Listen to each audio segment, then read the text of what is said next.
The Magic of Thinking Big by David Schwartz. Preface.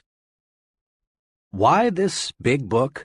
Why a full-scale discussion of the magic of thinking big? Thousands of books will be published this year. Why one more?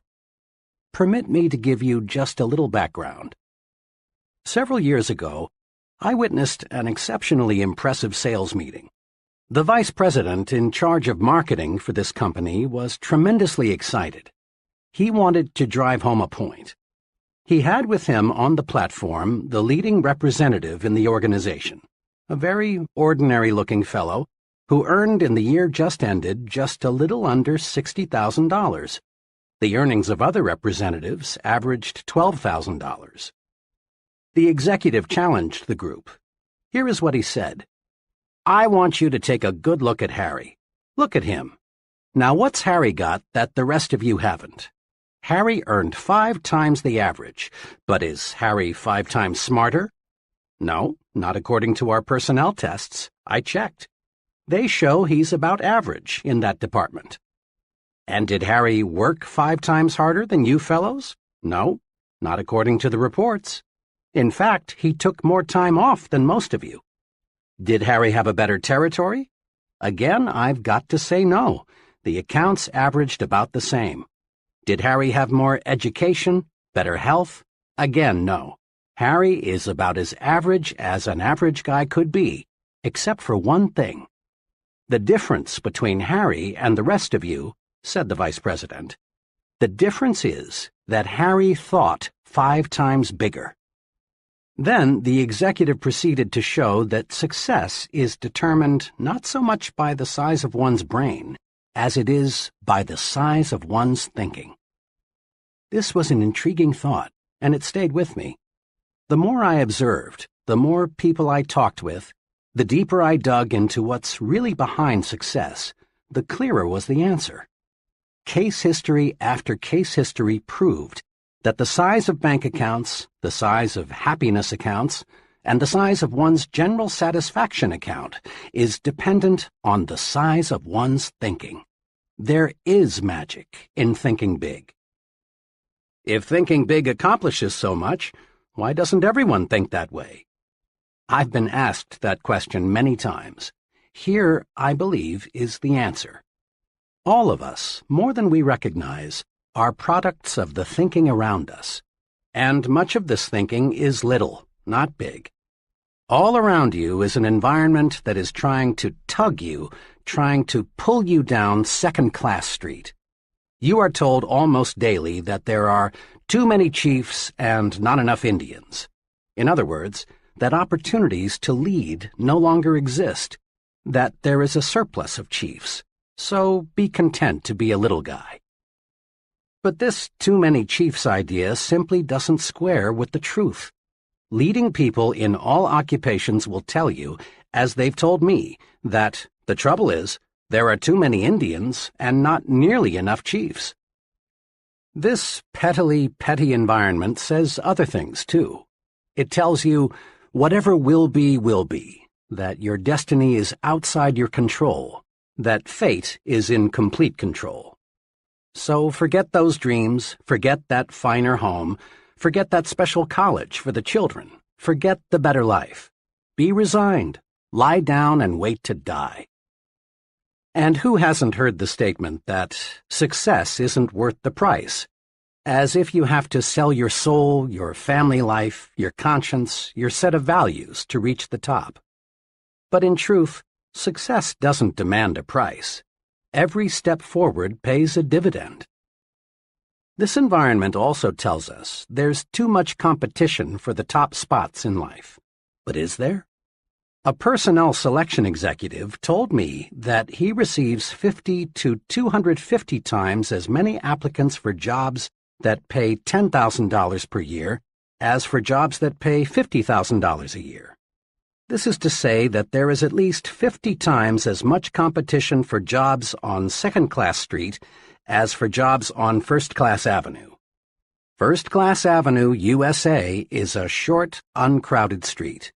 There are countless vacancies waiting there for people like you who dare to think big. The basic principles and concepts supporting the magic of thinking big come from the highest pedigree sources, the very finest and biggest thinking minds yet to live on planet Earth. Minds like the prophet David, who wrote, "As one thinketh in his heart, so is he." Minds such as Emerson, who said, "Great men are those who see that thoughts rule the world." Minds like Milton, who in Paradise Lost wrote, "The mind is its own place, and in itself can make a heaven of hell or a hell of heaven." Amazingly perceptive minds like Shakespeare, who observed, "There is nothing either good or bad except that thinking makes it so." But where does the proof come from? How do we know the master thinkers were right? Fair questions. The proof comes from the lives of the select people around us who, through winning success, achievement, and happiness, prove that thinking big does work magic. The simple steps we have set down here are not untested theories. They are not one man's guesses and opinions. They are proven approaches to life's situations, and they are universally applicable steps that work, and work like magic. That you're listening to this proves you are interested in larger success. You want to fulfill your desires. You want to enjoy a fine standard of living. You want this life to deliver to you all the good things you deserve. Being interested in success is a wonderful quality. You have another admirable quality. The fact that you're listening to this program shows you have the intelligence to look for tools that will help take you where you want to go. In building anything, automobiles, bridges, missiles, we need tools. Many people, in their attempt to build a successful life, forget there are tools to help them. You have not forgotten. You have then the two basic qualities needed to realize real profit from this book: a desire for greater success and the intelligence to select a tool to help you realize that desire. Think big and you'll live big. You'll live big in happiness, you'll live big in accomplishment, big in income, big in friends, big in respect. Enough for the promise. Start now, right now, to discover how to make your thinking make magic for you. Start out with this thought of the great philosopher Disraeli: life is too short to be little. What this book will do for you. In every chapter of this book, you will find dozens of hard-headed, practical ideas, techniques, and principles that will enable you to harness the tremendous power of thinking big, so as to gain for yourself the success, happiness, and satisfaction you want so much. Every technique is dramatically illustrated by a real-life case history. You discover not only what to do, but what is even more important, you see exactly how to apply each principle to actual situations and problems. Here, then, is what this book will do for you. It will show you how you can launch yourself to success with the power of belief, win success by believing you can succeed, defeat disbelief and the negative power it creates, get big results by believing big, make your mind produce positive thoughts, develop the power of belief, plan a concrete success-building program, vaccinate yourself against excusitis, the failure disease, learn the secret that lies in your attitude toward health, take 4 positive steps to lick health excusitis, discover why your thinking power is more important than mere intelligence, use your mind for thinking, not simply as a warehouse for facts. Master 3 easy ways to cure intelligence excusitis. Overcome the problem of age, being too young or too old. Conquer luck excusitis and attract good luck to you. Use the action technique to cure fear and build confidence. Manage your memory so as to increase your store of confidence. Overcome your fear of other people. Increase self-confidence by satisfying your own conscience. Think confidently by acting confidently. Learn the 5 positive steps to build confidence and destroy fear. Discover that success is measured by the size of your thinking. Measure your true size and find out what assets you have. Think as big as you really are. Develop the big thinker's vocabulary with these 4 specific steps. Think big by visualizing what can be done in the future. Add value to things, to people, and to yourself. Get the thinking big view of your job. Think above trivialities and concentrate on what's important. Test yourself. Find out how big your thinking really is. Use creative thinking to find new and better ways to get things done. Develop creative power by believing it can be done. Fight mind-freezing traditional thinking. Do more and do it better by turning on your creative power. Use the 3 keys to strengthening creativity by opening your ears and your mind.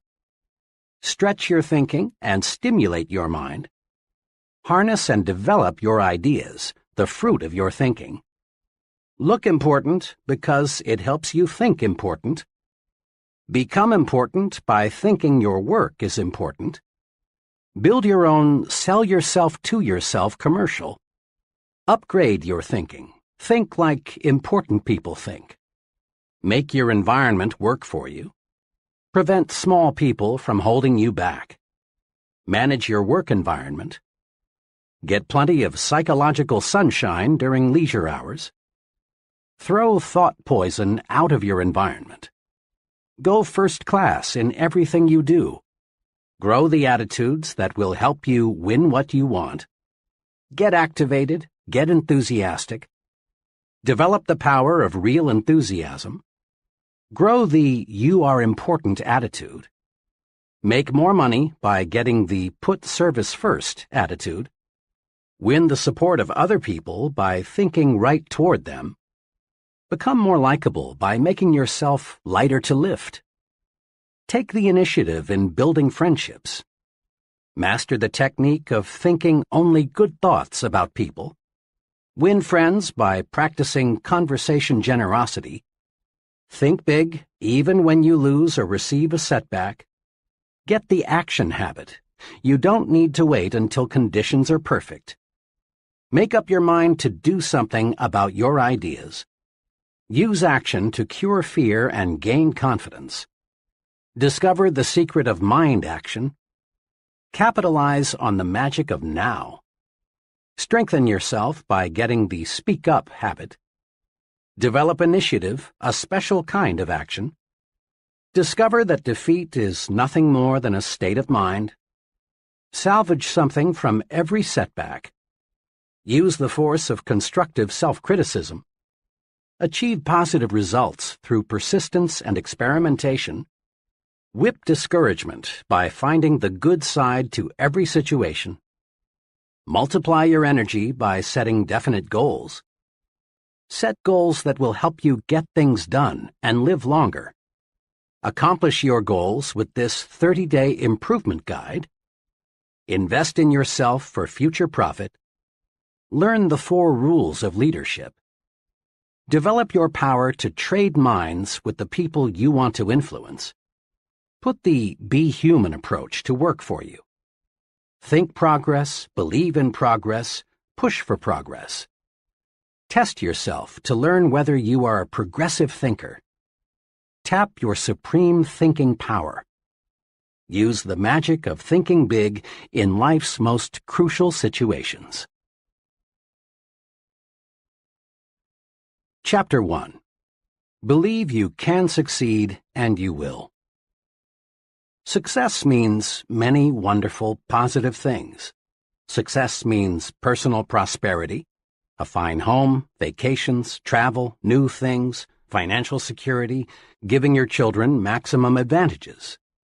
Success means winning admiration, leadership, being looked up to by people in your business and social life. Success means freedom, freedom from worries, fears, frustrations, and failure.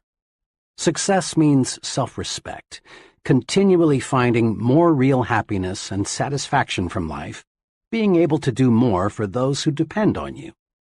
Success means winning. Success, achievement, is the goal of life. Every human being wants success. Everybody wants the best this life can deliver.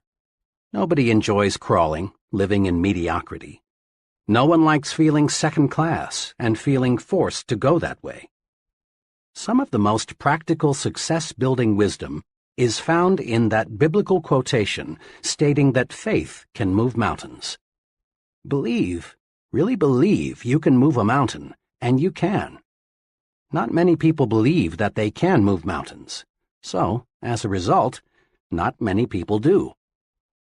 On some occasion, you've probably heard someone say something like, "It's nonsense to think you can make a mountain move away just by saying, 'Mountain, move away.' It's simply impossible." People who think this way have belief confused with wishful thinking.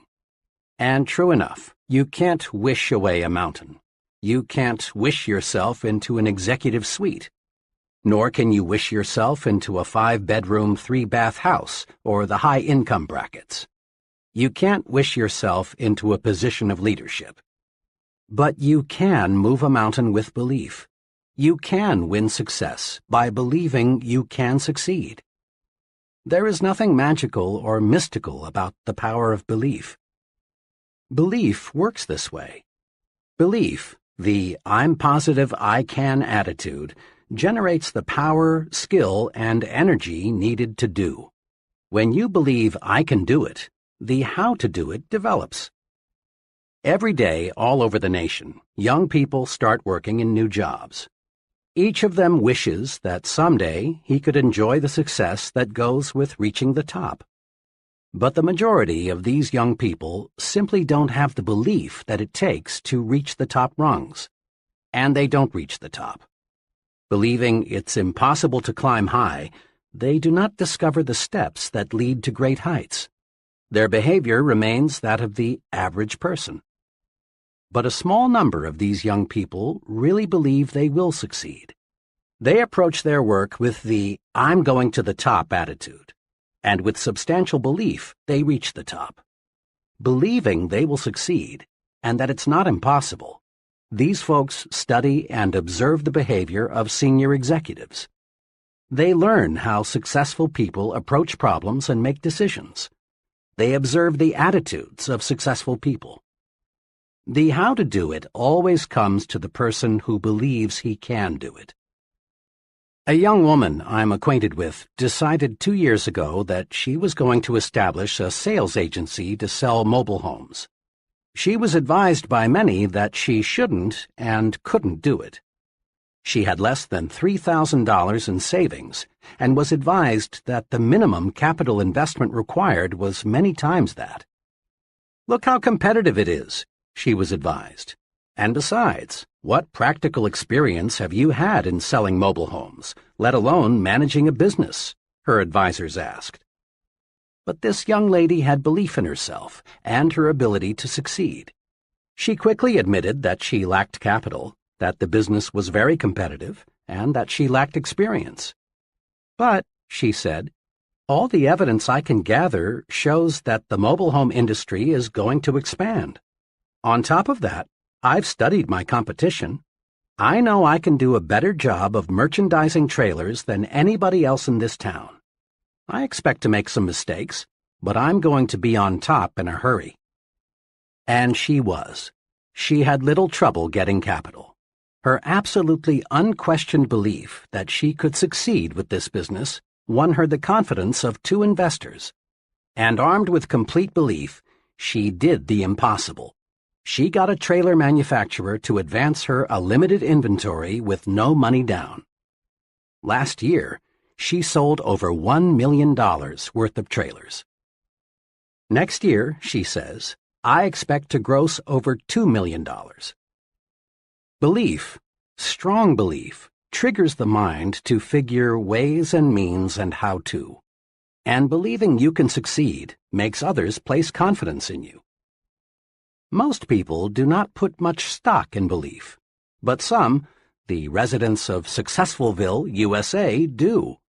Just a few weeks ago, a friend who is an official with a state highway department in a Midwestern state related a mountain-moving experience to me. "Last month," my friend began, "our department sent notices to a number of engineering companies that we were authorized to retain some firm to design 8 bridges as part of our highway building program. The bridges were to be built at a cost of $5 million.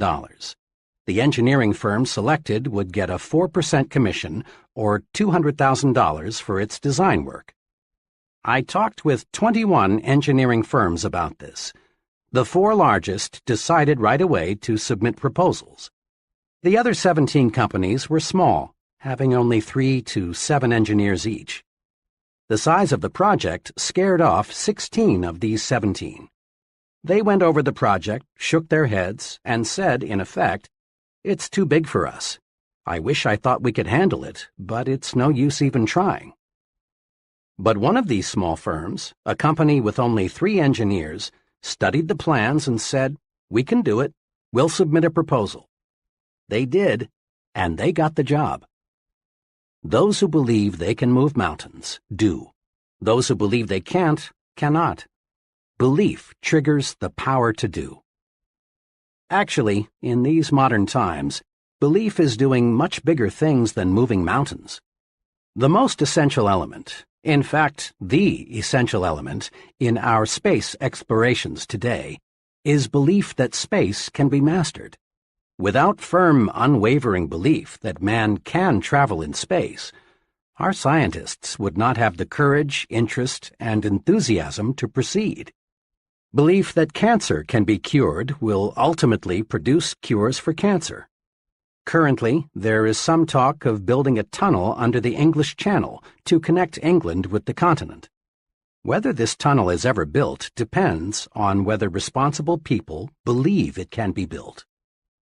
Belief in great results is the driving force, the power behind all great books, plays, scientific discoveries. Belief in success is behind every successful business, church, and political organization. Belief in success is the one basic, absolutely essential ingredient of successful people. Believe, really believe you can succeed, and you will. Over the years, I've talked with many people who have failed in business ventures and in various careers. I've heard a lot of reasons and excuses for failure. Something especially significant unfolds as conversations with failures develop. In a casual sort of way, the failure drops a remark like, "To tell the truth, I didn't think it would work," or "I had my misgivings before I even started out," or "Actually, I wasn't too surprised that it didn't work out." The "okay, I'll give it a try, but I don't think it will work" attitude produces failures. Disbelief is negative power. When the mind disbelieves or doubts, the mind attracts reasons to support the disbelief. Doubt, disbelief, the subconscious will to fail, the not really wanting to succeed, is responsible for most failures. Think doubt and fail. Think victory and succeed. A young fiction writer talked with me recently about her writing ambitions. The name of one of the top writers in her field came up. "Oh," she said, "Mr. X is a wonderful writer, but, of course, I can't be nearly as successful as he is." Her attitude disappointed me very much, because I know the writer mentioned. He is not super intelligent, nor super perceptive, nor super anything else except super confident. He believes he is among the best, and so he acts and performs the best. It is well to respect the leader, learn from him, observe him, study him, but don't worship him. Believe you can surpass. Believe you can go beyond. Those who harbor the second-best attitude are invariably second-best doers. Look at it this way. Belief is the thermostat that regulates what we accomplish in life. Study the fellow who is shuffling down there in mediocrity. He believes he is worth little, so he receives little. He believes he can't do big things, and he doesn't. He believes he is unimportant, so everything he does has an unimportant mark. As time goes by, lack of belief in himself shows through in the way the fellow talks, walks, acts. Unless he readjusts his thermostat forward, he shrinks, grows smaller and smaller in his own estimation.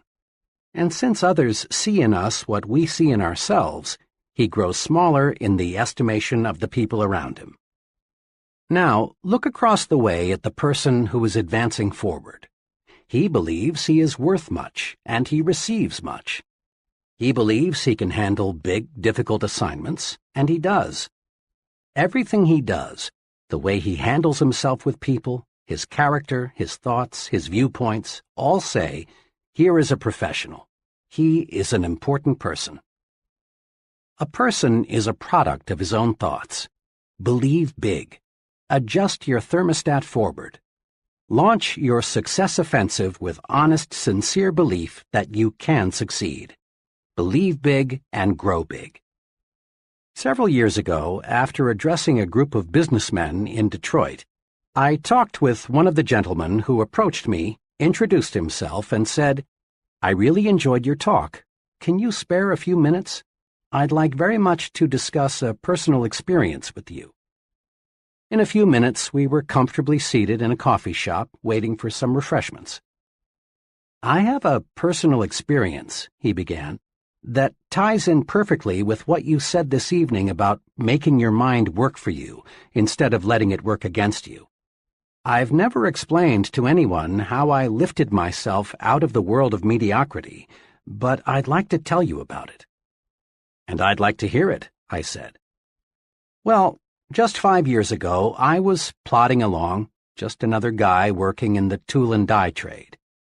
I made a decent living by average standards, but it was far from ideal.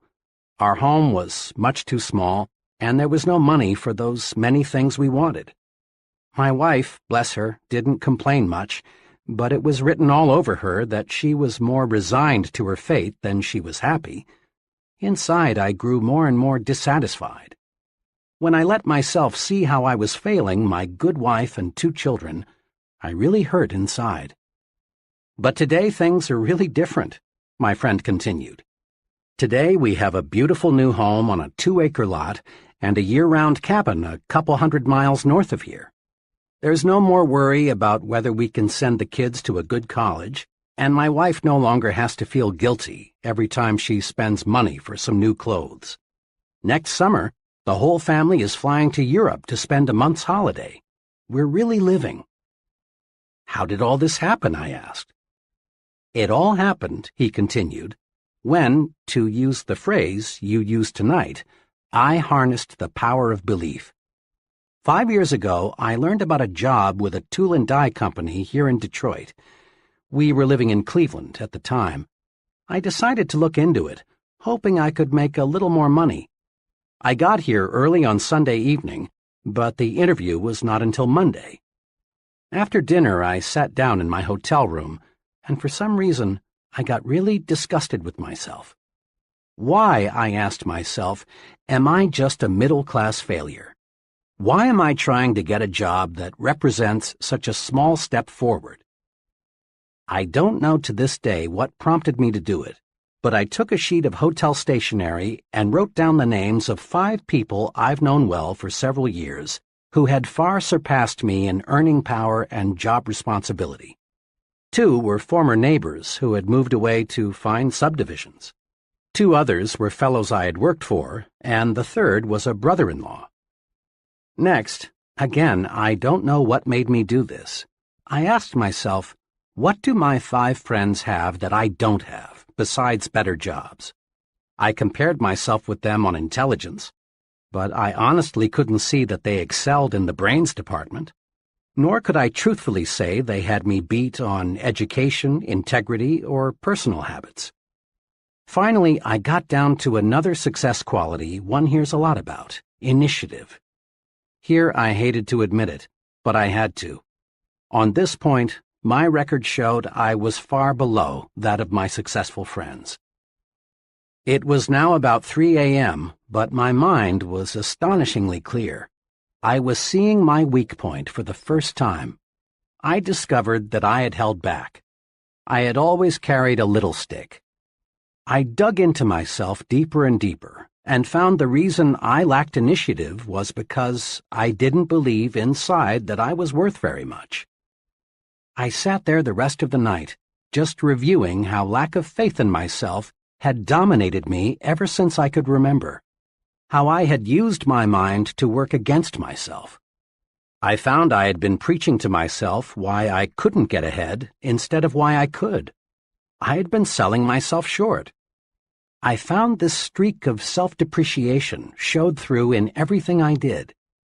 Then it dawned on me that no one else was going to believe in me until I believed in myself. Right then I decided, I'm through feeling second class. From here on in, I'm not going to sell myself short.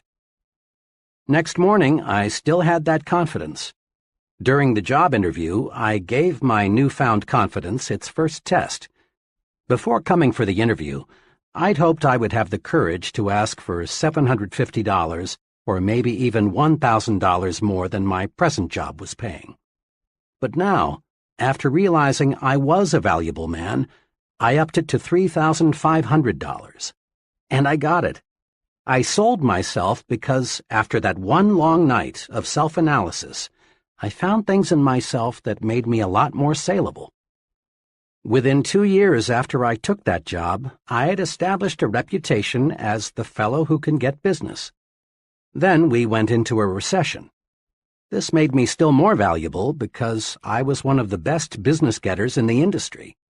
The company was reorganized and I was given a substantial amount of stock, plus a lot more pay. Believe in yourself, and good things do start happening. Your mind is a thought factory. It's a busy factory, producing countless thoughts in one day. Production in your thought factory is under the charge of 2 foremen, one of whom we will call Mr. Triumph and the other Mr. Defeat. Mr. Triumph is in charge of manufacturing positive thoughts. He specializes in producing reasons why you can, why you're qualified, why you will.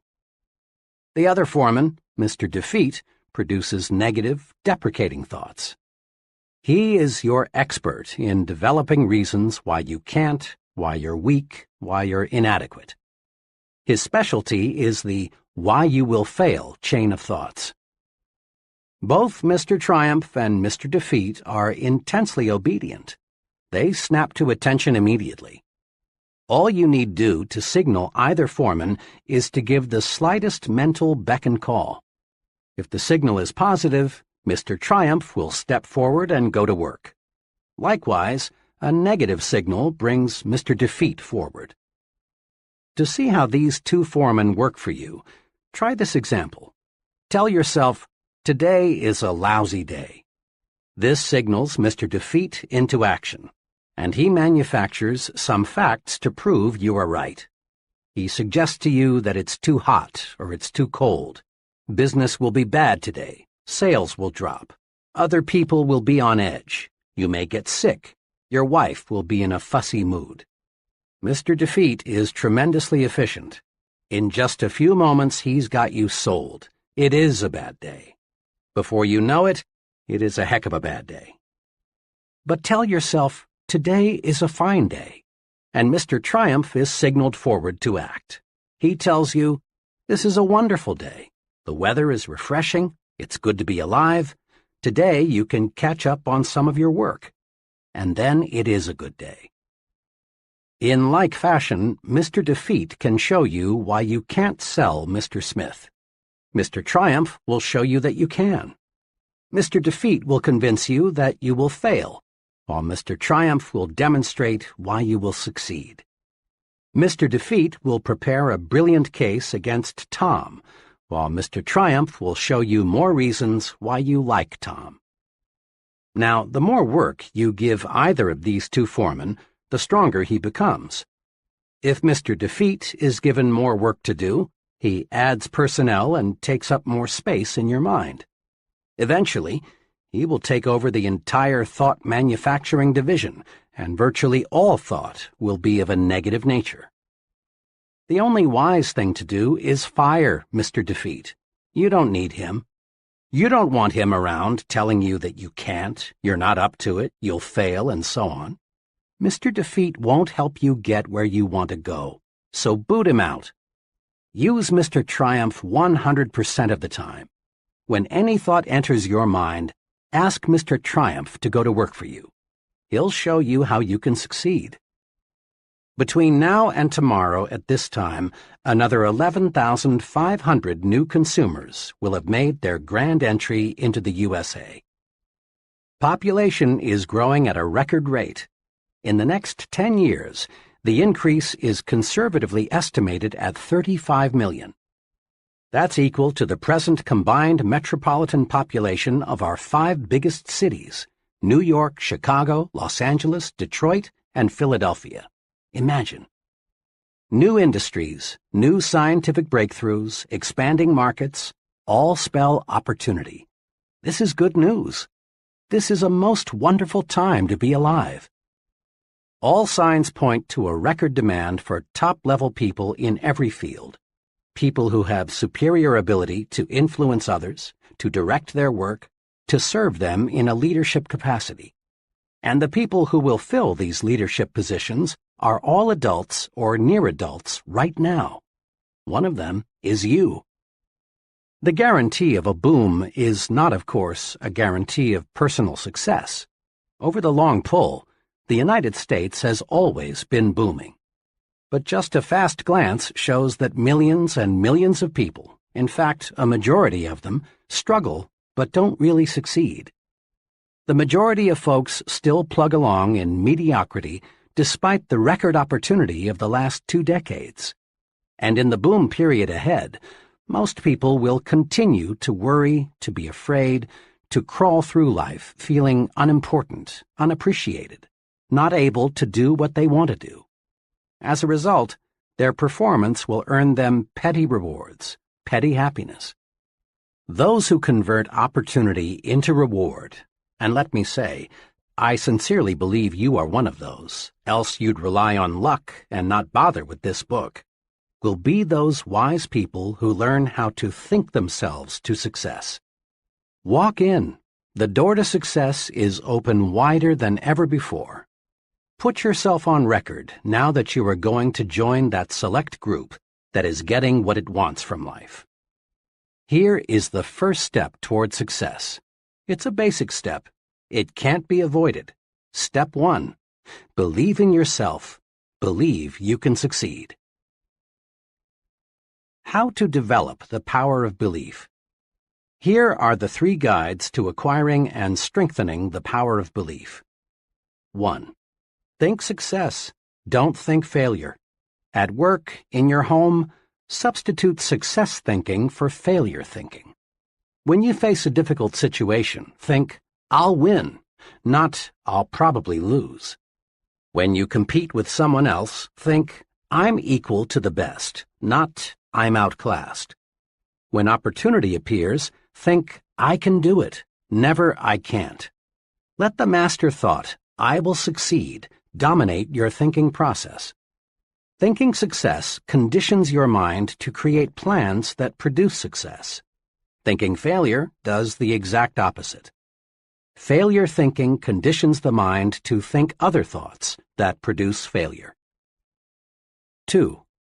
Remind yourself regularly that you are better than you think you are. Successful people are not supermen. Success does not require a super intellect, nor is there anything mystical about success. And success isn't based on luck. Successful people are just ordinary folks who have developed belief in themselves and what they do. Never, yes, never, sell yourself short. 3. Believe big. The size of your success is determined by the size of your belief. Think little goals and expect little achievements. Think big goals and win big success. Remember this, too.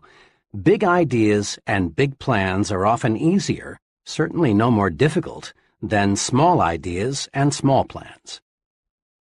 Mr. Ralph J. Cordiner, chairman of the board of the General Electric Company, said this to a leadership conference: "We need from every man who aspires to leadership, for himself and his company, a determination to undertake a personal program of self-development. Nobody is going to order a man to develop. Whether a man lags behind or moves ahead in his specialty is a matter of his own personal application. This is something which takes time, work, and sacrifice.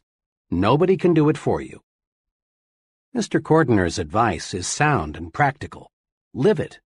Persons who reach the top rungs in business management, selling, engineering, religious work, writing, acting, and in every other pursuit get there by following conscientiously and continuously a plan for self-development and growth.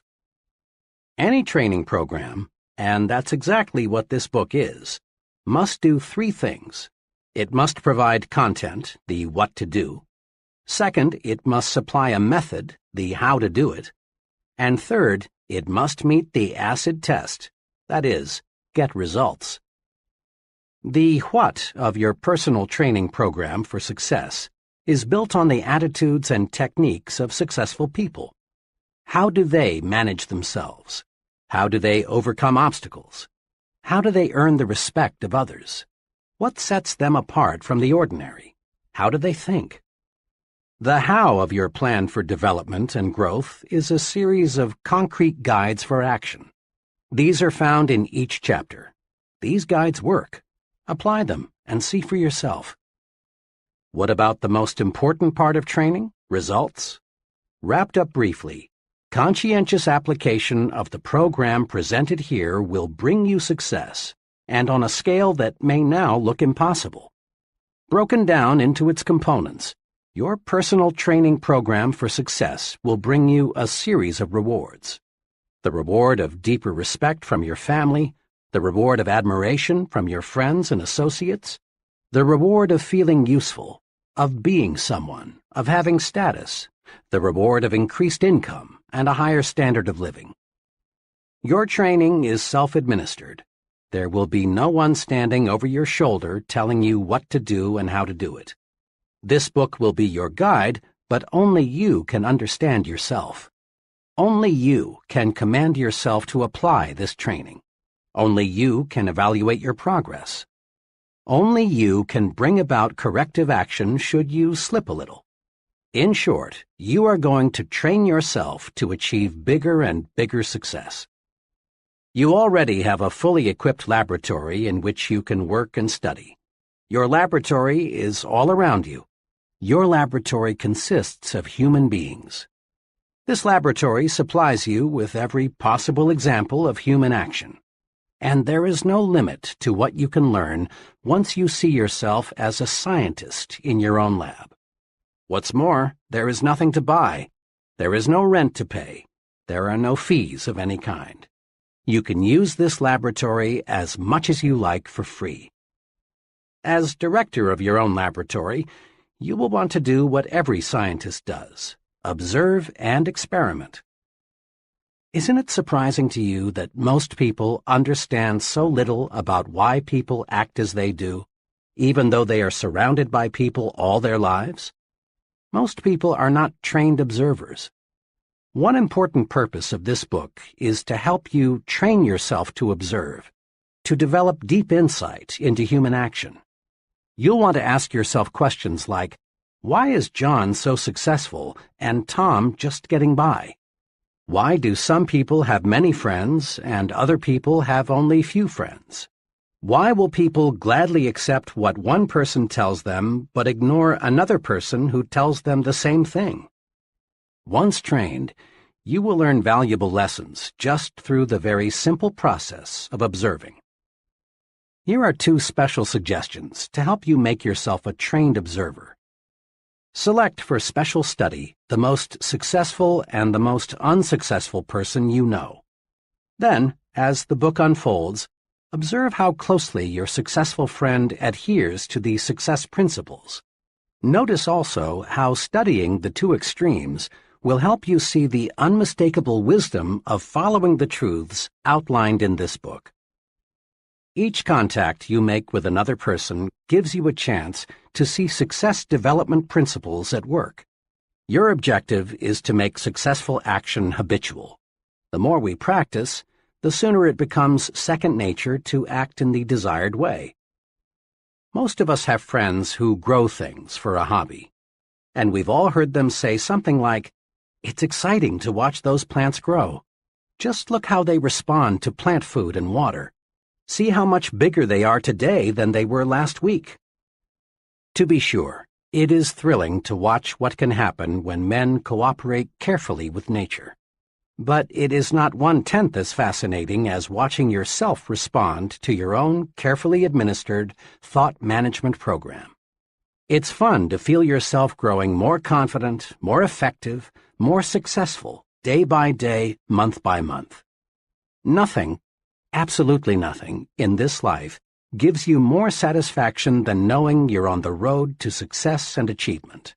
And nothing stands as a bigger challenge than making the most of yourself. Chapter 2. Cure yourself of excusitis, the failure disease.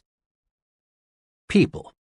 As you think yourself to success, that's what you will study, people.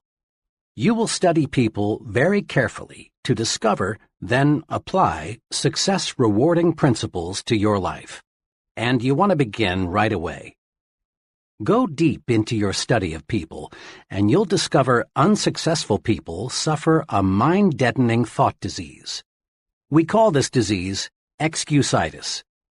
Every failure has this disease in its advanced form, and most average persons have at least a mild case of it. You will discover that excusitis explains the difference between the person who is going places and the fellow who is barely holding his own.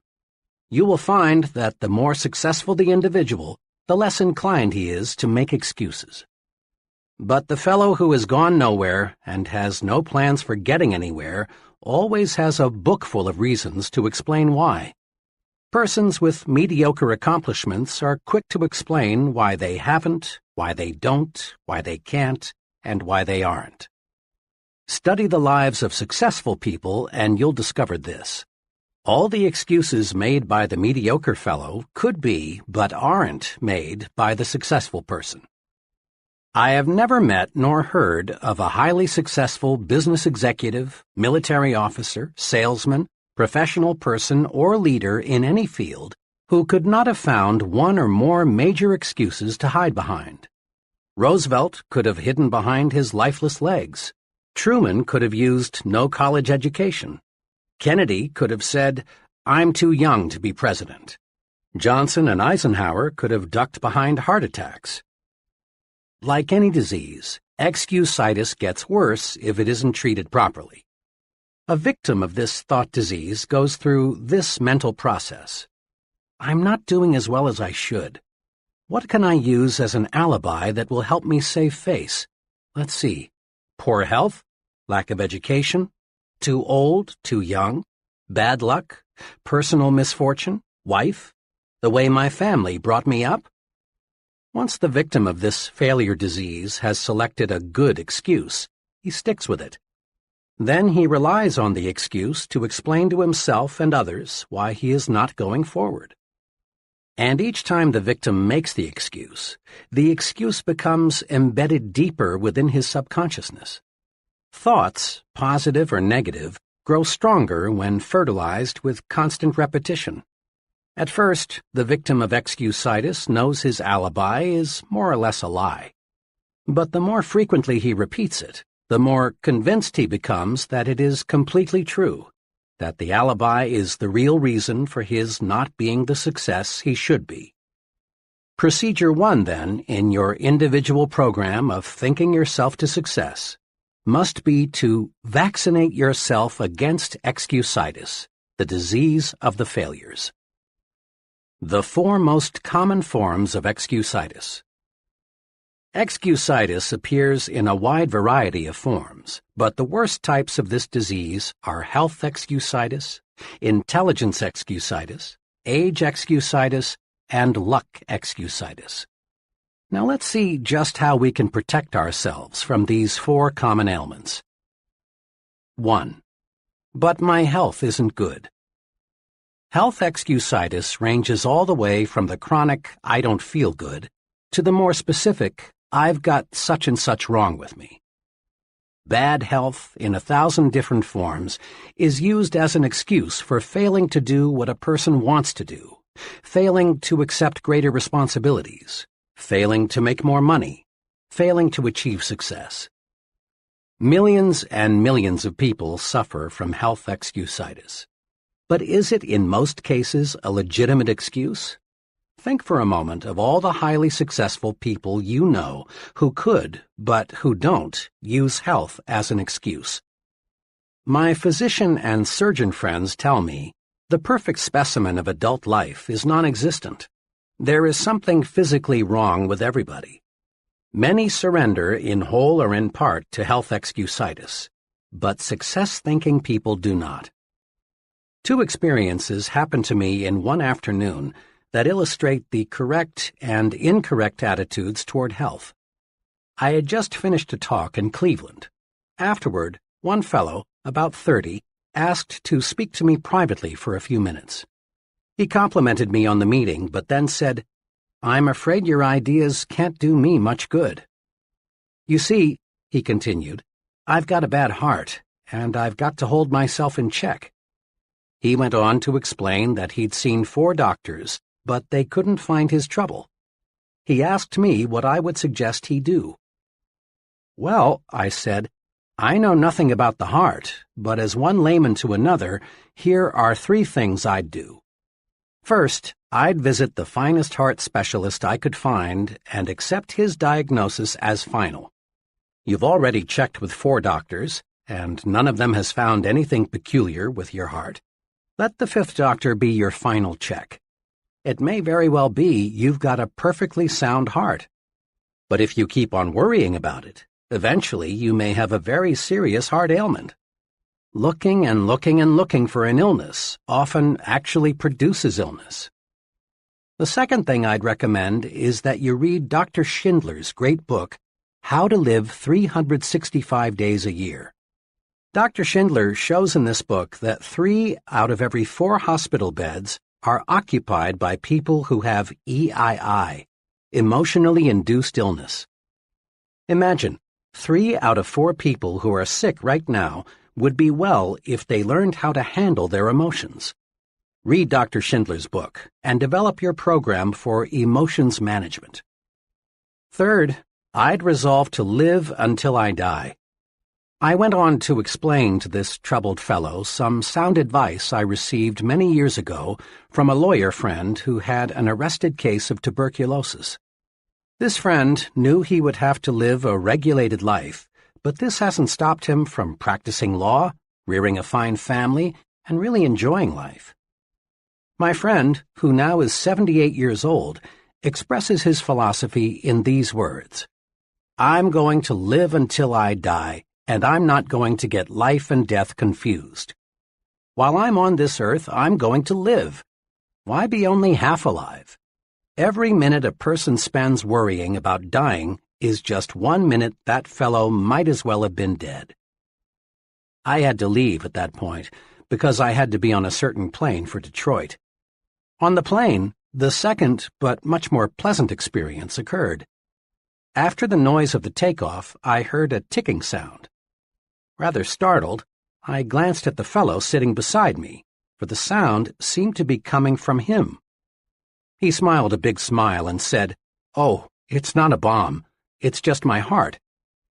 I was obviously surprised, so he proceeded to tell me what had happened. Just 21 days before, he had undergone an operation that involved putting a plastic valve into his heart. The ticking sound, he explained, would continue for several months until new tissue had grown over the artificial valve. I asked him what he was going to do. "Oh," he said, "I've got big plans. I'm going to study law when I get back to Minnesota. Someday I hope to be in government work.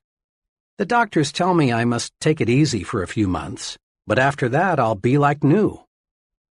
There you have two ways of meeting health problems.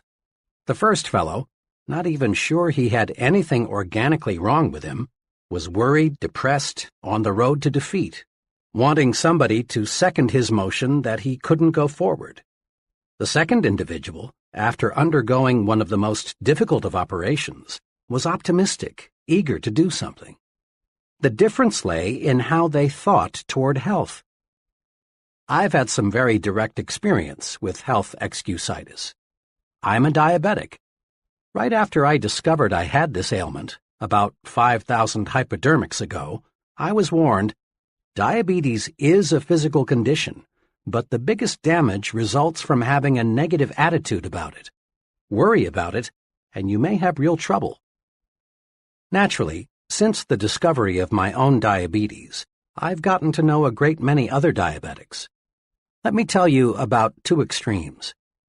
One fellow who has a very mild case belongs to that fraternity of the living dead. Obsessed with a fear of the weather, he is usually ridiculously bundled up. He's afraid of infection, so he shuns anybody who has the slightest sniffle. He's afraid of overexertion, so he does almost nothing. He spends most of his mental energy worrying about what might happen. He bores other people telling them how awful his problem really is. His real ailment is not diabetes. Rather, he's a victim of health excusitis.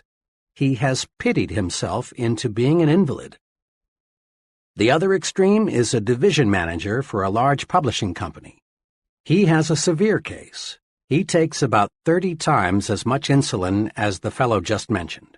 But he is not living to be sick. He is living to enjoy his work and have fun. One day he said to me, "Sure, it is an inconvenience, but so is shaving. But I'm not going to think myself to bed. When I take those shots, I just praise the guys who discovered insulin." A good friend of mine, a widely known college educator, came home from Europe in 1945 minus one arm. Despite his handicap, John is always smiling, always helping others. He's about as optimistic as anyone I know.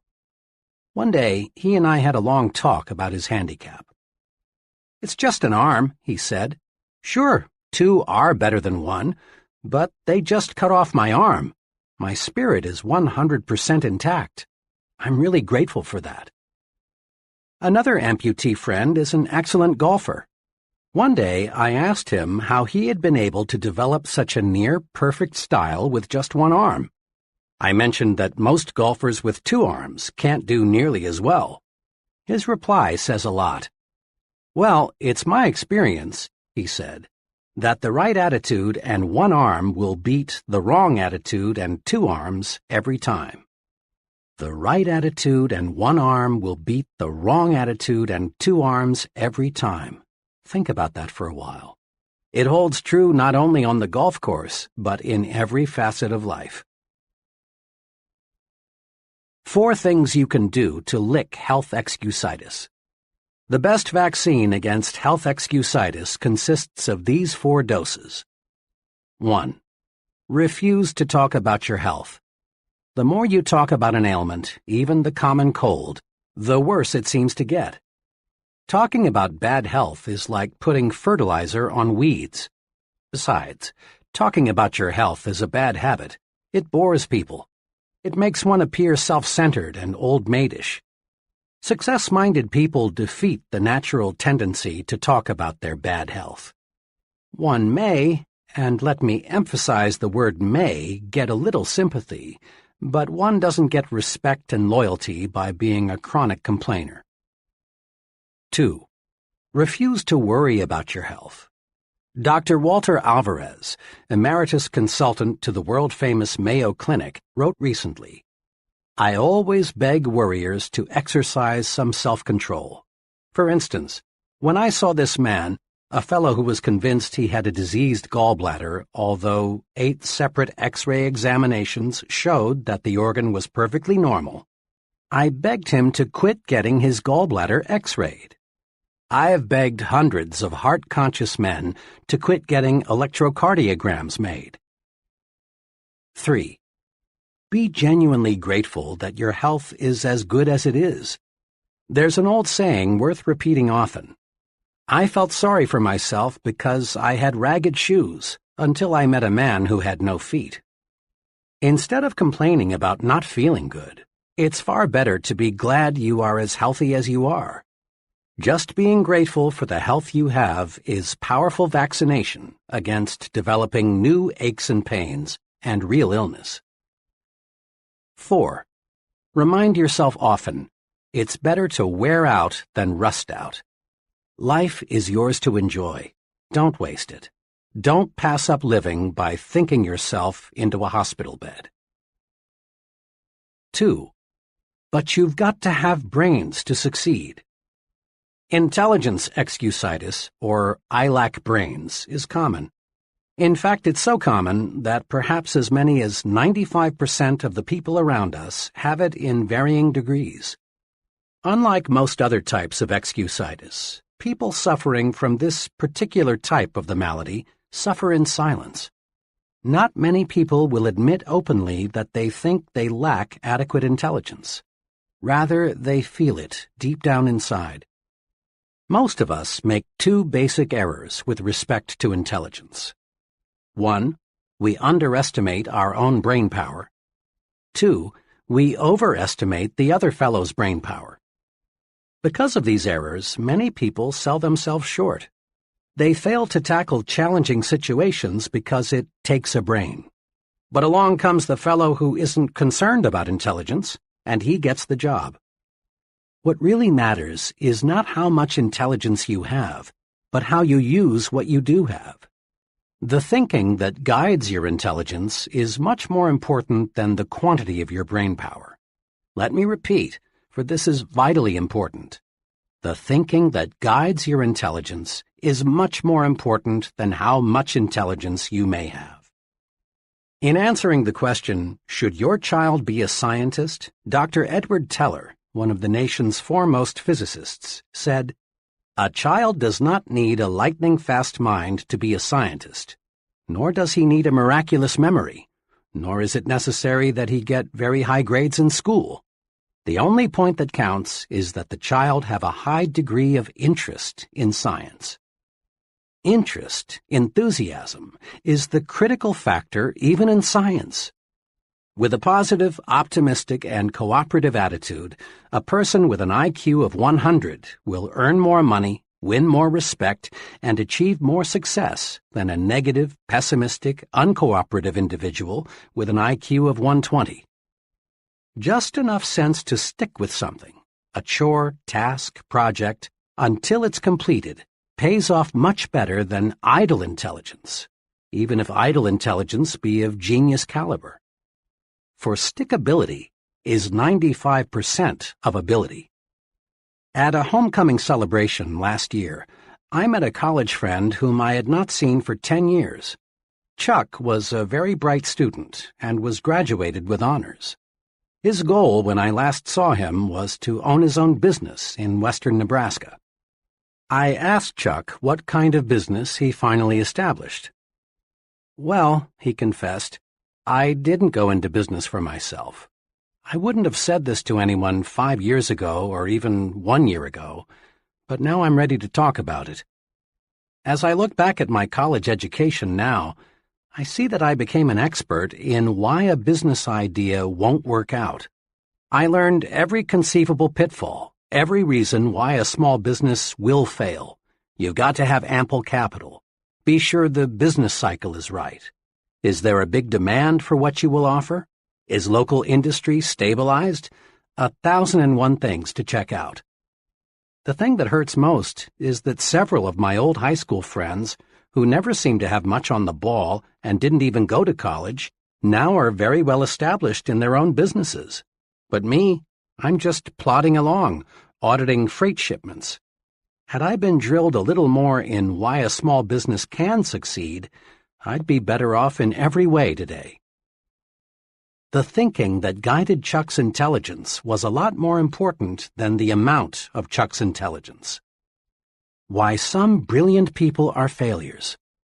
I've been close for many years to a person who qualifies as a genius, has high abstract intelligence, and is Phi Beta Kappa. Despite this very high native intelligence, he is one of the most unsuccessful people I know. He has a very mediocre job. He's afraid of responsibility. He is never married. Lots of marriages end in divorce. He has few friends. People bore him. He's never invested in property of any kind. He might lose his money. This man uses his great brain power to prove why things won't work rather than directing his mental power to searching for ways to succeed. Because of the negative thinking that guides his great reservoir of brains, this fellow contributes little and creates nothing. With a changed attitude, he could do great things indeed. He has the brains to be a tremendous success, but not the thought power. Another person I know well was inducted into the Army shortly after earning a Ph.D. degree from a leading New York university. How did he spend his 3 years in the Army? Not as an officer, not as a staff specialist. Instead, for 3 years, he drove a truck. Why? Because he was filled with negative attitudes toward fellow soldiers, I'm superior to them. Toward Army methods and procedures, they are stupid. Toward discipline, it's for others, not me. Toward everything, including himself, I'm a fool for not figuring out a way to escape this rap. This fellow earned no respect from anyone. All his vast store of knowledge lay buried. His negative attitudes turned him into a flunky. Remember, the thinking that guides your intelligence is much more important than how much intelligence you have. Not even a Ph.D. degree can override this basic success principle. Several years ago, I became a close friend of Phil F., one of the senior officers of a major advertising agency. Phil was director of marketing research for the agency, and he was doing a bang-up job. Was Phil a brain? Far from it. Phil knew next to nothing about research technique. He knew next to nothing about statistics. He was not a college graduate, though all the people working for him were, and Phil did not pretend to know the technical side of research. What then enabled Phil to command $30,000 a year, while not one of his subordinates earned $10,000? This. Phil was a human engineer. Phil was 100% positive. Phil could inspire others when they felt low. Phil was enthusiastic. He generated enthusiasm. Phil understood people, and because he could really see what made them tick, he liked them. Not Phil's brains, but how he managed those brains made him 3 times more valuable to his company than men who rated higher on the IQ scale. Out of every 100 persons who enroll in college, fewer than 50 will graduate. I was curious about this, so I asked a director of admissions at a large university for his explanation. "It's not insufficient intelligence," he said. "We don't admit them if they don't have sufficient ability. And it's not money. Anyone who wants to support himself in college today can do so. The real reason is attitudes. You would be surprised," he said, "how many young people leave because they don't like their professors, the subjects they must take, and their fellow students." The same reason, negative thinking, explains why the door to top-flight executive positions is closed to many young junior executives. Sour, negative, pessimistic, depreciating attitudes, rather than insufficient intelligence, hold back thousands of young executives. As one executive told me, "It's a rare case when we pass up a young fellow because he lacks brains. Nearly always, it's attitude." Once, I was retained by an insurance company to learn why the top 25% of the agents were selling over 75% of the insurance, while the bottom 25% of the agents sold only 5% of total volume. Thousands of personnel files were carefully checked. The search proved beyond any question that no significant difference existed in native intelligence. What's more, differences in education did not explain the difference in selling success. the difference in the very successful and the very unsuccessful finally reduced to differences in attitudes, or difference in thought management. The top group worried less, was more enthusiastic, had a sincere liking for people. We can't do much to change the amount of native ability, but we can certainly change the way we use what we have. Knowledge is power, when you use it constructively. Closely allied to intelligence excusitis is some incorrect thinking about knowledge. We often hear that knowledge is power, but this statement is only a half-truth. Knowledge is only potential power. Knowledge is power only when put to use, and then only when the use made of it is constructive. The story is told that the great scientist Einstein was once asked how many feet are in a mile. Einstein's reply was, "I don't know. Why should I fill my brain with facts I can find in 2 minutes in any standard reference book?" Einstein taught us a big lesson.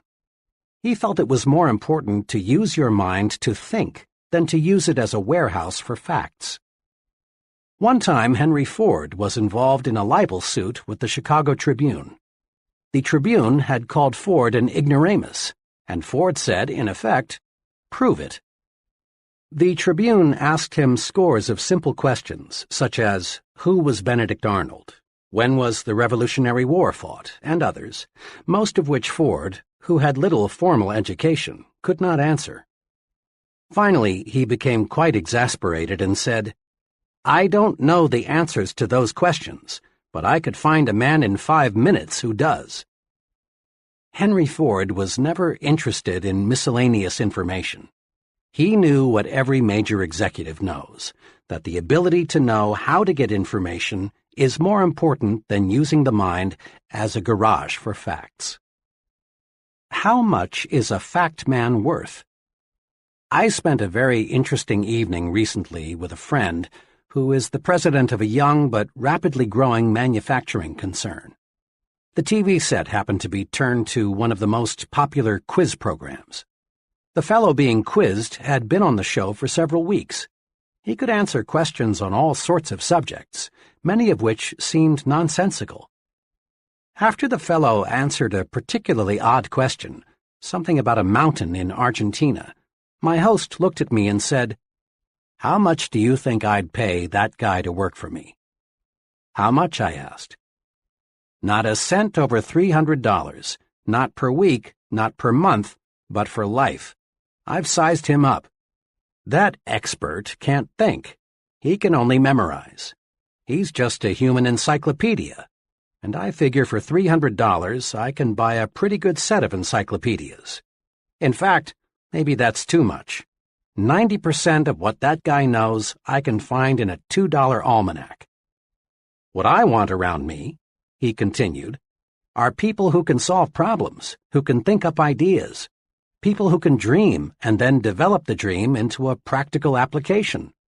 An idea man can make money with me. A fact man can't." 3 easy ways to cure intelligence excusitis are: Number 1, never underestimate your own intelligence, and never overestimate the intelligence of others. Don't sell yourself short. Concentrate on your assets. Discover your superior talents. Remember, it's not how many brains you've got that matters. Rather, it's how you use your brains that counts. Manage your brains instead of worrying about how much IQ you've got. Number 2, remind yourself several times daily, my attitudes are more important than my intelligence. At work and at home, practice positive attitudes. See the reasons why you can do it, not the reasons why you can't. Develop an I'm winning attitude. Put your intelligence to creative, positive use. Use it to find ways to win, not to prove you will lose. Number 3, remember that the ability to think is of much greater value than the ability to memorize facts. Use your mind to create and develop ideas, to find new and better ways to do things.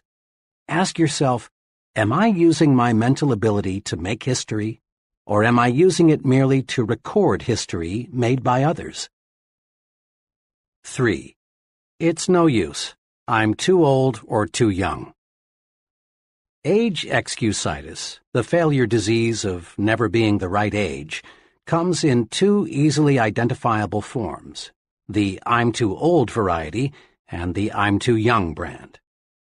You've heard hundreds of people of all ages explain their mediocre performance in life something like this.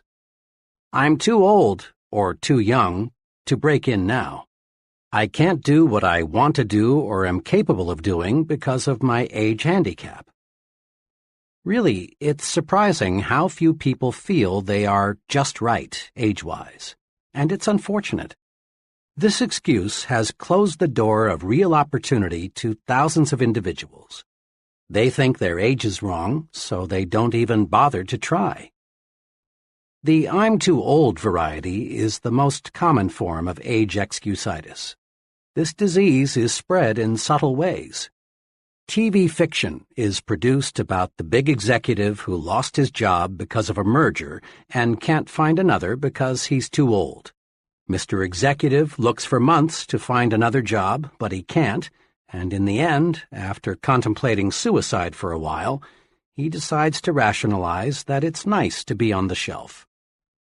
Plays and magazine articles on the topic, Why You Are Washed Up at 40, are popular, not because they represent true facts, but because they appeal to many worried minds looking for an excuse. How to handle age excusitis. Age excusitis can be cured.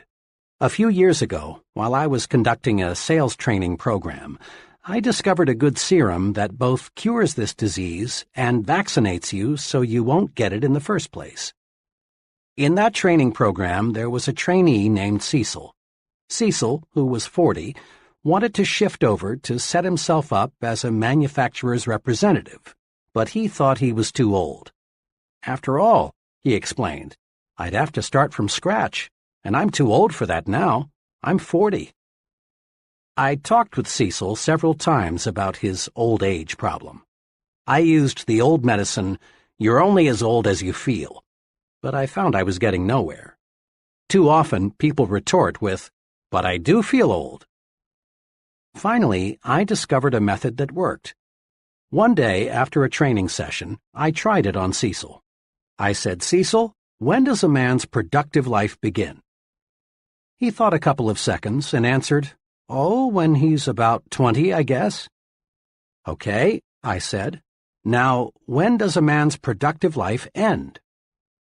Cecil answered, Well, if he stays in good shape and likes his work, I guess a man is still pretty useful when he's 70 or so. All right, I said. A lot of folks are highly productive after they reach 70, but let's agree with what you've just said. A man's productive years stretch from 20 to 70. That's 50 years in between, or half a century. Cecil, I said, you're 40. How many years of productive life have you spent? 20, he answered. And how many have you left? 30, he replied. In other words, Cecil, you haven't even reached the halfway point. You've used up only 40% of your productive years. I looked at Cecil and realized he'd gotten the point. He was cured of age excusitis. Cecil saw he still had many opportunity-filled years left. He switched from thinking, I'm already old, to I'm still young. Cecil now realized that how old we are is not important. It's one's attitude toward age that makes it a blessing or a barricade. Curing yourself of age excusitis often opens doors to opportunities that you thought were locked tight.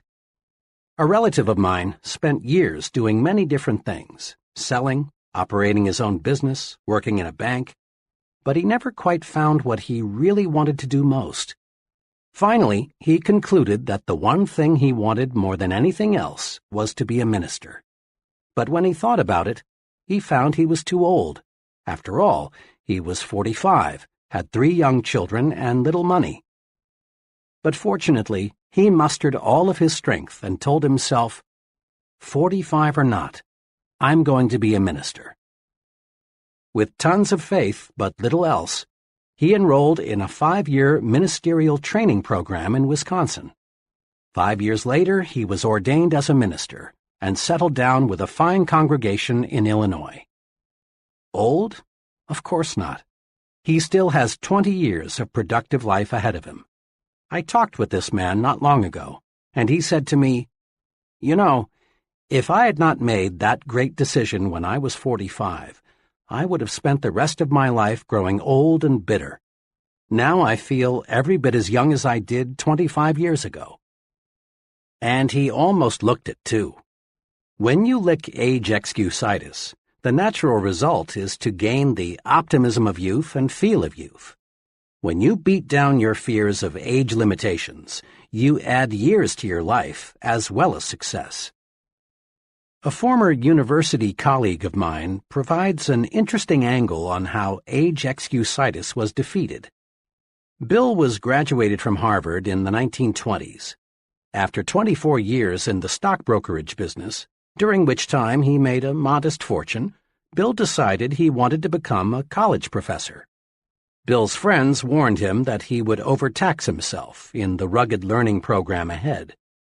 But Bill was determined to reach his goal and enrolled in the University of Illinois at the age of 51. At 55, he had earned his degree. Today, Bill is chairman of the Department of Economics at a fine liberal arts college.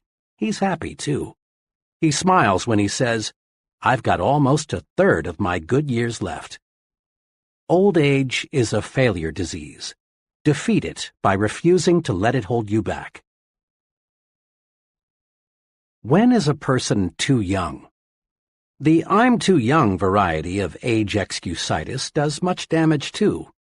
About a year ago, a 23-year-old fellow named Jerry came to me with a problem. Jerry was a fine young man. He had been a paratrooper in the service and then had gone to college. While going to college, Jerry supported his wife and son by selling for a large transfer and storage company. He had done a terrific job, both in college and for his company. But today Jerry was worried. "Dr. Schwartz," he said, "I've got a problem. My company has offered me the job of sales manager. This would make me supervisor over 8 salesmen." "Congratulations, that's wonderful news," I said. "But you seem worried." "Well," he continued, "all 8 men I'm to supervise are from 7 to 21 years older than I. What do you think I should do? Can I handle it?" "Jerry," I said, "the general manager of your company obviously thinks you're old enough or he wouldn't have offered you this job. Just remember these 3 points and everything will work out just fine. First, don't be age conscious. Back on the farm, a boy became a man when he proved he could do the work of a man. His number of birthdays had nothing to do with it, and this applies to you. When you prove you are able to handle the job of sales manager, you're automatically old enough. Second, don't take advantage of your new gold bars. Show respect for the salesman. Ask them for their suggestions. Make them feel they are working for a team captain, not a dictator.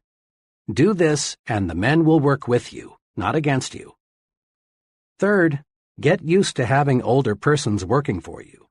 Leaders in all fields soon find they are younger than many of the people they supervise. So get used to having older men work for you. It will help you a lot in the coming years, when even bigger opportunities develop. And remember, Jerry, your age won't be a handicap unless you make it one. Today, Jerry's doing fine. He loves the transportation business, and now he's planning to organize his own company in a few years. Youth is a liability only when the youth thinks it is. You often hear that certain jobs require considerable physical maturity, jobs like selling securities and insurance. That you've got to have either gray hair or no hair at all in order to gain an investor's confidence is plain nonsense. What really matters is how well you know your job. If you know your job and understand people, You're sufficiently mature to handle it. Age has no real relation to ability, unless you convince yourself that years alone will give you the stuff you need to make your mark. Many young people feel that they are being held back because of their youth. Now, it is true that another person in an organization who is insecure and job-scared may try to block your way forward, using age or some other reason. But the people who really count in the company will not. They will give you as much responsibility as they feel you can handle well. Demonstrate that you have ability and positive attitudes, and your youthfulness will be considered an advantage. In quick recap, the cure for age excusitis is: Number 1. Look at your present age positively. Think, I'm still young, not I'm already old. Practice looking forward to new horizons and gain the enthusiasm and the feel of youth. Number 2. Compute how much productive time you have left. Remember, a person age 30 still has 80% of his productive life ahead of him. And the 50-year-old still has a big 40%, the best 40%, of his opportunity years left. Life is actually longer than most people think. 3. Invest future time in doing what you really want to do. It's too late only when you let your mind go negative and think it's too late. Stop thinking, I should have started years ago. That's failure thinking. Instead think, I'm going to start now. My best years are ahead of me. That's the way successful people think. 4. But my case is different. I attract bad luck. Recently, I heard a traffic engineer discuss highway safety. He pointed out that upward of 40,000 persons are killed each year in so-called traffic accidents. The main point of his talk was that there is no such thing as a true accident. What we call an accident is the result of human or mechanical failure, or a combination of both. What this traffic expert was saying substantiates what wise men throughout the ages have said. There is a cause for everything. Nothing happens without a cause. There is nothing accidental about the weather outside today. It is the result of specific causes. And there is no reason to believe that human affairs are an exception. Yet hardly a day passes that you do not hear someone blame his problems on bad luck. And it's a rare day that you do not hear someone attribute another person's success to good luck. Let me illustrate how people succumb to luck excusitis. I lunched recently with 3 young junior executives. The topic of conversation that day was George C., who just yesterday had been picked from among their group for a major promotion. Why did George get the position? These 3 fellows dug up all sorts of reasons: luck, pull, bootlicking, George's wife and how she flattered the boss, everything but the truth. The facts were that George was simply better qualified. He had been doing a better job. He was working harder. He had a more effective personality. I also knew that the senior officers in the company had spent much time considering which one of the 4 would be promoted. My 3 disillusioned friends should have realized that top executives don't select major executives by drawing names from a hat. I was talking about the seriousness of luck excusitis not long ago with a sales executive of a machine tool manufacturing company. He became excited about the problem and began to talk about his own experience with it.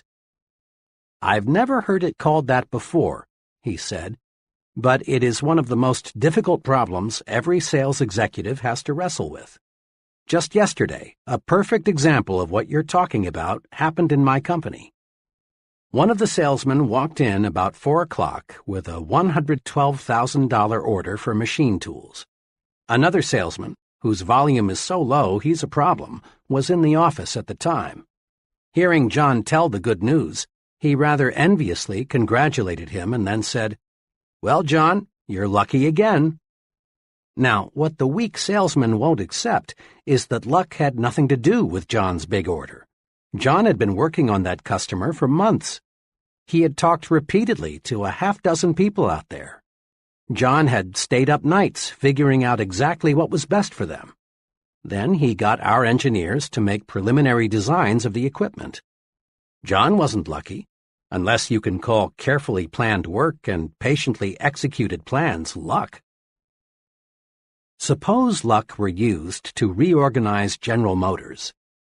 If luck determined who does what and who goes where, every business in the nation would fall apart. Assume for a moment that General Motors were to be completely reorganized on the basis of luck.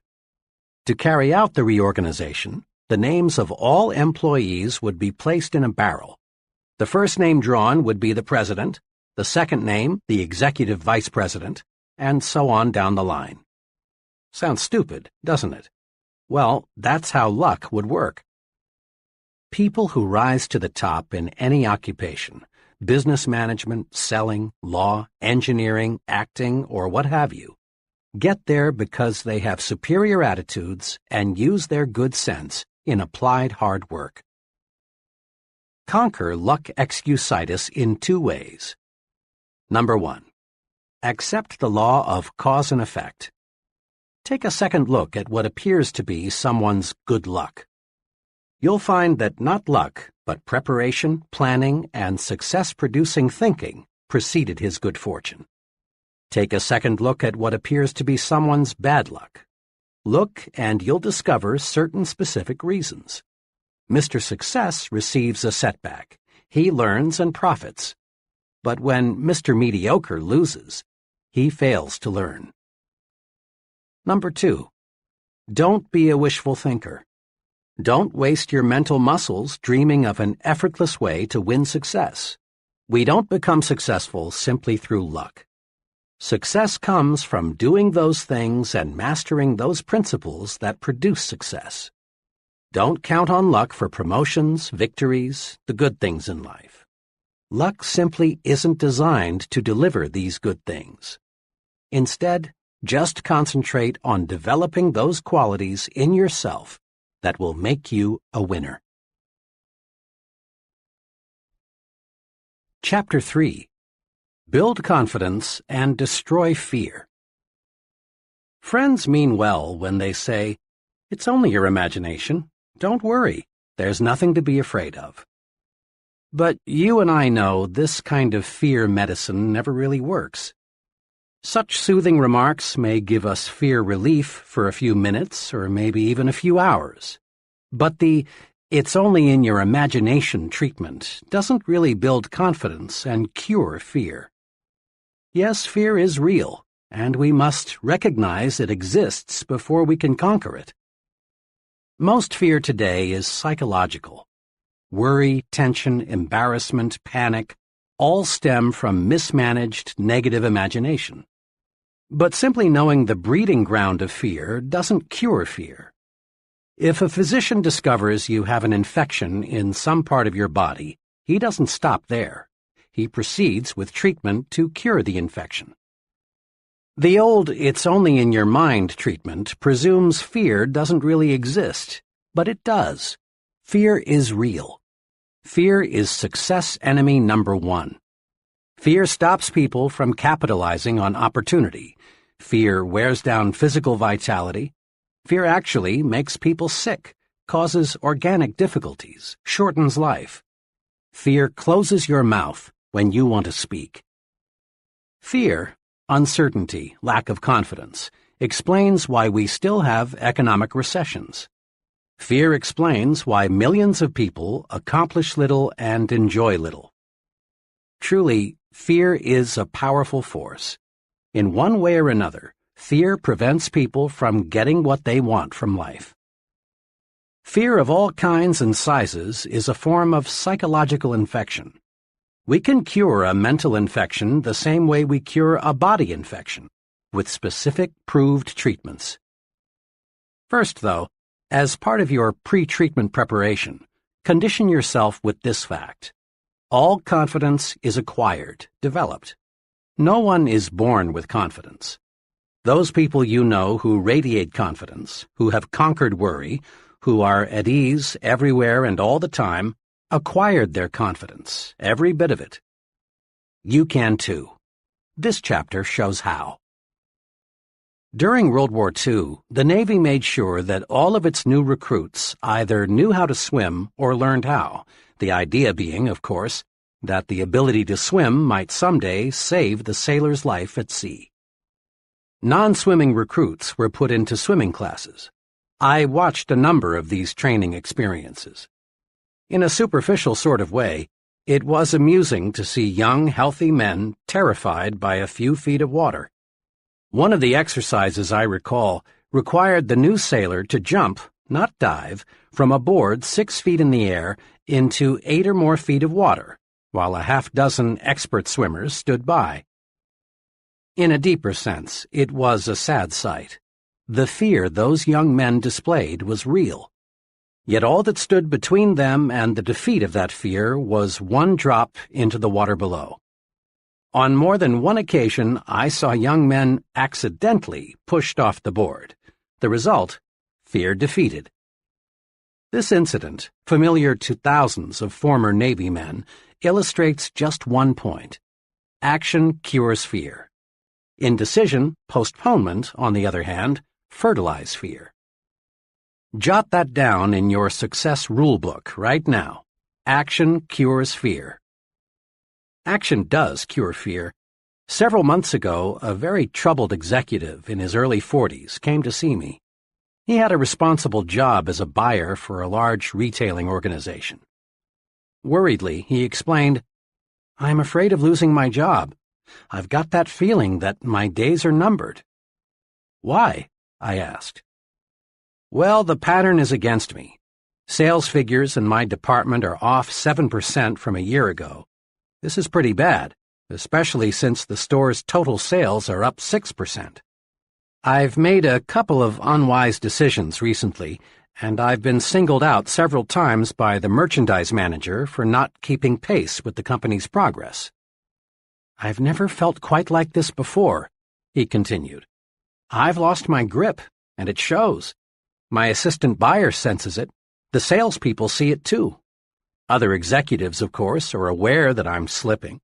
One buyer even suggested at a meeting of all head buyers the other day that part of my line should be put in his department, where he said it could make money for the store. It's like drowning and having a crowd of spectators just standing there waiting for me to sink away." The executive talked on, elaborating further on his predicament. Finally, I cut in and asked, "What are you doing about it? What are you trying to do to correct the situation?" "Well," he answered, "there isn't much I can do, I guess, but hope for the best." To this comment, I asked, "Honestly now, is hope enough?" Pausing, but not giving him a chance to answer, I put another question to him. "Why not take action to support your hope?" "Go on," he said. "Well, there are two kinds of action that seem to fit your case. First, start this afternoon to move those sales figures upward. We've got to face it. There's a reason your sales are slipping. Find it. Maybe you need a special sale to clear out your slow-moving merchandise, so you'll be in a position to buy some fresh stock. Perhaps you can rearrange your display counters. Maybe your salespeople need more enthusiasm. I can't pinpoint what will turn your sales volume upward, but something will. And it would probably be wise to talk privately with your merchandise manager. He may be on the verge of putting you out, but when you talk it over with him and ask his advice, he'll certainly give you more time to work things out. It's too expensive for the store to replace you as long as top management feels there's a chance you'll find a solution." I went on. "Then get your assistant buyers on the ball.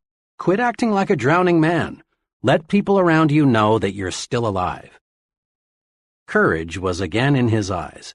Then he asked, "You said there are two kinds of action I should take. What's the second?"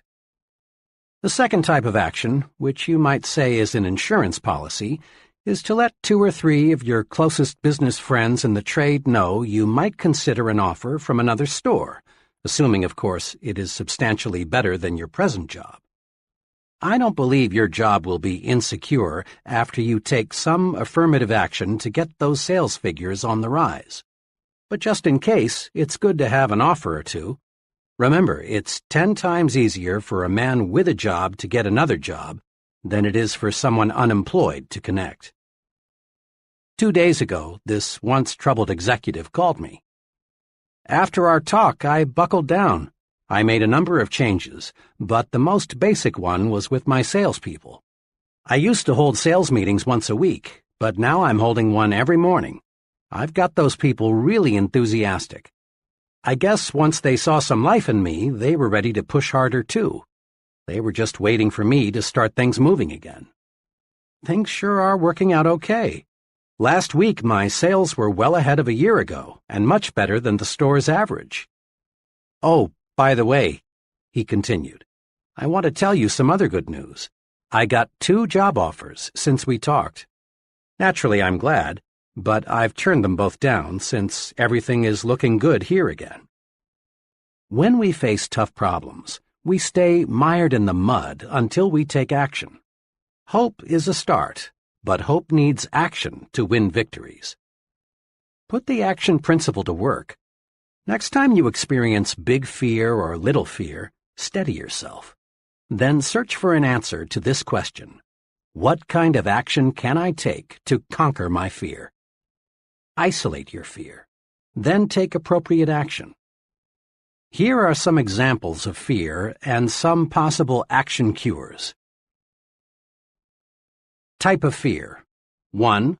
Embarrassment because of personal appearance. Action. Improve it.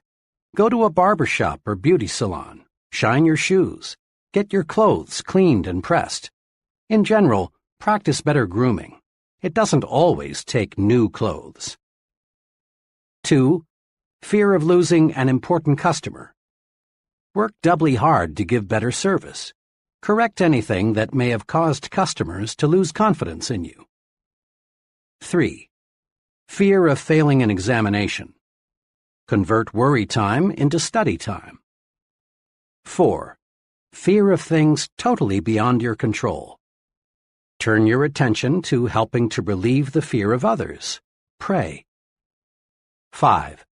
Fear of being physically hurt by something you can't control, such as a tornado or an airplane out of control. Switch your attention to something totally different. Go out into your yard and pull up weeds. Play with your children. Go to a movie. 6. Fear of what other people may think and say. Make sure that what you plan to do is right, then do it.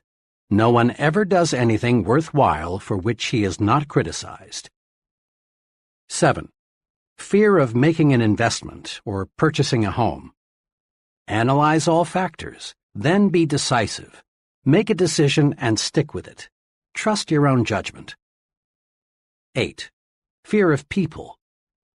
Put them in proper perspective. Remember, the other person is just another human being pretty much like yourself.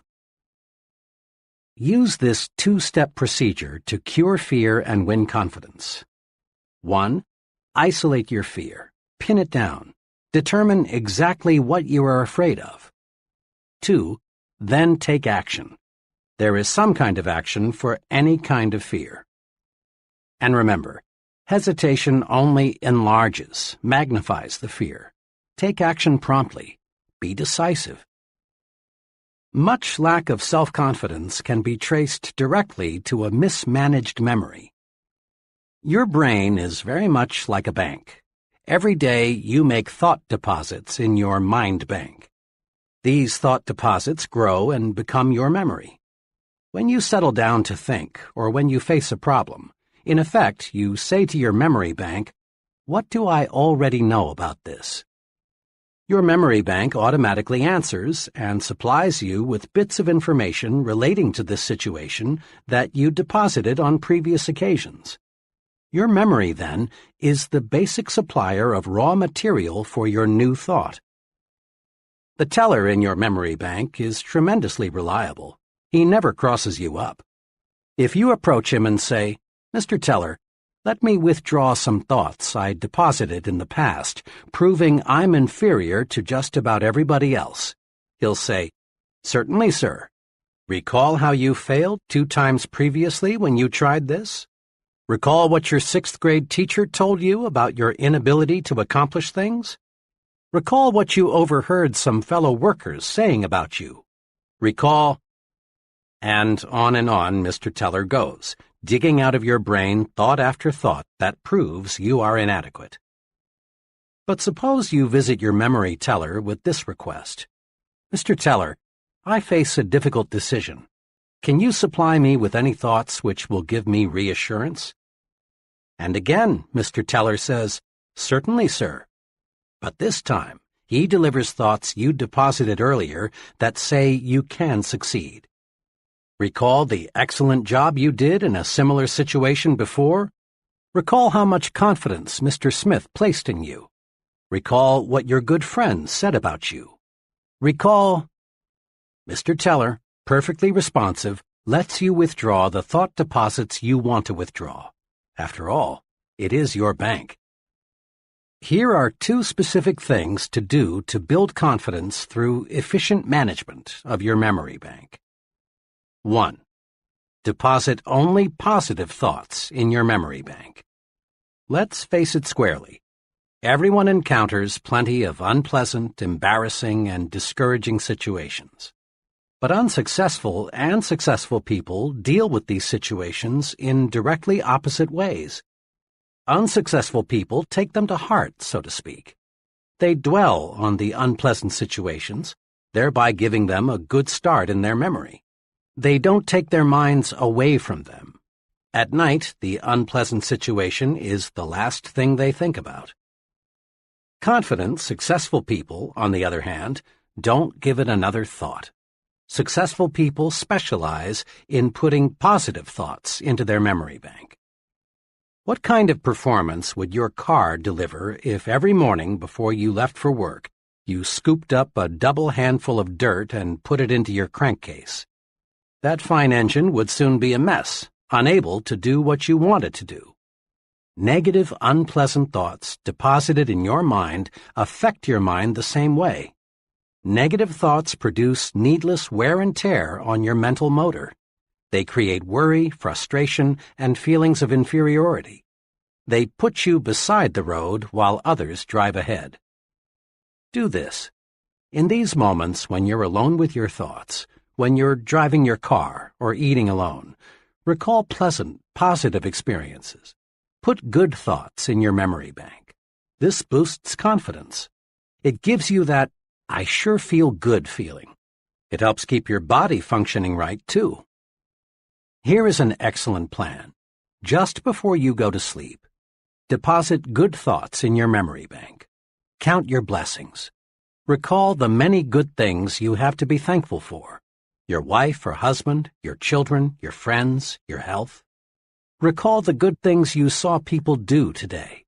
Recall your little victories and accomplishments. Go over the reasons why you are glad to be alive. 2. Withdraw only positive thoughts from your memory bank. I was closely associated several years ago in Chicago with a firm of psychological consultants. They handled many types of cases, but mostly marriage problems and psychological adjustment situations, all dealing with mind matters. One afternoon, as I was talking with the head of the firm about his profession and his techniques for helping the seriously maladjusted person, he made this remark: "You know, there would be no need for my services if people would do just one thing." "What's that?" I asked eagerly. "Simply this: destroy their negative thoughts before those thoughts become mental monsters. Most individuals I try to help," he continued, "are operating their own private museum of mental horror. Many marriage difficulties, for example, involve the honeymoon monster. The honeymoon wasn't as satisfactory as one or both of the marriage partners had hoped, but instead of burying the memory, they reflected on it hundreds of times until it was a giant obstacle to successful marital relationships. They come to me as much as 5 or 10 years later. Usually, of course, my clients don't see where their trouble lies. It's my job to uncover and explain the source of their difficulty to them and help them to see what a triviality it really is. A person can make a mental monster out of almost any unpleasant happening, my psychologist friend went on. A job failure, a jilted romance, a bad investment, disappointment in the behavior of a teenage child. These are common monsters I have to help troubled people destroy. It is clear that any negative thought, if fertilized with repeated recall, can develop into a real mind monster, breaking down confidence and paving the way to serious psychological difficulties. In an article in Cosmopolitan magazine, The Drive Toward Self-Destruction, Alice Mulcahy pointed out that upward of 30,000 Americans commit suicide each year and another 100,000 attempt to take their own lives. She went on to say, "There is shocking evidence that millions of other people are killing themselves by slower, less obvious methods. Still others are committing spiritual rather than physical suicide, constantly seeking out ways to humiliate, punish, and generally diminish themselves." The psychologist friend mentioned before told me how he helped one of his patients to stop committing mental and spiritual suicide. This patient, he explained, was in her late 30s and had 2 children. In lay terminology, she suffered from severe depression. She looked back on every incident of her life as being an unhappy experience. Her school days, her marriage, the bearing of her children, the places she had lived, all were thought of negatively. She volunteered that she couldn't remember ever having been truly happy. And since what one remembers from the past colors what one sees in the present, she saw nothing but pessimism and darkness. When I asked her what she saw in a picture which I showed her, she said, "It looks like there will be a terrible thunderstorm tonight." That was the gloomiest interpretation of the picture I've yet heard. The picture was a large oil painting of the sun low in the sky and a jagged rocky coastline. The painting was very cleverly done and could be construed to be either a sunrise or a sunset.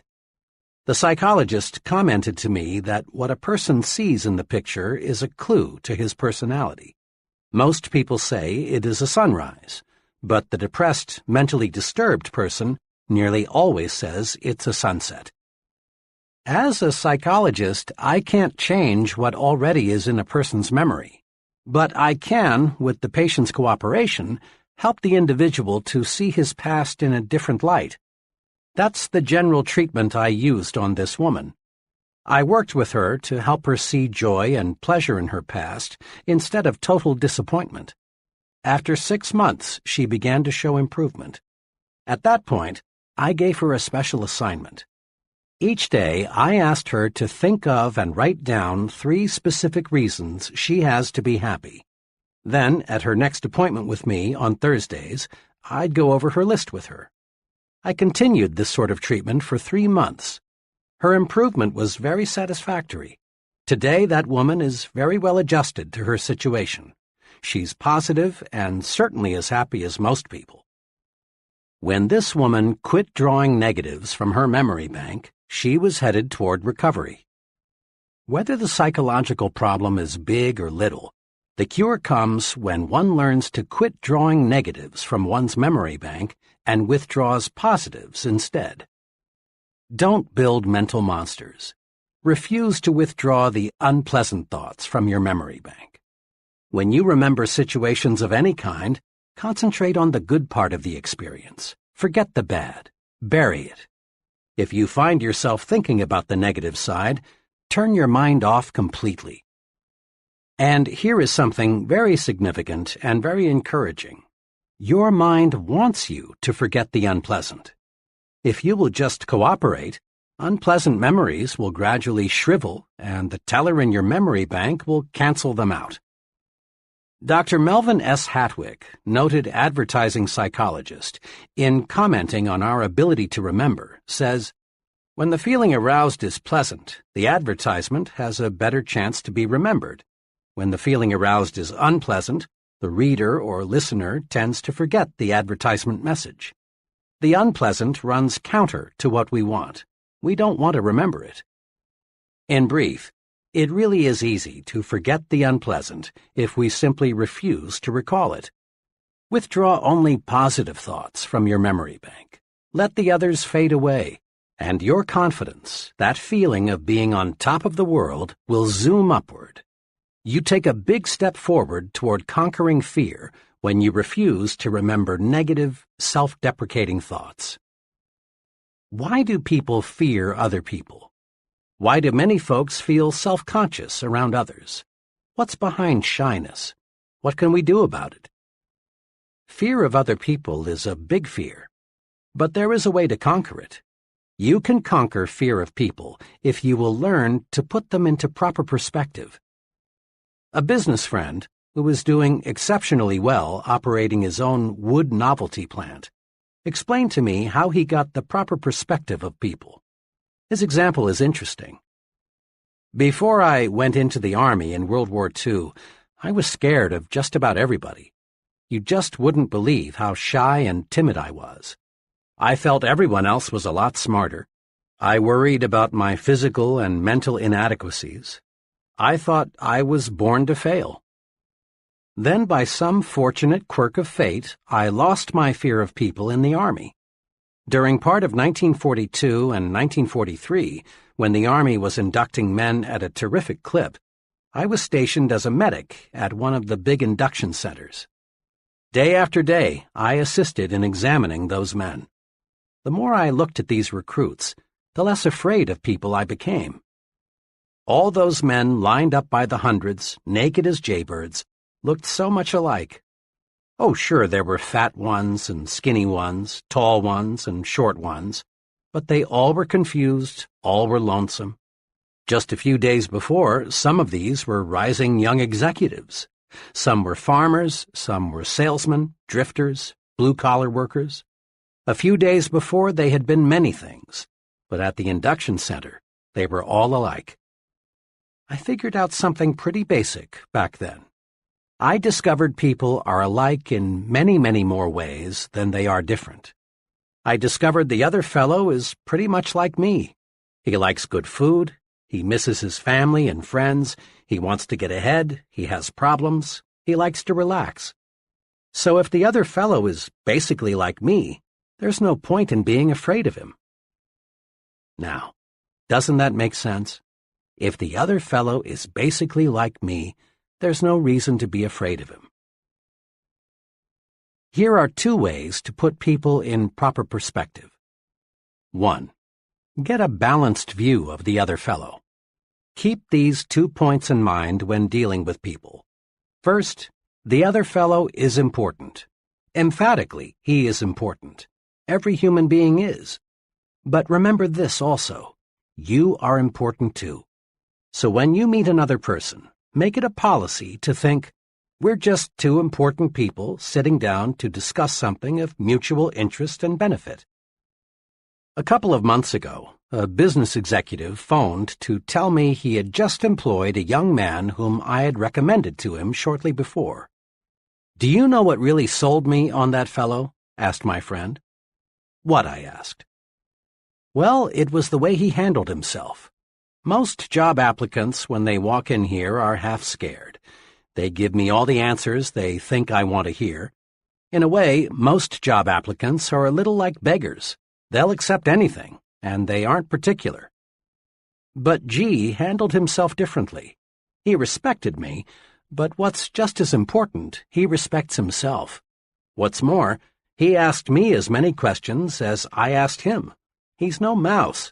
He's a real man, and he's going to do all right." This mutually important attitude helps you keep the situation balanced. The other fellow does not become too important relative to you in your thinking. The other fellow might look frightfully big, frightfully important, but remember, he is still a human being with essentially the same interests, desires, and problems as you. 2. Develop an understanding attitude. People who want figuratively to bite you, growl at you, pick on you, and otherwise chop you down are not rare. If you're not prepared for people like that, they can punch big holes in your confidence and make you feel completely defeated. You need a defense against the adult bully, the fellow who likes to throw his meager weight around. A few months ago, at the reservations desk of a Memphis hotel, I saw an excellent demonstration of the right way to handle folks like this. It was shortly after 5 p.m., and the hotel was busy registering new guests. The fellow ahead of me gave his name to the clerk in a commanding way. The clerk said, "Yes, sir, Mr. R., we have a fine single for you." "Single?" shouted the fellow. "I ordered a double." The clerk said, very politely, "Let me check, sir." He pulled the guest's reservation from the file and said, "I'm sorry, sir, your telegram specified a single. I'd be happy to put you in a double room, sir, if we had any available, but we simply do not." Then the irate customer said, "I don't care what the H that piece of paper says, I want a double." Then he started in with that "do you know who I am" bit, followed with, "I'll have you fired. You'll see. I'll have you fired." As best he could, under the verbal tornado, the young clerk injected, "Sir, we're terribly sorry, but we acted on your instructions." Finally, the customer, really furious now, said, "I wouldn't stay in the best suite in this blank blank hotel now that I know how badly managed it is," and stormed out. I stepped up to the desk, thinking the clerk, who had taken one of the worst public tongue-lashings I'd seen in some time, would be upset. Instead, he greeted me with one of the finest "good evening, sirs" I'd ever heard. As he went through the routine of processing my room, I said to him, "I certainly admire the way you handled yourself just a moment ago. You have tremendous temper control." "Well, sir," he said, "I really can't get mad at a fellow like that. You see, he really isn't mad at me. I was just the scapegoat. The poor fellow may be in bad trouble with his wife, or his business may be off, or maybe he feels inferior and this was his golden chance to feel like a wheel. I'm just the guy who gave him a chance to get something out of his system." The clerk added, "Underneath, he's probably a very nice guy. Most folks are." Walking toward the elevators, I caught myself repeating aloud, "Underneath, he's probably a very nice guy. Most folks are." Remember those 2 short sentences next time someone declares war on you. Hold your fire. The way to win in situations like this is to let the other fellow blow his stack and then forget it. Several years ago, while checking student examination papers, I came across one that especially disturbed me. The student who wrote the examination had demonstrated in class discussions and previous tests that he was far better qualified than his paper indicated. He was, in fact, the fellow who I thought would finish at the top of the class. Instead, his paper put him at the bottom. As was my custom in such cases, I had my secretary call the student and ask him to come by my office on an urgent matter. Paul W. appeared shortly. He looked as though he had been through a terrible experience. After he was comfortably seated, I said to him, "What happened, Paul? This just isn't the quality paper I expected you to write." Paul struggled with himself, looked in the direction of his feet, and replied, "Sir, after I saw that you had spotted me cheating, I just went to pieces. I couldn't concentrate on anything. Honest, this is the first time I've ever cheated at the university. I desperately wanted an A, so I worked up a little pony to use." He was terribly upset, but now that he was talking, he wouldn't stop. "I suppose you'll have to recommend me for dismissal. The university rule says any student found cheating in any manner is subject to permanent dismissal."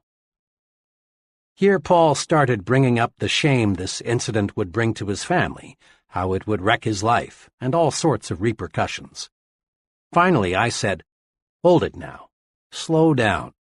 Let me explain something. I didn't see you cheat. Until you walked in and told me, I hadn't the faintest idea that was the trouble. I am sorry, Paul, that you did." Then I continued, "Paul, tell me, just what do you want to gain from your university experience?" He was a little calmer now, and after a short pause he said, "Well, Doctor, I think my overall aim is to learn how to live, but I guess I'm failing pretty badly." "We learn in different ways," I said. "I think you can learn a real success lesson from this experience. When you used your pony in there, your conscience bothered you terribly. This gave you a guilt complex that in turn broke your confidence. As you expressed it, you went to pieces. Most of the time, Paul, this matter of right and wrong is approached from a moral or religious standpoint. Now understand, I'm not here to preach to you, give you a sermon about right and wrong. But let's look at the practical side. When you do anything that goes contrary to your conscience, you feel guilty. And this guilty feeling jams your thought processes. You can't think straight because your mind is asking, "Will I get caught? Will I get caught?" "Paul," I continued, "you wanted an A so badly you did something you knew was wrong. There are many times in life when you'll want to make an A so badly you'll be tempted to do something that is contrary to your conscience.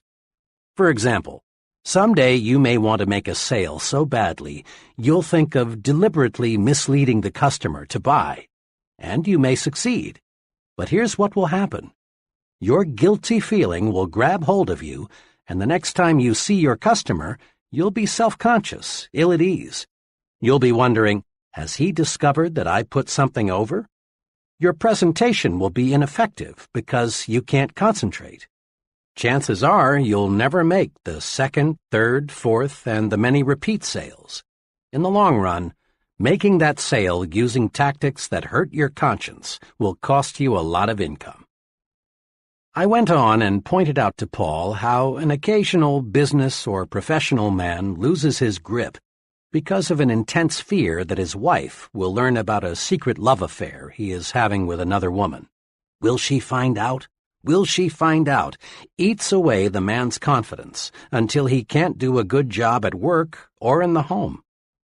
I reminded Paul that many criminals are captured not because any clues point to them, but because they act guilty and self-conscious. Their guilt feeling puts them on the suspect list. There is within each of us a desire to be right, think right, and act right. When we go against that desire, we put a cancer in our conscience. This cancer grows and grows by eating away at our confidence. Avoid doing anything that will cause you to ask yourself, "Will I get caught? Will they find out? Will I get away with it?" Don't try to make an A if it means violating your confidence. Paul, I'm pleased to say, got the point. He learned the practical value of doing what's right. I then proposed he sit down and retake the examination. In answer to his question, "But what about my dismissal?"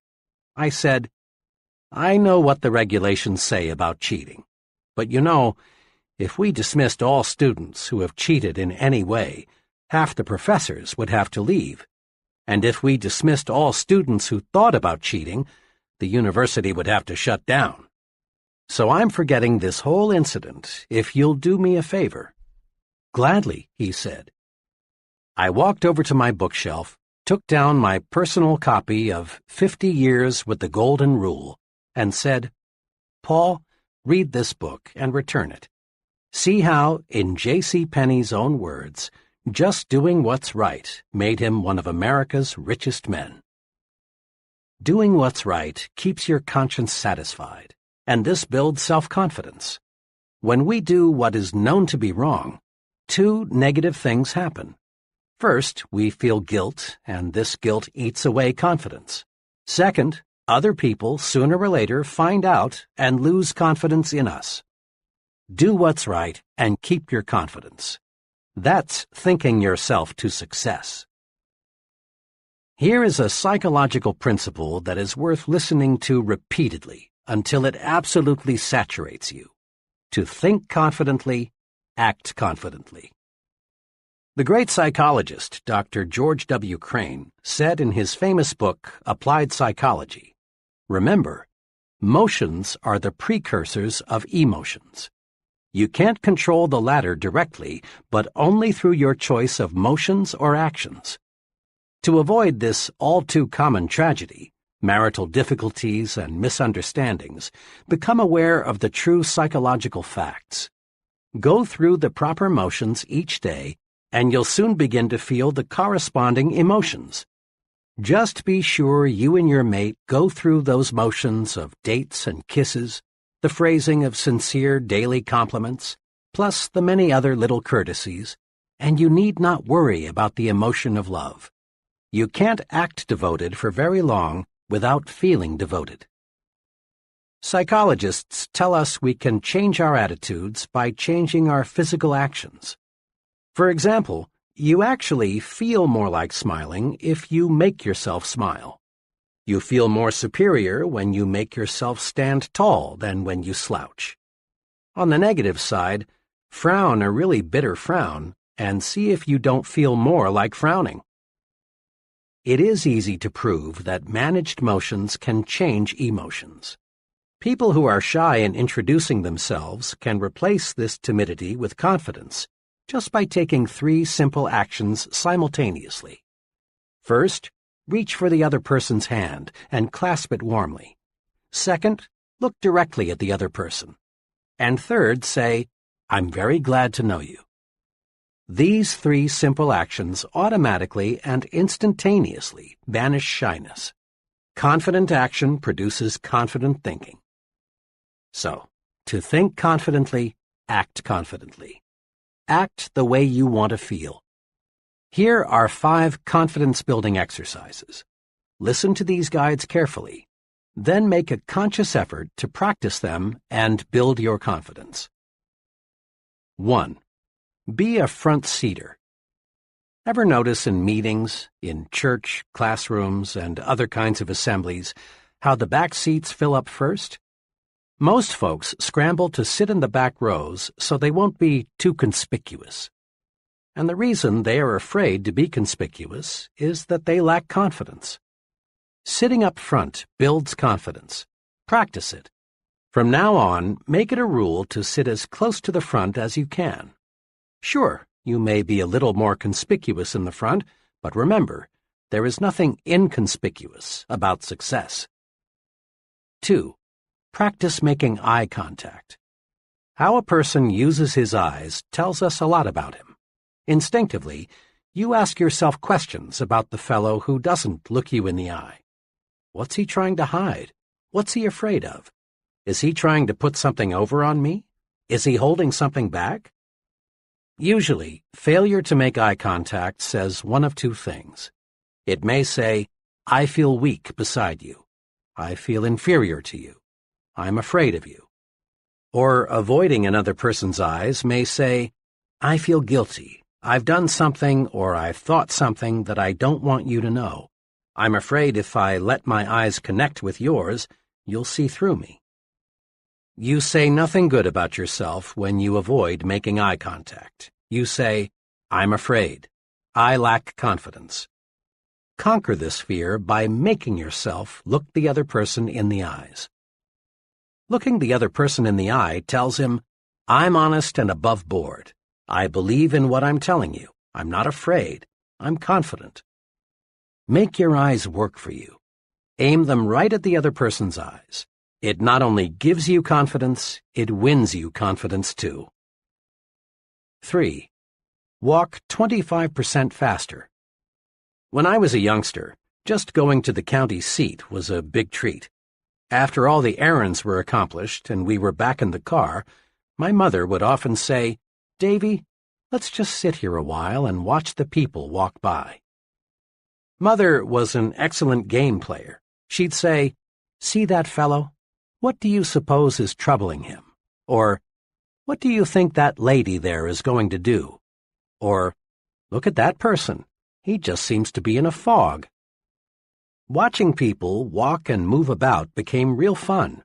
It was a lot cheaper than the movies, which was one of the reasons I learned later that Mother developed the game, and it was a lot more instructive.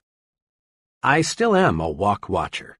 In corridors, lobbies, on sidewalks, I still occasionally find myself studying human behavior simply by watching people move about.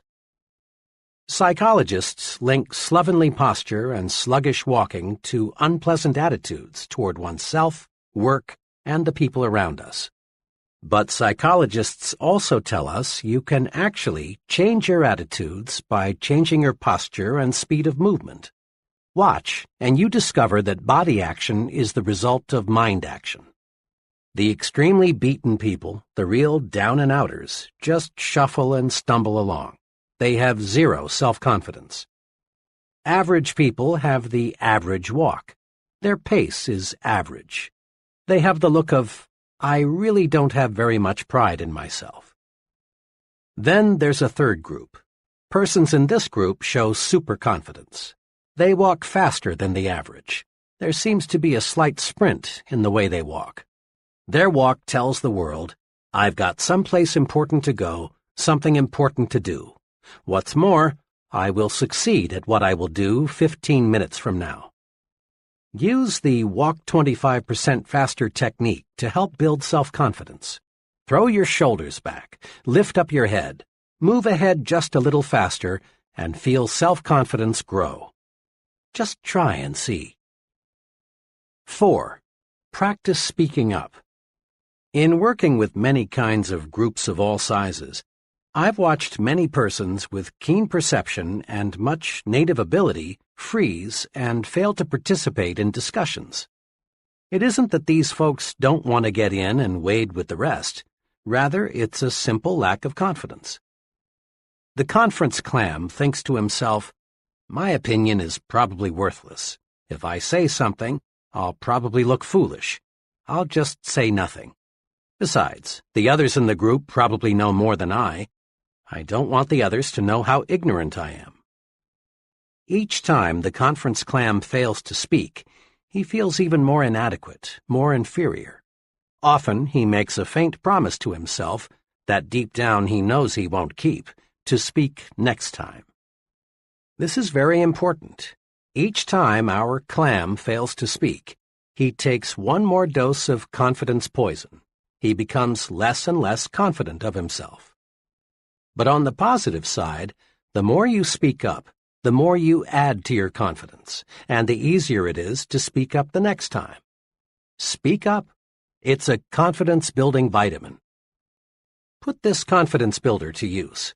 Make it a rule to speak up at every open meeting you attend. Speak up. Say something voluntarily at every business conference, committee meeting, community forum you attend. Make no exception. Comment, make a suggestion, ask a question, and don't be the last to speak. Try to be the icebreaker, the first one in with a comment. And never worry about looking foolish. You won't. For each person who doesn't agree with you, odds are another person will. Quit asking yourself, I wonder if I dare speak. Instead, concentrate on getting the discussion leader's attention so you can speak. For special training and experience in speaking, consider joining your local Toastmasters Club. Thousands of conscientious people have developed confidence through a planned program to feel at ease talking with people and to people. 5. Smile big. Most folks have heard at one time or another that a smile will give them a real boost. They've been told that a smile is excellent medicine for confidence deficiency. But lots of people still don't really believe this because they've never tried smiling when they feel fear. Make this little test.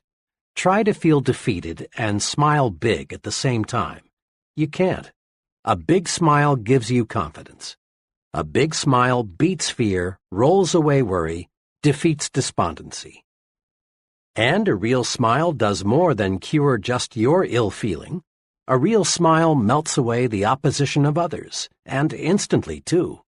Another person simply can't be angry with you if you give him a big, sincere smile. Just the other day, a little incident happened to me that illustrates this. I was parked at an intersection, waiting for the light to change, when bam! The driver behind me had let his foot slip the brake and put my rear bumper to a test. I looked back through my mirror and saw him getting out. I got out too, and forgetting the rule book, started preparing myself for verbal combat.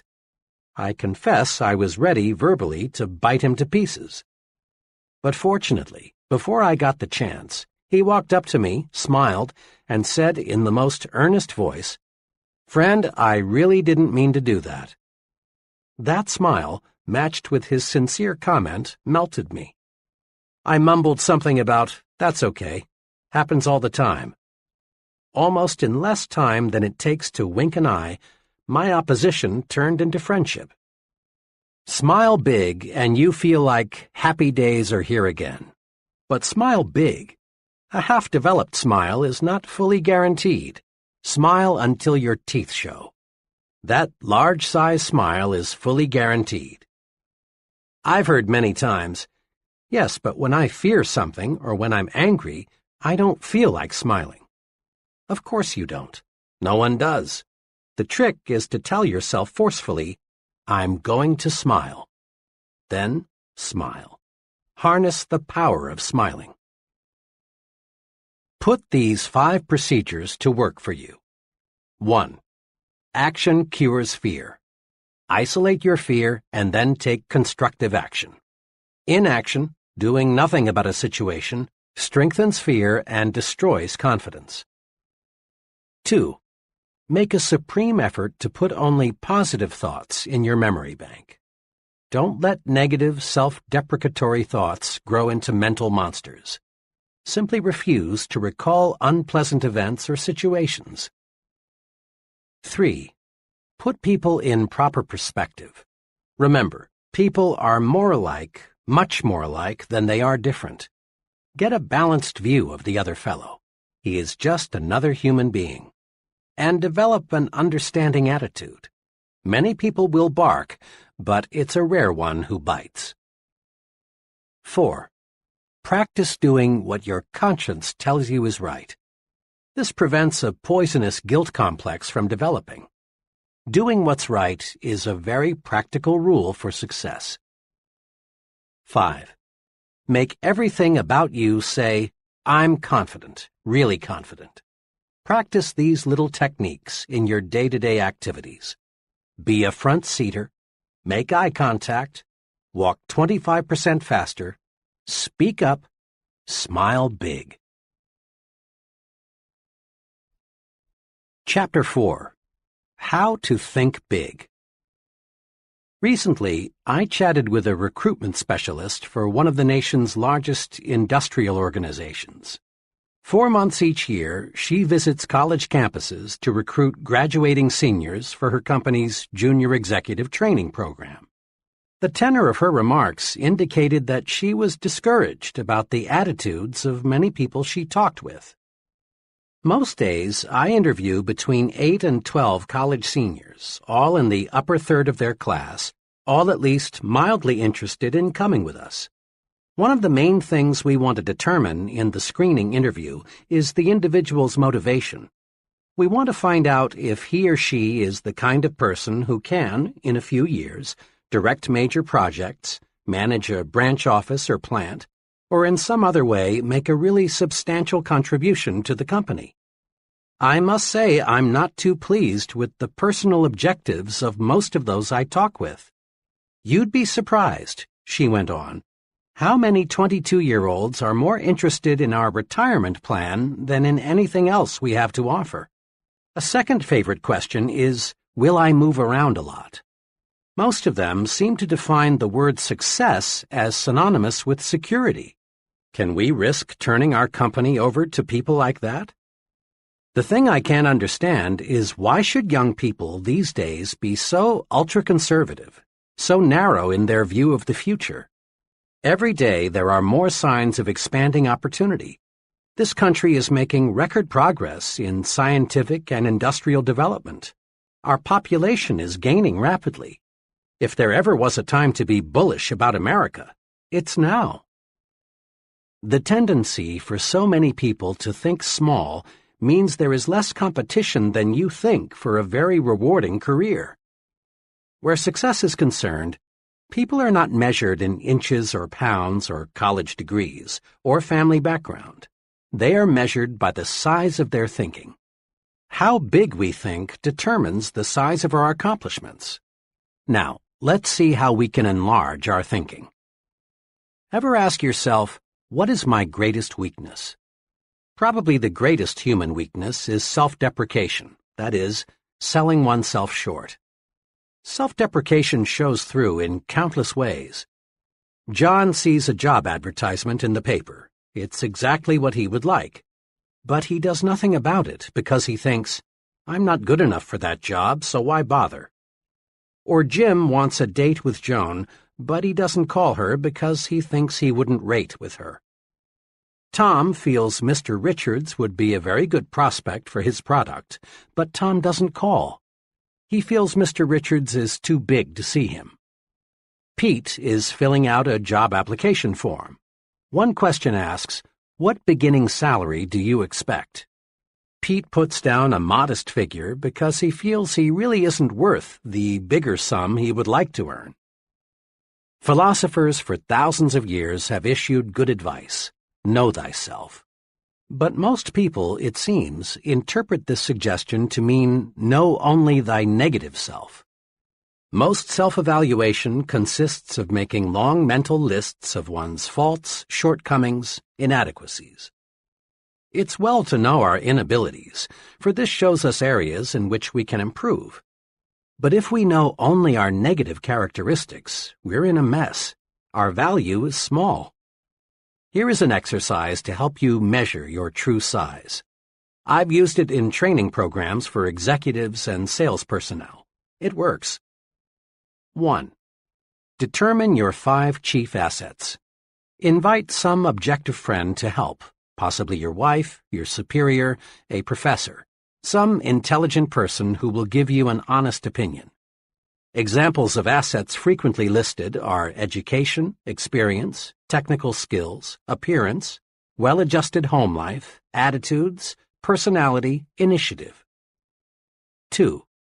Next, under each asset, write the names of 3 persons you know who have achieved large success but who do not have this asset to as great a degree as you. When you've completed this exercise, you will find you outrank many successful people on at least one asset. There is only one conclusion you can honestly reach. You're bigger than you think. So fit your thinking to your true size. Think as big as you really are. Never, never, never sell yourself short. The person who says adamantine when in plain talk he means immovable, or says coquette when we would understand him better if he said flirt, may have a big vocabulary. But does he have a big thinker's vocabulary? Probably not. People who use difficult, high-sounding words and phrases that most folks have to strain themselves to understand are inclined to be overbearing and stuffed shirts. And stuffed shirts are usually small thinkers. The important measure of a person's vocabulary is not the size or the number of words he uses. Rather, the thing that counts, the only thing that counts about one's vocabulary, is the effect his words and phrases have on his own and others' thinking. Here is something very basic. We do not think in words and phrases. We think only in pictures and/or images. Words are the raw materials of thought. When spoken or read, that amazing instrument, the mind, automatically converts words and phrases into mind pictures. Each word, each phrase, creates a slightly different mind picture. If someone tells you, Jim bought a new split level, you see one picture. But if you're told, Jim bought a new ranch house, you see another picture. The mind pictures we see are modified by the kinds of words we use to name things and describe things. Look at it this way. When you speak or write, you are, in a sense, a projector showing movies in the minds of others, and the pictures you create determine how you and others react. Suppose you tell a group of people, I'm sorry to report we've failed. What do these people see? They see defeat and all the disappointment and grief the word failed conveys. Now suppose you said instead, "Here's a new approach that I think will work." They would feel encouraged, ready to try again. Suppose you say, "We face a problem." You have created a picture in the minds of others of something difficult, unpleasant to solve. Instead say, "We face a challenge," and you create a mind picture of fun, sport, something pleasant to do. Or tell a group, "We incurred a big expense," and people see money spent that will never return. Indeed, this is unpleasant. Instead say, "We made a big investment," and people see a picture of something that will return profits later on, a very pleasant sight. The point is this: big thinkers are specialists in creating positive, forward-looking, optimistic pictures in their own minds and in the minds of others. To think big, we must use words and phrases that produce big, positive mental images. Here are examples of phrases that create small, negative, depressing thoughts. And then, the same situation is discussed, but in a big, positive way. As you listen to these, ask yourself, what mind pictures do I see? Phrases that create small, negative mind images. 1. It's no use, we're whipped. Or, phrases that create big, positive mind images. We're not whipped yet, let's keep trying. Here's a new angle. 2. I was in that business once and failed, never again. Or, I went broke, but it was my own fault. I'm going to try again. 3. I've tried, but the product won't sell. People don't want it. Or, so far I've not been able to sell this product, but I know it is good, and I'm going to find the formula that will put it over. 4. The market is saturated. Imagine, 75% of the potential has already been sold. Better get out. Or, imagine, 25% of the market is still not sold. Count me in. This looks big. 5. Their orders have been small. Cut them off. Or, their orders have been small. Let's map out a plan for selling them more of their needs. 6. 5 years is too long a time to spend before I'll get into the top ranks in your company. Count me out. Or, 5 years is not really a long time. Just think. That leaves me 30 years to serve at a high level. 7. The competition has all the advantage. How do you expect me to sell against them? Or, competition is strong, there's no denying that, but no one ever has all the advantages. Let's put our heads together and figure out a way to beat them at their own game. 8. Nobody will ever want that product. Or, in its present form, it may not be saleable, but let's consider some modifications. 9. Let's wait until a recession comes along, then buy stocks. Or, let's invest now. Bet on prosperity, not depression. 10. I'm too young, old, for the job. Or, being young, old, is a distinct advantage. 11. It won't work. Let me prove it. The image, dark, gloom, disappointment, grief, failure. Or, it will work. Let me prove it. The image, bright, hope, success, fun, victory. 4 ways to develop the big thinker's vocabulary. Here are 4 ways to help you develop a big thinker's vocabulary. 1. Use big, positive, cheerful words and phrases to describe how you feel. When someone asks, "How do you feel today?" and you respond with an, "I'm tired, I have a headache, I wish it were Saturday, I don't feel so good," you actually make yourself feel worse. Practice this. It's a very simple point, but it has tremendous power. Every time someone asks you, "How are you?" or "How are you feeling today?" respond with a, "Just wonderful, thanks, and you?" or say, "Great," or "Fine." Say you feel wonderful at every possible opportunity. and you will begin to feel wonderful, and bigger too. Become known as a person who always feels great. It wins friends. 2. Use bright, cheerful, favorable words and phrases to describe other people. Make it a rule to have a big, positive word for all your friends and associates. When you and someone else are discussing an absent third party, be sure you compliment him with big words and phrases like, "He's really a fine fellow. They tell me he's working out wonderfully well." Be extremely careful to avoid the petty, cut-him-down language. Sooner or later, third parties hear what's been said, and then such talk only cuts you down. 3. Use positive language to encourage others. Compliment people personally, at every opportunity. Everyone you know craves praise. Have a special good word for your wife or husband every day. Notice and compliment the people who work with you. Praise, sincerely administered, is a success tool. Use it. Use it again and again and again. Compliment people on their appearance, their work, their achievements, their families. 4. Use positive words to outline plans to others. When people hear something like this, "Here is some good news, we face a genuine opportunity," their minds start to sparkle. But when they hear something like, "Whether we like it or not, we've got a job to do," the mind movie is dull and boring, and they react accordingly. Promise victory and watch eyes light up. Promise victory and win support. Build castles. Don't dig graves. See what can be, not just what is. Big thinkers train themselves to see not just what is, but what can be. Here are 4 examples to illustrate this point. 1. What gives real estate value?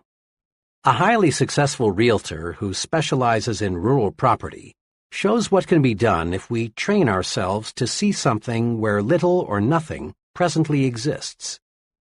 "Most of the rural property around here," my friend began, "is run down and not very attractive. I'm successful because I don't try to sell my prospects a farm as it is. I develop my entire sales plan around what the farm can be.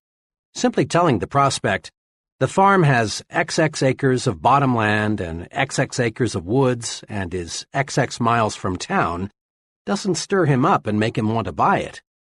But when you show him a concrete plan for doing something with the farm, he's just about sold.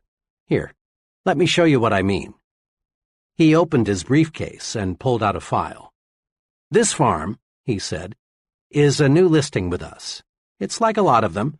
It's 43 miles from the center of the metropolitan area. The house is run down, and the place hasn't been farmed in 5 years. Now here's what I've done. I spent 2 full days on the place last week, just studying it. I walked over the place several times. I looked at neighboring farms. I studied the location of the farm with respect to existing and planned highways. I asked myself, what's this farm good for? I came up with 3 possibilities. Here they are." He showed them to me. Each plan was neatly typed and looked quite comprehensive. One plan suggested converting the farm into a riding stable. The plan showed why the idea was sound: a growing city, more love for the outdoors, more money for recreation, good roads. The plan also showed how the farm could support a sizable number of horses so that the revenue from the rides would be largely clear. The whole riding stable idea was very thorough, very convincing. The plan was so clear and convincing, I could see a dozen couples riding horseback through the trees. In similar fashion, this enterprising salesman developed a second thorough plan for a tree farm and a third plan for a combination tree and poultry farm. Now, when I talk with my prospects, I won't have to convince them that the farm is a good buy as it is. I help them to see a picture of the farm changed into a money-making proposition. Besides selling more farms and selling them faster, my method of selling the property for what it can be pays off in another way. I can sell a farm at a higher price than my competitors. People naturally pay more for acreage and an idea than they do for just acreage. Because of this, more people want to list their farms with me, and my commission on each sale is larger. The moral is this: look at things not as they are, but as they can be. Visualization adds value to everything. A big thinker always visualizes what can be done in the future. He isn't stuck with the present. 2. How much is a customer worth? A department store executive was addressing a conference of merchandise managers. She was saying, "I may be a little old-fashioned, but I belong to the school that believes the best way to get customers to come back is to give them friendly, courteous service." One day I was walking through our store when I overheard a salesperson arguing with a customer. The customer left in quite a huff. Afterward, the salesperson said to another, "I'm not going to let a $1.98 customer take up all my time and make me take the store apart trying to find him what he wants. He's simply not worth it." I walked away, the executive continued, but I couldn't get that remark out of my mind. It is pretty serious, I thought, when our salespeople think of customers as being in the $1.98 category. I decided right then that this concept must be changed. When I got back to my office, I called our research director and asked him to find out how much the average customer spent in our store last year. The figure he came up with surprised even me. According to our research director's careful calculation, the typical customer spent $362 in our establishment. The next thing I did was call a meeting of all supervisory personnel and explain the incident to them. Then I showed them what a customer is really worth. Once I got these people to see that a customer is not to be valued on a single sale, but rather on an annual basis, customer service definitely improved. The point made by the retailing executive applies to any kind of business. It's repeat business that makes the profit. Often there's no profit at all on the first several sales. Look at the potential expenditures of the customers, not just what they buy today. Putting a big value on customers is what converts them into big, regular patrons. Attaching little value to customers sends them elsewhere. A student related this pertinent incident to me, explaining why he'll never again eat in a certain cafeteria. For lunch one day, the student began, I decided to try a new cafeteria that had just opened a couple of weeks before. Nickels and dimes are pretty important to me right now, so I watch what I buy pretty closely. Walking past the meat section, I saw some turkey and dressing that looked pretty good, and it was plainly marked 39 cents. When I got to the cash register, the checker looked at my tray and said, $1.09. I politely asked her to check it again because my tally was 99 cents. After giving me a mean glare, she recounted. The difference turned out to be the turkey. She had charged me 49 cents instead of 39 cents. Then I called her attention to the sign which read 39 cents. This really set her off. I don't care what that sign says. It's supposed to be 49 cents. See? Here's my price list for today. Somebody back there made a mistake. You'll have to pay the 49 cents. Then I tried to explain to her the only reason I selected the turkey was because it was 39 cents. If it had been marked 49 cents, I'd have taken something else. To this, her answer was, "You'll just have to pay the 49 cents. I did because I didn't want to stand there and create a scene. But I decided on the spot that I'd never eat there again. I spend about $250 a year for lunches, and you can be sure they'll not get 1 penny of it. There's an example of the little view. The checker saw 1 thin dime, not the potential $250. 3.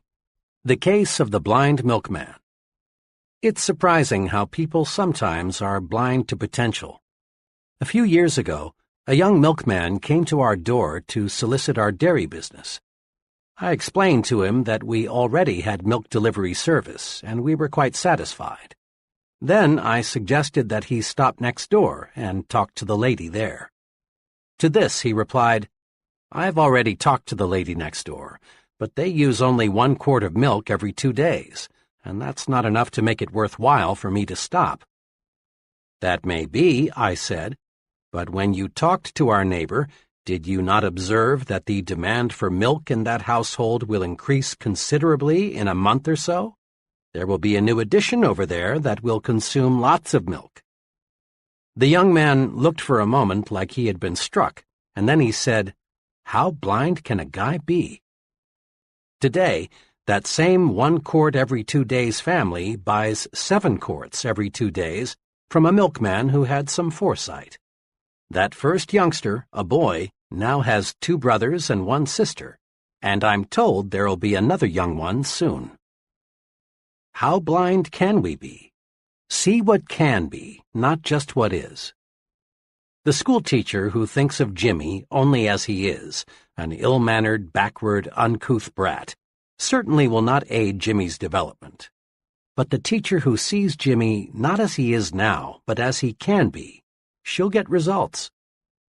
Most folks driving through Skid Row see only broken-down stumble-bums hopelessly lost to the bottle. A few devoted people see something else in the Skid Rowite. They see a reconstructed citizen, and because they see this, they succeed in many cases in doing an excellent rehabilitation job. 4. What determines how much you're worth? After a training session a few weeks ago, a young man came to see me and asked if he could talk with me for a few minutes. I knew that this young fellow, now about 26, had been a very underprivileged child. On top of this, he had experienced a mountain of misfortune in his early adult years. I also knew that he was making a real effort to prepare himself for a solid future. Over coffee, we quickly worked out his technical problem, and our discussion turned to how people who have few physical possessions should look toward the future. His comments provide a straightforward, sound answer. "I've got less than $200 in the bank. My job as a rate clerk doesn't pay much, and it doesn't carry much responsibility. My car is 4 years old, and my wife and I live in a cramped second-floor apartment. But, Professor," he continued, "I'm determined not to let what I haven't got stop me." That was an intriguing statement, so I urged him to explain. "It's this way," he went on. "I've been analyzing people a lot lately, and I've noticed this. People who don't have much look at themselves as they are now. That's all they see. They don't see a future. They just see a miserable present. My neighbor is a good example. He's continually complaining about having a low-pay job, the plumbing that's always getting fouled up, the lucky breaks somebody else just got, the doctor bills that are piling up. He reminds himself so often that he's poor that now he just assumes that he's always going to be poor. He acts as if he were sentenced to living in that broken-down apartment all the rest of his life." My friend was really speaking from the heart, and after a moment's pause he added, "If I looked at myself strictly as I am, old car, low income, cheap apartment, and hamburger diet, I couldn't help but be discouraged. I'd see a nobody, and I'd be a nobody for the rest of my life. I've made up my mind to look at myself as the person I'm going to be in a few short years. I see myself not as a rate clerk, but as an executive. I don't see a crummy apartment. I see a fine new suburban home. And when I look at myself that way, I feel bigger and think bigger, and I've got plenty of personal experiences to prove it's paying off." Isn't that a splendid plan for adding value to oneself? This young fellow is on the expressway to really fine living. He's mastered this basic success principle. It isn't what one has that's important. Rather, it's how much one is planning to get that counts. The price tag the world puts on us is just about identical to the one we put on ourselves. Here is how you can develop your power to see what can be, not just what is. I call these the practice adding value exercises. 1. Practice adding value to things. Remember the real estate example. Ask yourself, what can I do to add value to this room or this house or this business? Look for ideas to make things worth more. A thing, whether it be a vacant lot, a house, or a business, has value in proportion to the ideas for using it. 2. Practice adding value to people. As you move higher and higher in the world of success, more and more of your job becomes people development. Ask, what can I do to add value to my subordinates? What can I do to help them to become more effective? Remember, to bring out the best in a person, you must first visualize his best. 3. Practice adding value to yourself. Conduct a daily interview with yourself. Ask, what can I do to make myself more valuable today? Visualize yourself not as you are, but as you can be. Then specific ways for attaining your potential value will suggest themselves. Just try and see. A retired owner-manager of a medium-sized printing company, 60 employees, explained to me how his successor was picked. 5 years ago, my friend began, I needed an accountant to head up our accounting and office routine. The fellow I hired was named Harry and was only 26. He knew nothing about the printing business, but his record showed he was a good accountant. Yet, a year and a half ago, when I retired, we made him president and general manager of the company. Looking back on it, Harry had one trait that put him out in front of everyone else. Harry was sincerely and actively interested in the whole company, not just writing checks and keeping records. Whenever he saw how he could help other employees, he jumped right in. The first year Harry was with me, we lost a few men. Harry came to me with a fringe benefit program which he promised would cut down turnover at low cost, and it worked. Harry did many other things too, which helped the whole company, not just this department. He made a detailed cost study of our production department and showed me how a $30,000 investment in new machinery would pay off. Once we experienced a pretty bad sales slump. Harry went to our sales manager and said, in effect, I don't know much about the sales end of the business, but let me try to help. And he did. Harry came up with several good ideas, which helped us sell more jobs. When a new employee joined us, Harry was right there to help the fellow get comfortable. Harry took a real interest in the entire operation. When I retired, Harry was the only logical person to take over. But don't misunderstand, my friend continued. Harry didn't try to put himself over on me. He wasn't a mere meddler. He wasn't aggressive in a negative way. He didn't stab people in the back, and he didn't go around giving orders. He just went around helping. Harry simply acted as if everything in the company affected him. He made company business his business. We can all learn a lesson from Harry.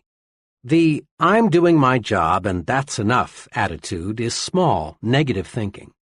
Big thinkers see themselves as members of a team effort, as winning or losing with the team, not by themselves. They help in every way they can, even when there is no direct and immediate compensation or other reward. The fellow who shrugs off a problem outside his own department with the comment, well, that's no concern of mine, let them worry about it, hasn't got the attitude it takes for top leadership. Practice this. Practice being a big thinker. See the company's interest as identical with your own. Probably only a very few persons working in large companies have a sincere, unselfish interest in their company.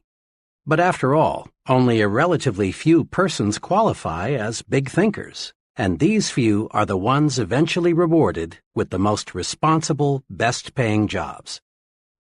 Many potentially powerful people let petty, small, insignificant things block their way to achievement. Let's look at 4 examples. 1. What does it take to make a good speech? Just about everyone wishes he had the ability to do a first-class job of speaking in public. But most people don't get their wish. Most folks are lousy public speakers. Why? The reason is simple.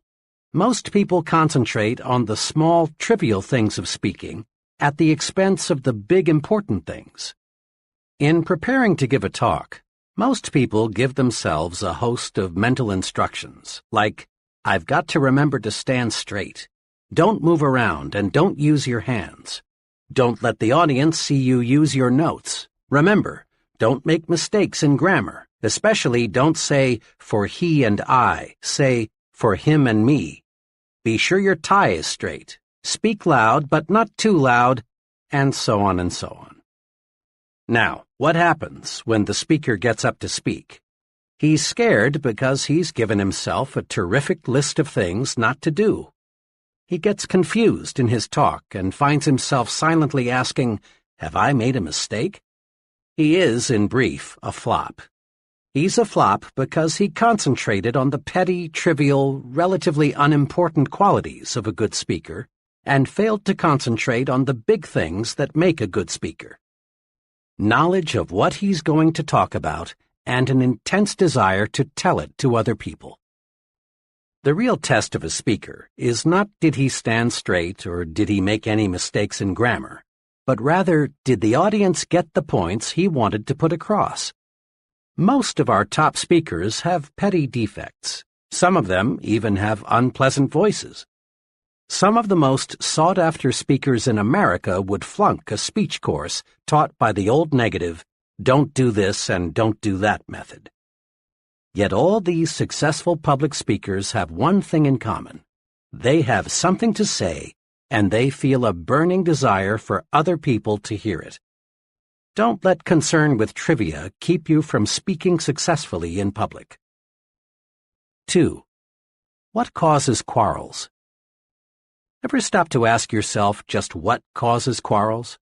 At least 99% of the time, quarrels start over petty, unimportant matters like this. John comes home a little tired, a little on edge. Dinner doesn't exactly please him, so he turns up his nose and complains. Joan's day wasn't perfect either, so she rallies to her own defense with, well, what do you expect on my food budget? Or, maybe I could cook better if I had a new stove like everybody else. This insults John's pride, so he attacks with, now, Joan, it's not lack of money. It's simply that you don't know how to manage. And away they go. Before a truce is finally declared, all sorts of accusations are made by each party. In-laws, sex, money, premarital and postmarital promises, and other issues will be introduced. Both parties leave the battle nervous, tense. Nothing has been settled, and both parties have new ammunition to make the next quarrel more vicious. Little things, petty thinking, causes arguments. So, to eliminate quarrels, eliminate petty thinking. Here's a technique that works. Before complaining or accusing or reprimanding someone or launching a counterattack in self-defense, ask yourself, is it really important? In most cases, it isn't, and you avoid conflict. Ask yourself, is it really important if he or she is messy with cigarettes or forgets to put the cap on the toothpaste or is late coming home? Is it really important if he or she squandered a little money or invited some people in I don't like? When you feel like taking negative action, ask yourself, is it really important? That question works magic in building a finer home situation. It works at the office, too. It works in homegoing traffic when another driver cuts in ahead of you. It works in any situation in life that is apt to produce quarrels. 3. John got the smallest office and fizzled out. Several years ago, I observed small thinking about an office assignment destroy a young fellow's chances for a profitable career in advertising. 4 young executives, all on the same status level, were moved into new offices. 3 of the offices were identical in size and decoration. The 4th was smaller and less elaborate. J.M. was assigned the 4th office. This turned out to be a real blow to his pride. Immediately, he felt discriminated against. Negative thinking, resentment, bitterness, jealousy built up. J.M. began to feel inadequate. The result was that J.M. grew hostile toward his fellow executives. Rather than cooperate, he did his best to undermine their efforts. Things got worse. 3 months later, J.M. slipped so badly that management had no choice but to issue him a pink slip. Small thinking over a very small matter stopped J.M. In his haste to feel he was discriminated against, J.M. failed to observe that the company was expanding rapidly and office space was at a premium. He didn't stop to consider the possibility that the executive who made the office assignments didn't even know which one was the smallest. No one in the organization, except J.M., regarded his office as an index of his value. Small thinking about unimportant things, like seeing your name last on the department route sheet or getting the fourth carbon of an office memo, can hurt you. Think big, and none of these little things can hold you back. 4. Even stuttering is a detail. A sales executive told me how even stuttering is a mere detail in salesmanship, if the fellow has the really important qualities. I have a friend, also a sales executive, who loves to play practical jokes, though sometimes these jokes aren't jokes at all. A few months ago, a young fellow called on my practical joking friend and asked for a sales job. The fellow had a terrible stutter, though, and my friend decided right here was a chance to play a joke on me. So the friend told the stammering applicant that he wasn't in the market for a salesman right now, but one of his friends, me, had a spot to fill. Then he phoned me, and boy did he give this fellow a build-up. Not suspecting anything, I said, "Send him right over." 30 minutes later, in he walked. The young fellow hadn't said 3 words before I knew why my friend was so eager to send him over. I'm Jack R., he said. Mr. X sent me over to talk to you about a job. Almost every word was a struggle. I thought to myself, this guy couldn't sell a dollar bill for 90 cents on Wall Street. I was sore at my friend, but I really felt sorry for this fellow, so I thought the least I could do was to ask him some polite questions while I thought up a good excuse as to why I couldn't use him. As we talked on, however, I discovered this fellow was no stoop. He was intelligent. He handled himself very nicely, but I just couldn't overlook the fact that he stuttered. Finally, I decided I'd wind up the interview by asking one last question. What makes you think you can sell? Well, he said, I learn fast. I like people. I think you've got a good company, and I want to make money. Now, I do have a speech impairment, but that doesn't bother me, so why should it bother anybody else? His answer showed me he had all the really important qualifications for a salesman. I decided right then to give him a chance, and you know, he's working out very well. Even a speech impairment in a talker's profession is a triviality if the person has the big qualities. Practice these 3 procedures to help yourself think about trivialities. 1. Keep your eyes focused on the big objective. Many times, we're like the salesman who, failing to make the sale, reports to his manager, "Yes, but I sure convinced the customer he was wrong." In selling, the big objective is winning sales, not arguments. In marriage, the big objective is peace, happiness, tranquility. Not winning quarrels or saying, "I could have told you so." In working with employees, the big objective is developing their full potential, not making issues out of their minor errors.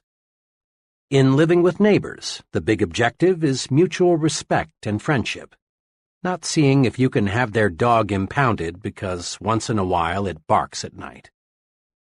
Paraphrasing some military lingo, it is much better to lose a battle and win the war than to win a battle and lose the war. Resolve to keep your eyes on the big ball. 2. Ask, is it really important? Before becoming negatively excited, just ask yourself, is it important enough for me to get all worked up about? There is no better way to avoid frustration over petty matters than to use this medicine. At least 90% of quarrels and feuds would never take place if we just faced troublesome situations with, is this really important? 3. Don't fall into the triviality trap. In making speeches, solving problems, counseling employees, think of those things that really matter, things that make the difference. Don't become submerged under surface issues. Concentrate on important things. Take this test to measure the size of your thinking. Here listed are several common situations of how petty thinkers and big thinkers see the same situation. Check yourself, then decide which will get me where I want to go, petty thinking or big thinking. The same situation handled in two entirely different ways. The choice is yours. Situation: expense accounts. The petty thinker's approach: figures out ways to increase income through chiseling on expense accounts. The big thinker's approach: figures out ways to increase income by selling more merchandise. Situation: conversation. The petty thinker's approach talks about the negative qualities of his friends, the economy, his company, the competition. The big thinker's approach talks about the positive qualities of his friends, his company, the competition. Progress: believes in retrenchment or, at best, the status quo, or believes in expansion. Future: views the future as limited, or sees the future as very promising. Work: looks for ways to avoid work, or looks for more ways and things to do, especially helping others. Competition: competes with the average, or competes with the best. Budget problems: figures out ways to save money by cutting down on necessary items, or figures out ways to increase income and buy more of the necessary items. Goals: sets goals low, or sets goals high. Goals vision: sees only the short run, or is preoccupied with the long run. Security: is preoccupied with security problems, or regards security as a natural companion of success. Companionship: surrounds himself with petty thinkers, or surrounds himself with persons with large progressive ideas. Mistakes: magnifies minor errors, turns them into big issues, or ignores errors of little consequence. Remember, it pays in every way to think big. 1. Don't sell yourself short. Conquer the crime of self-deprecation. Concentrate on your assets. You're better than you think you are. 2. Use the big thinker's vocabulary. Use big, bright, cheerful words. Use words that promise victory, hope, happiness, pleasure. Avoid words that create unpleasant images of failure, defeat, grief. 3. Stretch your vision. See what can be, not just what is. Practice adding value to things, to people, and to yourself. 4. Get the big view of your job. Really think your present job is important. That next promotion depends mostly on how you think toward your present job. 5. Think above trivial things.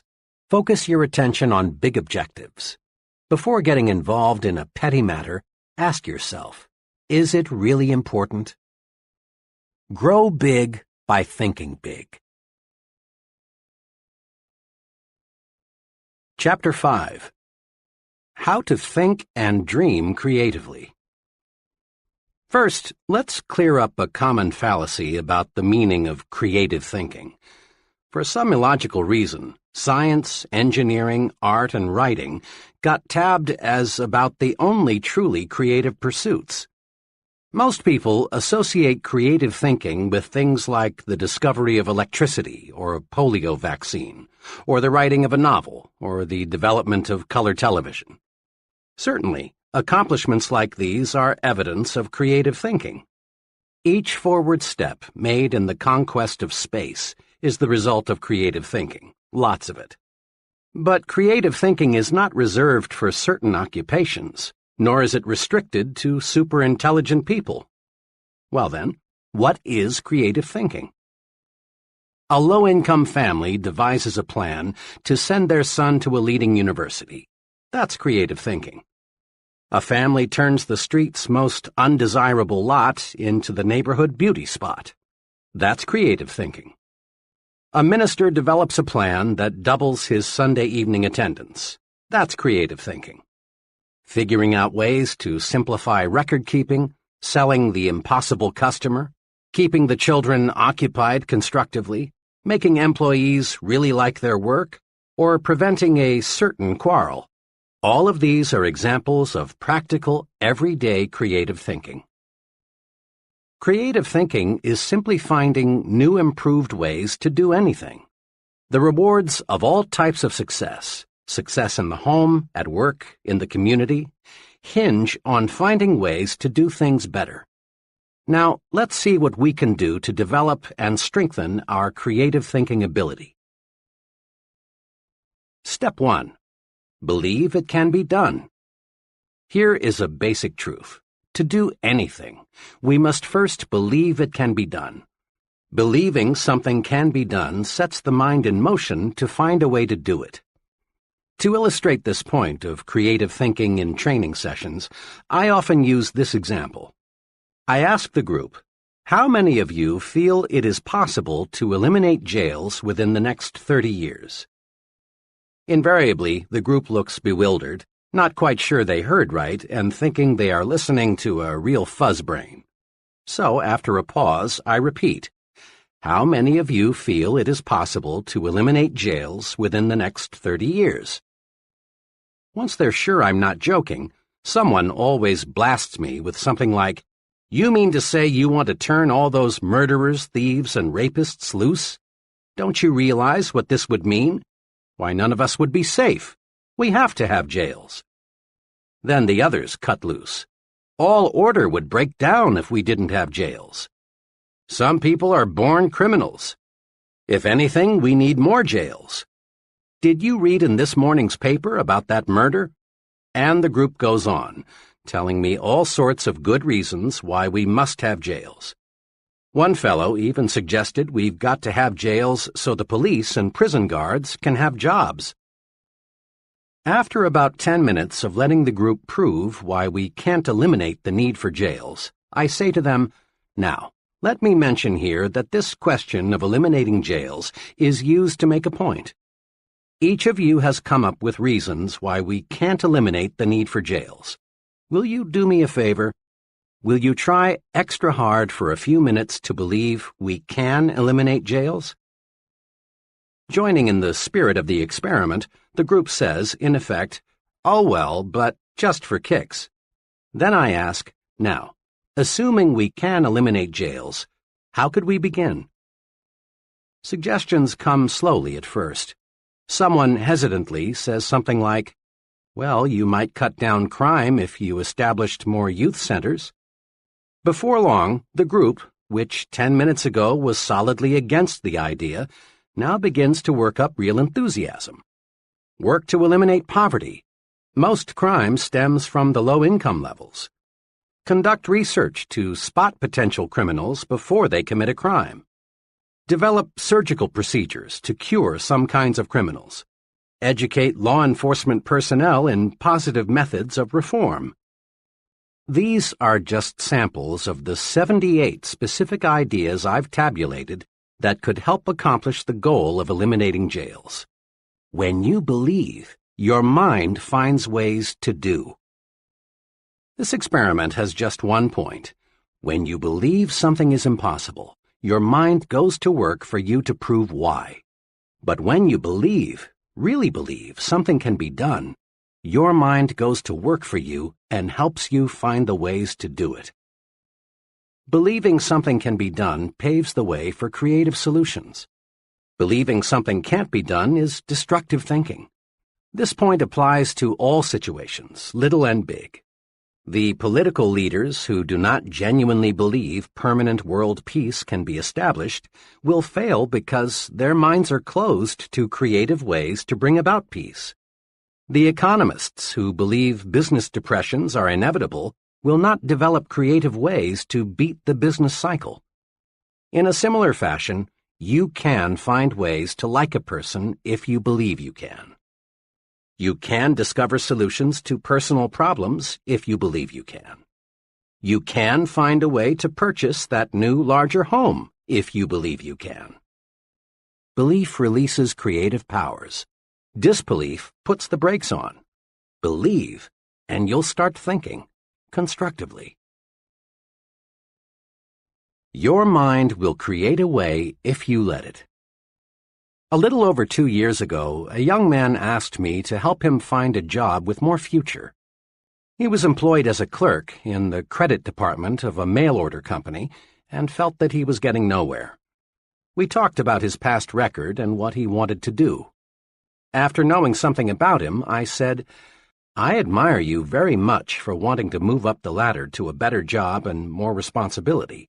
But getting a start in the kind of job you want requires a college degree these days.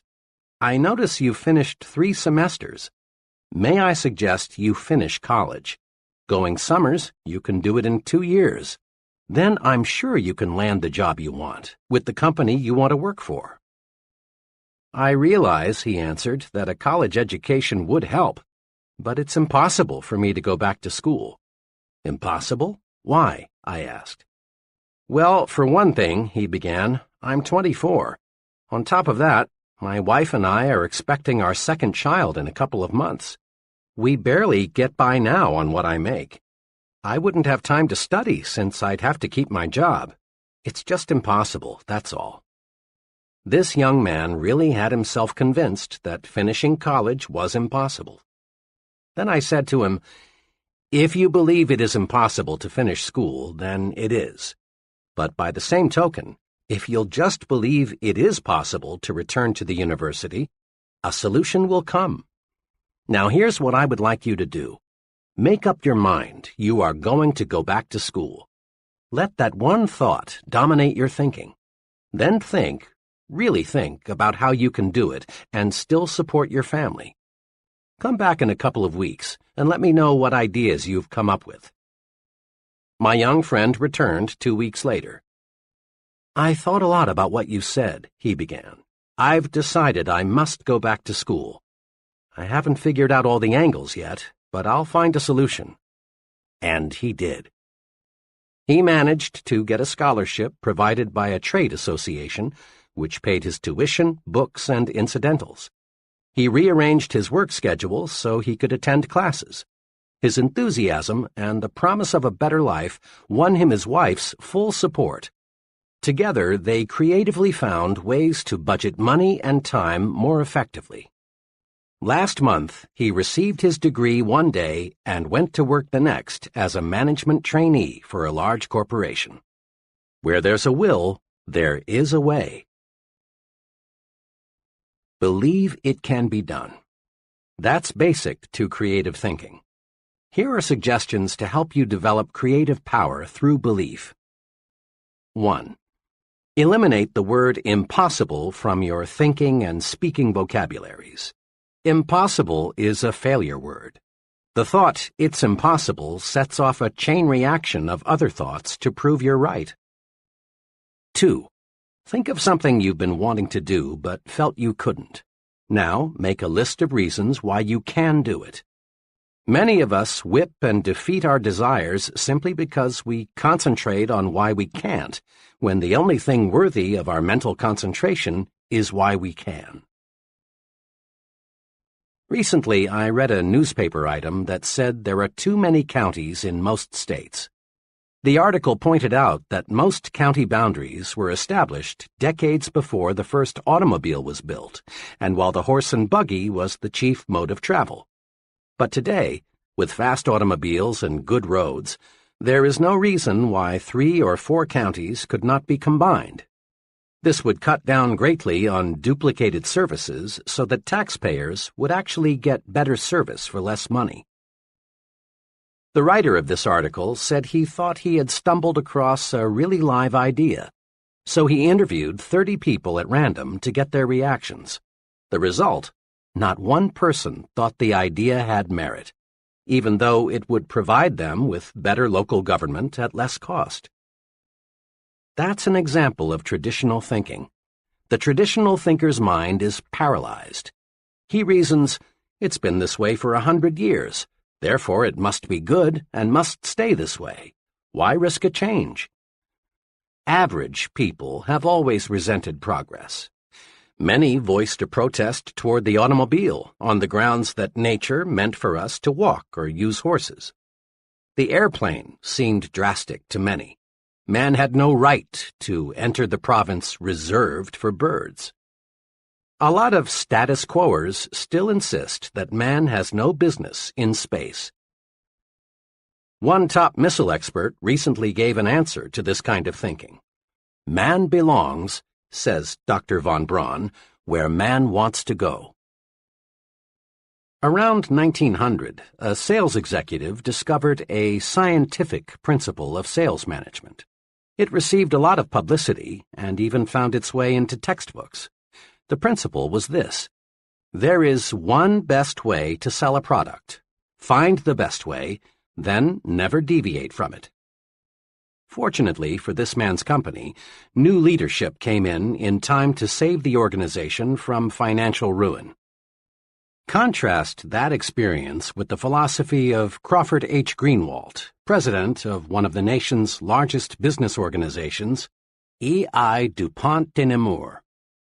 In a talk at Columbia University, Mr. Greenwald said, "There are many ways in which a good job can be done, as many ways, in fact, as there are men to whom the task is given. In truth, there is no one best way to do anything. There is no one best way to decorate an apartment, landscape a lawn, make a sale, rear a child, or cook a steak. There are as many best ways as there are creative minds. Nothing grows in ice. If we let tradition freeze our minds, new ideas can't sprout.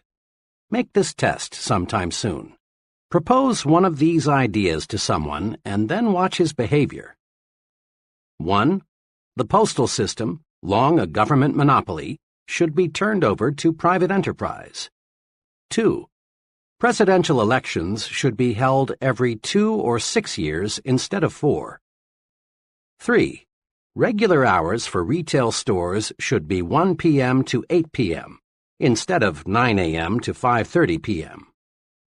4. The retirement age should be raised to 70. Whether these ideas are sound or practical is not the point.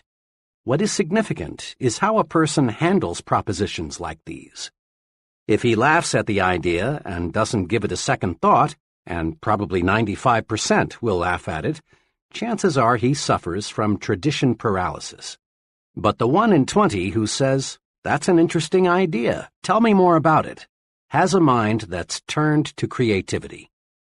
Traditional thinking is personal enemy number 1 for the person who is interested in a creative personal success program. Traditional thinking freezes your mind, blocks your progress, and prevents you from developing creative power. Here are 3 ways to fight it. 1. Become receptive to ideas. Welcome new ideas. Destroy these thought repellents. Won't work, can't be done, it's useless, and it's stupid. A very successful friend of mine who holds a major position with an insurance company said to me, "I don't pretend to be the smartest guy in the business, but I think I am the best sponge in the insurance industry. I make it a point to soak up all the good ideas I can."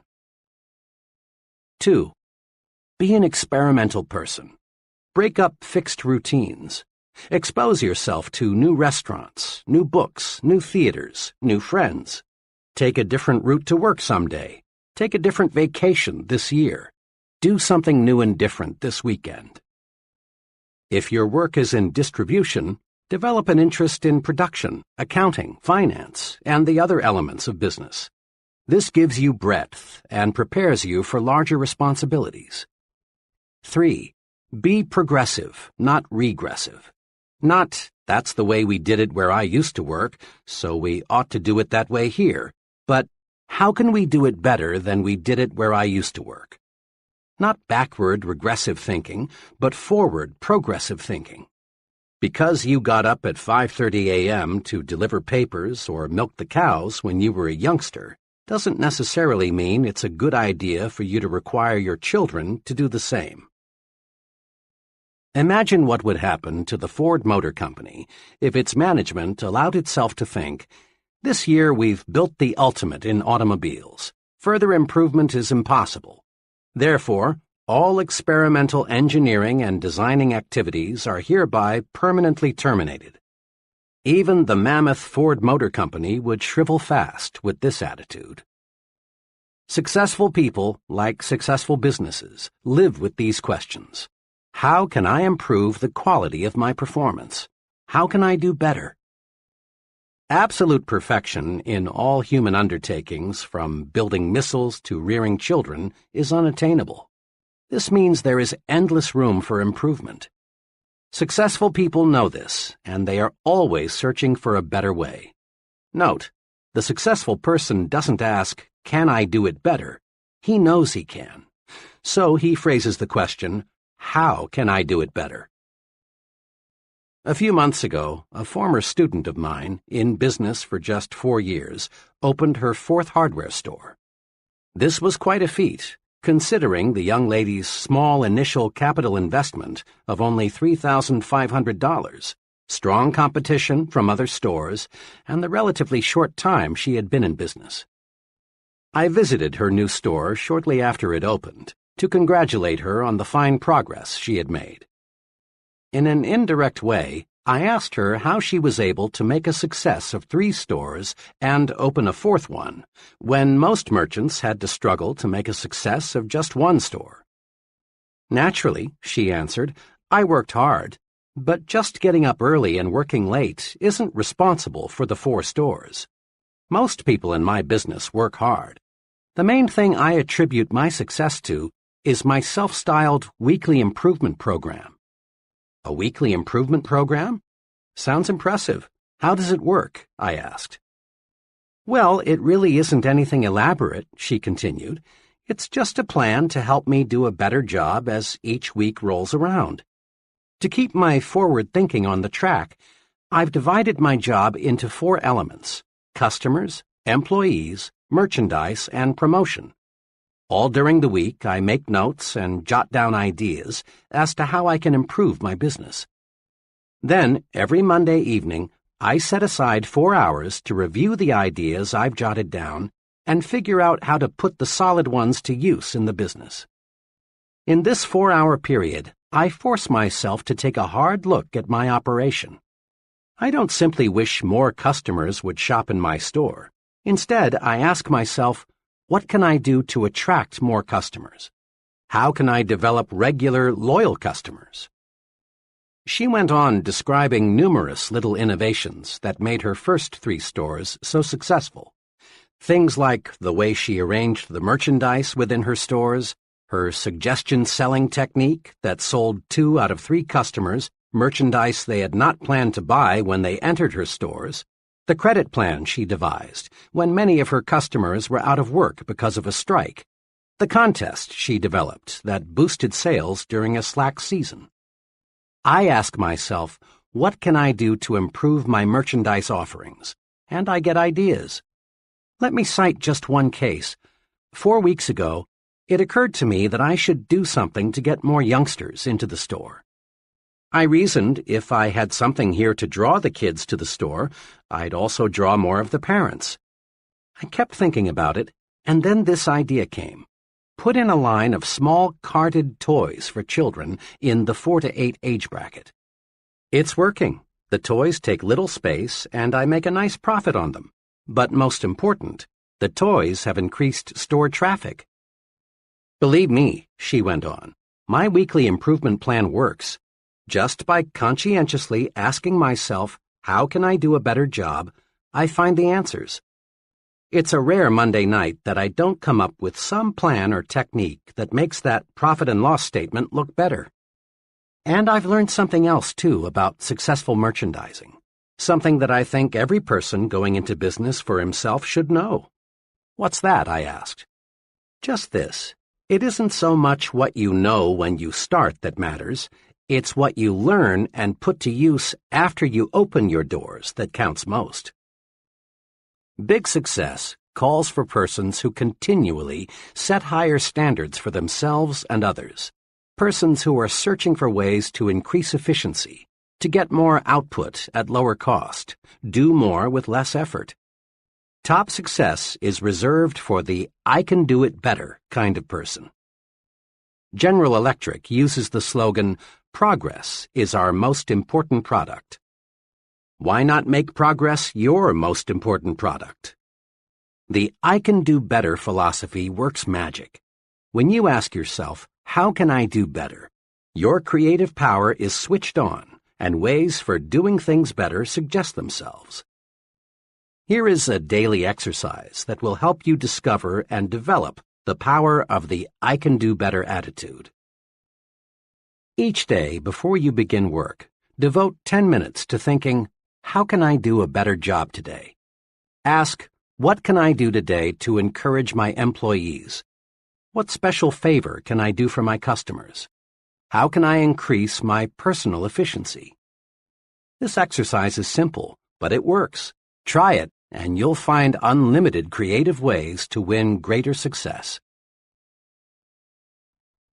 Just about every time my wife and I would get together with a certain couple, the conversation would turn to working wives. Mrs. S. had worked several years before her marriage, and she had genuinely liked it. But now, she'd say, I've got 2 youngsters in school, a home to manage, and meals to prepare. I simply haven't got time. Then, one Sunday evening, Mr. and Mrs. S. and their children were in an automobile accident. Mrs. S. and the youngsters escaped serious injury, but Mr. S. received a back injury that left him permanently disabled. Now, Mrs. S. had no choice but to go to work. When we saw her several months after the accident, we were amazed to find how well she had adjusted to her new responsibilities. You know, she said, 6 months ago I never dreamed I could possibly manage the house and work full-time. But after the accident, I just made up my mind that I had to find the time. Believe me, my efficiency has gone up 100%. I discovered a lot of things I was doing didn't need to be done at all. Then I discovered that the children could and wanted to help. I found dozens of ways to conserve time. Fewer trips to the store, less TV, less telephoning, less of those time killers. This experience teaches us a lesson. Capacity is a state of mind. How much we can do depends on how much we think we can do. When you really believe you can do more, your mind thinks creatively and shows you the way. A young bank executive related this personal experience about work capacity. One of the other executives in our bank left us with very short notice. This put our department on the spot. The fellow leaving had filled an important job, and his work couldn't be postponed or left undone. The day after he left, the vice president in charge of my department called me in. He explained to me that he had already talked individually to the 2 others in my group, asking them if they could divide the work of the man who had just left until a replacement could be found. Neither of them flatly refused, said the vice president, but each stated that he is up to his neck now with his own pressing work. I'm wondering if you could handle some of the overload temporarily? Throughout my working career, I've learned that it never pays to turn down what looks like an opportunity. So I agreed and promised to do my very best to handle all the vacated job as well as keep up with my own work. The vice president was pleased at this. I walked out of his office knowing I had taken on a big job. I was just as busy as the 2 others in my department who had wiggled out of this extra duty. but I was determined to find a way to handle both jobs. I finished up my work that afternoon, and when the offices were closed, I sat down to figure out how I could increase my personal efficiency. I got a pencil and started writing down every idea I could think of. And I came up with some good ones, like working out an arrangement with my secretary to channel all routine telephone calls to me during a certain hour each day, placing all outgoing calls during a certain hour, cutting my usual conference periods from 15 minutes to 10, giving all my dictation at one time each day. I also discovered my secretary could and was eager to take over a number of little time-consuming details for me. I had been handling my present job for over 2 years, and frankly, I was amazed to discover how much inefficiency I had let creep in. Within a week's time, I was dictating twice as many letters, handling 50% more phone calls, attending half again as many meetings, all with no strain. A couple more weeks passed. The vice president called me in. He complimented me on doing a fine job. He went on to say that he had looked over a number of people from both inside and outside the bank, but he had not yet found the right man. Then he confessed that he had already cleared with the bank's executive committee, and they had authorized him to combine the two jobs, put them both in my charge, and give me a substantial increase in salary. I proved to myself that how much I can do depends on how much I think I can do. Capacity is indeed a state of mind. Every day, it seems, this takes place in the fast-moving world of business. The boss calls in an employee and explains that a special task must be accomplished. Then he says, "I know you've got a lot of work to do, but can you handle this?" Too often the employee replies, "I'm awfully sorry, but I'm all loaded down now. I wish I could take it on, but I'm just too busy." Under the circumstances, the boss doesn't hold it against the employee because it is extra duty, so to speak. But the boss realizes the task must be done, and he'll keep on looking until he finds an employee who is just as busy as the rest, but who feels he can take on more. And this employee is the fellow who will forge ahead. In business, in the home, in the community, the success combination is do what you do better, improve the quality of your output, and do more of what you do, increase the quantity of your output. Convinced it pays to do more and better? Then try this two-step procedure. 1. Eagerly accept the opportunity to do more. It's a compliment to be asked to take on a new responsibility. Accepting greater responsibility on the job makes you stand out and shows that you're more valuable. When your neighbors ask you to represent them on a civic matter, accept. It helps you to become a community leader. 2. Next, concentrate on how can I do more. Creative answers will come. Some of these answers may be better planning and organization of your present work, or taking intelligent shortcuts in your routine activities, or possibly dropping non-essential activities altogether. But let me repeat, the solution for doing more will appear. As a personal policy, I have accepted fully the concept, if you want it done, give it to a busy man. I refuse to work on important projects with persons who have lots of free time. I have learned from painful, expensive experience that the fellow who has plenty of time makes an ineffective work partner. All the successful, competent people I know are busy. When I start something, some project with them, I know it will be satisfactorily completed. I have learned in dozens of instances that I can count on a busy man to deliver, but I have often been disappointed in working with people who have all the time in the world. Progressive business management constantly asks, what can we do to expand output? Why not ask yourself, what can I do to expand my output? Your mind will creatively show you how. In hundreds of interviews with people at all levels, I've made this discovery. The bigger the person, the more apt he is to encourage you to talk. The smaller the person, the more apt he is to preach to you. Big people monopolize the listening. Small people monopolize the talking. Note this also. Top-level leaders in all walks of life spend much more time requesting advice than they do in giving it.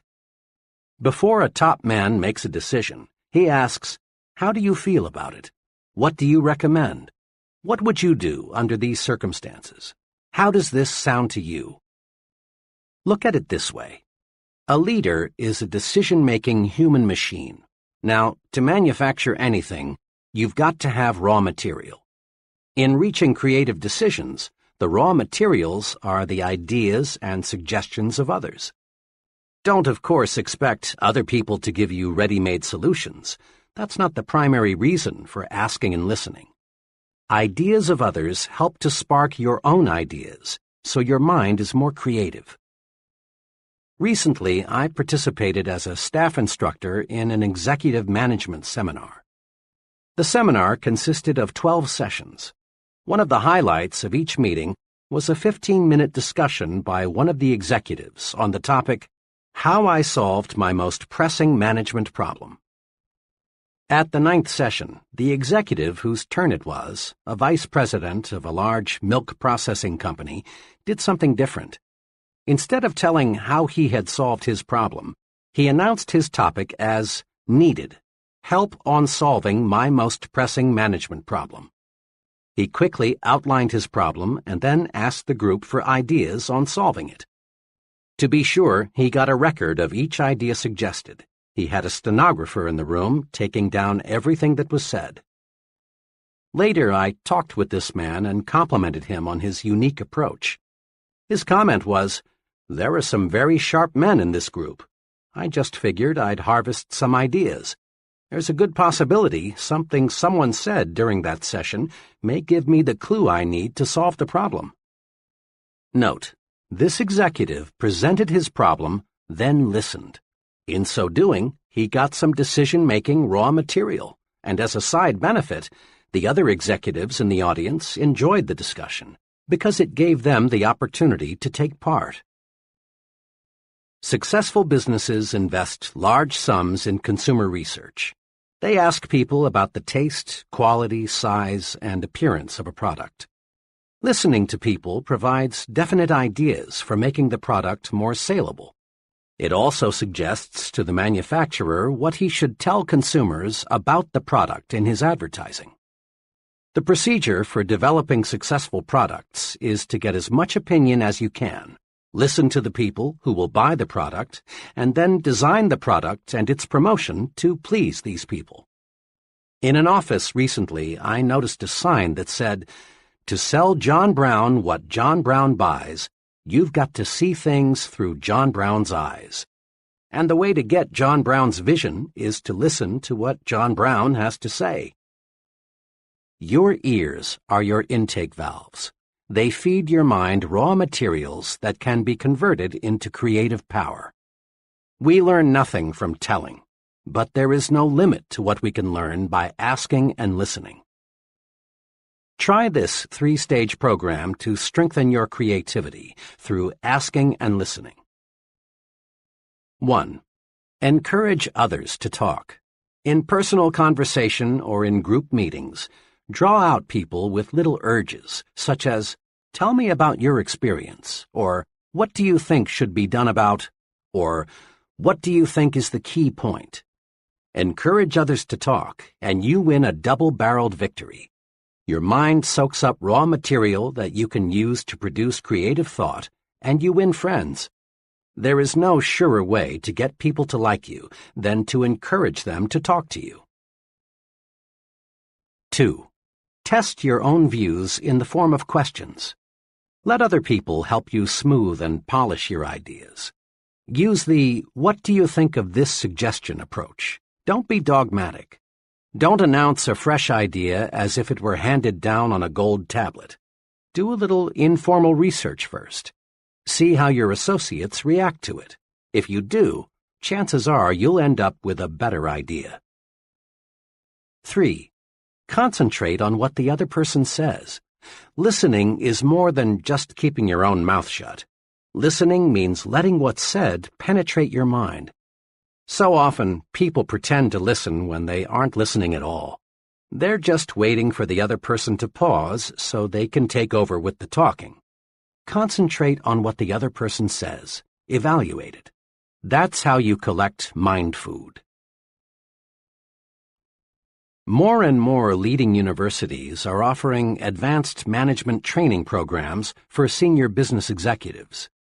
According to the sponsors, the big benefit of these programs is not that the executives get ready-made formulae that they can use to operate their business more efficiently.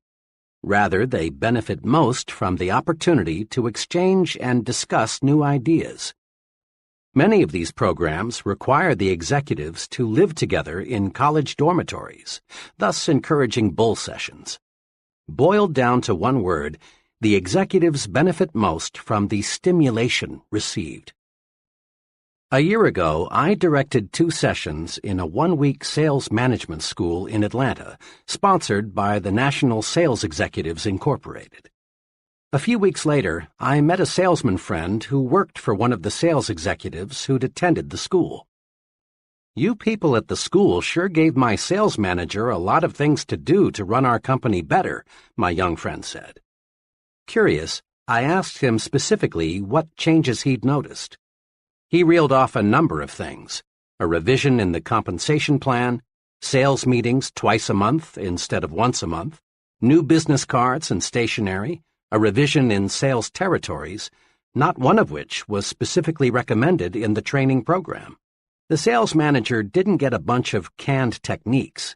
Instead, he got something much more valuable: the stimulation to think of ideas directly beneficial to his own particular organization.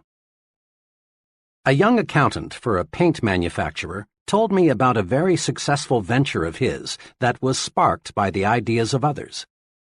"I never had more than a casual interest in real estate," he told me. "I've been a professional accountant for several years now, and I've stuck pretty close to my profession.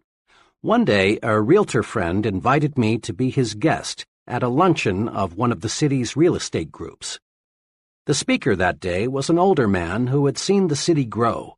His talk was about the next 20 years. He predicted that the metropolitan area would continue to grow far out into the surrounding farmland.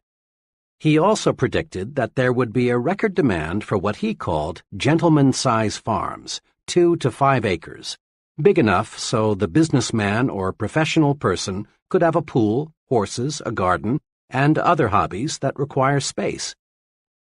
This man's talk really stimulated me. What he described was exactly what I wanted.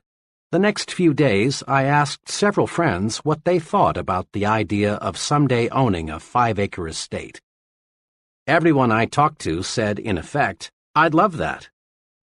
I continued to think about it and to figure how I could turn the idea into profit. Then one day, as I was driving to work, the answer came out of nowhere. Why not buy a farm and divide it into estates? I figured the land might be worth more in relatively small pieces than in one big piece. 22 miles from the center of the city, I found a worn-out 50-acre farm priced at $8,500. I bought it, paying only 1/3 down and working out a mortgage with the owner for the balance. Next, I planted pine seedlings where there were no trees. I did this because a real estate man whom I feel knows his business told me, "People want trees these days, lots of trees." I wanted my prospective buyers to see that in a few years their estate would be covered with beautiful pine trees. Then I got a surveyor to divide the 50 acres into 10 5-acre plots. Now I was ready to start selling. I got several mailing lists of young executives in the city and put on a small-scale direct mail campaign. I pointed out how for only $3,000, the price of a small city lot, they could buy an estate. I also described the potentials for recreation and wholesome living. In 6 weeks' time, working only evenings and on weekends, I sold all 10 plots. Total income, $30,000. Total costs, including the land, advertising, surveying, and legal expenses, $10,400. Profit, $19,600. I made a nice profit because I let myself be exposed to ideas of other intelligent people. Had I not accepted that invitation to attend a luncheon with a group completely foreign to my occupational interests, my brain would have never worked out this successful plan for making a profit. There are many ways to get mental stimulation, but here are two that you can incorporate into your pattern of life. First, join and meet regularly with at least one professional group that provides stimulation in your own occupational area. Rub shoulders and minds with other success-oriented people. So often I hear someone say, "I picked up a great idea this noon at the blank meeting," or, "During the meeting yesterday, I got to thinking." Remember, a mind that feeds only on itself soon is undernourished, becoming weak and incapable of creative, progressive thought. Stimulation from others is excellent mind food. Second, join and participate in at least one group outside your occupational interests.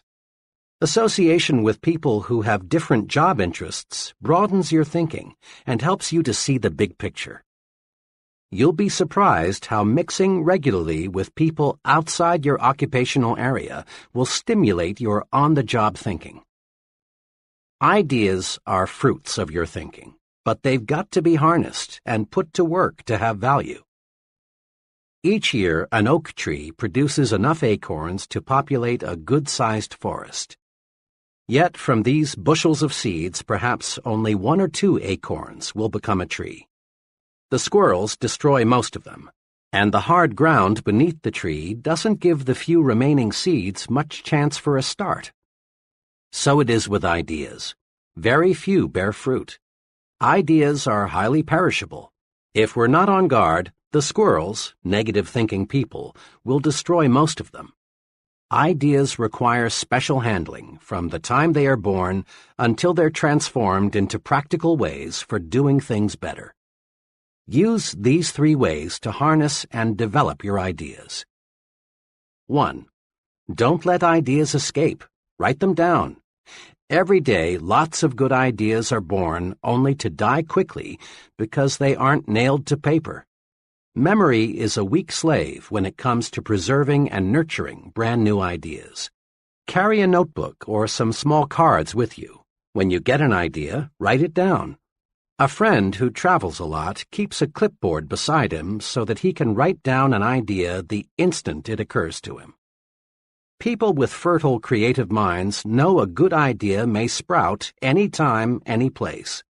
Don't let ideas escape, else you destroy the fruits of your thinking. Fence them in. 2. Next, review your ideas. File these ideas in an active file. The file can be an elaborate cabinet or it can be a desk drawer. A shoebox will do. But build a file and then examine your storehouse of ideas regularly. As you go over your ideas, some may, for very good reasons, have no value at all. Get rid of them. But so long as the idea has any promise, keep it. 3. Cultivate and fertilize your idea. Now make your idea grow. Think about it. Tie the idea to related ideas. Read anything you can find that is in any way akin to your idea. Investigate all angles. Then, when the time is ripe, put it to work for yourself, your job, your future. When an architect gets an idea for a new building, he makes a preliminary drawing. When a creative advertising person gets an idea for a new TV commercial, he puts it into storyboard form, a series of drawings that suggest what the idea will look like in finished form. Writers with idea prepare a first draft. Note: shape up the idea on paper. There are 2 excellent reasons for this. When the idea takes tangible form, you can literally look at it, see the loopholes, see what it needs in the way of polish. Then, too, ideas have to be sold to someone. Customers, employees, the boss, friends, fellow club members, investors. Somebody must buy the idea, else it has no value. One summer, I was contacted by two life insurance salesmen. Both wanted to work on my insurance program. Both promised to return with a plan for making the needed changes. The first salesman gave me strictly an oral presentation. He told me in words what I needed, but I soon was confused. He brought in taxes, options, Social Security, all the technical details of insurance programming. Frankly, he lost me, and I had to say no. The second salesman used a different approach. He had charted his recommendations. All the details were shown in diagram form. I could grasp his proposal easily and quickly because I could literally see it. He sold me. Resolve to put your ideas in saleable form. An idea written or in some sort of picture or diagram form has many times more selling power than the idea presented only in oral form. Use these tools and think creatively. 1. Believe it can be done. When you believe something can be done, your mind will find the ways to do it. Believing a solution paves the way to solution. Eliminate impossible, won't work, can't do, no use trying from your thinking and speaking vocabularies. 2. Don't let tradition paralyze your mind. Be receptive to new ideas. Be experimental. Try new approaches. Be progressive in everything you do. 3. Ask yourself daily, how can I do better? There is no limit to self-improvement. When you ask yourself, how can I do better, sound answers will appear. Try it and see. 4. Ask yourself, how can I do more?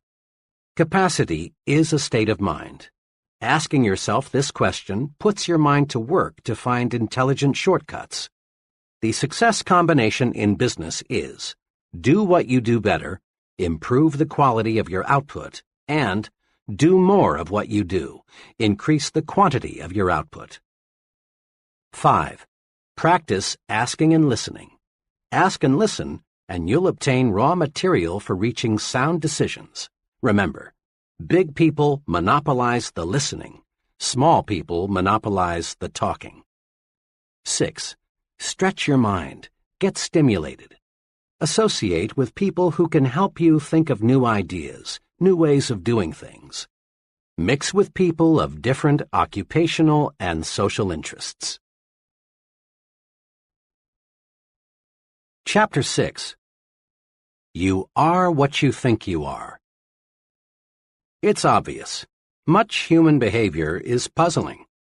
Have you ever wondered why a salesperson will greet one customer with an alert, "Yes, sir, may I serve you?" but virtually ignore another?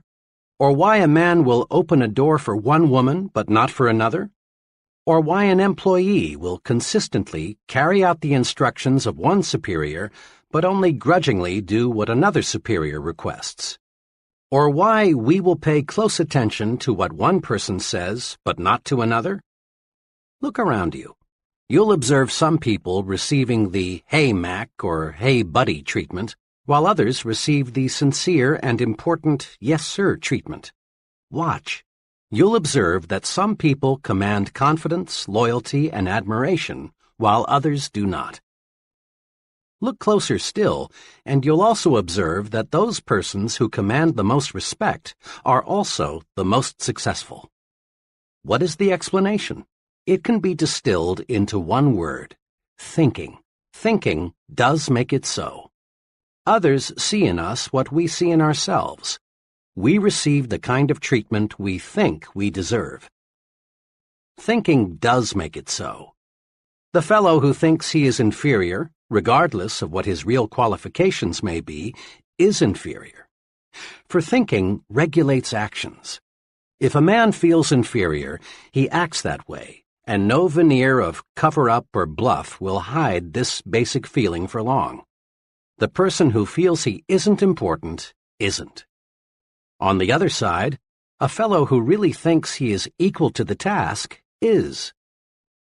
To be important, we must think we are important, really think so. Then others will think so too. Here again is the logic. How you think determines how you act. How you act, in turn, determines how others react to you. Like other phases of your personal program for success, winning respect is fundamentally simple. To gain the respect of others, you must first think you deserve respect. And the more respect you have for yourself, the more respect others will have for you. Test this principle. Do you have much respect for the fellow on Skid Row? Of course not. Why? Because the poor fellow doesn't respect himself. He's letting himself rot away from lack of self-respect. Self-respect shows through in everything we do. Let's focus our attention now on some of the specific ways we can increase self-respect and thereby earn more respect from others. Look important. It helps you think important. Rule. Remember, your appearance talks. Be sure it says positive things about you. Never leave home without feeling certain you look like the kind of person you want to be. The most honest advertisement ever appearing in print is the "Dress Right, You Can't Afford Not To" slogan, sponsored by the American Institute of Men's and Boys' Wear. This slogan deserves to be framed in every office, restroom, bedroom, and schoolroom in America. In one ad, a policeman speaks. He says, "You can usually spot a wrong kid just by the way he looks. Sure, it's unfair, but it's a fact. People today judge a youngster by appearance, and once they've tabbed a boy, it's tough to change their minds about him, their attitude toward him. Look at your boy. Look at him through his teacher's eyes, your neighbor's eyes. Could the way he looks, the clothes he wears, give them the wrong impression? Are you making sure he looks right, dresses right, everywhere he goes?" This advertisement, of course, refers primarily to children, but it can be applied to adults as well. In the sentence beginning with "look," substitute the word yourself for him, your for his, superiors for teachers, and associates for neighbors, and repeat the sentence. Look at yourself through your superior's eyes, your associate's eyes. It costs so little to be neat. Take the slogan literally. Interpret it to say, "Dress right, it always pays." Remember, look important because it helps you to think important. Use clothing as a tool to lift your spirits, build confidence. An old psychology professor of mine used to give this advice to students on last-minute preparations for final examinations. Dress up for this important exam. Get a new tie, have your suit pressed, shine your shoes. Look sharp because it will help you think sharp. The professor knew his psychology. Make no mistake about it. Your physical exterior affects your mental interior. How you look on the outside affects how you think and feel on the inside. All boys, I'm told, go through the hat stage. That is, they use hats to identify themselves with the person or character they want to be. I will always remember a hat incident with my own son, Davy. One day, he was dead set on being the Lone Ranger, but he had no Lone Ranger hat. I tried to persuade him to substitute another. His protest was, "But Dad, I can't think like the Lone Ranger without a Lone Ranger hat." I gave in finally and bought him the hat he needed. Sure enough, donning the hat, he was the Lone Ranger. I often recall that incident because it says so much about the effect of appearance on thinking. Anyone who has ever served in the Army knows a soldier feels and thinks like a soldier when he is in uniform. A woman feels more like going to a party when she is dressed for a party. By the same token, an executive feels more like an executive when he is dressed like one. A salesman expressed it to me this way: "I can't feel prosperous, and I have to if I'm going to make big sales, unless I know I look that way." Your appearance talks to you, but it also talks to others. It helps determine what others think of you. In theory, it's pleasant to hear that people should look at a man's intellect, not his clothes. But don't be misled. People do evaluate you on the basis of your appearance. Your appearance is the first basis for evaluation other people have, and first impressions last, out of all proportion to the time it takes to form them. In a supermarket one day, I noticed one table of seedless grapes marked 15 cents a pound. On another table were what appeared to be identical grapes, this time packaged in polyethylene bags and marked 2 pounds for 35 cents. I asked the young fellow at the weighing station, "What's the difference between the grapes priced at 15 cents a pound and those priced at 2 pounds for 35 cents? "The difference," he answered, "is polyethylene. We sell about twice as many of the grapes in the polyethylene bags. They look better that way." Think about the grape example the next time you're selling yourself. Properly packaged, you have a better chance to make the sale, and at a higher price. The point is, the better you are packaged, the more public acceptance you will receive. Tomorrow, watch who is shown the most respect and courtesy in restaurants, on buses, in crowded lobbies, in stores, and at work. People look at another person, make a quick and often subconscious appraisal, and then treat them accordingly. We look at some people and respond with the "Hey, Mac" attitude. We look at others and respond with the "Yes, sir" feeling. Yes, a person's appearance definitely talks. The well-dressed person's appearance says positive things. It tells people, here is an important person, intelligent, prosperous, and dependable. This man can be looked up to, admired, trusted. He respects himself, and I respect him. The shabby-looking fellow's appearance says negative things. It says, here is a person who isn't doing well. He's careless, inefficient, unimportant. He's just an average person. He deserves no special consideration. He's used to being pushed around. When I stress respect your appearance in training programs, almost always I am asked the question, I'm sold, appearance is important, but how do you expect me to afford the kind of clothing that really makes me feel right and that causes others to look up to me? That question puzzles many people. It plagued me for a long time. But the answer is really a simple one. Pay twice as much and buy half as many. Commit this answer to memory, then practice it. Apply it to hats, suits, shoes, socks, coats, everything you wear. Insofar as appearance is concerned, quality is far more important than quantity. When you practice this principle, you'll find that both your respect for yourself and the respect of others for you will zoom upward. And you'll find you're actually ahead money-wise when you pay twice as much and buy half as many, because 1.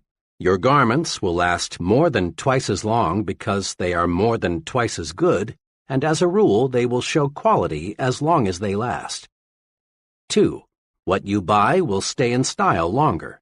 Better clothing always does. 3. You'll get better advice. Merchants selling $200 suits are usually much more interested in helping you find the garment that is just right for you than are merchants selling $100 suits. Remember, your appearance talks to you and it talks to others.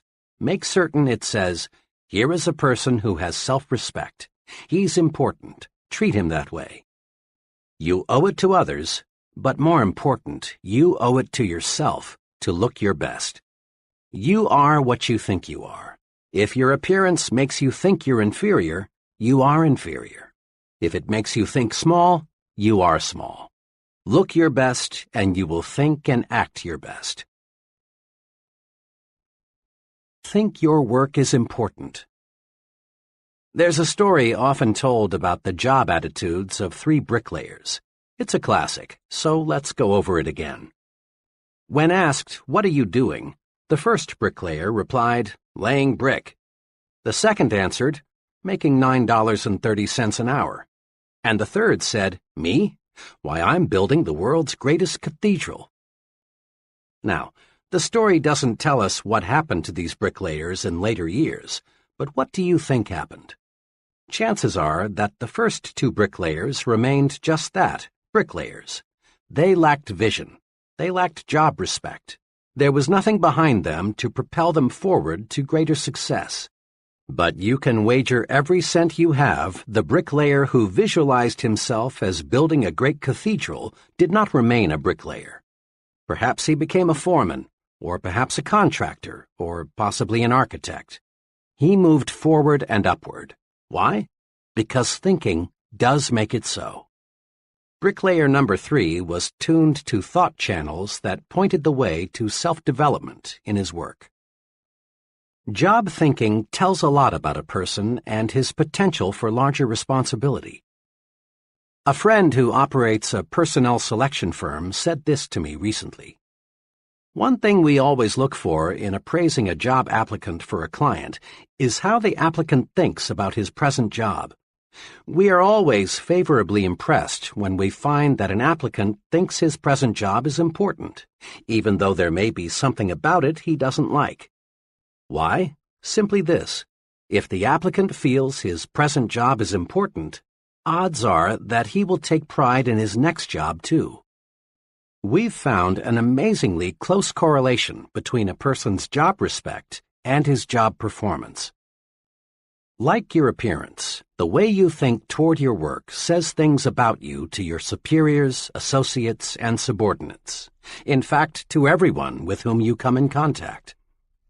A few months ago, I spent several hours with a friend who is personnel director for an appliance manufacturer. We talked about building men. He explained his personnel audit system and what he had learned from it. We have about 800 non-production people, he began. Under our personnel audit system, an assistant and I interview each employee every 6 months. Our purpose is simple. We want to learn how we can help him in his job. We think this is a good practice because each person working with us is important, else he wouldn't be on the payroll. We are careful not to ask the employees any point-blank questions.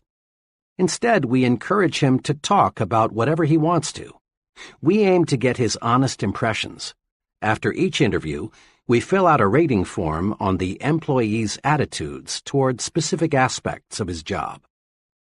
Now here's something I've learned, he went on. Our employees fit into one of 2 categories, Group A and Group B, on the basis of how they think toward their jobs. The persons in Group B talk mainly about security, company retirement plans, sick leave policy, extra time off, what we're doing to improve the insurance program, and if they will be asked to work overtime next March as they were last March. They also talk a lot about disagreeable features of their job, things they don't like in fellow workers, and so on. People in Group B, and they include close to 80% of all non-production personnel, view their jobs as a sort of necessary evil.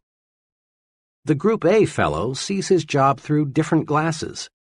He is concerned about his future and wants concrete suggestions on what he can do to make faster progress. He doesn't expect us to give him anything except a chance. The Group A people think on a broader scale. They make suggestions for improving the business. They regard these interviews in my office as constructive. But the Group B people often feel our personnel audit system is just a brainwashing affair, and they're glad to get it over with. Now, there's a way I check attitudes and what they mean to job success. All recommendations for promotions, pay increases, and special privileges are channeled to me by the employee's immediate supervisor. Almost invariably, it's a Group A person who was recommended. And again, almost without exception, problems come from the Group B category. The biggest challenge in my job, he said, is to try and help people move from Group B to Group A. It's not easy, though, because until a person thinks his job is important and thinks positively about it, he can't be helped. This is concrete evidence that you are what you think you are, what your thought power directs you to become. Think you're weak, think you lack what it takes, think you will lose, think you are second class. Think this way, and you are doomed to mediocrity. But think instead, I am important. I do have what it takes. I am a first-class performer. My work is important. Think this way, and you're headed straight to success.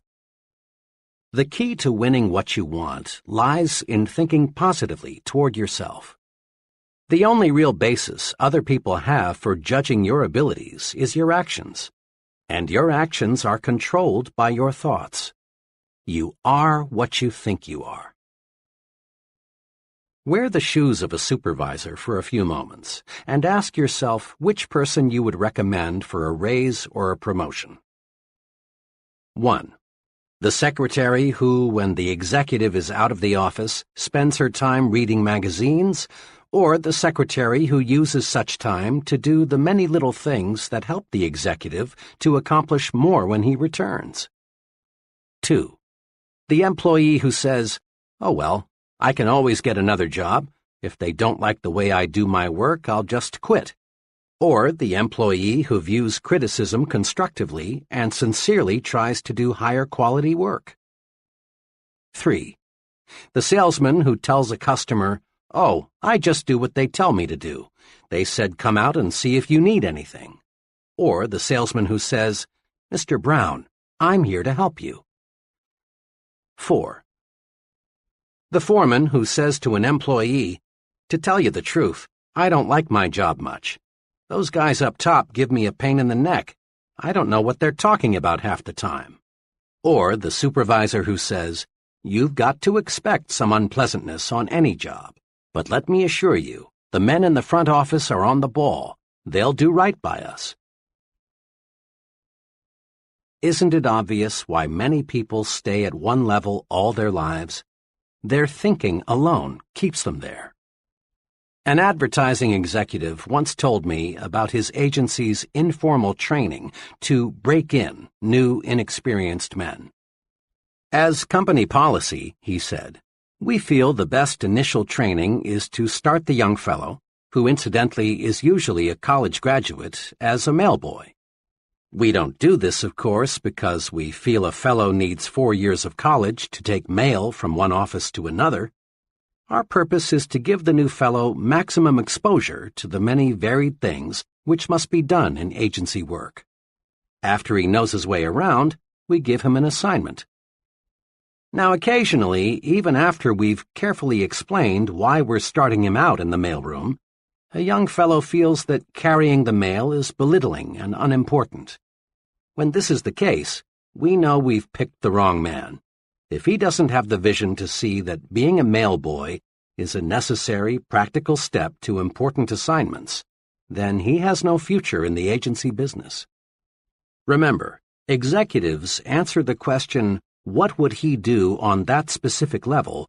by first answering the question, "What kind of job is he doing where he is now?" Here is some logic, sound, straight, and easy. Listen to it a few times before you continue.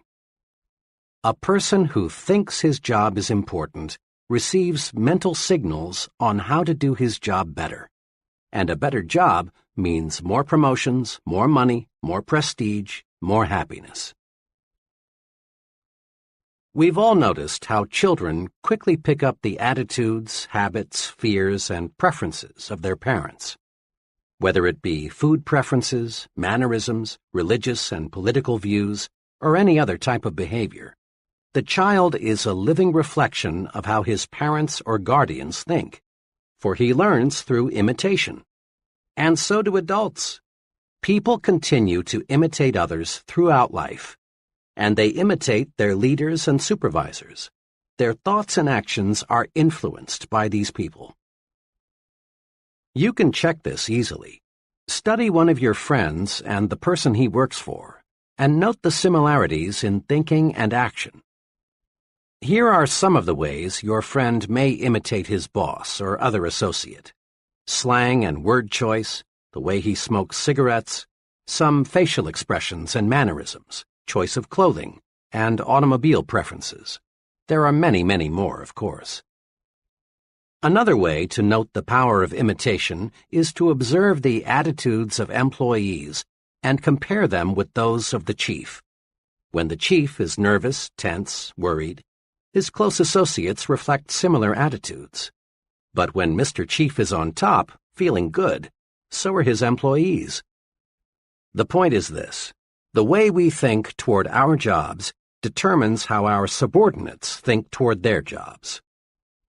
The job attitudes of our subordinates are direct reflections of our own job attitudes. It's well to remember that our points of superiority and weakness show up in the behavior of those who report to us, just as a child reflects the attitudes of his parents. Consider just one characteristic of successful people: enthusiasm. Ever notice how an enthusiastic salesperson in a department store gets you, the customer, more excited about the merchandise? Or have you observed how an enthusiastic minister or other speaker has a wide-awake, alert, enthusiastic audience? If you have enthusiasm, those around you will have it too. But how does one develop enthusiasm? The basic step is simple. Think enthusiastically. Build in yourself an optimistic, progressive glow, a feeling that this is great and I'm 100% for it. You are what you think. Think enthusiasm and you'll be enthusiastic. To get high-quality work, be enthusiastic about the job you want done. Others will catch the enthusiasm you generate, and you'll get first-class performance. But if in negative fashion you cheat that company on expense money, supplies, and time, and in other little ways, then what can you expect your subordinates to do? Habitually arrive late and leave early, and what do you think the troops will do? And there is a major incentive for us to think right about our jobs so that our subordinates will think right about their jobs. Our superiors evaluate us by measuring the quality and quantity of output we get from those reporting to us. Look at it this way. Whom would you elevate to division sales manager? The branch sales manager whose salesmen are doing superior work, or the branch sales manager whose salesmen deliver only average performance? Or whom would you recommend for promotion to production manager? The supervisor whose department meets its quota, or the supervisor whose department lags behind? Here are 2 suggestions for getting others to do more for you. 1. Always show positive attitudes toward your job so that your subordinates will pick up right thinking. 2. As you approach your job each day, ask yourself, am I worthy in every respect of being imitated? Are all my habits such that I would be glad to see them in my subordinates? Give yourself a pep talk several times daily. Several months ago, an automobile salesman told me about the success-producing technique he's developed. It makes sense. Listen to it. A big part of my job, for 2 hours a day, the salesman explained, is telephoning prospects to arrange demonstration appointments. When I first started selling cars 3 years ago, this was my big problem. I was shy and afraid, and I know my voice sounded that way on the phone. It was easy for people I called to say, "I'm not interested," and hang up. Every Monday morning back then, our sales manager held a sales meeting. It was a pretty inspirational affair, and it made me feel good. And what's more, I always seemed to arrange more demonstrations on Monday than on any other day. But the trouble was that little of Monday's inspiration carried over to Tuesday and the rest of the week. Then I got an idea. If the sales manager can pep me up, why can't I pep myself up? Why not give myself a pep talk just before I start making those phone calls? That day, I decided to try it. Without telling anyone, I walked out on the lot and found a vacant car. Then, for several minutes, I talked to myself. I told myself, I'm a good car salesman, and I'm going to be the best. I sell good cars, and I give good deals. The people I'm phoning need those cars, and I'm going to sell them. Well, from the very beginning, this self-supercharging paid off. I felt so good, I didn't dread making those calls. I wanted to make them. I no longer go out on the lot and sit in a car to give myself a pep talk, but I still use the technique. Before I dial a number, I silently remind myself that I'm a top-notch salesman and I'm going to get results, and I do. That's a pretty good idea, isn't it? To be on top, you've got to feel like you're on top. Give yourself a pep talk and discover how much bigger and stronger you feel. Recently, in a training program I conducted, each person was asked to give a 10-minute talk on being a leader. One of the trainees gave a miserable presentation. His knees literally shook and his hands trembled. He forgot what he was going to say. After fumbling for 5 or 6 minutes, he sat down, thoroughly defeated. After the session, I spoke to him just long enough to ask him to be there 15 minutes early at the next session. As promised, he was there 15 minutes ahead of time for the next session. The two of us sat down to discuss his talk of the night before. I asked him to remember as clearly as he could exactly what he had thought about the 5 minutes just before he gave his talk. Well, I guess all I thought about was how scared I was. I knew I was going to make a fool of myself. I knew I was going to be a flop. I kept thinking, who am I to be talking about being a leader? I tried to remember what I was going to say, but all I could think about was failing. Right there, I injected, is the answer to your problem. Before you got up to talk, you gave yourself a terrible mental beating. You convinced yourself that you would fail. Is it any wonder your talk didn't come off well? Instead of developing courage, you developed fear. Now this evening's session, I continued, starts in just 4 minutes. Here's what I'd like you to do. Give yourself a pep talk for the next few minutes. Go in that vacant room across the hall and tell yourself, I'm going to give a great talk. I've got something those people need to hear and I want to say. Keep repeating those sentences forcefully, with complete conviction. Then come into the conference room and give your talk again. I wish you could have been there to hear the difference. That brief, self-administered, hard-hitting pep talk helped him to make a splendid speech. The moral? Practice uplifting self-praise. Don't practice belittling self-punishment. You are what you think you are. Think more of yourself, and there is more of you. Build your own sell yourself to yourself commercial. Think for a moment about one of America's most popular products, Coca-Cola. Every day, your eyes or ears come in contact many times with the good news about Coke. The people who make Coca-Cola are continually reselling you on Coke, and for a good reason.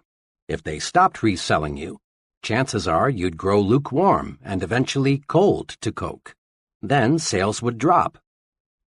But the Coca-Cola Company isn't going to let this happen. They resell you and resell you and resell you on Coke. Every day, you and I see half-alive people who are no longer sold on themselves. They lack self-respect for their most important product, themselves. These folks are indifferent. They feel small. They feel like nobodies, and because they feel that way, that's what they are. The half-alive person needs to be resold on himself. He needs to realize that he's a first-class person. He needs honest, sincere belief in himself. Tom Staley is a young fellow who is going places, and fast. Tom regularly resells himself on himself 3 times every day, with what he calls Tom Staley's 60-second commercial. He carries his personalized commercial in his billfold at all times. Here is exactly what it says. Tom Staley, meet Tom Staley, a really important person. Tom, you're a big thinker, so think big. Think big about everything. You've got plenty of ability to do a first-class job, so do a first-class job. Tom, you believe in happiness, progress, and prosperity. So, talk only happiness. Talk only progress. Talk only prosperity. You have lots of drive, Tom. Lots of drive. So put that drive to work. Nothing can stop you, Tom. Nothing. Tom, you're enthusiastic. Let your enthusiasm show through. "You look good, Tom, and you feel good. Stay that way." "Tom Staley, you were a great fellow yesterday, and you're going to be an even greater fellow today. Now go to it, Tom. Go forward." Tom credits his commercial with helping him become a more successful, dynamic person. "Before I started selling myself to myself," says Tom, "I thought I was inferior to just about anybody and everybody. Now I realize that I've got what it takes to win, and I'm winning, and I'm always going to win." Here's how to build your sell yourself to yourself commercial. First, select your assets, your points of superiority. Ask yourself, what are my best qualities? Don't be shy in describing yourself. Next, put these points down on paper in your own words. Write your commercial to you. Reread Tom Staley's commercial. Notice how he talks to Tom. Talk to yourself. Be very direct.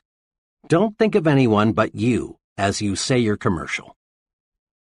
Third, practice your commercial out loud in private at least once a day. It helps a lot to do this before a mirror. Put your body into it. Repeat your commercial forcefully with determination. Make your blood travel faster through your body. Get yourself warmed up. Fourth, read your commercial silently several times every day. Read it before you tackle anything that demands courage. Read it every time you feel let down. Keep your commercial handy at all times, then use it. Just one thing more. A lot of people, maybe even a majority, may laugh at this success-rewarding technique. That's because they refuse to believe that success comes from managed thinking. But please, don't accept the judgment of average people.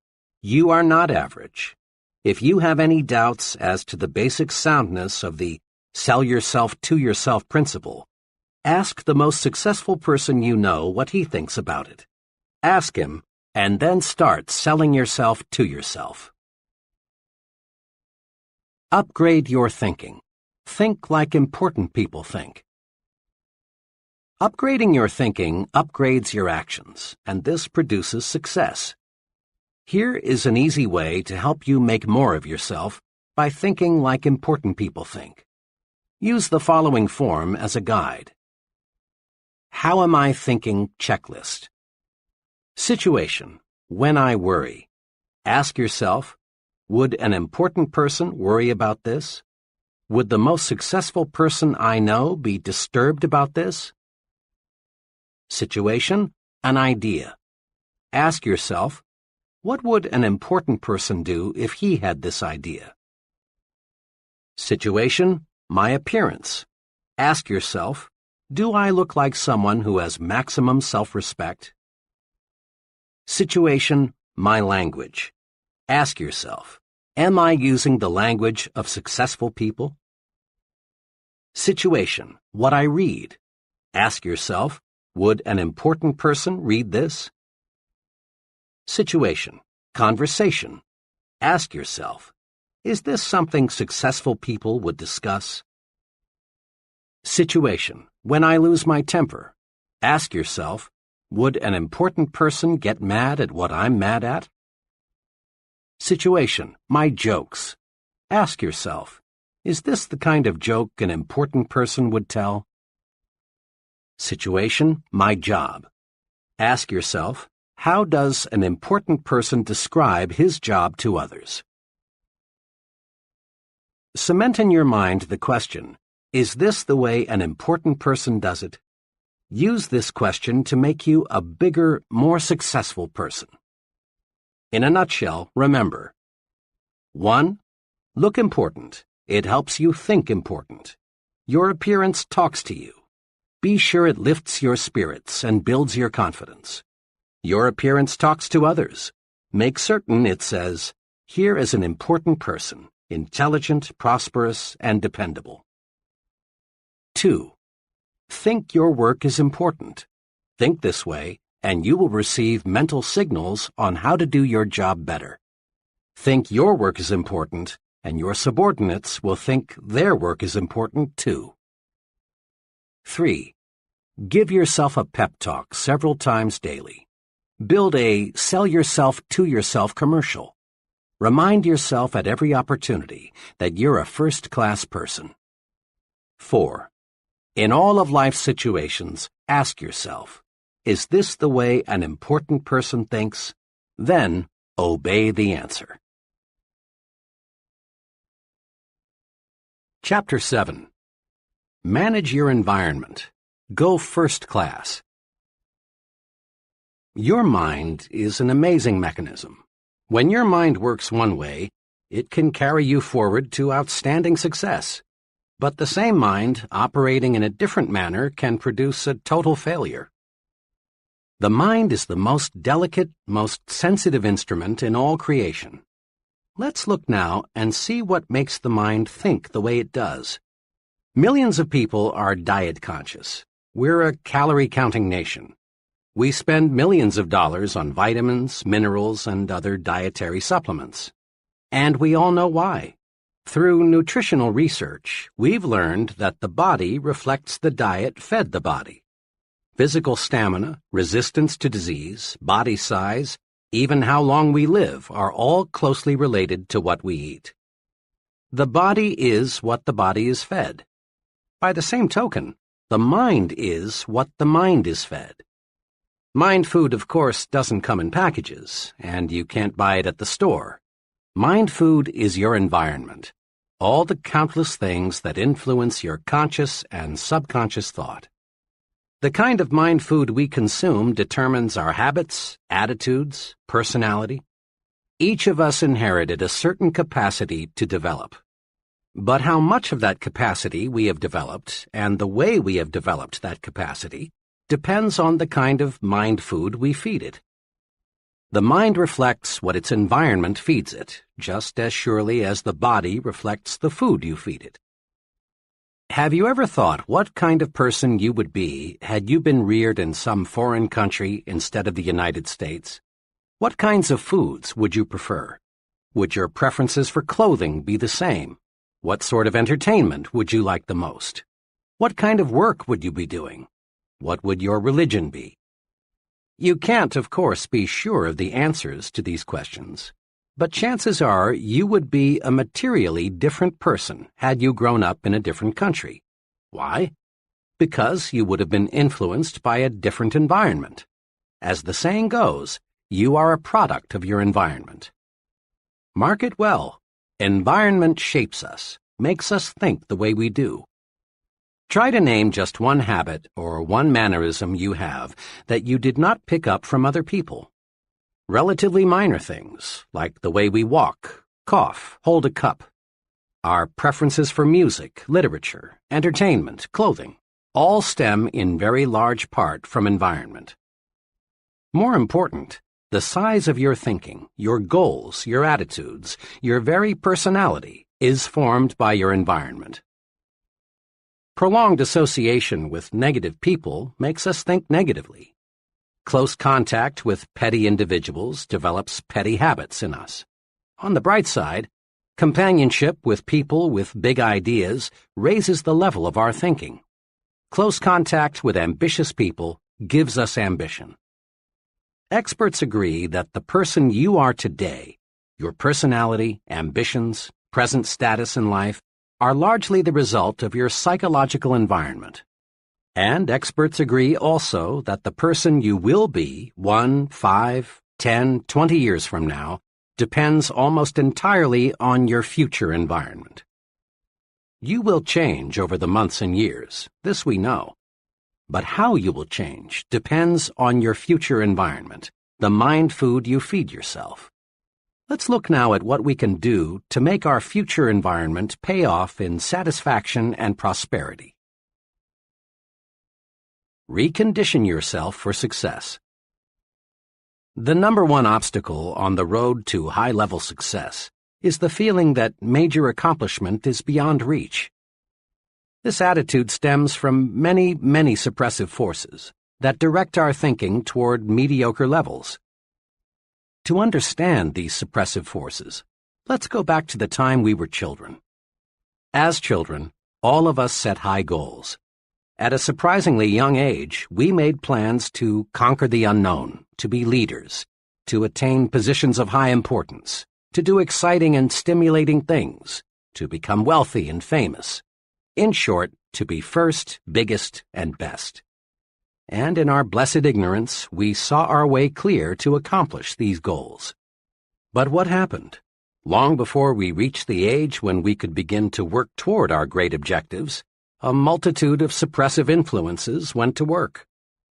From all sides we heard, it's foolish to be a dreamer, and that our ideas were impractical, stupid, naive, or foolish, that you have got to have money to go places, that luck determines who gets ahead, or you've got to have important friends, or you're too old or too young. As a result of being bombarded with the "you can't get ahead, so don't bother to try" propaganda, most people you know can be classified into three groups. First group, those who surrendered completely. The majority of people are convinced deep down inside that they haven't got what it takes, that real success, real accomplishment, is for others who are lucky or fortunate in some special respect. You can easily spot these people because they go to great lengths to rationalize their status and explain how happy they really are. A very intelligent man, age 32, who has dead-ended himself in a safe but mediocre position, recently spent hours telling me why he was so satisfied with his job. He did a good job of rationalizing, but he was only kidding himself, and he knew it. What he really wanted was to work in a challenging situation where he could grow and develop. But that multitude of suppressive influences had convinced him that he was inadequate for big things. This group is, in reality, just the other extreme of the discontented job switcher searching for opportunity. Rationalizing yourself into a rut, which, incidentally, has been described as a grave with both ends open, can be as bad as wandering aimlessly, hoping opportunity will somehow, someday, hit you in the face. Second group, those who surrendered partially. A second but much smaller group enters adult life with considerable hope for success. These people prepare themselves, they work, they plan. But after a decade or so, resistance begins to build up. Competition for top-level jobs looks rugged. This group then decides that greater success is not worth the effort. They rationalize, we're earning more than the average, and we live better than the average. Why should we knock ourselves out? Actually, this group has developed a set of fears: fear of failure, fear of social disapproval, fear of insecurity, fear of losing what they already have. These people aren't satisfied because deep down they know they have surrendered. This group includes many talented, intelligent people who elect to crawl through life because they are afraid to stand up and run. Third group, those who never surrender. This group, maybe 2 or 3% of the total, doesn't let pessimism dictate, doesn't believe in surrendering to suppressive forces, doesn't believe in crawling. Instead, these people live and breathe success. This group is the happiest because it accomplishes the most. These people become top salesmen, top executives, top leaders in their respective fields. These people find life stimulating, rewarding, worthwhile. These people look forward to each new day, each new encounter with other people, as adventures to be lived fully. Let's be honest. All of us would like to be in the third group, the one that finds greater success each year, the one that does things and gets results. To get and stay in this group, however, we must fight off the suppressive influences of our environment. To understand how persons in the first and second groups will unwittingly try to hold you back, study this example. Suppose you tell several of your average friends with the greatest sincerity, "Someday, I'm going to be vice president of this company." What will happen? Your friends will probably think you are joking. And if they should believe you mean it, chances are they will say, You poor guy, you sure have a lot to learn. Behind your back, they may even question whether you have all your marbles. Now, assume you repeat the same statement with equal sincerity to the president of your company. How will he react? One thing is certain, he will not laugh. He will look at you intently and ask himself, does this fellow really mean this? But he will not, we repeat, laugh. Because big men do not laugh at big ideas. Or suppose you tell some average people you plan to own an expensive home, and they may laugh at you because they think it's impossible. But tell your plan to a person already living in an expensive home, and he won't be surprised. He knows it isn't impossible because he's already done it.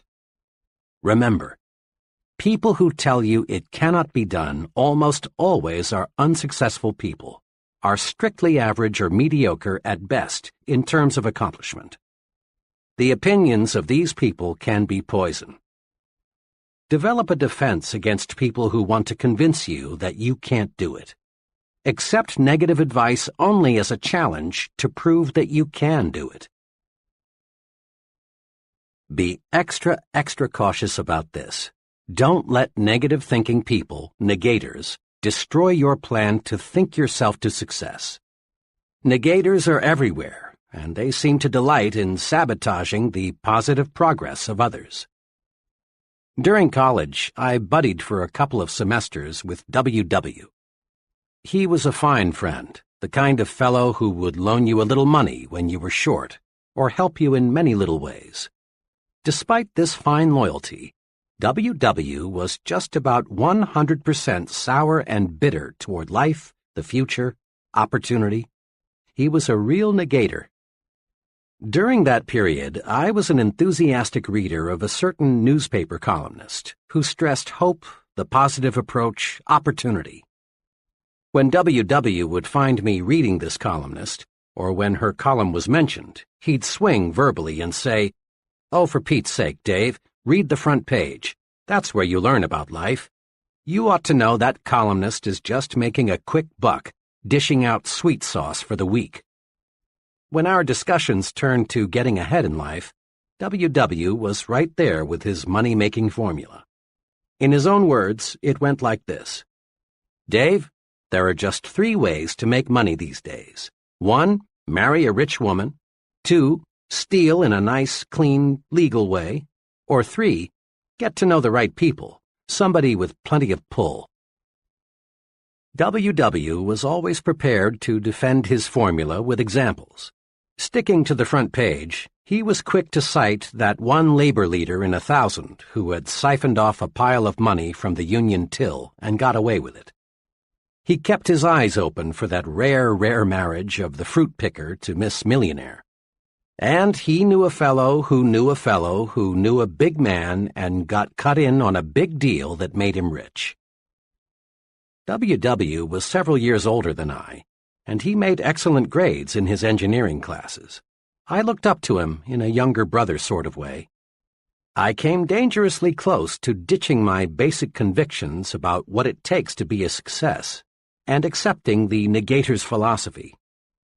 Fortunately, one evening, after a long discussion with W.W., I grabbed hold of myself. It dawned on me that I was listening to the voice of failure. It seemed to me W.W. was talking more to convince himself than he was to convert me to his way of thinking. From then on, I regarded W.W. as an object lesson, a sort of experimental guinea pig. Rather than buy what he said, I studied him, trying to figure out why he thought the way he did and where such thinking would take him. I turned my negator friend into a personal experiment. I haven't seen W.W. in 11 years, but a mutual friend saw him just a few months ago. W.W. is working as a low-paid draftsman in Washington. I asked my friend whether W.W. has changed. "No, except if anything, he's more negative than when we knew him. He's having a tough go of it. He has 4 children, and on his income it's rough. Old W.W. has the brains to be making 5 times what he is, if he just knew how to use those brains." Negators are everywhere, Some negators, like the one who almost tripped me, are well-meaning folks, but others are jealous people who, not moving ahead themselves, want you to stumble too. They feel inadequate themselves, so they want to make a mediocre person out of you. Be extra careful. Study negators. Don't let them destroy your plans for success. A young office worker recently explained to me why he had changed carpools. One fellow, he said, talked about nothing, trip in and trip out, except what an awful company we worked for. Regardless of what management did, he found fault.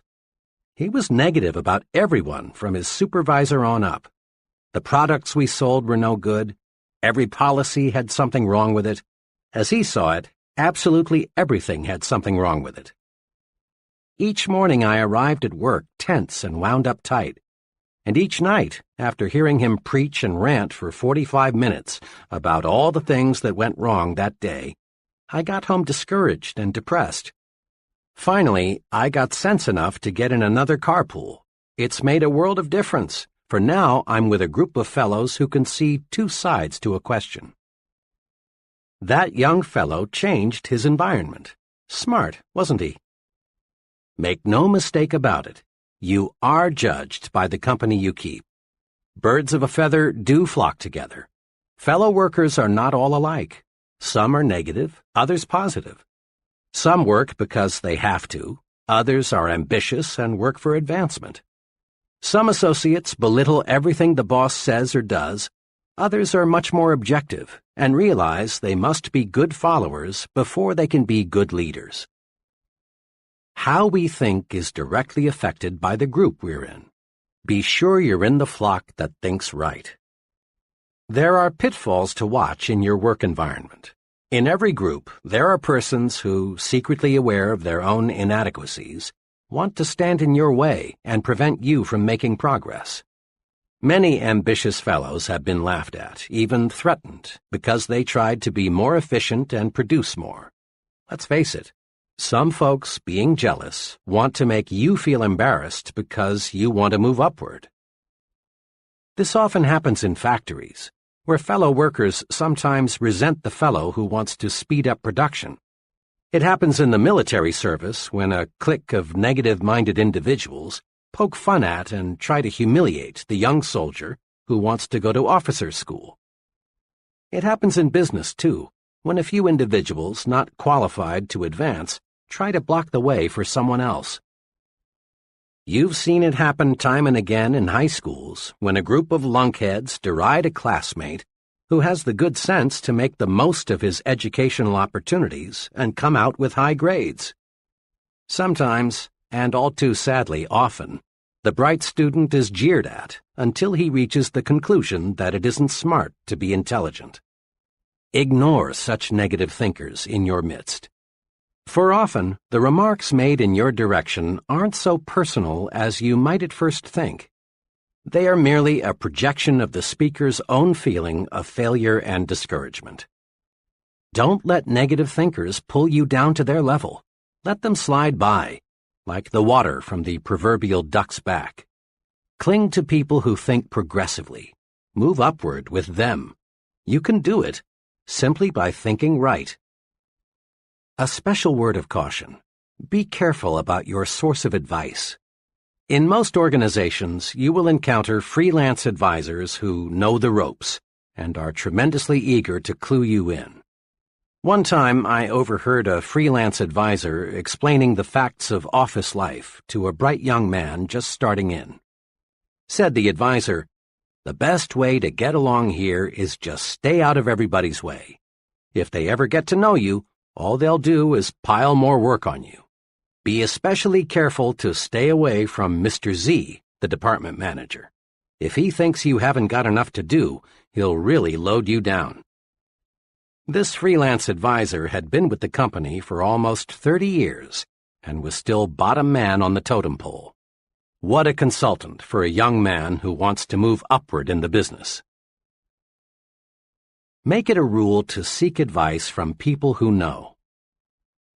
There's a lot of incorrect thinking that successful people are inaccessible. The plain truth is that they are not. As a rule, it's the more successful people who are the most humble and ready to help. Since they are sincerely interested in their work and success, they are eager to see that the work lives on and that somebody capable succeeds them when they retire. It's the would-be big people who are most often the most abrupt and hard to get to know. An executive made this clear. "I'm a busy woman, but there's no do not disturb sign on my office door. Counseling people is one of my key functions. We give standardized training of one kind or another to everybody in the company. But personal counseling or tutoring, as I like to call it, is available for the asking. I stand ready to help the fellow who comes in here with either a company or a personal problem. The fellow who displays curiosity and exhibits a real desire to know more about his job and how it relates to other jobs is the individual I like most to help. But," she said, "for obvious reasons, I can't spend time offering advice to anybody who isn't sincere in seeking it. Go first class when you have questions. Seeking advice from a failure is like consulting a quack on how to cure cancer." Many executives today never employ persons for key jobs without first interviewing the fellow's wife. One sales executive explained to me, "I want to be sure the prospective salesman has his family behind him, a cooperative family that won't object to travel, irregular hours, and other inconveniences which are part of selling, a family that will help the salesman over those inevitable rough spots."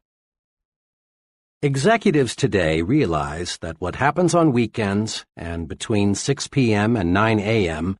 directly affects a person's performance from 9 a.m. to 6 p.m. The person with a constructive off-the-job life nearly always is more successful than the person who lives in a dull, dreary home situation. Let's look in on the traditional way two co-workers, John and Milton, spend their weekends. Let's look, too, at the ultimate results. John's psychological diet on weekends is something like this. Usually, one evening is spent with some carefully selected, interesting friends. Another evening is generally spent out, perhaps at a movie, a civic or community project, or some friend's house. John devotes Saturday morning to Boy Scout work. Saturday afternoon he does errands and chores around the house. Often he works on some special project. Currently, it's building a patio in the backyard. On Sundays, John and his family do something special. One Sunday recently, they climbed a mountain. Another Sunday, they visited a museum. Occasionally, they drive into the nearby countryside, for John wants to buy some country property in the not-too-distant future. Sunday evening is spent quietly. John usually reads a book and catches up on the news. Wrapped up, John's weekends are planned. His many refreshing activities keep boredom locked out. John gets plenty of psychological sunshine. Milton's psychological diet is much less well-balanced than John's. His weekends are unplanned. Milton is usually pretty tired on Friday night, but he goes through the motions of asking his wife, "Want to do anything tonight?" But the plan dies there. Rarely do Milton and his wife entertain, and rarely are they invited out. Milton sleeps late on Saturday morning, and the rest of the day is taken up with chores of one kind or another. Saturday night, Milton and his family usually go to a movie or watch TV. What else is there to do? Milton spends most of Sunday morning in bed. Sunday afternoon, they drive over to Bill and Mary's, or Bill and Mary drive over to see them. Bill and Mary are the only couple Milton and his wife visit regularly. Milton's entire weekend is marked by boredom. By the time Sunday evening rolls around, the whole family is on each other's nerves as a result of cabin fever. There are no knockdown, drag-out fights, but there are hours of psychological warfare. Milton's weekend is dull, dreary, boring. Milton gets no psychological sunshine. Now, what's the effect of these two home environments on John and Milton? Over a period of a week or two, there probably is no perceptible effect, but over a period of months and years, the effect is tremendous. John's environmental pattern leaves him refreshed, gives him ideas, tunes up his thinking. He's like an athlete being fed steak. Milton's environmental pattern leaves him psychologically starved. His thinking mechanism is impaired. He's like an athlete being fed candy and beer. John and Milton may be on the same level today, but there will gradually be a wide gap between them in the months ahead, with John in the lead position. Casual observers will say, well, I guess John has more on the ball than Milton. But those of us who know will explain that much of the difference in job performance is the result of the difference in the mind food consumed by the two fellows. Every farmer in the Corn Belt knows that if he puts plenty of fertilizer with his corn, he's going to get a bigger yield. Thinking, too, must be given additional nourishment if we want to get better results. My wife and I, along with 5 other couples, spent a wonderful evening last month as guests of a department store executive and his wife. My wife and I lingered just a little longer than the others, so I had a chance to ask our host, whom I know well, a question that had been in my mind all evening. This was really a wonderful evening, I said, but I'm puzzled about one thing. I'd expected to meet mainly other retailing executives here tonight, but your guests all represented different fields. There was a writer, a doctor, an engineer, an accountant, and a teacher. He smiled and said, well, we often do entertain retailing people, but Helen and I find it's very refreshing to mix with people who do something else for a living. I'm afraid if we confined our entertaining to people who have only interests similar to our own, we'd find ourselves in the old well-known rut. Besides, he went on, people are my business. Every day, thousands of people of every occupational group imaginable visit our store. The more I can learn about other people, their ideas, interests, viewpoints, the better job I can do in giving them the merchandise and service they want and will buy. Here are a few simple do's to help make your social environment first class. 1. Do circulate in new groups. Restricting your social environment to the same small group produces boredom, dullness, dissatisfaction. Equally important, remember that your success-building program requires that you become an expert in understanding people. Trying to learn all there is to know about people by studying one small group is like trying to master mathematics by reading one short book. Make new friends, join new organizations, enlarge your social orbit. Then, too, variety in people, like variety in anything else, adds spice to life and gives it a broader dimension. It's good mind food. 2. Do select friends who have views different from your own. In this modern age, the narrow individual hasn't much future. Responsibility and positions of importance gravitate to the person who is able to see both sides. If you're a Republican, make sure you have some friends who are Democrats, and vice versa. Get to know people of different religious faiths. Associate with opposites, but just be sure they are persons with real potential. 3. Do select friends who stand above petty, unimportant things. Folks who are more concerned with the square footage of your home or the appliances you have or don't have than with your ideas and your conversation are inclined to be petty. Guard your psychological environment. Select friends who are interested in positive things, friends who really do want to see you succeed. Find friends who breathe encouragement into your plans and ideals. If you don't, if you select petty thinkers as your close friends, you'll gradually develop into a petty thinker yourself. We're a poison-conscious nation. Body poison, that is. Every restaurateur is on guard against food poisoning. Just a couple of cases of it, and his patrons won't come near his place. We've got tons of laws to protect the public against hundreds of body poisons. We put, or should put, poisons on the top shelves so the kids can't reach them. We go to any extreme to avoid body poison, and it's good that we do. But there's another type of poison, perhaps a little more insidious, thought poison, commonly called gossip. Thought poison differs from body poison in two ways. It affects the mind, not the body, and is more subtle. The person being poisoned usually doesn't know it. Thought poison is subtle, but it accomplishes big things. It reduces the size of our thinking by forcing us to concentrate on petty, unimportant things. It warps and twists our thinking about people because it is based on a distortion of facts, and it creates a guilt feeling in us that shows through when we meet the person we've gossiped about. Thought poison is 0% right thinking. It is 100% wrong thinking. And contrary to lots of opinion, women have no exclusive franchise on gossip. Every day, many men, too, live in a partially poisoned environment.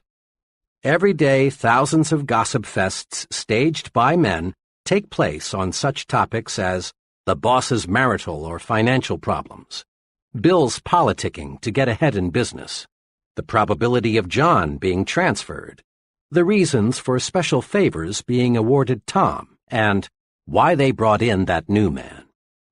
Gossiping goes something like this. Say, I just heard. No, why? Well, it doesn't surprise me. He had it coming to him. Of course, this is confidential. Conversation is a big part of our psychological environment. Some conversation is healthy. It encourages you. It makes you feel like you're taking a walk in the warm sunshine of a spring day.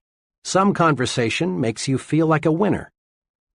But other conversation is more like walking through a poisonous, radioactive cloud. It chokes you. It makes you feel ill. It turns you into a loser. Gossip is just negative conversation about people, and the victim of thought poison begins to think he enjoys it. He seems to get a form of poisoned joy from talking negatively about others, not knowing that to successful people, he is becoming increasingly unlikable and unreliable. One of these thought poison addicts walked into a conversation some friends and I were having about Benjamin Franklin. As soon as Mr. Killjoy learned the topic of our chat, he came through with choice bits about Franklin's personal life in a negative way. Perhaps it's true that Franklin was a character in some ways, and he might have made the scandal magazines had they been around in the 18th century. But the point is, Benjamin Franklin's personal life had no bearing on the discussion at hand, and I couldn't help being glad that we weren't discussing somebody whom we knew intimately. Talk about people? Yes, but stay on the positive side. Let's make one point clear. Not all conversation is gossip. Bull sessions, shop talk, and just batting the breeze are necessary at times. They serve a good purpose when they are constructive. You can test your proneness to be a gossiper by taking this test. 1. Do I spread rumors about other people? 2. Do I always have good things to say about others? 3. Do I like to hear reports of a scandal? 4. Do I judge others only on the basis of facts? 5. Do I encourage others to bring their rumors to me? 6. Do I precede my conversations with, "Don't tell anybody"? 7. Do I keep confidential information confidential? 8. Do I feel guilty about what I say concerning other people? The right answers are obvious. Meditate on this thought for just a moment. Taking an axe and chopping your neighbor's furniture to pieces won't make your furniture look one bit better. And using verbal axes and grenades on another person doesn't do one thing to make you a better you or me a better me. Go first class. That is an excellent rule to follow in everything you do, including the goods and services you buy. Once, to prove the unconditional truth of the go first class thinking, I asked a group of trainees to give one example of how they had been penny-wise and pound-foolish. Here are some sample replies. I bought a low-priced suit from an offbeat retailer, thought I got a bargain, but the suit was simply no good. My car needed a new automatic transmission. Took it to an alley garage that agreed to do the job for $25 less than an authorized dealer. The new transmission lasted 1,800 miles, and the garage wouldn't make it right. For months, I ate at a real greasy spoon trying to save money. The place wasn't clean, the food wasn't good, the service, well, you couldn't call it that, and the clientele was a bunch of down-at-heelers. One day, a friend persuaded me to join him for lunch at one of the best restaurants in town. He ordered the businessman's lunch, so I did too. I was amazed at what I got. Good food, good service, good atmosphere, and for just a little more than I had been paying at the Greasy Spoon. I learned a big lesson. There were many other replies. One fellow reported that he got in trouble with the Bureau of Internal Revenue because he used a bargain accountant. Another went to a cut-rate doctor and later learned he had received a completely wrong diagnosis. Others related the costs of going second class in home repairs, hotels, and other goods and services. Of course, I've heard the argument many times, but I can't afford to go first class. The simplest answer is, you cannot afford to go any other way. Certainly in the long run, going first class actually costs you less than going second class. Then, too, it's better to have fewer things and have quality than to have many things and have junk. It's better, for example, to have one really good pair of shoes than to have 3 pairs of second-class shoes. People rate you for quality, often subconsciously, perhaps. Develop an instinct for quality. It pays, and it costs no more, often costs less, than second class. Make your environment make you successful. 1. Be environment conscious. Just as body diet makes the body, mind diet makes the mind. 2. Make your environment work for you, not against you. Don't let suppressive forces, the negative, you can't do it people, make you think defeat. 3. Don't let small-thinking people hold you back. Jealous people want to see you stumble. Don't give them that satisfaction.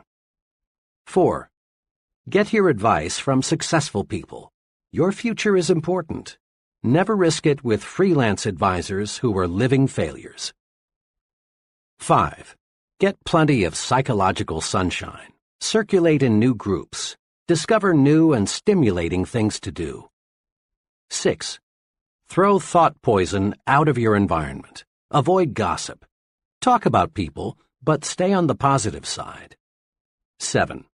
Go first class in everything you do. You can't afford to go any other way. Chapter 8. Make your attitudes your allies. Can you read minds? Reading minds is easier than you think. Perhaps you've never thought of it, but you read the minds of other people, and they read your mind every day. How do we do it? We do it automatically, through attitude appraisals. Remember the song, "You Don't Need to Know the Language to Say You're in Love"? Bing Crosby made it famous some years ago.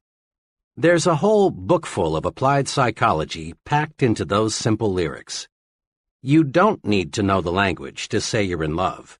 Anyone who's ever been in love knows that.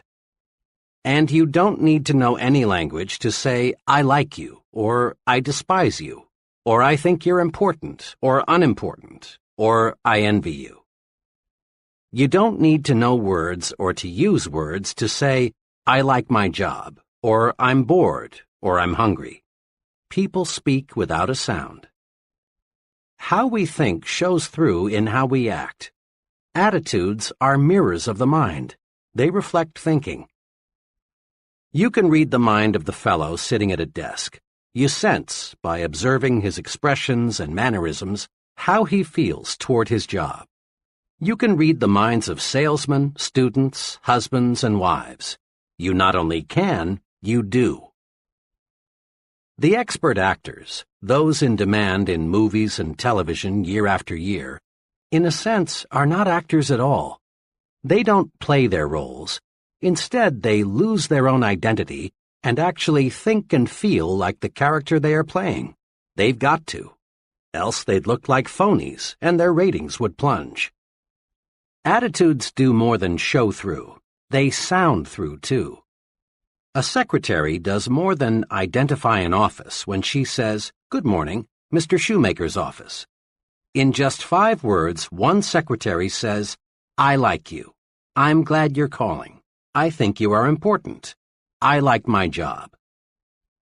But another secretary, saying exactly the same words, tells you, "You bothered me. I wish you hadn't called. I'm bored with my job, and I don't like people who bother me." We read attitudes through expressions and voice tones and inflections. Here's why.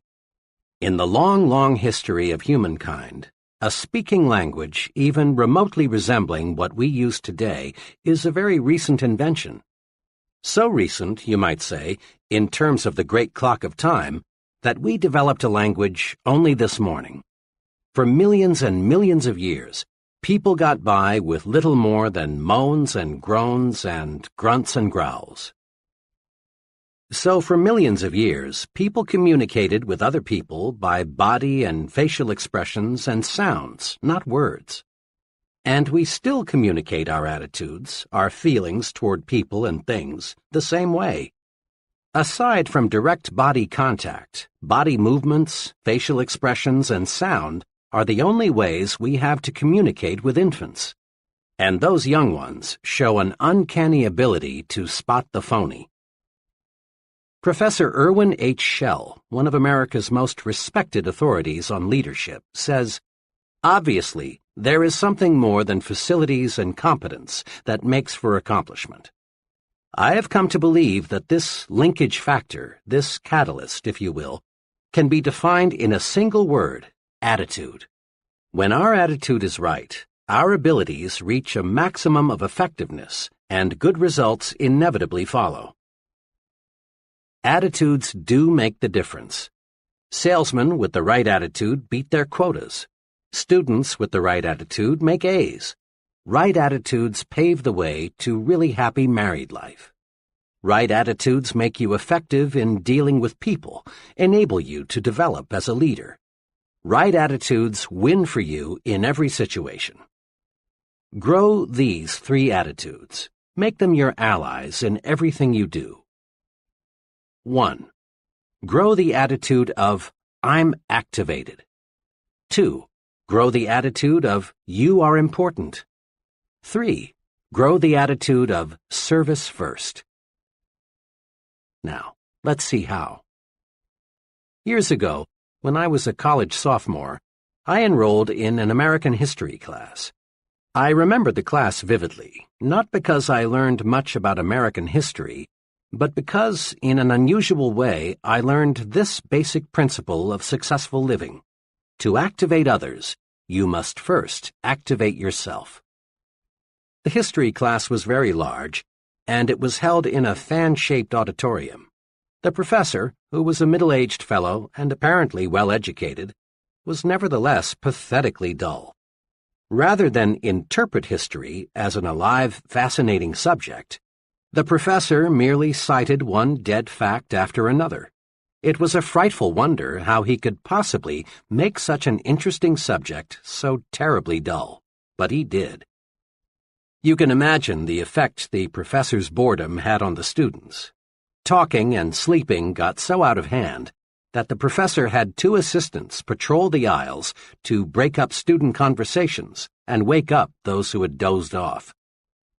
Occasionally, the professor would stop and, shaking his finger at the class, would say, "I'm warning you, you've got to pay attention to what I say.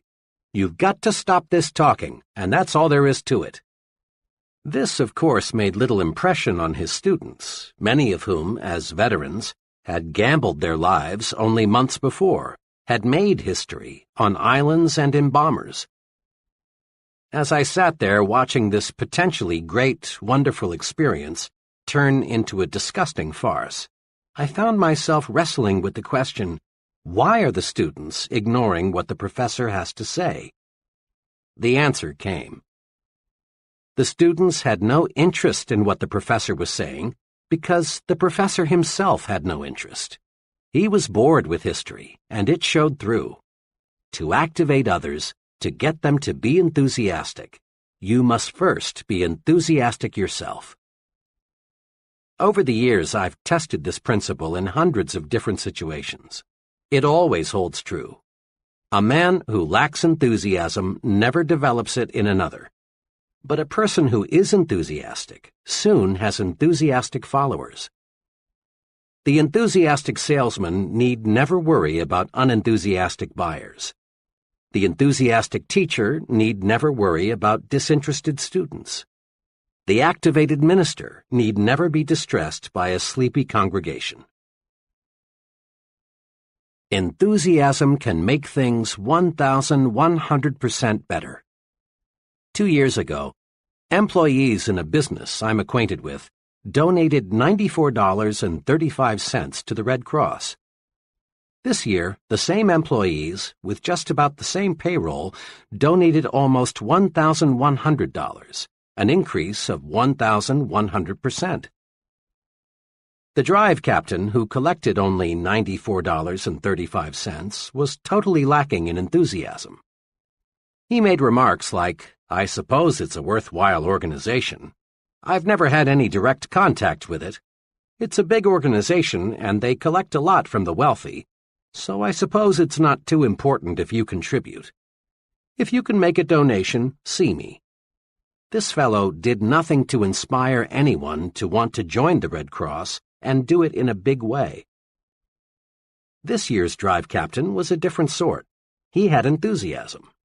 He gave examples of case histories that showed how the Red Cross pitches in when disaster strikes. He showed how the Red Cross depends on donations from everyone. He asked the employees to be guided in giving by how much they would be willing to give their neighbor if disaster should strike him. He said, "Look what the Red Cross has done." Notice, he did not beg. He did not say, "Each of you is expected to donate XX dollars." All he did was to show enthusiasm about the importance of the Red Cross. Success just naturally followed. Think for a moment about a club or a civic organization you know that is fading away. Chances are, all it needs is enthusiasm to bring it back to life. Results come in proportion to enthusiasm applied. Enthusiasm is simply, "This is great. Here's why." Here is a 3-step procedure that will help you to develop the power of enthusiasm. 1. Dig into it deeper. Make this little test. Think of 2 things in which you have little or no interest, maybe cards, certain kinds of music, a sport. Now ask yourself, how much do I really know about these things? Odds are 100 to 1 that your answer is not much. I confess that for years I had absolutely no interest in modern art. It was just so many botched-up lines, until I let a friend who knows and loves modern art explain it to me. Really, now that I've dug into it, I find it fascinating. That exercise supplies one important key for building enthusiasm. To get enthusiastic, learn more about the thing you are not enthusiastic about. Chances are you are quite unenthusiastic about bumblebees. But if you study bumblebees, find out what good they do, how they relate to other bees, how they reproduce, where they live in winter. If you find out all you can about bumblebees, you will soon find yourself really interested in bumblebees. To show trainees how enthusiasm can be developed through the dig into it deeper technique, I sometimes use a greenhouse example. In a deliberately casual way, I ask the group, "Are any of you interested in manufacturing and selling greenhouses?" Not once have I gotten an affirmative answer. Then I make a few points about greenhouses. I remind the group how, as our standard of living rises, people become more and more interested in non-necessities. I suggest how much Mrs. America would enjoy growing her own orchids and orange blossoms. I point out that if tens of thousands of families can afford private swimming pools, millions could afford greenhouses, because greenhouses are relatively inexpensive. I show them that if you could sell a $600 greenhouse to only one family in 50, you'd develop a $600 million business in producing greenhouses, and perhaps a $250 million industry supplying plants and seeds. The only difficulty with this exercise is that the group, 10 minutes before completely cold about greenhouses, now is so enthusiastic they don't want to move on to the next subject. Use the dig into it deeper technique to develop enthusiasm toward other people. Find out all you can about another person, what he does, his family, his background, his ideas and ambitions, and you'll find your interest in and enthusiasm about him mounting. Keep digging, and you're certain to find some common interests. Keep digging, and you'll eventually discover a fascinating person. The dig into it deeper technique works also in developing enthusiasm toward new places. Several years ago, some young friends of mine decided to move from Detroit to a small town in mid-Florida. They sold their home, closed out their business connections, said goodbye to their friends, and were gone. 6 weeks later, they were back in Detroit. The reason had nothing to do with employment. Rather, as they put it, we just couldn't stand living in a small town. Besides, all our friends are in Detroit. We just had to come back. In later conversations with these people, I learned the real reason why they didn't like the small Florida city. During their short stay there, they had taken only a surface view of the community, its history, its plans for the future, its people. They moved their bodies to Florida, but left their minds in Detroit. I've talked with dozens of executives, engineers, and salesmen who have developed career trouble because their companies want to move them to another location, but they don't want to go. I just can't see moving to Chicago, or San Francisco, or Atlanta, or New York, or Miami, is a remark spoken many times a day. There's one way to build enthusiasm toward a new location. Simply resolve to dig into the new community. Learn all you can about it. Mix with the people. Make yourself feel and think like a community citizen from the very first day. Do this, and you'll be enthusiastic about your new environment. Today, millions of Americans invest in corporate securities. But there are many millions more who have no interest at all in the stock market.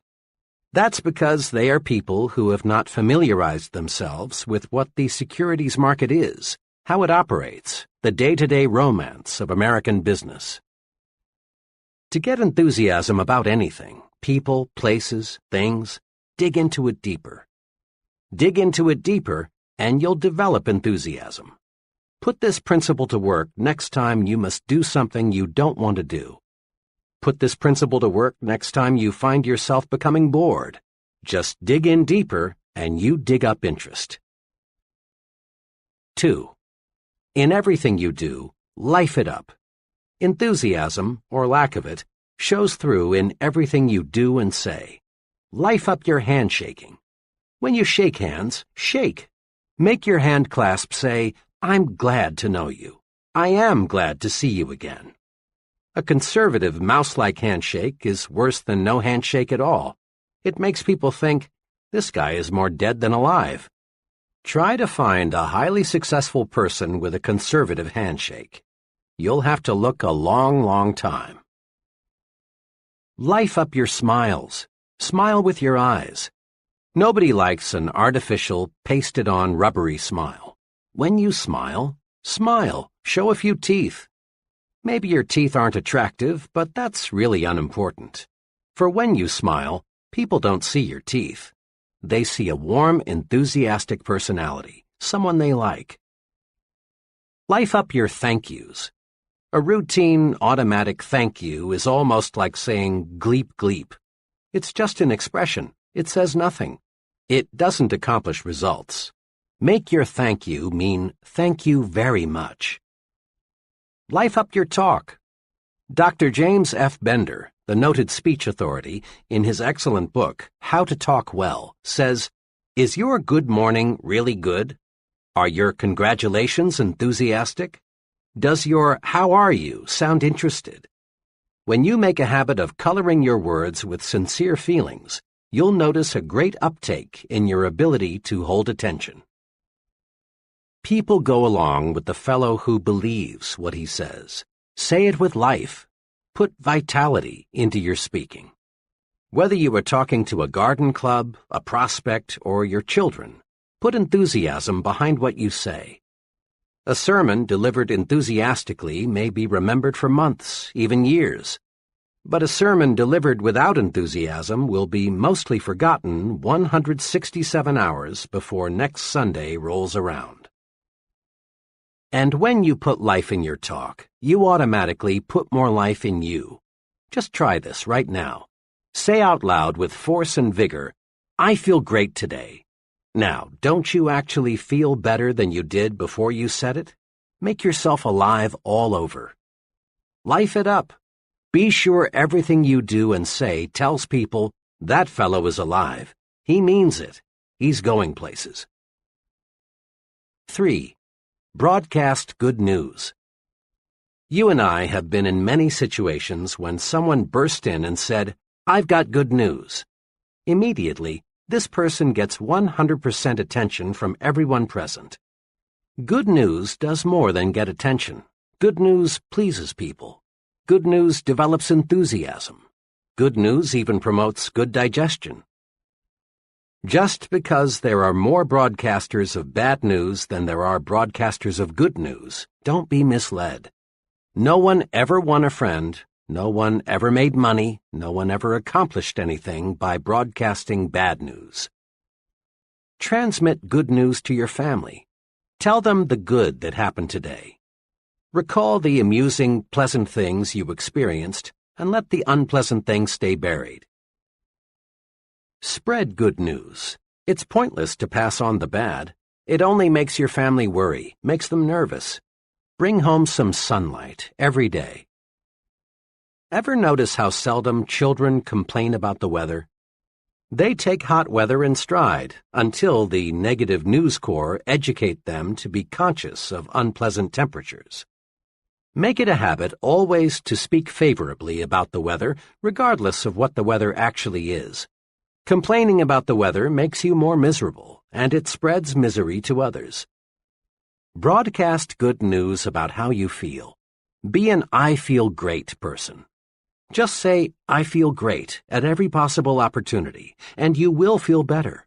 By the same token, tell people, "I feel awful, just awful," and you will feel worse. How we feel is in large part determined by how we think we feel. Remember, too, that other people want to be around alive, enthusiastic people. Being around complainers and half-dead people is uncomfortable. Transmit good news to the people you work with. Give them encouragement. Compliment them at every opportunity. Tell them about the positive things the company is doing. Listen to their problems. Be helpful. Encourage people and win their support. Pat them on the back for the job they're doing. Give them hope. Let them know you believe they can succeed, that you have faith in them. Practice relieving worriers. Make this little test regularly to keep you on the right track. Whenever you leave a person, ask yourself, does that person honestly feel better because he has talked with me? This self-training device works. Apply it when talking with employees, associates, your family, customers, even with casual acquaintances. A salesman friend is a real good news broadcaster. He calls on his customers every month and always makes it a rule to have some good news to pass along. Examples. I met one of your good friends last week. He said to tell you hello. Since I was here last, big things have happened. Over 350,000 new babies were born last month, and more babies means more business for both of us. Usually, we think of bank presidents as overly reserved, unemotional people who never really warm up. Not so with one bank president. His favorite way to answer the phone is to say, "Good morning, it's a wonderful world. May I sell you some money?" Improper for a banker? Some might say so, but let me point out that the banker who uses this greeting is Mills Lane, Jr., president of the Citizens and Southern Bank, the largest in the entire Southeast. Good news gets good results. Broadcast it. The president of a brush manufacturing company I visited recently had this maxim neatly framed on his desk facing the visitor's chair. Give me a good word or none at all. I complimented him, saying that I thought the maxim was a clever way to encourage people to be optimistic. He smiled and said, "It is an effective reminder, but from where I sit, this is even more important." He turned the frame around so I could see it from his side of the desk. It said, "Give them a good word, or none at all." Broadcasting good news activates you, makes you feel better. Broadcasting good news makes other people feel better too. Grow the "you are important" attitude. This is a fact of paramount significance. Each human being, whether he lives in India or Indianapolis, whether he's ignorant or brilliant, civilized or uncivilized, young or old, has this desire. He wants to feel important. Ponder on that. Everyone, yes, everyone, your neighbor, you, your wife, your boss, has a natural desire to feel he is somebody. The desire to be important is man's strongest, most compelling non-biological hunger. Successful advertisers know that people crave prestige, distinction, recognition. Headlines that produce sales read like this: "For smart young homemakers, persons with distinctive tastes use, you want only the best. Be the envy of everyone. For women who want to be envied by women and admired by men."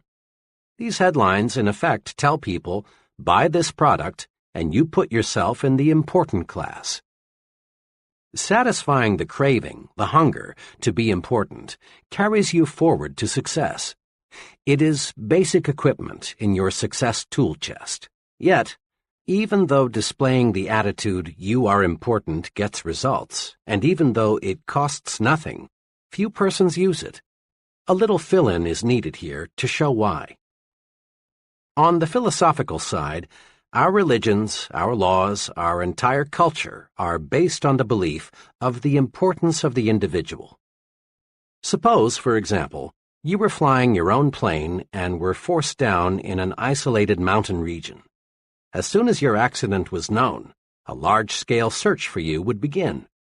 No one would ask, "Is that fellow important?" Without knowing anything about you except that you are a human being, helicopters, other aircraft, and searching parties on foot would begin looking for you. And they would keep on looking for you, spending thousands of dollars in the process, until they found you, or until not one trace of hope remained. When a little child wanders off into a woods, falls into a well, or gets into some other dangerous predicament, no one is concerned with whether or not the child comes from an important family. Every effort is made to rescue the child because every child is important. It's not too wild a guess that of all living creatures, probably not more than 1 in 10 million is a human being. A person is a biological rarity. He is important in God's scheme of things. Now, let's look at the practical side. When most people shift their thinking from philosophical discussions to everyday situations, they tend to forget, unfortunately, their ivory tower concepts of the importance of individuals. Tomorrow, take a good look at how most people exhibit an attitude that seems to say, "You are a nobody, you count for nothing, you mean nothing, absolutely nothing to me." There is a reason why the "you are unimportant" attitude prevails. Most folks look at another person and think, "He can't do anything for me, therefore he's not important." But right there is where people make a basic blunder. The other person, regardless of his status or his income, is important to you, and for 2 giant dollars and cents reasons. First, people do more for you when you make them feel important. Years ago, in Detroit, I rode a certain bus to work each morning. The driver was an old grump. Dozens, maybe hundreds of times, I saw this driver pull away from the curb when a wildly waving, shouting, and running passenger was just a second or two from the door. Over a period of several months, I saw this driver show special courtesy to only one passenger, and this passenger was shown special courtesy many times. The driver would wait for this passenger. And why? Because this passenger went out of his way to make the driver feel important. Every morning he greeted the driver with a personalized, sincere, "Good morning, sir." Sometimes this passenger would sit near the driver and make little comments like, "You sure have a lot of responsibility. It must take nerves of steel to drive through traffic like this every day. You sure keep this thing on schedule." That passenger made the driver feel as important as if he were piloting a 180-passenger jet airliner, and the driver, in return, showed special courtesy to the passenger. It pays to make little people feel like big people. Today, in thousands of offices all over America, secretaries are helping salesmen make sales or lose sales, depending on how the salesman has treated them. Make someone feel important and he cares about you. And when he cares about you, he does more for you. Customers will buy more from you, employees will work harder for you, associates will go out of their way to cooperate with you, your boss will do more to help you if you will only make these people feel important. It pays to make big people feel even bigger. The big thinker always adds value to people by visualizing them at their best. Because he thinks big about people, he gets their best out of them. Here's the second giant reason for making others feel important. When you help others feel important, you help yourself feel important too. One of the elevator operators who carried me up and down for several months had the look of complete unimportance written all over. She was 50-ish, unattractive, and certainly uninspired in her work. It was obvious that her longing to be important was completely unfulfilled. She was one of the millions of people who live for months at a time without ever being given a reason to believe that someone notices them or cares about them. One morning, shortly after I became one of her regular uppers and downers, I noticed that she had had her hair redone. It was nothing fancy. It was obviously a homemade job. But it had been cut, and it did look better. So I said, "Miss S." Note, I had learned her name. "I do like what you've done to your hair. It really looks fine." She blushed, said, "Thank you, sir," and nearly missed her next stop. She appreciated the compliment. Next morning, lo and behold, when I stepped into the elevator, I heard, "Good morning, Dr. Schwartz." Not one time before had I heard this operator address anyone by name. And in the remaining months that I had an office in the building, I never heard anyone called by name except me. I had made the operator feel important. I had sincerely complimented her and called her by name. I had made her feel important. Now she was repaying me by making me feel important. Let's not kid ourselves. People who do not have a deep-down feeling of self-importance are slated for mediocrity. Again and again, this point must be driven home. You must feel important to succeed. Helping others to feel important rewards you because it makes you feel more important. Try it and see. Here's how to do it. 1. Practice appreciation. Make it a rule to let others know you appreciate what they do for you. Never let anyone feel he is taken for granted. Practice appreciation with a warm, sincere smile. A smile lets others know you notice them and feel kindly toward them. Practice appreciation by letting others know how you depend on them. An earnest, "Jim, I don't know what we'd do without you" type of remark makes people feel necessary, and when they feel necessary, they do increasingly better work. Practice appreciation with honest, personalized compliments. People thrive on compliments, whether 2 or 20, 9 or 90. A person craves praise. He wants to be assured that he's doing a good job, that he is important. Don't feel that you should hand out praise only for big accomplishments. Compliment people on little things, their appearance, the way they do their routine work, their ideas, their loyal efforts.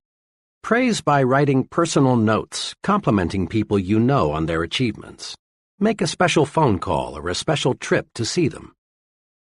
Don't waste time or mental energy trying to classify people as very important persons, or unimportant persons. Make no exceptions. A person, whether he is garbage collector or company vice president, is important to you. Treating someone as second class never gets you first-class results. 2. Practice calling people by their names. Every year, shrewd manufacturers sell more briefcases, pencils, Bibles, and hundreds of other items just by putting the buyer's name on the product. People like to be called by name. It gives everyone a boost to be addressed by name. 2 special things you must remember. Pronounce the name correctly and spell it correctly. If you mispronounce or misspell someone's name, that person feels that you feel he is unimportant. And here's one special reminder. When talking with people you don't know well, add the appropriate title, Miss, Mr., or Mrs. The office boy prefers Mr. Jones to just Jones. So does your junior assistant. So do people at every level. These little titles help tremendously to make people feel important. 3. Don't hog glory. Invest it instead. Just recently, I was a guest at an all-day sales convention. After dinner that evening, the vice president in charge of sales for the company passed out awards to the 2 district managers, a man and a woman, whose sales organizations had attained the best records for the year just ended. Then the vice president asked those district managers to take 15 minutes to tell the entire group how their organizations did so exceptionally well. The first district manager, who I later learned had been appointed a manager only 3 months before and was therefore only partially responsible for his organization's record, got up and explained how he did it. He conveyed the impression that his efforts, and his efforts alone, caused the sales increase. Remarks such as, "When I took over, I did such and such. Things were in a mess, but I cleared them up. It wasn't easy, but I just grabbed hold of the situation and wouldn't let go," characterized his talk. As he talked, I could see the increasing resentment gathering in the faces of his salesmen.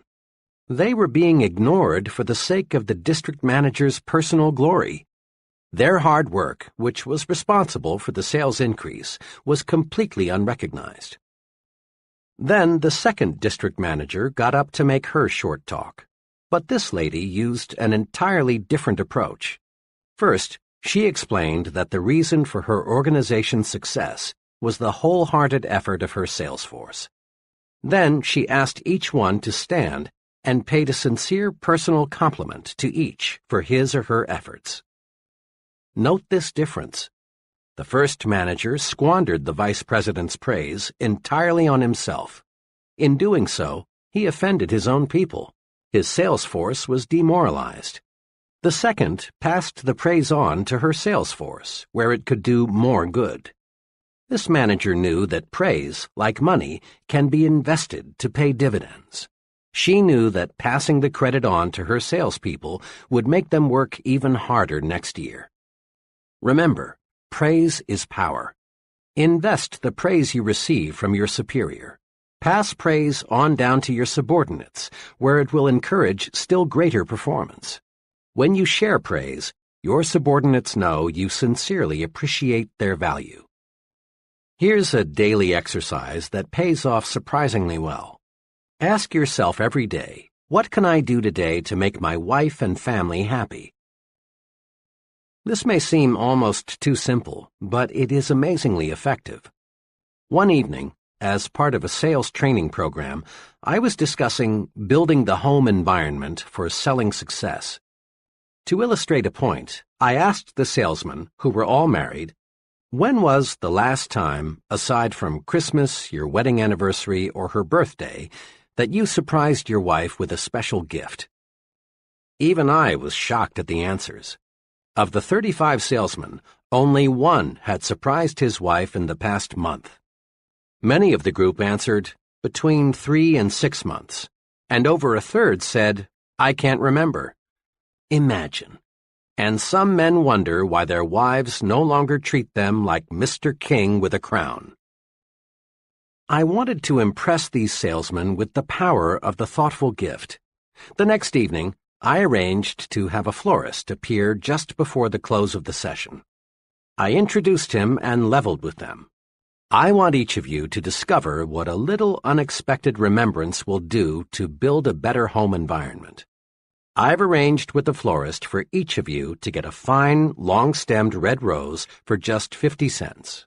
Now, if you don't have 50 cents, or if you think your wife isn't worth that, they laughed, I'll buy the flower for her myself. All I ask is that you take the rose to your wife, and then tomorrow evening tell us what happened. Don't, of course, tell her how you came to purchase this rose for her. They understood. Without exception, every fellow testified the next evening that the mere investment of 50 cents had made his wife happy. Do something special for your family often. It doesn't have to be something expensive. It's thoughtfulness that counts. Anything that shows that you put your family's interests first will do the trick. Get the family on your team.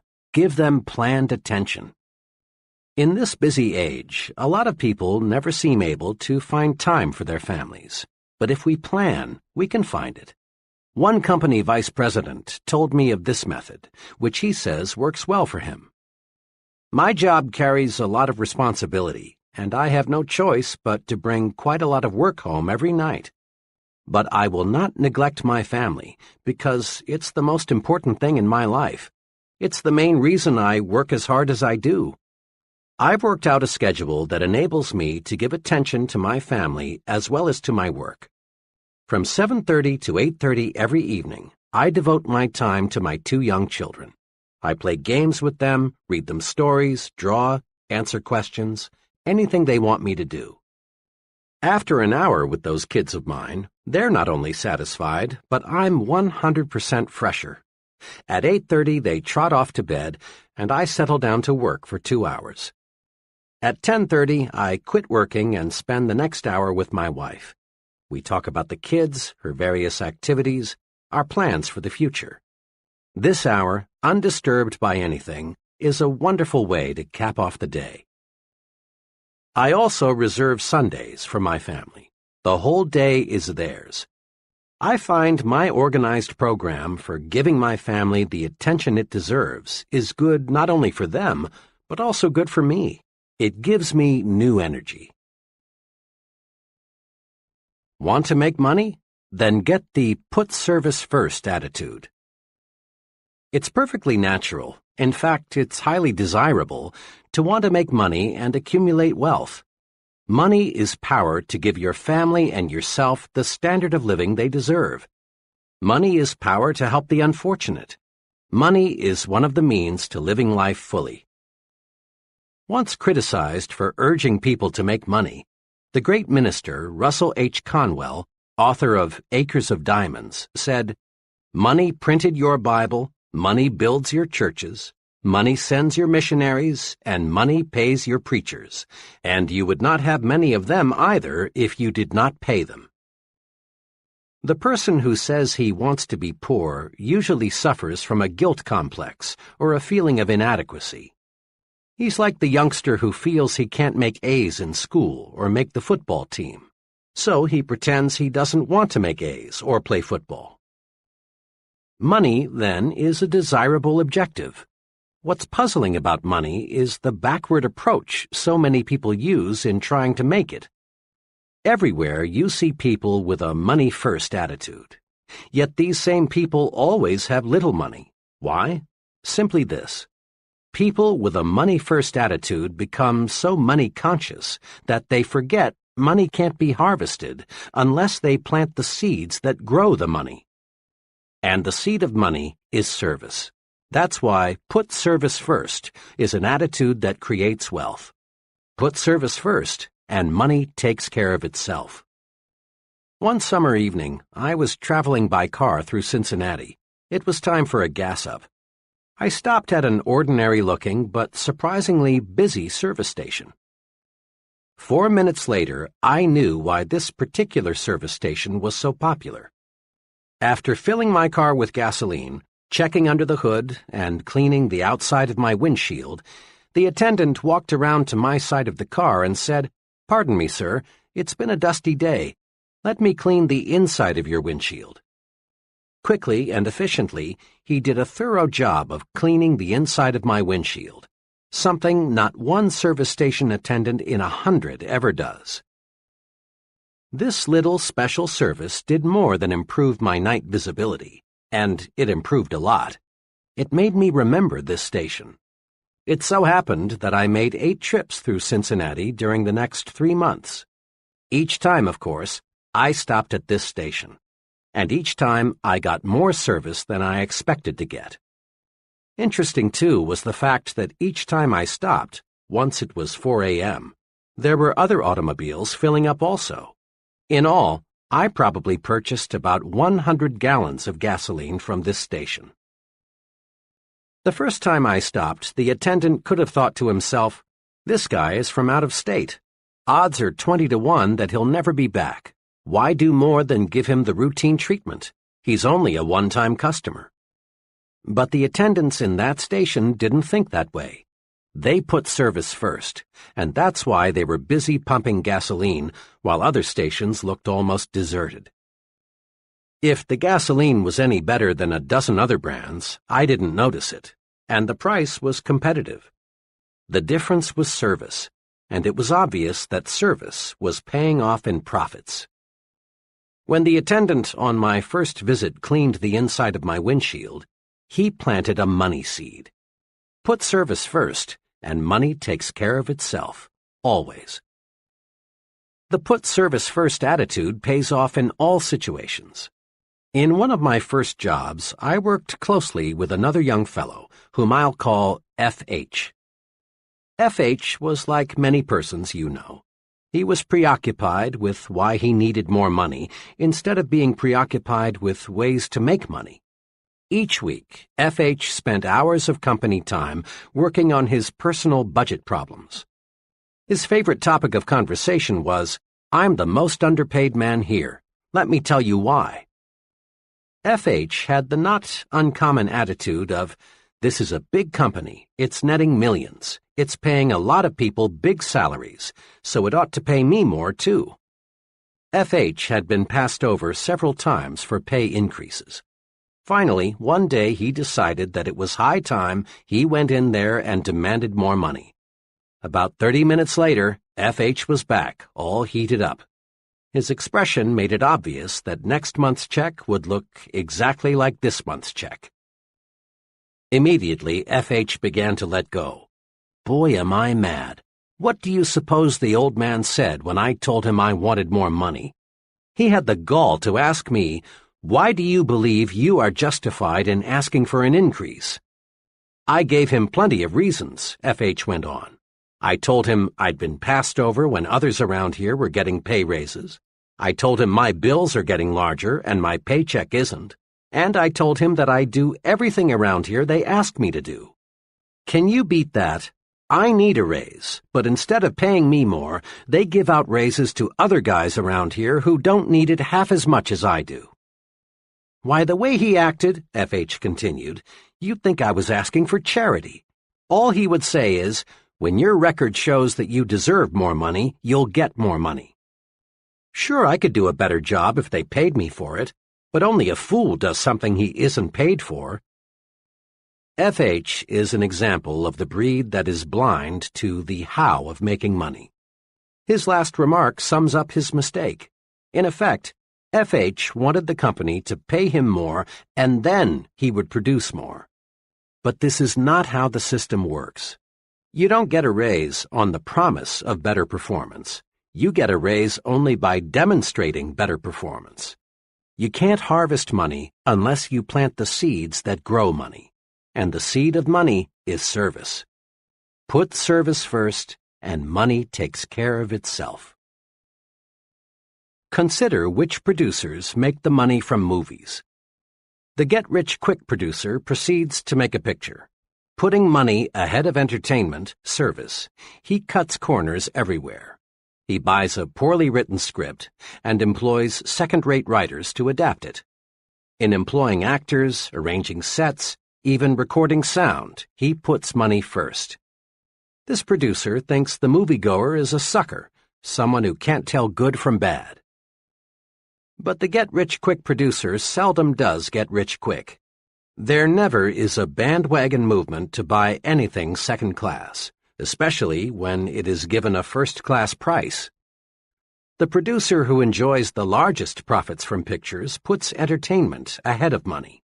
Rather than chisel the moviegoer, he does everything possible to give people more and better entertainment than they expect to get. The result? People like the movie. It gets talked about, it gets good reviews, and it makes money. Again, put service first, and money takes care of itself. The waitress who concentrates on giving the best possible service needn't worry about tips. They'll be there. But her counterpart who overlooks the empty coffee cups, why refill them? They don't look like tippers. Won't find any gratuities. The secretary who resolves to make those letters look better than the boss expects will do all right on future paychecks. But the secretary who thinks, why worry about a few smudges? What do they expect for $65 a week? She is stuck at $65 a week. The salesman who gives full service to an account need harbor no fears he'll lose the account. Here is a simple but powerful rule that will help you to develop the put service first attitude. Always give people more than they expect to get. Each little extra something you do for others is a money seed. Volunteering to work late and get the department out of a tight spot is a money seed. Giving customers extra service is a money seed because it brings customers back. Advancing a new idea that will increase efficiency is a money seed. Money seeds, of course, grow money. Plant service and harvest money. Spend some time each day answering this question. How can I give more than is expected of me? Then apply the answers. Put service first, and money takes care of itself. In quick recap, grow attitudes that will carry you forward to success. 1. Grow the I'm activated attitude. Results come in proportion to the enthusiasm invested. 3 things to do to activate yourself are: dig into it deeper. When you find yourself uninterested in something, dig in and learn more about it. This sets off enthusiasm. Life up everything about you. Your smile, your handshake, your talk, even your walk. Act alive. Broadcast good news. No one ever accomplished anything positive telling bad news. 2. Grow the you are important attitude. People do more for you when you make them feel important. Remember to do these things. Show appreciation at every opportunity. Make people feel important. Call people by name. 3. Grow the service-first attitude and watch money take care of itself. Make it a rule in everything you do. Give people more than they expect to get. Chapter 9. Think right toward people. Here is a basic rule for winning success. Let's mark it in the mind and remember it. The rule is, success depends on the support of other people. The only hurdle between you and what you want to be is the support of others. Look at it this way. An executive depends on people to carry out his instructions. If they don't, the company president will fire the executive, not the employees. A salesman depends on people to buy his product. If they don't, the salesman fails. Likewise, a college dean depends on professors to carry forward his educational program. A politician depends on voters to elect him. A writer depends on people to read what he writes. A chain store magnate got to be a chain store magnate because employees accepted his leadership and consumers accepted his merchandising program. There were times in history when a person could gain a position of authority through force and hold it with force and/or threats of force.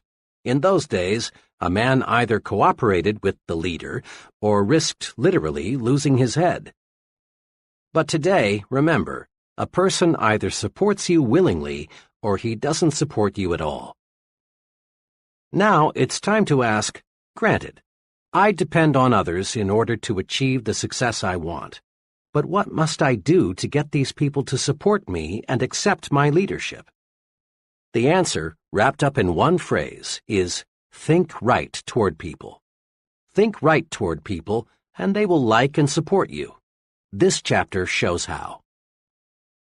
Thousands of times daily, a scene like this takes place. A committee or group is in session. The purpose, to consider names for a promotion, a new job, a club membership, an honor, someone to be the new company president, the new supervisor, the new sales manager. A name is placed before the group. The chairman asks, "What is your feeling about so-and-so?" Comments come forth. For some names, there are positive remarks, such as, "He's a good fellow. People there speak highly of him. He has a good technical background, too." Mr. F. "Oh, he's a personable sort of man, very human. I believe he would fit in well with our group." Some names draw negative, lukewarm statements. "I think we should investigate that fellow carefully. He doesn't seem to get along too well with people. I know he has a good academic and technical background. I don't question his competence, but I am concerned about the acceptance he would receive. He doesn't command much respect from people." Now, here is an exceptionally important observation. In at least 9 cases out of 10, the likability factor is the first thing mentioned. And in an overwhelmingly large number of cases, the likability factor is given far more weight than the technical factor. This holds true even in selecting scholars for university professorships. In my own academic experience, I've sat in on a considerable number of occasions when names for new faculty personnel were under question. When a name came up, the group would weigh most carefully thoughts such as, will he fit in? Will students like him? Will he cooperate with others on the staff? Unfair? Unacademic? No. If the fellow isn't likable, he can't be expected to get through to his students with maximum effectiveness. Mark this point well. A person is not pulled up to a higher-level job, rather he is lifted up. In this day and age, nobody has time or patience to pull another up the job ladder, degree by painful degree. The individual is chosen whose record makes him stand higher than the rest. We are lifted to higher levels by those who know us as likable, personable individuals. Every friend you make lifts you just one notch higher, and being likable makes you lighter to lift. Successful people follow a plan for liking people. Do you? People who reach the top don't discuss much their techniques for thinking right toward people. But you would be surprised how many really big people have a clear, definite, even written plan for liking people. Consider the case of President Lyndon Johnson. Long before he became president, Johnson, in the process of developing his amazing power of personal persuasion, developed his own 10-point formula for success. His rules, which even a casual observer of the president can see are practiced in everything he does, are quoted directly. 1. Learn to remember names. Inefficiency at this point may indicate that your interest is not sufficiently outgoing. 2. Be a comfortable person, so there is no strain in being with you. Be an old shoe kind of individual. 3. Acquire the quality of relaxed, easygoing, so that things do not ruffle you. 4. Don't be egotistical. Guard against the impression that you know it all. 5. Cultivate the quality of being interesting so people will get something of value from their association with you. 6. Study to get the scratchy elements out of your personality, even those of which you may be unconscious. 7. Sincerely attempt to heal on an honest basis every misunderstanding you have had or now have. Drain off your grievances. 8. Practice liking people until you learn to do so genuinely. 9. Never miss an opportunity to say a word of congratulation upon anyone's achievement, or express sympathy in sorrow or disappointment. 10. Give spiritual strength to people, and they will give genuine affection to you.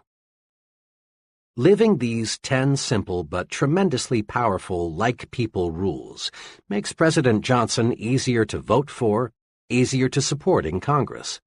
Living these 10 rules makes President Johnson easier to lift. Listen to these rules again. Notice that there's no get-even philosophy here. There's no let the other fellow come to me to patch up differences. There's no I know it all, other people are stupid. Big people, those on top in industry, the arts, sciences, and politics, are human, warm. They specialize in being likable. But don't try to buy friendship. It's not for sale. Giving gifts is a wonderful practice if the gift is backed up with genuine sincerity, a liking to give, and liking for the person to whom it is given. But without real sincerity, the gift is often regarded as nothing more than a payoff or a bribe. Last year, just a few days before Christmas, I was in the office of the president of a medium-sized trucking firm. Just as I was about to leave, in marched a delivery man with a gift of liquid refreshment from a local tire recapping firm. My friend was obviously provoked, and with a certain amount of chill in his voice, asked the delivery man to return the gift to its sender. After the delivery man left, my friend hastened to explain to me, "Don't misunderstand. I like to give gifts, and I like to get them." Then he named a number of gifts he had already received from business friends that Christmas. "But," he went on, "when the gift is just an attempt to get my business, an obvious bribe, I don't want it. I quit doing business with that firm 3 months ago because their work isn't what it should be, and I don't like the employees. But their salesman keeps on calling. What burns me," he continued, "is that last week that same blank salesman was in here and had the gall to say, 'I sure would like to get your business back. I'm going to tell Santa to be real good to you this year.' If I hadn't sent their booze back, the first thing that so-and-so would have said to me next time he's in is, 'I'll bet you enjoyed our gift, didn't you?' Friendship can't be bought, and when we try, we lose in 2 ways. 1, we waste money. 2, we create contempt. Take the initiative in building friendships. Leaders always do. It's easy and natural for us to tell ourselves, let him make the first move. Let them call us. Let her speak first. It's easy, too, virtually, to ignore other people. Yes, it's easy and natural, but it isn't right thinking toward people. If you follow the rule of letting the other person build the foundation for friendship, you may not have many friends. Actually, it's a mark of real leadership to take the lead in getting to know people. Next time you are in a large group, observe something very significant. The most important person present is the one person most active in introducing himself. It's always a big person who walks up to you, offers his hand, and says, "Hello, I'm Jack R." Digest this observation for a moment, and you'll discover the reason the fellow is important is that he works at building friendships. Think right toward people. As a friend of mine expresses it, I may not be very important to him, but he's important to me. That's why I've got to get to know him. Have you ever noticed how people freeze while waiting for elevators? Unless they are with someone they know, most folks never say anything to the person standing beside them. One day, I resolved to do a little experimenting. I resolved to say something to the stranger who was waiting as I was. I kept track of his reaction 25 consecutive times, and 25 times I got back a positive, friendly response. Now, talking to strangers may not be very urbane, but most people like it nevertheless. And here is the big payoff. When you make a pleasant remark to a stranger, you make him feel 1 degree better. This makes you feel better and helps you relax. Every time you say something pleasant to another person, you compensate yourself. It's like warming up your automobile on a cold morning. Here are 6 ways to win friends by exercising just a little initiative. 1. Introduce yourself to others at every possible opportunity, at parties, meetings, on airplanes, at work, everywhere. 2. Be sure the other person gets your name straight. 3. Be sure you can pronounce the other person's name the way he pronounces it. 4. Write down the other person's name, and be mighty sure you have it spelled correctly. People have a fetish about the correct spelling of their own names. If possible, get his address and phone number also. 5. Drop a personal note or make a phone call to the new friends you feel you want to know better. This is an important point. Most successful people follow through on new friends with a letter or a phone call. 6. And last but not least, say pleasant things to strangers. It warms you up and gets you ready for the task ahead. Putting these 6 rules to work is really thinking right about people. To be sure, it is not the way the average person thinks. Mr. Average never takes the initiative in making introductions. He waits for the other person to introduce himself first. Take the initiative. Be like the successful. Go out of your way to meet people. And don't be timid. Don't be afraid to be unusual. Find out who the other person is and be sure he knows who you are. Recently, an associate and I were retained to do a preliminary screening of an applicant for an industrial sales job. We found the applicant, whom we'll call Ted, to have some good qualifications. He was exceptionally intelligent, made a fine appearance, and seemed to have a lot of ambition. But we found something that forced us to disqualify him, at least temporarily. Ted's big limitation was this: he expected perfection in other people. Ted was annoyed by many little things, like mistakes in grammar, people who were messy with cigarettes, people who had bad taste in clothes, and so on. Ted was surprised to learn this fact about himself, but he was eager to get into higher-paying work, and he asked whether there was anything we could tell him to help overcome his weakness. We made 3 suggestions. 1. Recognize the fact that no person is perfect.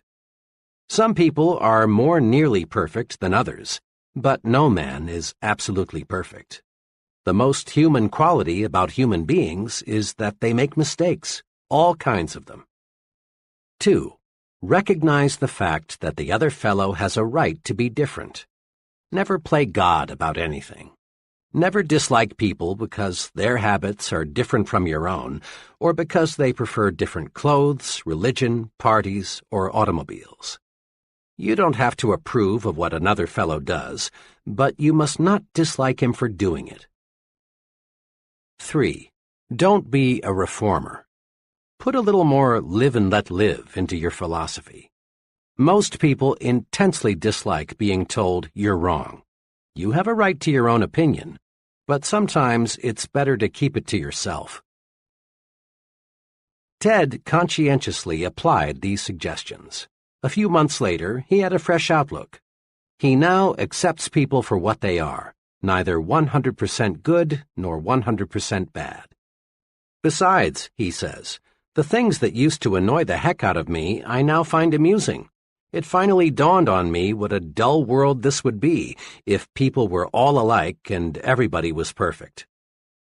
Note this simple but key fact. No person is all good and no person is all bad. The perfect person just doesn't exist. Now, if we let our thinking go uncontrolled, we can find much to dislike in almost anyone. By the same token, if we manage our thinking properly, if we think right toward people, we can find many qualities to like and admire in the same person. View it this way. Your mind is a mental broadcasting station. This broadcasting system transmits messages to you on two equally powerful channels, Channel P, positive, and Channel N, negative. Let's see how your broadcasting system works. Suppose that today your business superior, we'll call him Mr. Jacobs, called you into his office and reviewed your work with you. He complimented you on your work, but he also made some specific suggestions on how you can do it better. Tonight, it's only natural for you to recall the incident and do some thinking about it. If you tune in Channel N, the announcer will be saying something like this: "Watch out! Jacobs is out to get you. He's a crab. You don't need any of his advice. To heck with it. Remember what Joe told you about Jacobs? He was right. Jacobs wants to grind you down like he did Joe. Resist him. Next time he calls you in, fight back. Better still, don't wait. Tomorrow, go in and ask him just what he really meant by his criticism." But tune in Channel P, and the announcer will say something along these lines. "You know, Mr. Jacobs is a pretty good fellow. Those suggestions he made to me seem pretty sound. If I put them to use, I can probably do a better job and position myself for an increase. The old boy did me a favor. Tomorrow I'll go in and thank him for his constructive help. Bill was right. Jacobs is a good man to work with." In this specific case, if you listen to Channel N, you're almost certain to make some bad, perhaps fatal mistake in your relations with your superior. But if you are tuned to Channel P, you are definitely certain to benefit from your superior's suggestions and at the same time draw yourself closer to him. He will appreciate that visit. Try it and see. Bear in mind that the longer you stay tuned to either Channel P or Channel N, the more interested you become and the harder it is to switch channels. This is true because one thought, positive or negative, sets off a whole chain reaction of similar thought. You may, for example, start off with such a simple minor negative thought as a person's accent, and find yourself soon thinking negatively about such unrelated topics as his political and religious beliefs, the car he drives, his personal habits, his relationship with his wife, even the way he combs his hair. And thinking this way surely won't get you where you want to go. You own it, so manage your thought broadcasting station. When your thoughts turn to people, make Channel P your listening habit. If Channel N cuts in, say stop, then switch channels. To make the switch, all you must do is think of one positive quality about the individual. In true chain reaction style, this one thought will lead to another and another, and you will be glad. When you are alone, you and only you can decide whether you will listen to Channel P or Channel N. But when you are talking with someone else, that person has a measure of control over how you think. We must remember that most people do not understand the concepts of thinking right toward people. So it's a very common experience for people to come rushing to you, just aching to say something negative about a person you both know. A coworker wants to tell you about the objectionable qualities of another employee. A neighbor wants to let you know the domestic problems of another neighbor. Or a customer wants to itemize the faults of his competitor, whom you will call on next. Thoughts breed like thoughts. There is real danger that if you listen to negative comments about another person, you too will go negative toward that person. In fact, if you are not on guard, you may actually find yourself adding fuel to the fire with, "Yes, and that's not all. Did you hear?" type of comment. These things backfire, boomerang. There are two ways to prevent others from switching us from Channel P to Channel N.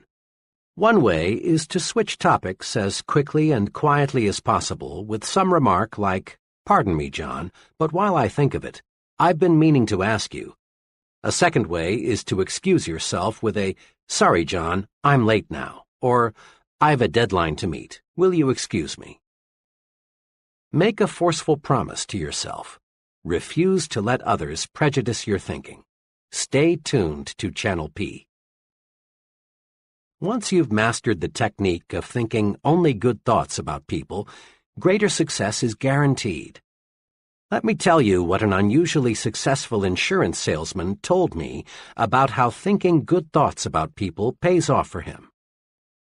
"When I first got in the insurance business," he began, "the going was tough, believe me. At first, it seemed there were about as many competing agents as there were prospects. And I soon learned what all insurance men know, that 9 prospects out of 10 firmly believe they don't need any more insurance. I'm doing well, but let me tell you, it's not because I know a lot about the technical side of insurance.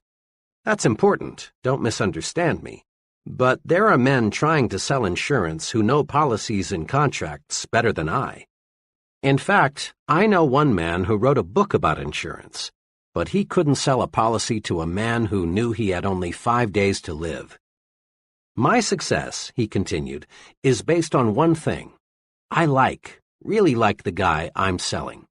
Let me say again, I really like him. Some of my fellow salesmen try to pretend they like the other fellow, but this won't work. You can't even fool a dog. Your mannerisms, eyes, facial expressions, all spell PHONY when you pretend. Now, when I'm gathering information about a prospect, I do what every other agent does. I get his age, where he works, how much he makes, how many kids he's got, and so on. But I also get something else, which most salesmen never search for. That is, some sound reasons why I can like the prospect. Maybe the job he's doing will supply the reason, or perhaps I can find it someplace in his past record. But I find some good reasons to like him. Then, whenever my attention is focused on the prospect, I review the reasons why I like him. I build a likable image of the prospect before I say one word to him about insurance. This little technique works. Because I like him, he, sooner or later, likes me.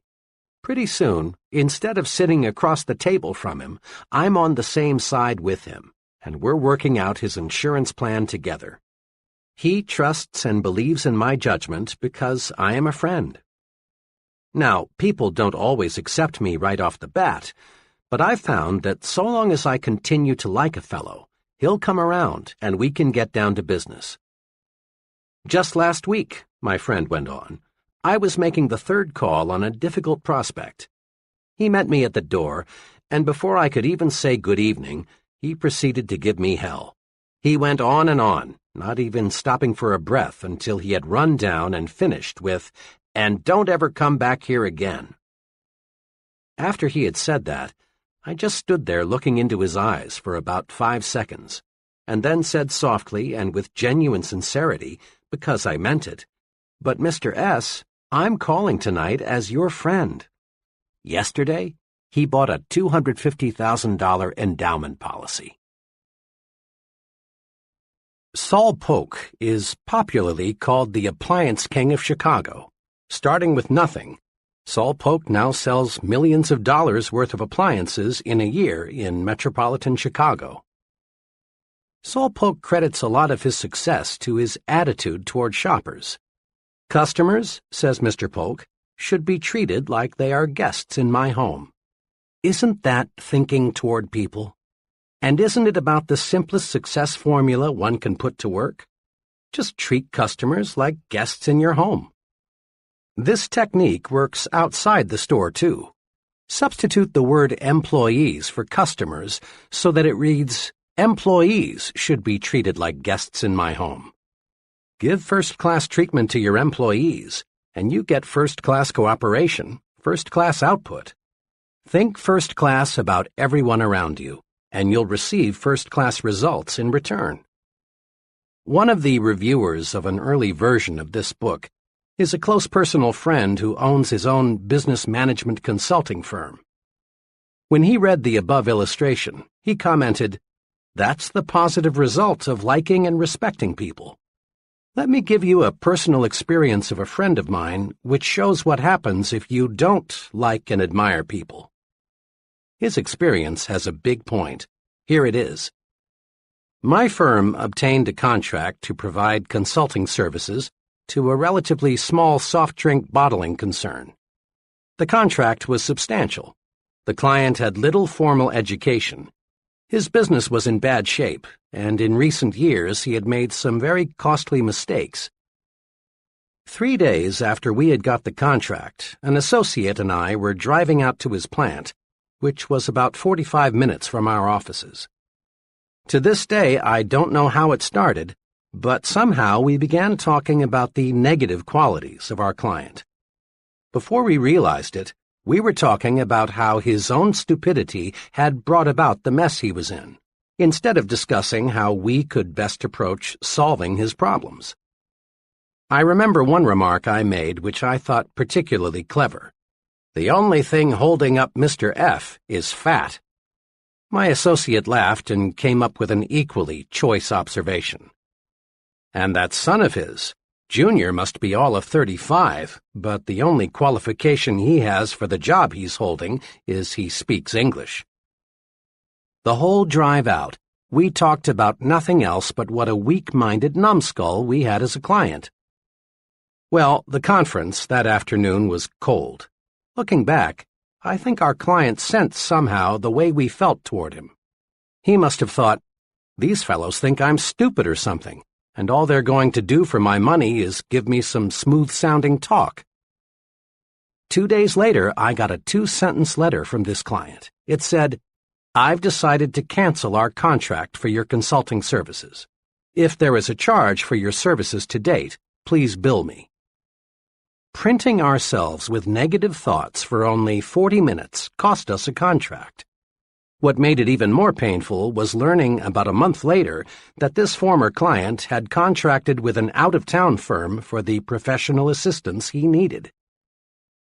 We would never have lost him had we concentrated on his many fine qualities, and he has them. Most people do. Here's how you can have some fun and discover a basic success principle at the same time. For the next 2 days, listen in on as many conversations as you can. Note 2 things. Which person in the conversation does the most talking, and which person is the more successful. Hundreds of my own little experiments have revealed this. The person who does the most talking and the person who is the most successful are rarely the same person. Almost without exception, the more successful the person, the more he practices conversation generosity. That is, he encourages the other person to talk about himself, his views, his accomplishments, his family, his job, his problems. Conversation generosity paves the way to greater success in 2 important ways. 1. Conversation generosity wins friends. 2. Conversation generosity helps you learn more about people. Remember this, the average person would rather talk about himself than anything else in this world. When you give him the chance, he likes you for it. Conversation generosity is the easiest, simplest, and surest way there is to win a friend. The second benefit of conversation generosity, learning more about other people, is important too. As we said in Chapter 1, people are what we study in our success lab. The more we can learn from them, their thought processes, their strong and weak points, why they do what and as they do, the better equipped we are to influence them effectively in the way that we want. Let me illustrate. A large New York advertising agency, like all advertising agencies, specializes, of course, in telling the public why it should buy the products it advertises. But this agency does something else, too. It requires its copywriters to spend 1 week each year behind counters so they can listen to what the people say about the products they promote. Listening provides the clues these copywriters need to write better, more effective ads. Many progressive businesses conduct so-called terminal interviews with employees who are leaving. The reason is not to sell the employees on staying with the company, but to find out why he is quitting. Then the company can bring about improvements in its employee relations. Listening pays off. Listening pays off for the salesman, too. Often people think of a good salesman as a good talker or a fast talker. Sales managers, however, are not as impressed by a good talker as they are by a good listener, a fellow who can ask questions and get desired answers. Don't be a conversation hog. Listen, win friends, and learn. Courtesy, practiced in every relationship with another person, is the finest tranquilizer you can use. No commercial preparation is 1/10 as effective in relaxing you as doing little things for other people. Thinking right toward people removes frustrations and stress. When you boil it all down, the big cause of stress is negative feelings toward other people. So think positive toward people and discover how wonderful, really wonderful this world is. The real test for thinking right toward people comes when things don't go exactly the way we want. How do you think when you're passed up for a promotion? Or when you fail to win an office in a club you belong to? Or when you're criticized for the job you've done? Remember this: how you think when you lose determines how long it will be until you win. The answer for thinking right toward people when things don't go exactly our way comes from Benjamin Fairless, one of the century's most outstanding persons. Mr. Fairless, who rose from very modest circumstances to become chief executive of the United States Steel Corporation, said this, quoted in Life magazine, October 15, 1956. "It depends on how you look at things.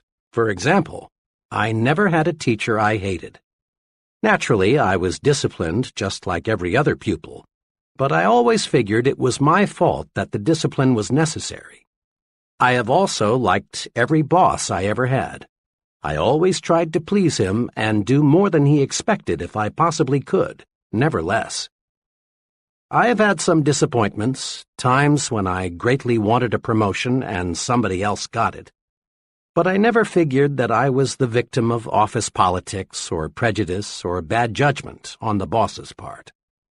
Instead of sulking or quitting in a huff, I reasoned things out. Obviously, the other fellow deserved the promotion more than I did. What could I do to make myself deserving of the next opportunity? At the same time, I never got angry with myself for losing, and never wasted any time berating myself. Remember Benjamin Fairless when things go wrong. Just do two things. 1. Ask yourself, what can I do to make myself more deserving of the next opportunity? 2. Don't waste time and energy being discouraged. Don't berate yourself. Plan to win next time. In a capsule, put these principles to work. 1. Make yourself lighter to lift. Be likable. Practice being the kind of person people like. This wins their support and puts fuel in your success-building program. 2. Take the initiative in building friendships. Introduce yourself to others at every opportunity. Make sure you get the other person's name straight, and make certain he gets your name straight, too. Drop a personal note to your new friends you want to get to know better. 3. Accept human differences and limitations. Don't expect anyone to be perfect. Remember, the other person has a right to be different. And don't be a reformer. 4. Tune in to Channel P, the Good Thoughts Station. Find qualities to like and admire in a person, not things to dislike. And don't let others prejudice your thinking about a third person. Think positive thoughts toward people and get positive results. 5. Practice conversation generosity. Be like successful people. Encourage others to talk. Let the other person talk to you about his views, his opinions, his accomplishments. 6. Practice courtesy all the time. It makes other people feel better. It makes you feel better, too. 7.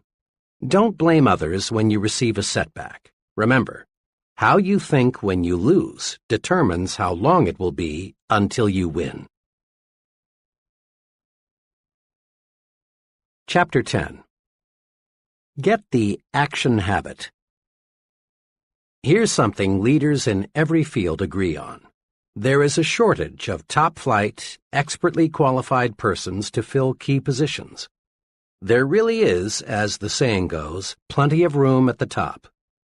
As one executive explained, there are many almost qualified people, but there is one success ingredient often missing. That is, the ability to get things done, to get results. Every big job, whether it be operating a business, high-level selling, in science, the military, or the government, requires a man who thinks action. Principal executives, looking for a key person, demand answers to questions like, will he do the job? Will he follow through? Is he a self-starter? Can he get results, or is he just a talker? All these questions have one aim, to find out if the fellow is a man of action. Excellent ideas are not enough.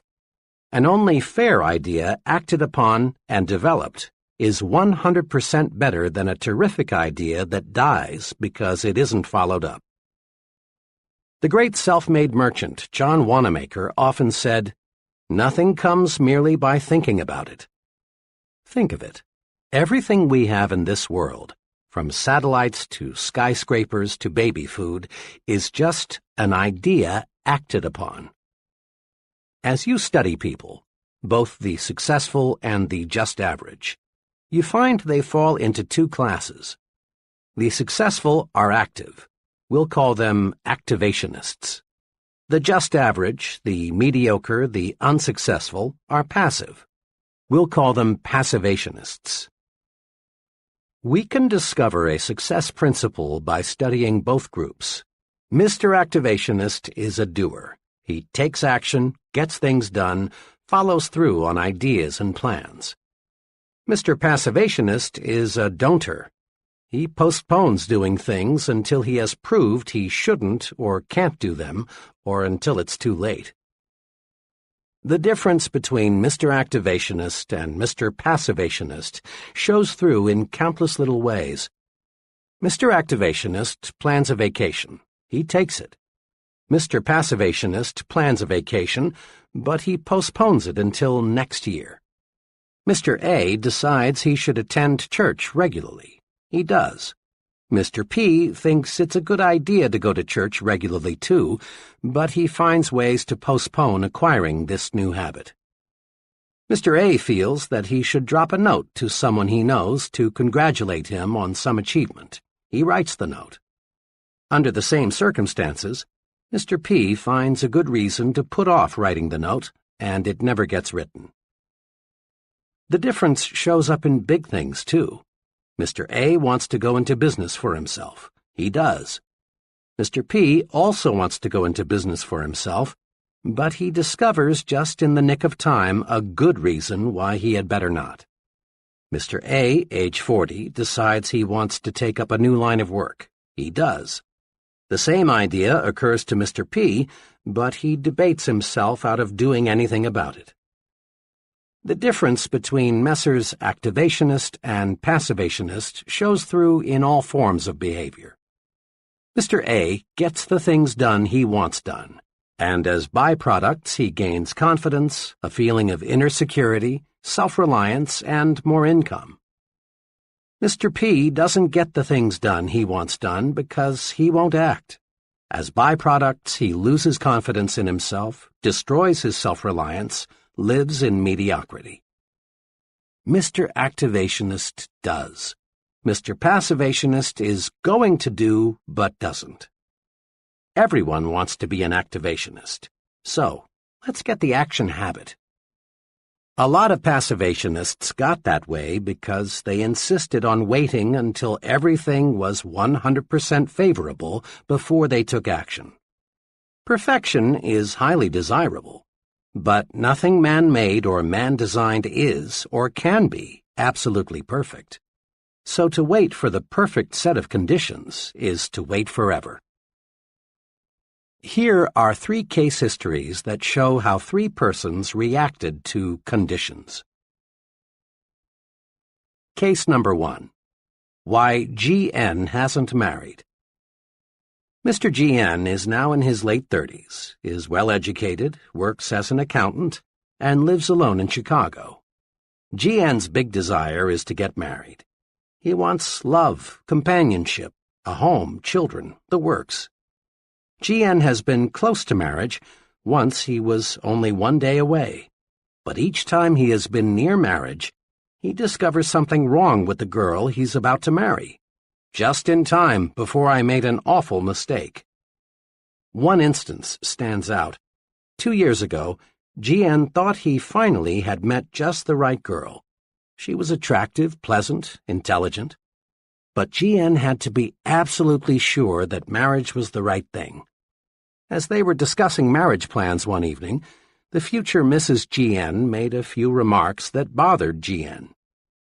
So, to make certain he was marrying the right girl, G.N. drew up a 4-page document of stipulations she was to agree to before they got married.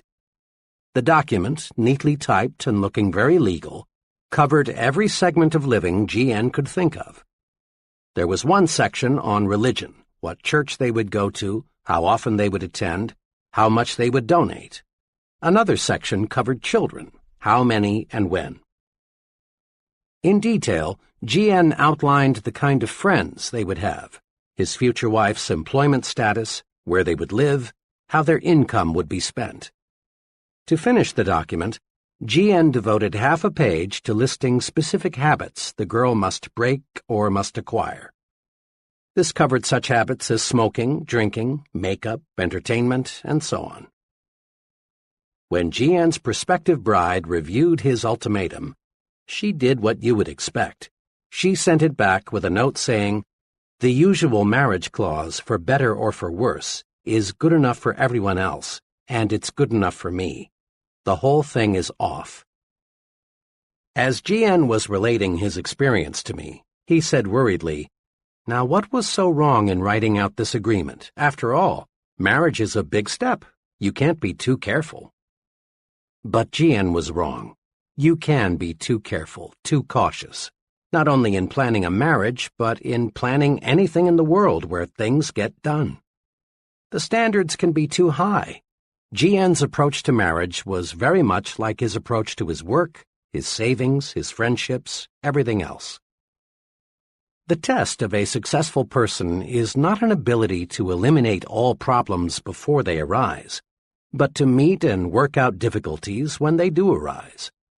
We must be willing to make an intelligent compromise with perfection, lest we wait forever before taking action. It's still good advice to cross bridges as we come to them. Case number 2.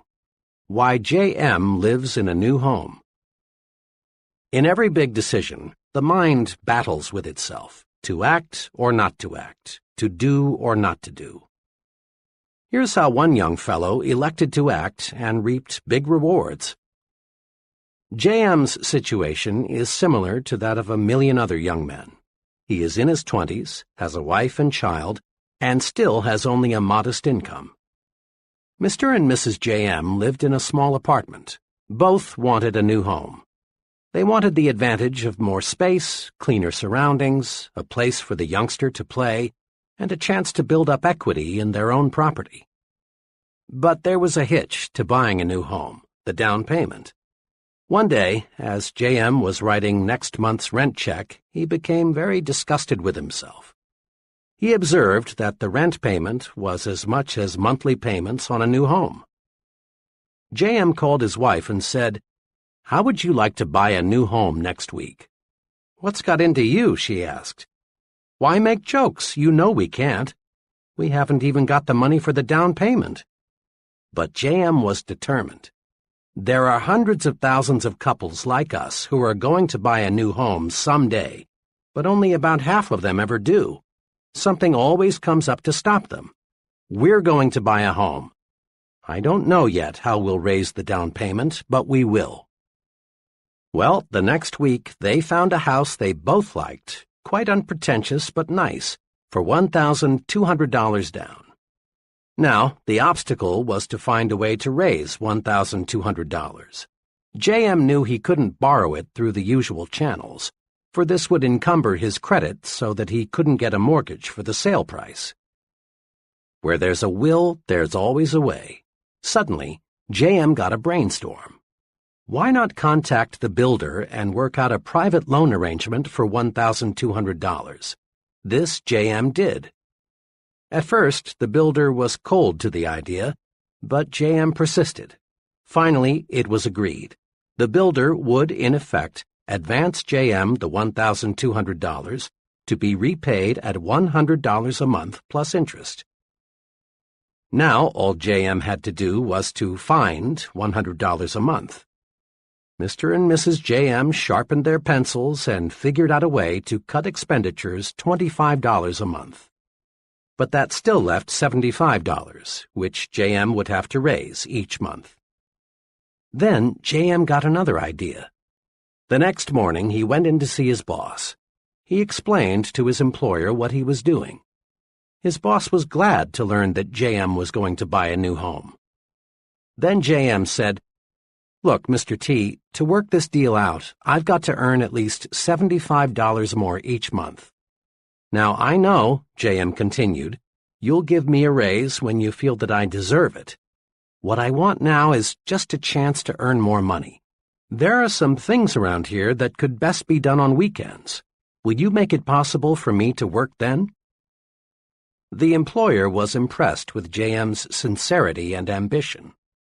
He proposed a way for JM to work 10 extra hours each weekend, and Mr. and Mrs. JM moved into their new home. 1. The resolution to take action ignited JM's mind to think of ways to accomplish his goal. 2. JM gained tremendously in new confidence. It will be much easier for him to take action in other major situations. 3. JM provided his wife and child the living standard they deserved. Had he waited, postponed buying the house until conditions were perfect, there is a real possibility they never would have owned a home of their own. Case number 3. CD wanted to start his own business, but Mr. CD represents another case of what happens to big ideas when one waits until conditions are perfect before taking action on those ideas. Shortly after World War II, CD got a job with the Customs Division of the U.S. Post Office Department. He liked his work, but after 5 years he became dissatisfied with the confinement, regular hours, low pay, and the seniority system with its relatively narrow chances for advancement. Then he got an idea. He had learned a great deal about what it takes to be a successful importer. Why not set himself up in the business of importing low-cost gift items and toys? CD knew many successful importers who didn't have his knowledge of the ins and outs of this business. It's been 10 years now since CD decided he wanted to go into business for himself. But today, he's still working for the Customs Office. Why? Well, every time CD was just about ready to cut loose on his own, something happened that stopped him from taking action. Lack of money, economic recession, new baby, need for temporary security, trade restrictions, and more excuses all served as reasons for waiting, for postponing. The real truth is that CD let himself develop into a passivationist. He wanted conditions to be perfect before he took action. Since conditions were never perfect, CD never took action. Here are 2 things to do to help you avoid the costly mistake of waiting until conditions are perfect before you act. 1. Expect future obstacles and difficulties. Every venture presents risks, problems, and uncertainties. Let's suppose you wanted to drive your car from Chicago to Los Angeles, but you insisted on waiting until you had absolute assurance that there would be no detours, no motor trouble, no bad weather, no drunken drivers, no risk of any kind. When would you start? Never. In planning your trip to Los Angeles, it makes sense to map your route, check your car, in other ways to eliminate as much risk as possible before you start. But you can't eliminate all risks. 2. Meet problems and obstacles as they arise. The test of a successful person is not the ability to eliminate all problems before he takes action, but rather the ability to find solutions to difficulties when he encounters them. In business, marriage, or in any activity, cross bridges when you come to them. We can't buy an insurance policy against all problems. Make up your mind to do something about your ideas. 5 or 6 years ago, a very capable professor told me of his plans for writing a book, a biography of a controversial personality of a few decades ago. His ideas were more than interesting. They were alive, fascinating. The professor knew what he wanted to say, and he had the skill and energy to say it. The project was destined to reward him with much inner satisfaction, prestige, and money. Last spring I saw my friend again, and I innocently asked him whether the book was about finished. This was a blunder. It opened up an old wound. No, he hadn't written the book. He struggled with himself for a moment, as if he were debating with himself whether to explain why. Finally, he explained that he had been too busy. He had more responsibilities and just couldn't get to it. In reality, what the professor had done was to bury the idea deep in his mental graveyard. He let his mind grow negative thoughts. He visualized the tremendous work and sacrifices that would be involved. He saw all sorts of reasons why the project would fail. Ideas are important. Let's make no mistake about that. We must have ideas to create and improve anything. Success shuns the man who lacks ideas. But let's make no mistakes about this point either. Ideas in themselves are not enough. That idea for getting more business, for simplifying work procedures, is of value only when it is acted upon. Every day, thousands of people bury good ideas because they are afraid to act on them. And afterward, the ghosts of those ideas come back to haunt them. Put these 2 thoughts deep in your mind. First, give your ideas value by acting on them. Regardless of how good the idea, unless you do something with it, you gain nothing. Second, act on your ideas and gain mind tranquility. Someone once said that the saddest words of tongue or pen are these: "It might have been." Every day you hear someone saying something like, "Had I gone into business 7 years ago, I'd sure be sitting pretty now." Or, "I had a hunch it would work out like that. I wish I had done something about it." A good idea, if not acted upon, produces terrible psychological pain. But a good idea acted upon brings enormous mental satisfaction. Got a good idea? Then do something about it. Use action to cure fear and gain confidence. Here's something to remember. Action feeds and strengthens confidence. Inaction, in all forms, feeds fear. To fight fear, act. To increase fear, wait, put off, postpone. Once I heard a young paratrooper instructor explain, "The jump really isn't so bad. It's the waiting to jump that gets a fellow." On the trip to the jump site, I always try to make the time pass quickly for the men. It's happened more than once that a trainee thought too much about what may happen and panicked. If we can't get him to jump the next trip, he's through as a paratrooper. Instead of gaining confidence, the longer he postpones the jump, the more scared he gets. Waiting even makes the experts nervous. Time magazine reported that Edward R. Murrow, the nation's top newscaster, perspires and is on edge just before he telecasts. But once he's in action, fear disappears. Many veteran actors experience the same sensation. They agree that the only cure for stage fright is action. Getting right out there before the audience is the cure for dread, worry, fear. Action cures fear. One evening, we were visiting in a friend's home when their 5-year-old boy, who had been put to bed 30 minutes before, cried out. The youngster had been overstimulated by a science fiction film and was afraid the little green monsters were going to enter his room and kidnap him. I was intrigued by the way the boy's father relieved the lad's worry. He didn't say, "Don't worry, son, nothing is going to get you, go back to sleep." Instead, he took positive action. He made quite a show for the boy by inspecting the windows to be sure they were tight. Then he picked up one of the boy's plastic guns and put it on a table beside his bed and said, "Billy, here's a gun for you just in case." The little fellow had a look of complete relief. 4 minutes later, he was fast asleep. Many physicians give neutral, harmless medication to people who insist they've got to have something to make them sleep. To lots of folks, the act of swallowing a pill, even though, unknown to them, the pill has no medication, makes them feel better. It's perfectly natural to experience fear in one of many forms, but the usual methods of combating it simply don't work. I've been with many salesmen who tried to cure fear, which creeps up on even the most experienced of them at times, by going around the block a few times or drinking extra coffee. But these things don't get results. The way to combat that kind of fear, yes, any kind of fear, yes, any kind of fear, is action. Dread making a certain phone call? Make it and dread disappears.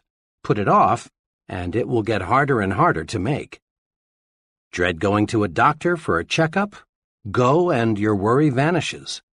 Chances are nothing serious is wrong with you, and if there is, you know where you stand. Put off that checkup, and you feed your fear until it may grow so strong that you actually are sick.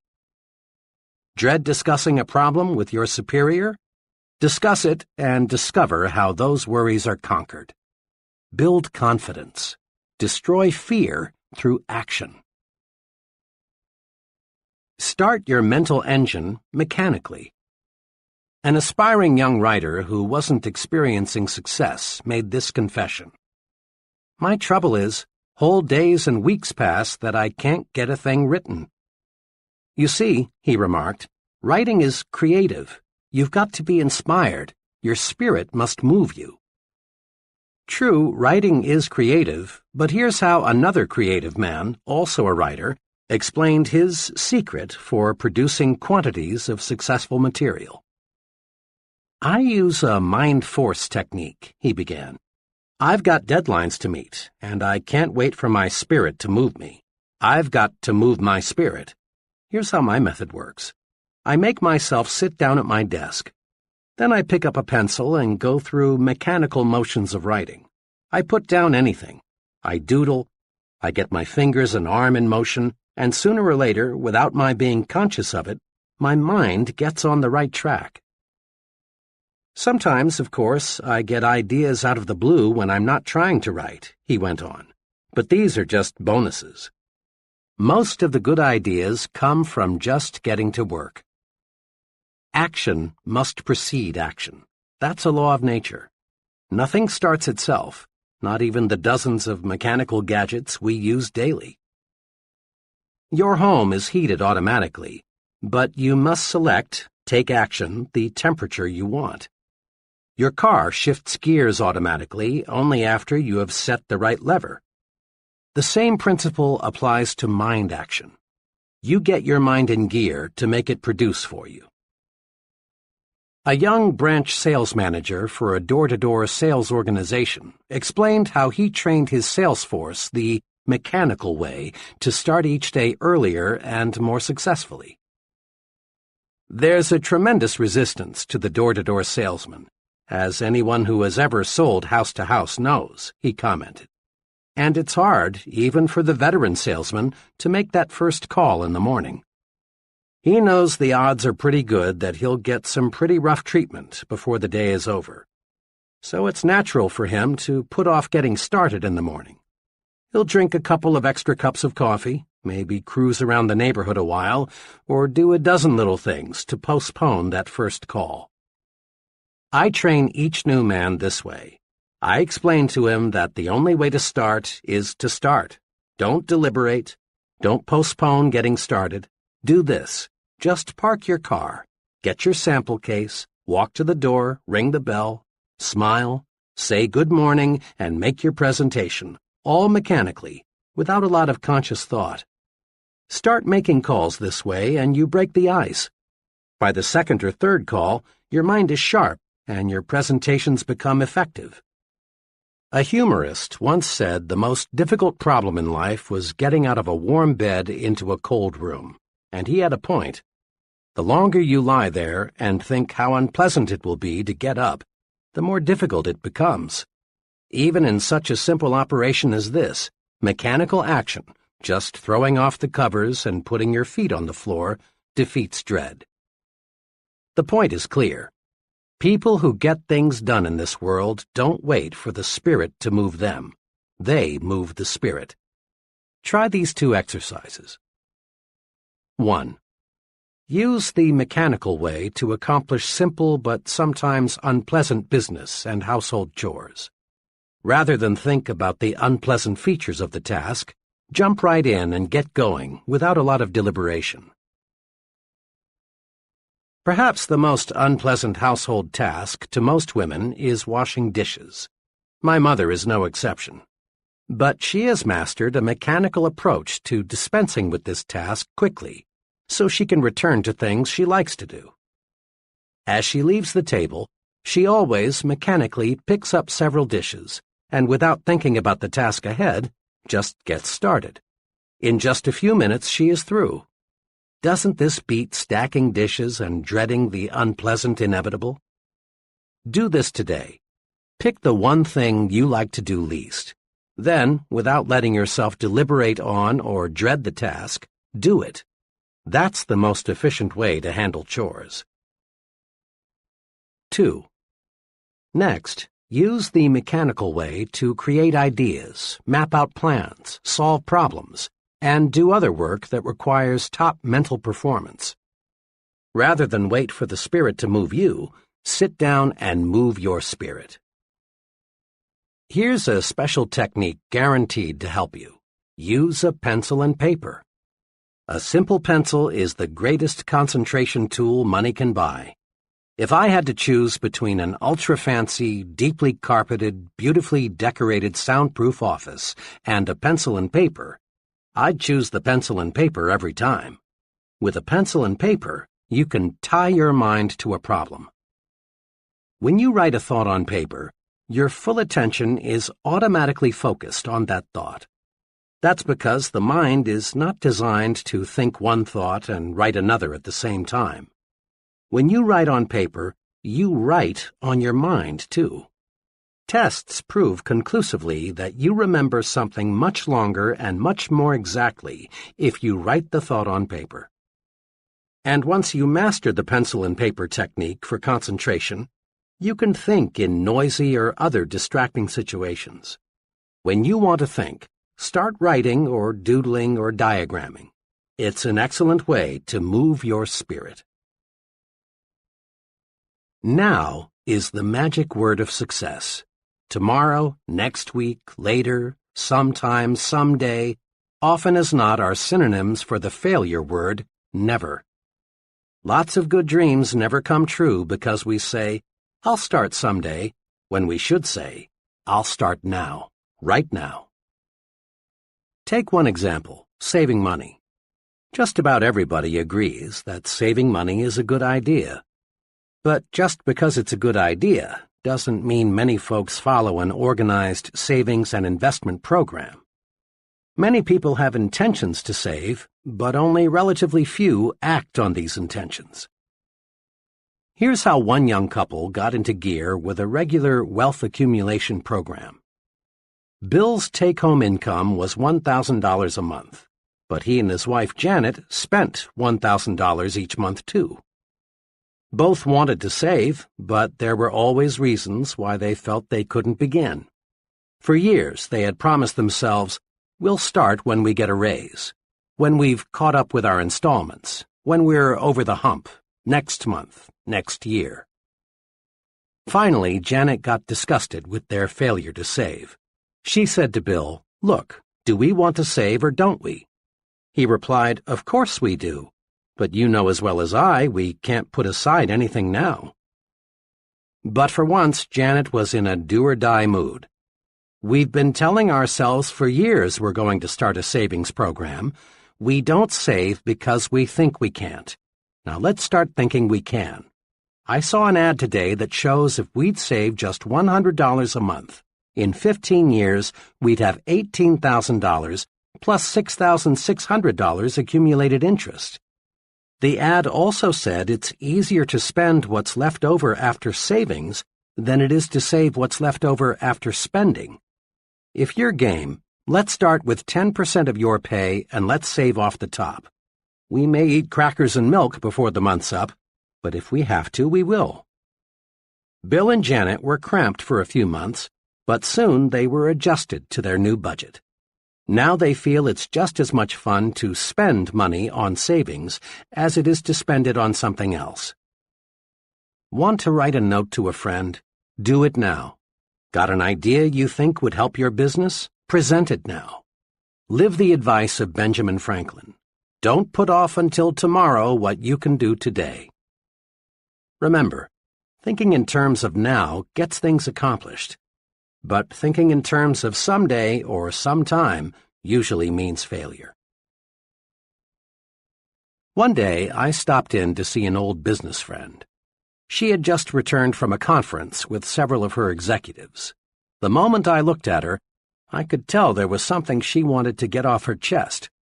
She had the look of a woman who had suffered real disappointment. "You know," she said, "I called that conference this morning because I wanted some help on a proposed policy change. But what kind of help did I get?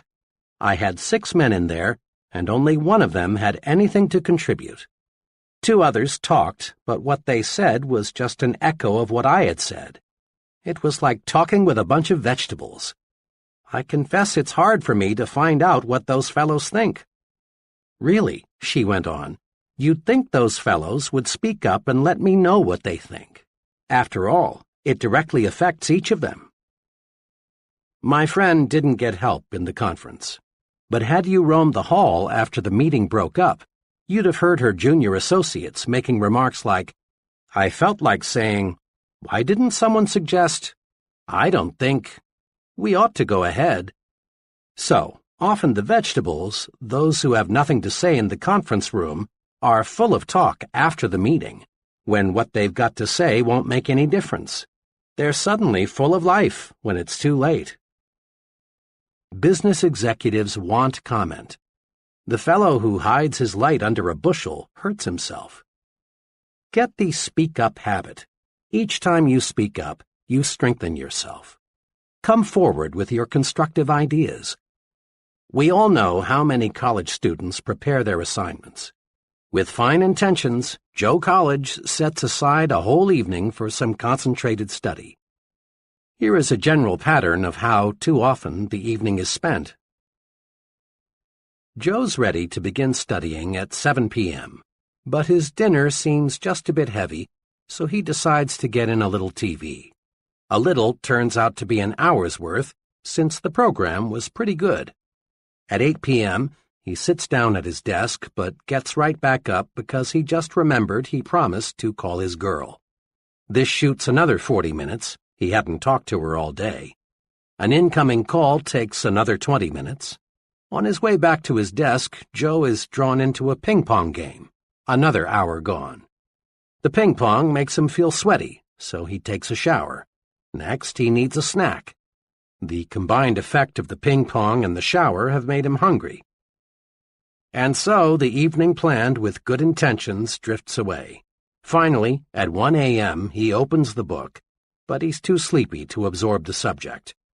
Finally, he surrenders completely. Next morning, he tells the professor, "I hope you give me a break. I studied till 2 a.m. for this exam." Joe College didn't get into action because he spent too much time getting ready to get into action. And Joe College isn't alone in being a victim of overpreparedness. Joe Salesman, Joe Executive, Joe Professional Worker, Josephine Housewife.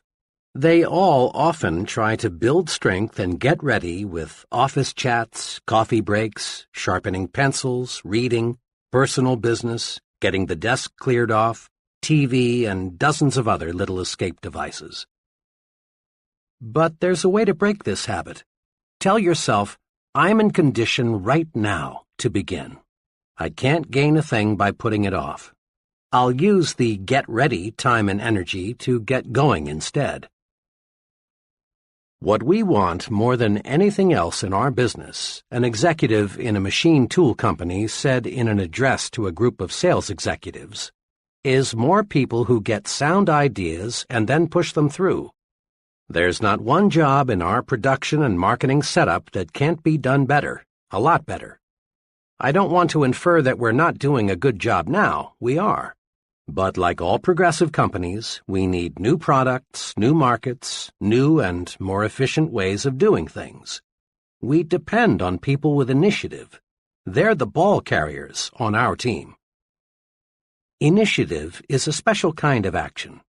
It's doing something worthwhile without being told to do it. The person with initiative has a standing invitation to join the high-income brackets in every business and profession. The director of marketing research in a medium-sized drug manufacturing firm told me how he got to be a director of marketing research. It's a good lesson in the power of initiative. 5 years ago, I got an idea, he told me. I was working then as a sort of missionary salesman, calling on wholesalers. I discovered that one thing we lacked was facts about the consumers we wanted to buy our drug line. I talked about the need for market research to everyone here.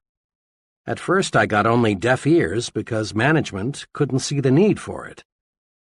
I was pretty much obsessed with the idea of marketing research in our company, so I sort of took the bull by the horns. I asked and got permission to prepare a monthly report on facts of drug marketing. I collected information from every source I could find. I kept on with this, and pretty soon management and the other salesmen found themselves really interested in what I was doing. Just 1 year after I started crusading for research, I was relieved of my regular duties and asked to concentrate on developing my ideas. The rest, he continued, was just natural development. Now I've got 2 assistants, a secretary, and about 3 times the yearly income I had 5 years ago. Here are 2 special exercises for developing the initiative habit. 1. Be a crusader. When you see something that you believe ought to be done, pick up the ball and run. A new subdivision not far from where I live was about 2/3 built when expansion came almost to a standstill. A few families with a don't-care attitude had moved in. This prompted several of the finest families in the area to sell their homes at a loss and move on.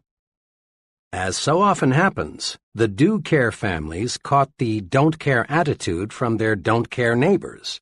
Everyone, that is, except Harry L. Harry, did care, and he decided to crusade for a fine neighborhood. Harry began by calling together some friends. He pointed out that this subdivision had tremendous potential, but that something must be done now or the area would soon be a strictly second-class neighborhood. Harry's enthusiasm and initiative quickly won support. Soon there were clean-up-the-vacant lots projects. Garden clubs were organized. A massive tree-planting project was started. A playground was built for the youngsters. A community swimming pool was constructed. The don't-care families became eager supporters. The whole subdivision took on new life and new sparkle. It's really a pleasure now to drive through that community. It shows what a crusader can do. Do you feel your business should develop a new department, make a new product, or in some other way expand? Well then, crusade for it. Feel your church needs a new building? Crusade for it. Would you like your children's school to have better equipment? Crusade and get it for them. And you can bank on this. While crusades may start out as one-man crusades, if the idea behind the enterprise is good, soon you'll have lots of support. Be an activationist and crusade. 2. Be a volunteer. Each of us has been in situations in which we wanted to volunteer for some activity but didn't. Why? Because of fear. Not fear that we couldn't accomplish the task, but rather fear of what our associates would say. The fear of being laughed at, of being called an eager beaver, of being accused of bucking for a raise holds many people back. It's natural to want to belong, to be accepted, to have group approval. But ask yourself, which group do I want to have accept me? The group that laughs because it is secretly jealous, or the group that is making progress by doing things? The right choice is obvious. The volunteer stands out. He receives special attention. Most important of all, he gives himself an opportunity to show he has special ability and ambition by volunteering. By all means, volunteer for those special assignments. Think about the leaders you know in business, the military, your community. Do they fit the description of activationist, or would you say they are passivationists? 10 times out of 10, they're activationists, people who do things. The fellow who stands on the sidelines, who holds off, who is passive, does not lead. But the doer, the fellow who thinks action, finds others want to follow him. People place confidence in the fellow who acts. They naturally assume he knows what he is doing. I've never heard anyone complimented and praised because he doesn't disturb anyone, he doesn't take action, or he waits until he's told what to do. Have you? Grow the action habit. Practice these key points. 1. Be an activationist. Be someone who does things. Be a doer, not a don'ter. 2. Don't wait until conditions are perfect. They never will be. Expect future obstacles and difficulties and solve them as they arise. 3. Remember, ideas alone won't bring success. Ideas have value only when you act upon them. 4. Use action to cure fear and gain confidence. Do what you fear, and fear disappears. Just try it and see. 5. Start your mental engine mechanically. Don't wait for the spirit to move you. Take action, dig in, and you move the spirit. 6. Think in terms of now. Tomorrow, next week, later, and similar words often are synonymous with the failure word never. Be an I'm starting right now kind of person. 7. Get down to business, pronto. Don't waste time getting ready to act. Start acting instead. 8. Seize the initiative. Be a crusader. Pick up the ball and run. Be a volunteer. Show that you have ability and ambition to do. Get in gear and go. Chapter 11. How to turn defeat into victory. Social workers and others who work on Skid Row find many differences in age, religious faith, education, and background among the tragic souls who have dropped into America's gutters. Some of these citizens are surprisingly young. Others are old. A sprinkling are college graduates. A few have essentially no formal education. Some are married, others are not. But the people on Skid Row do have something in common. Each one is defeated, whipped, beaten. Each one has encountered situations that conquered him. Each is eager, even anxious, to tell you about the situation that wrecked him, about his own private Waterloo. These situations cover the waterfront of human experience, from "my wife ran out on me," to "I lost everything I had and had no place else to go," to "I did a couple of things that made me a social outcast, so I came down here." When we move up from Skid Row into the dominion of Mr. and Mrs. Average American, we see obvious differences in living habits. But again, we discover that Mr. Mediocre gives essentially the same reasons to explain his mediocrity as Mr. Skid Row gave to explain his complete collapse. Inside, Mr. Mediocre feels defeated. He has unhealed wounds suffered in situations that beat him. Now he is super cautious.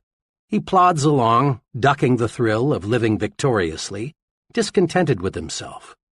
He feels beaten, but tries hard to endure the sentence of mediocrity that fate has handed him. He, too, has surrendered to defeat, but in a reasonably clean, socially accepted way. Now, when we climb upstairs into the uncrowded world of success, we again discover people from every possible background. Corporate executives, leading ministers, government officials, top men in every field, we discover come from poor homes, rich homes, broken homes, cotton patches, cornfields, and slums. These people, who lead every branch of our society, have experienced every tough situation you can describe.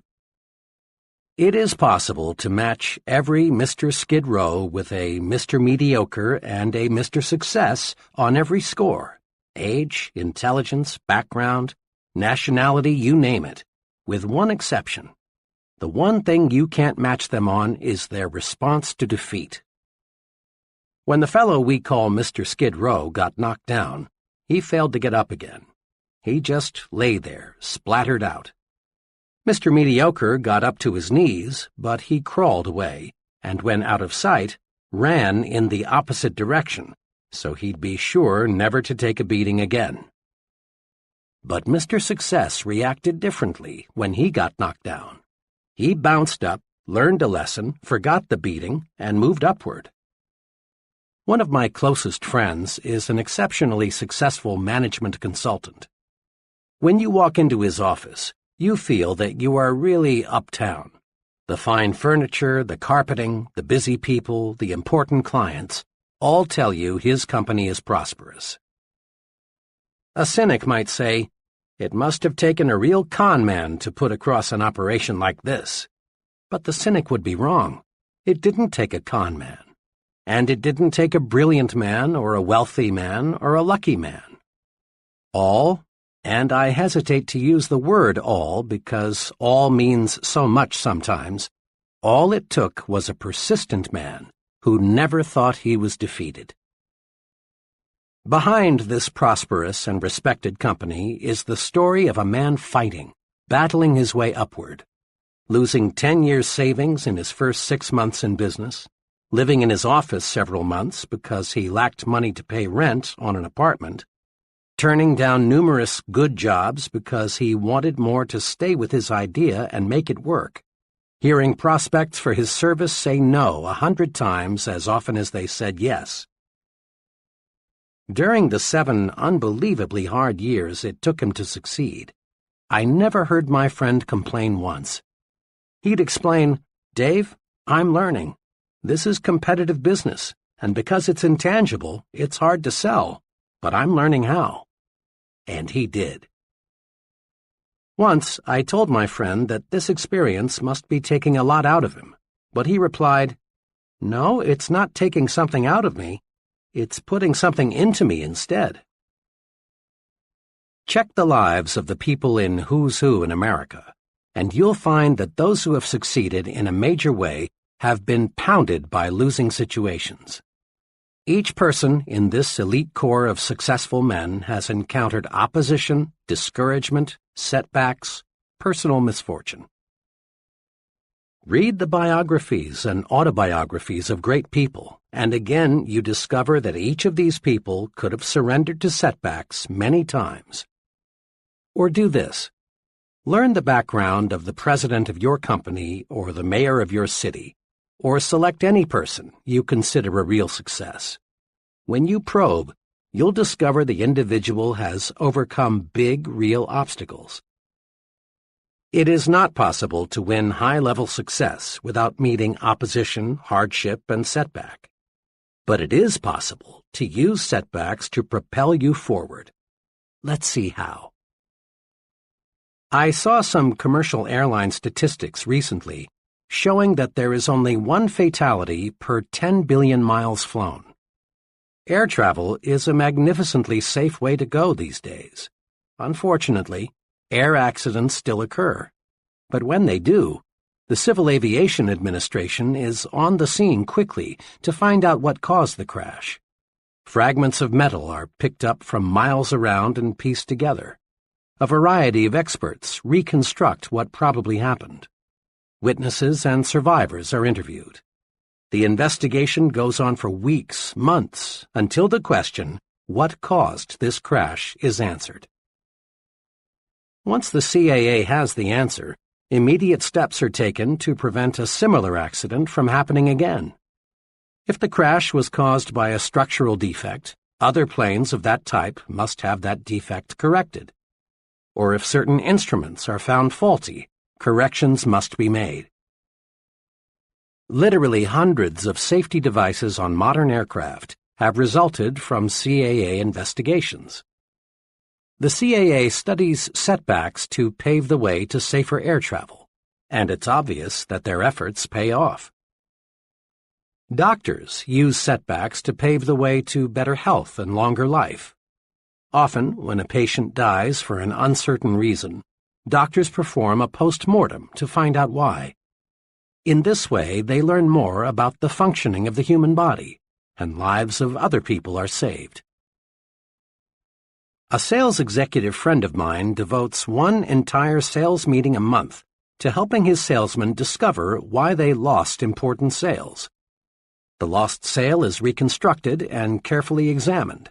In this way, the salesman learns how to avoid losing similar sales in the future. The football coach who wins more games than he loses goes over the details of each game with his team to point out their mistakes. Some coaches have movies made of each game so the team can literally see its bad moves. The purpose? To play the next game better. CAA officials, successful sales executives, physicians, football coaches, and professionals in every field follow this success principle. Salvage something from every setback. When a setback hits us personally, our first impulse is often to become so emotionally upset that we fail to learn the lesson. Professors know that a student's reaction to a failing grade provides a clue to his success potential. When I was a professor at Wayne State University in Detroit some years ago, I had no choice but to turn in a failing grade for a graduating senior. This was a real blow to the student. He had already made graduation plans, and canceling was embarrassing. He was left with two alternatives: retake and pass the course and receive his degree at a later graduation, or quit school without earning a degree. I expected that the student would be disappointed, perhaps even somewhat belligerent, when he learned of his setback. I was right.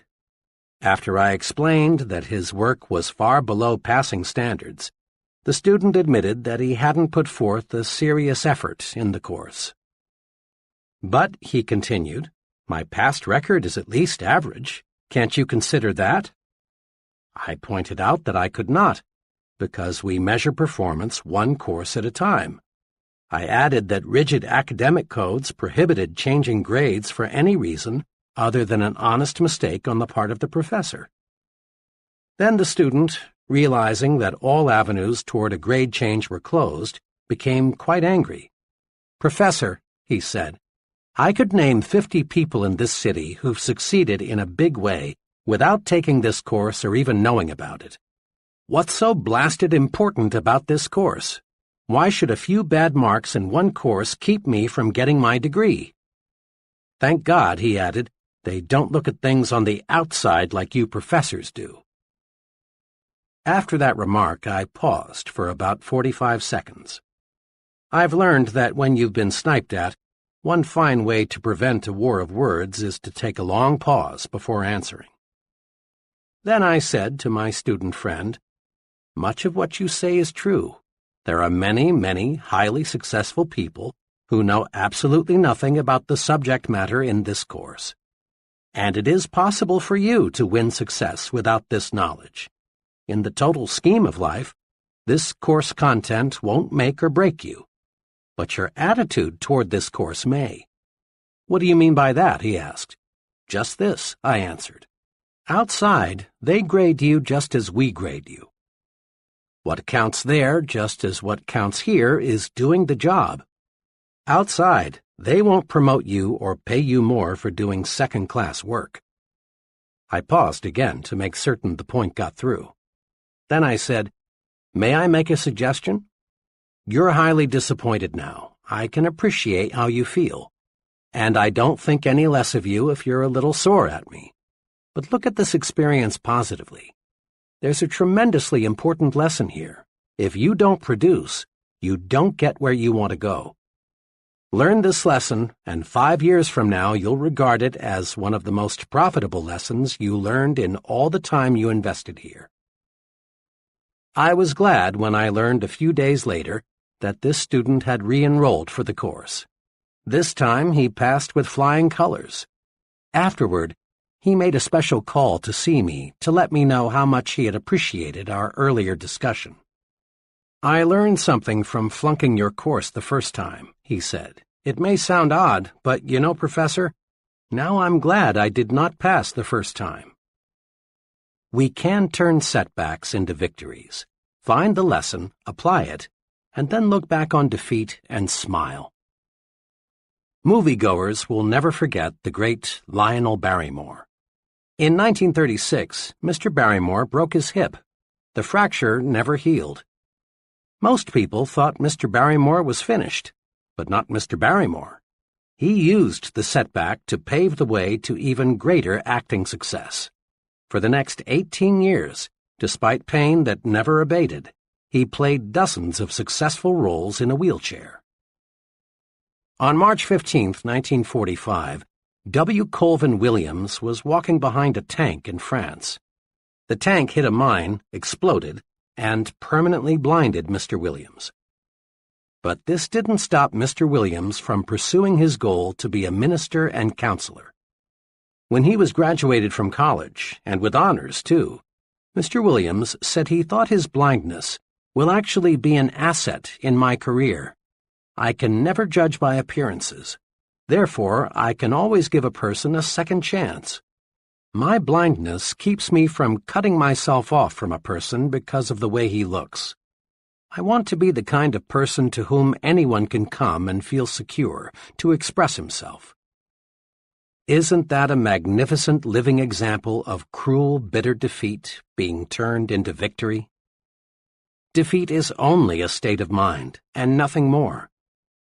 One of my friends, who is a substantial and successful investor in the stock market, carefully appraises each investment decision in the light of his past experiences.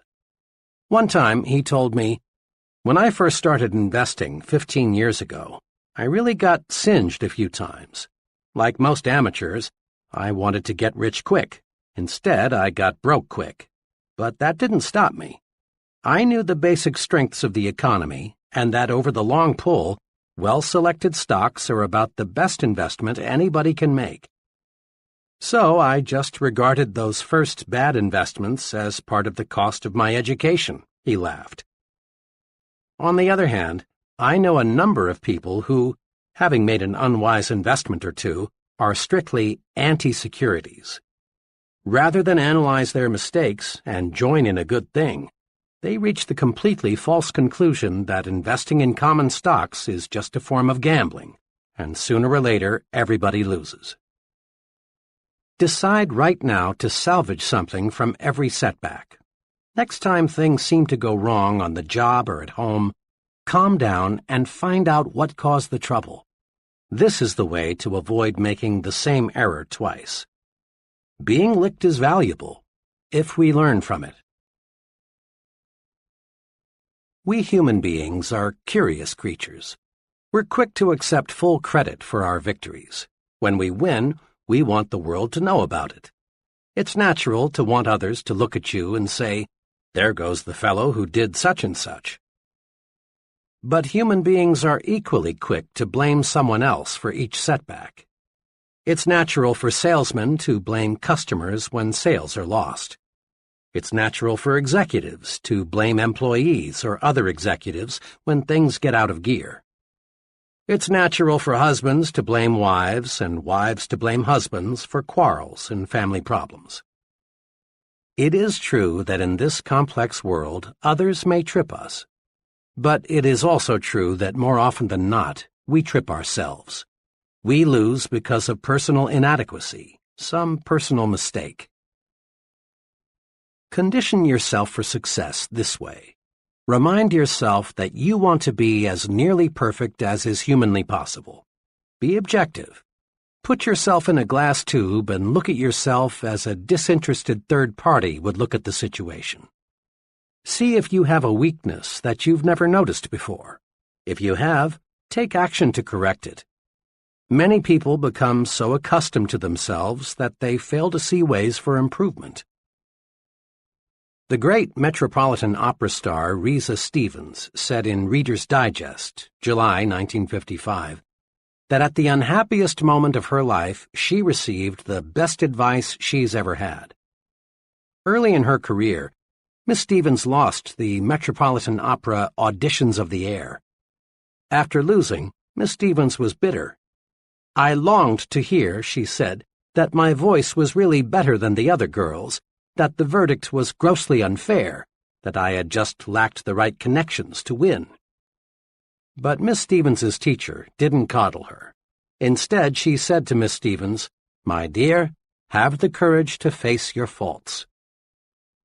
"Much as I wanted to fall back on self-pity," continued Miss Stevens, those words, kept coming back to me. That night they woke me. I couldn't sleep until I faced my shortcomings. Lying there in the dark, I asked myself, why did I fail? How can I win next time? And I admitted to myself that my voice range was not as good as it had to be, that I had to perfect my languages, that I must learn more roles. Miss Stevens went on to say how facing her faults not only helped her to succeed on stage, but also helped her win more friends and develop a more pleasing personality. Being self-critical is constructive. It helps you to build the personal strength and efficiency needed for success. Blaming others is destructive. You gain absolutely nothing from proving that someone else is wrong. Be constructively self-critical. Don't run away from inadequacies. Be like the real professionals. They seek out their faults and weaknesses, then correct them. That's what makes them professionals. Don't, of course, try to find your faults so you can say to yourself, "Here's another reason I'm a loser." Instead, view your mistakes as, "Here's another way to make me a bigger winner." The great Orville Hubbard once said, "A failure is a man who has blundered but is not able to cash in on the experience." Often we blame luck for our setbacks. We say, "Well, that's the way the ball bounces," and let it go at that. But stop and think. Balls don't bounce in certain ways for uncertain reasons. The bounce of a ball is determined by three things: the ball, the way it is thrown, and the surface it strikes. Definite physical laws explain the bounce of a ball, not luck. Suppose the CAA were to issue a report saying, "We're sorry the crash occurred, but folks, that's just the way the ball bounces." You'd say it's time to get a new CAA. Or suppose a doctor explained to a relative, "I'm awfully sorry, I don't know what happened. It's just one of those things." You'd switch doctors when you or another relative became ill. The "that's the way the ball bounces" approach teaches us nothing. We're no better prepared to avoid a duplication of the mistake the next time we face a similar situation. The football coach who takes Saturday's loss with, "Well, boys, that's the way the ball bounces," isn't helping his team avoid the same mistakes the next Saturday. Orville Hubbard, mayor of Dearborn, Michigan for 17 consecutive years, is one of the nation's most colorful and respected urban administrators. For 10 years prior to becoming mayor of Dearborn, Mr. Hubbard could have used the bad luck excuse and stepped out of politics. Before becoming a perennial winner, Orville Hubbard was unlucky 3 times in trying to get the nomination for mayor. 3 times he tried to get the nomination for state senator, but failed. Once he was beaten in a race for a congressional nomination. But Orville Hubbard studied these setbacks. He regarded them as part of his political education. And today he is one of the sharpest, most unbeatable politicians in local government. Instead of blaming luck, research those setbacks. If you lose, learn. Lots of folks go through life explaining their mediocrity with hard luck, tough luck, sour luck, bad luck. These people are still like children, immature, searching for sympathy. Without realizing it, they fail to see opportunities to grow bigger, stronger, more self-reliant. Stop blaming luck. Blaming luck never got anyone where he wanted to go. A friend, who is a literary consultant, writer, and critic, chatted with me recently about what it takes to be a successful writer. A lot of would-be writers, he explained, simply aren't serious about wanting to write. They try for a little while, but give it up when they discover there is real work involved. I haven't much patience with these people because they're looking for a shortcut, and there just isn't one. But, he went on, I don't want to imply that pure persistence is enough. The plain truth is, often it isn't. Just now, I'm working with a fellow who's written 62 short fiction pieces but hasn't sold one. Obviously, he is persistent in his goal to become a writer. But this fellow's problem is that he uses the same basic approach in everything he writes. He's developed a hard format for his stories. He has never experimented with his material, his plots and characters, and perhaps even style. What I'm trying to do now is to get this client to try some new approaches and some new techniques. He has ability, and if he'll do some experimenting, I'm sure he'll sell much of what he writes. But until he does, he'll just go on receiving one rejection slip after another. The advice of the literary consultant is good. We must have persistence. But persistence is only one of the ingredients of victory. We can try and try and try and try and try again and still fail unless we combine persistence with experimentation. Edison is credited with being one of America's most persistent scientists. It's reported that he conducted thousands of experiments before he invented the electric light bulb. But note, Edison conducted experiments. He persisted in his goal to develop a light bulb. But he made that persistence pay off by blending it with experimentation. Persisting in one way is not a guarantee of victory. But persistence blended with experimentation does guarantee success. Recently, I noticed an article about the continuous search for oil. It said that oil companies study the rock formations carefully before they drill a well. Yet, despite their scientific analysis, 7 out of 8 wells drilled turn out to be dry holes. Oil companies are persistent in their search for oil, not by digging one hole to ridiculous depths, but rather by experimenting with a new well when good judgment says the first well won't produce. Many ambitious people go through life with admirable persistence and show of ambition, but they fail to succeed because they don't experiment with new approaches. Stay with your goal. Don't waver an inch from it.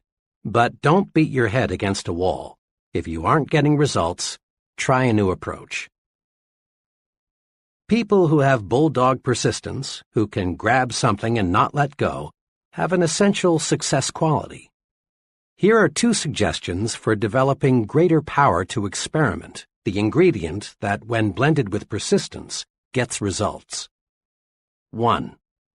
Tell yourself there is a way. All thoughts are magnetic. As soon as you tell yourself, I'm beaten, there's no way to conquer this problem, negative thoughts are attracted, and each of these helps convince you that you are right, that you are whipped. Believe instead, there is a way to solve this problem, and positive thoughts rush into your mind to help you find a solution. It's believing there is a way that is important.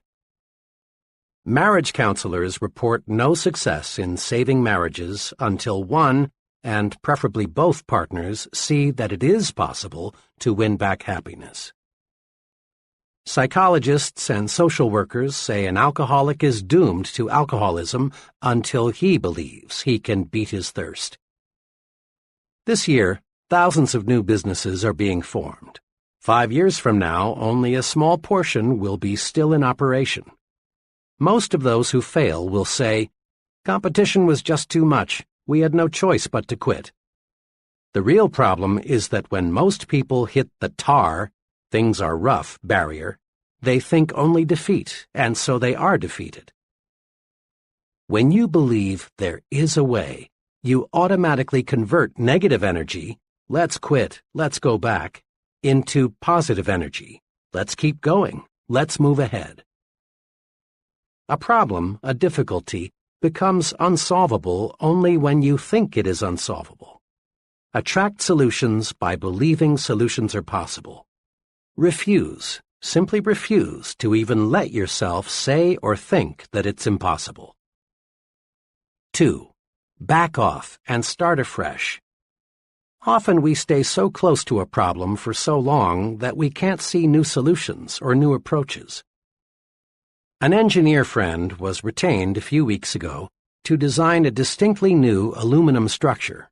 In fact, nothing even resembling it had even been developed or designed before. I saw him just a few days ago, and I asked him how his new building was coming along.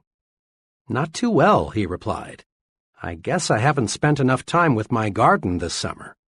When I live with tough design problems for a long stretch, I've got to get away and let some new ideas soak in."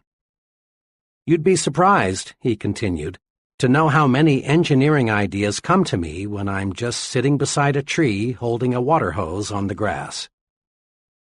President Eisenhower once was asked at a news conference why he took so many weekend vacations. His answer is good advice for everybody who wants to maximize his creative ability. Mr. Eisenhower said, "I do not believe that any individual, whether he is running General Motors or the United States of America, can do the best job just by sitting at a desk and putting his face in a bunch of papers. Actually, the president ought to be trying to keep his mind free of inconsequential details and doing his own thinking on the basic principles and factors, so that he can make clear and better judgments." A former business associate of mine takes a 72-hour out-of-town vacation with his wife once each month. He found this backing off and starting afresh increased his mental efficiency, thereby making him more valuable to his clients. When you hit a snag, don't throw up the whole project. Instead, back off, get mentally refreshed. Try something as simple as playing some music or taking a walk or a short nap. Then, when you tackle it again, the solution often comes almost before you know it. Seeing the good side pays off in big situations, too. A young man told me how he concentrated on seeing the good side when he lost his job.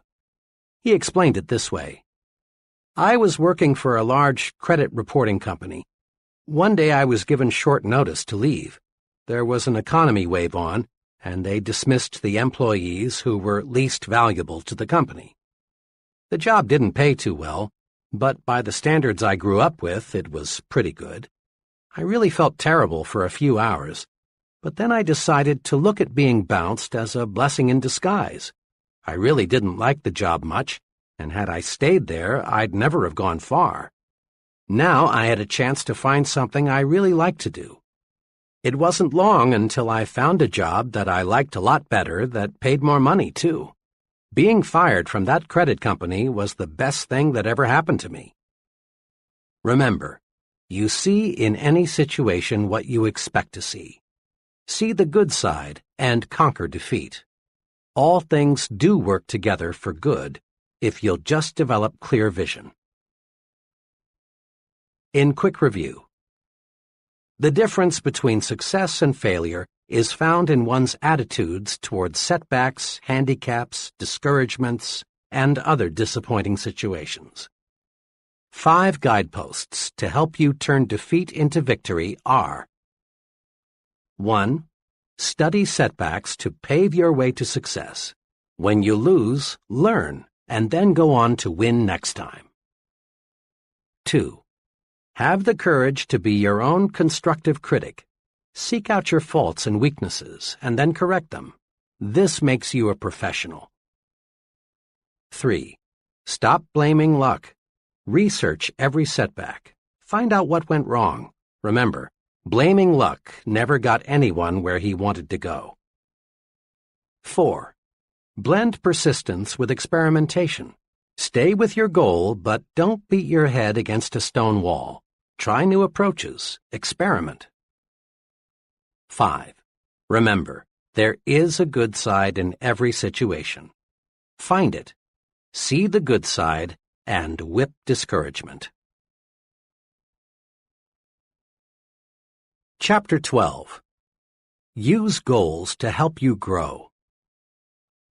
Every bit of human progress, our inventions, big and little, our medical discoveries, our engineering triumphs, our business successes, were first visualized before they became realities. Baby moons circle the Earth not because of accidental discoveries, but because scientists set conquer space as a goal. A goal is an objective, a purpose. A goal is more than a dream. It's a dream being acted upon. A goal is more than a hazy, "Oh, I wish I could." A goal is a clear, "This is what I'm working toward." Nothing happens, no forward steps are taken until a goal is established. Without goals, individuals just wander through life. They stumble along, never knowing where they are going, so they never get anywhere. Goals are as essential to success as air is to life. No one ever stumbles into success without a goal. No one ever lives without air. Get a clear fix on where you want to go. Dave Mahoney rose from a low-paying job in the mailroom of an advertising agency to an agency vice president at 27 and president of the Good Humor Company at 33. This is what he says about goals. The important thing is not where you were or where you are, but where you want to get. The Progressive Corporation plans company goals 10 to 15 years ahead. Executives who manage leading businesses must ask, where do we want our company to be 10 years from now? Then they gauge their efforts accordingly. New plant capacity is built not for today's needs, but rather for needs 5 to 10 years in the future. Research is undertaken to develop products that won't appear for a decade or longer. The modern corporation does not leave its future to chance, should you? Each of us can learn a precious lesson from the forward-looking business. We can and should plan at least 10 years ahead. You must form an image now of the person you want to be 10 years from now, if you are to become that image. This is a critical thought. Just as the business that neglects to plan ahead will be just another business, if it even survives, the individual who fails to set long-range goals will most certainly be just another person lost in life's shuffle. Without goals, we cannot grow. Let me share with you an example of why we must have long-run goals to achieve real success. Just last week, a young man, let me call him FB, came to me with a career problem. FB looked well-mannered and intelligent. He was single and had finished college 4 years ago. We talked for a while about what he was doing now, his education, his aptitudes, and general background. Then I said to him, "You came to see me for help on making a job change. "What kind of job are you looking for?" "Well," he said, "that's what I came to see you about. I don't know what I want to do." His problem, of course, was a very common one, but I realized that just to arrange for the young man to have interviews with several possible employers would not help him. Trial and error is a pretty poor way to select a career. With dozens of career possibilities, the odds of stumbling into the right choice are several dozen to one. I knew I had to help FB see that before he starts going someplace career-wise, he's got to know where that someplace is. So I said, "Let's look at your career plan from this angle. Will you describe for me your image of yourself 10 years from now?"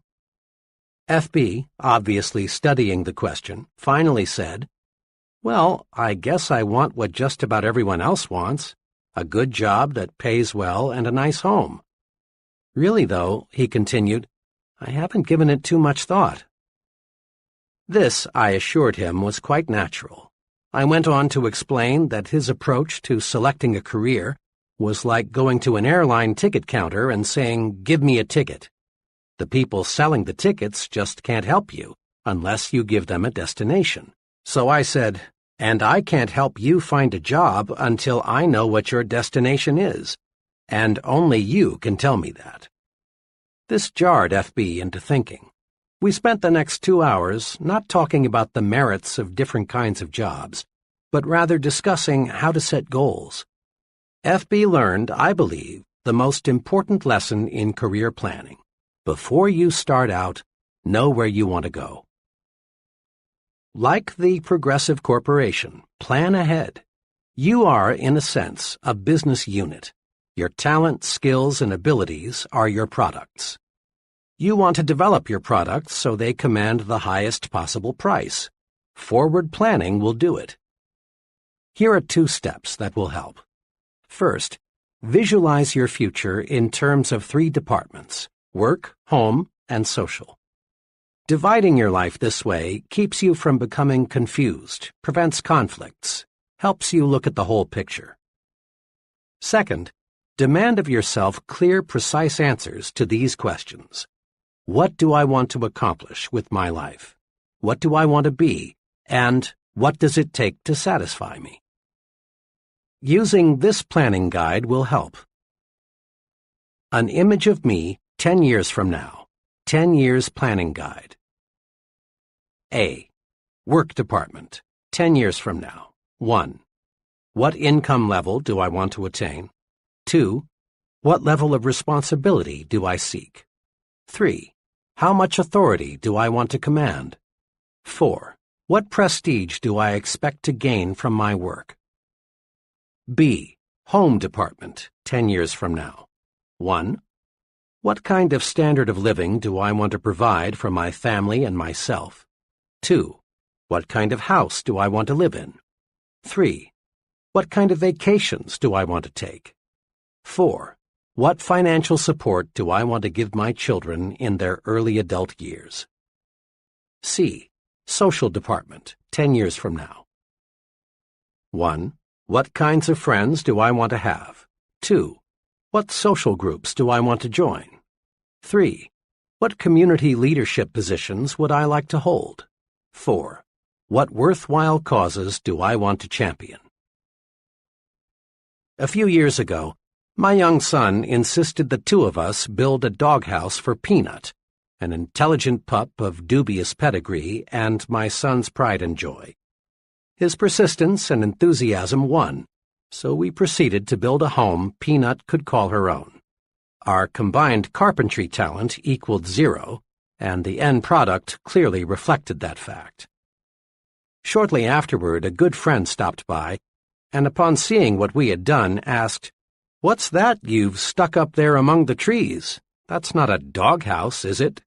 I replied that it was. Then he pointed out just a few of our mistakes and summed it all up with, "Why didn't you get a plan? Nobody these days builds a doghouse without a blueprint."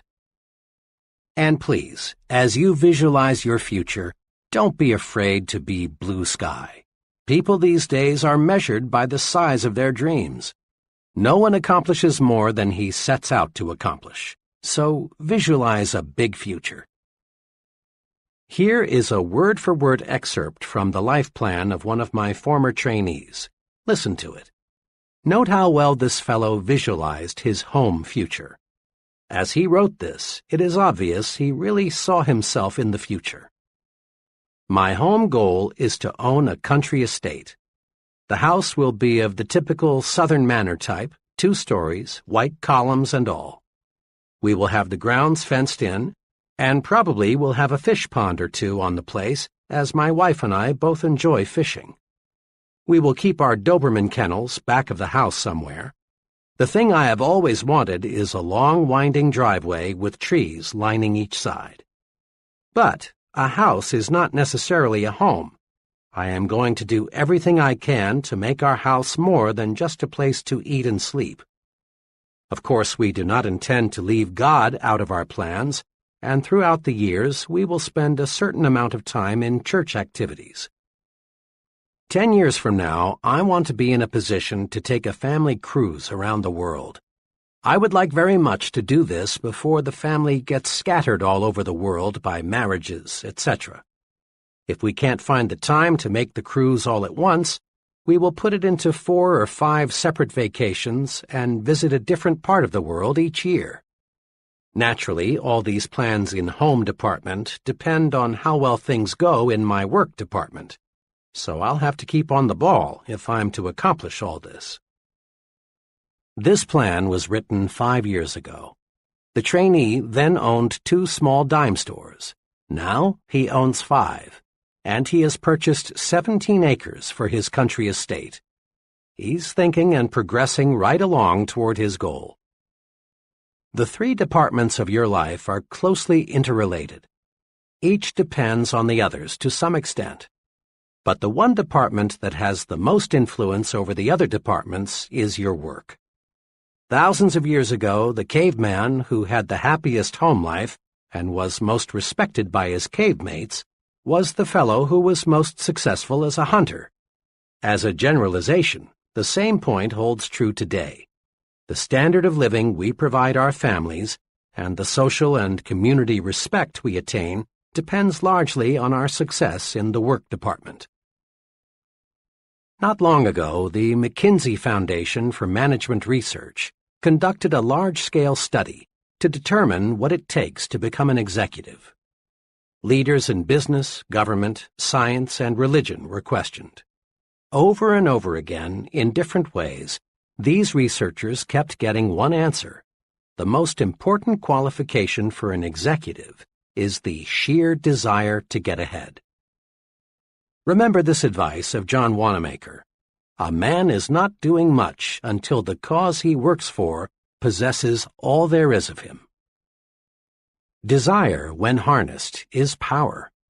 Failure to follow desire, to do what you want to do most, paves the way to mediocrity. I recall a conversation with a very promising young writer on a college newspaper. This fellow had ability. If anyone showed promise for a career in journalism, it was he. Shortly before his graduation, I asked him, "Well, Dan, what are you going to do? Get into some form of journalism?" Dan looked at me and said, "Heck no. I like writing and reporting very much, and I've had a lot of fun working on the college paper. But journalists are a dime a dozen, and I don't want to starve." I didn't see or hear from Dan for 5 years. Then one evening I chanced to meet him in New Orleans. Dan was working as an assistant personnel director for an electronics company, and he was quick to let me know that he was quite dissatisfied with his work. "Oh, I'm reasonably well paid. I'm with a wonderful company, and I've got reasonable security. But you know, my heart isn't in it. I wish now I'd gone with a publisher or a newspaper when I finished school." Dan's attitude reflected boredom, uninterest. He was cynical about many things. He will never achieve maximum success until he quits his present job and gets into journalism. Success requires heart and soul effort, and you can put your heart and soul only into something you really desire. Had Dan followed his desire, he could have risen to the very top in some phase of communication. And over the long pull, he would have made much more money and achieved far more personal satisfaction than he will find in his present kind of work. Switching from what you don't like to do to what you do like to do is like putting a 500-horsepower motor in a 10-year-old car. All of us have desires. All of us dream of what we really want to do. But few of us actually surrender to desire. Instead of surrendering to desire, we murder it. 5 weapons are used to commit success suicide. Destroy them. They're dangerous. 1. Self-depreciation. You have heard dozens of people say, "I would like to be a doctor, or an executive, or a commercial artist, or in business for myself, but I can't do it. I lack brains. I'd fail if I tried. I lack the education and/or experience." Many young folks destroy desire with the old negative self-depreciation. 2. Security-itis. Persons who say, "I've got security where I am," use the security weapons to murder their dreams. 3. Competition. The field is already overcrowded. People in that field are standing on top of each other, are remarks which kill desire fast. 4. Parental dictation. I've heard hundreds of young people explain their career choice with, "I'd really like to prepare for something else, but my parents want me to do this, so I must." Most parents, I believe, do not intentionally dictate to their children what they must do. What all intelligent parents want is to see their children live successfully. If the young person will patiently explain why he or she prefers a different career, and if the parent will listen, there will be no friction. The objectives of both the parent and the young person for the young person's career are identical: success. 5. Family responsibility. The attitude of, "It would have been wise for me to change over 5 years ago, but now I've got a family and I can't change," illustrates this kind of desire murder weapon. Throw away those murder weapons. Remember, the only way to get full power, to develop full go force, is to do what you want to do. Surrender to desire and gain energy, enthusiasm, mental zip, and even better health. And it's never too late to let desire take over. The overwhelming majority of really successful people work much longer than 40 hours a week, and you don't hear them complain of overwork. Successful people have their eyes focused on a goal, and this provides energy. The point is this: energy increases, multiplies, when you set a desired goal and resolve to work toward that goal. Many people, millions of them, can find new energy by selecting a goal and giving all they've got to accomplish that goal. Goals cure boredom. Goals even cure many chronic ailments.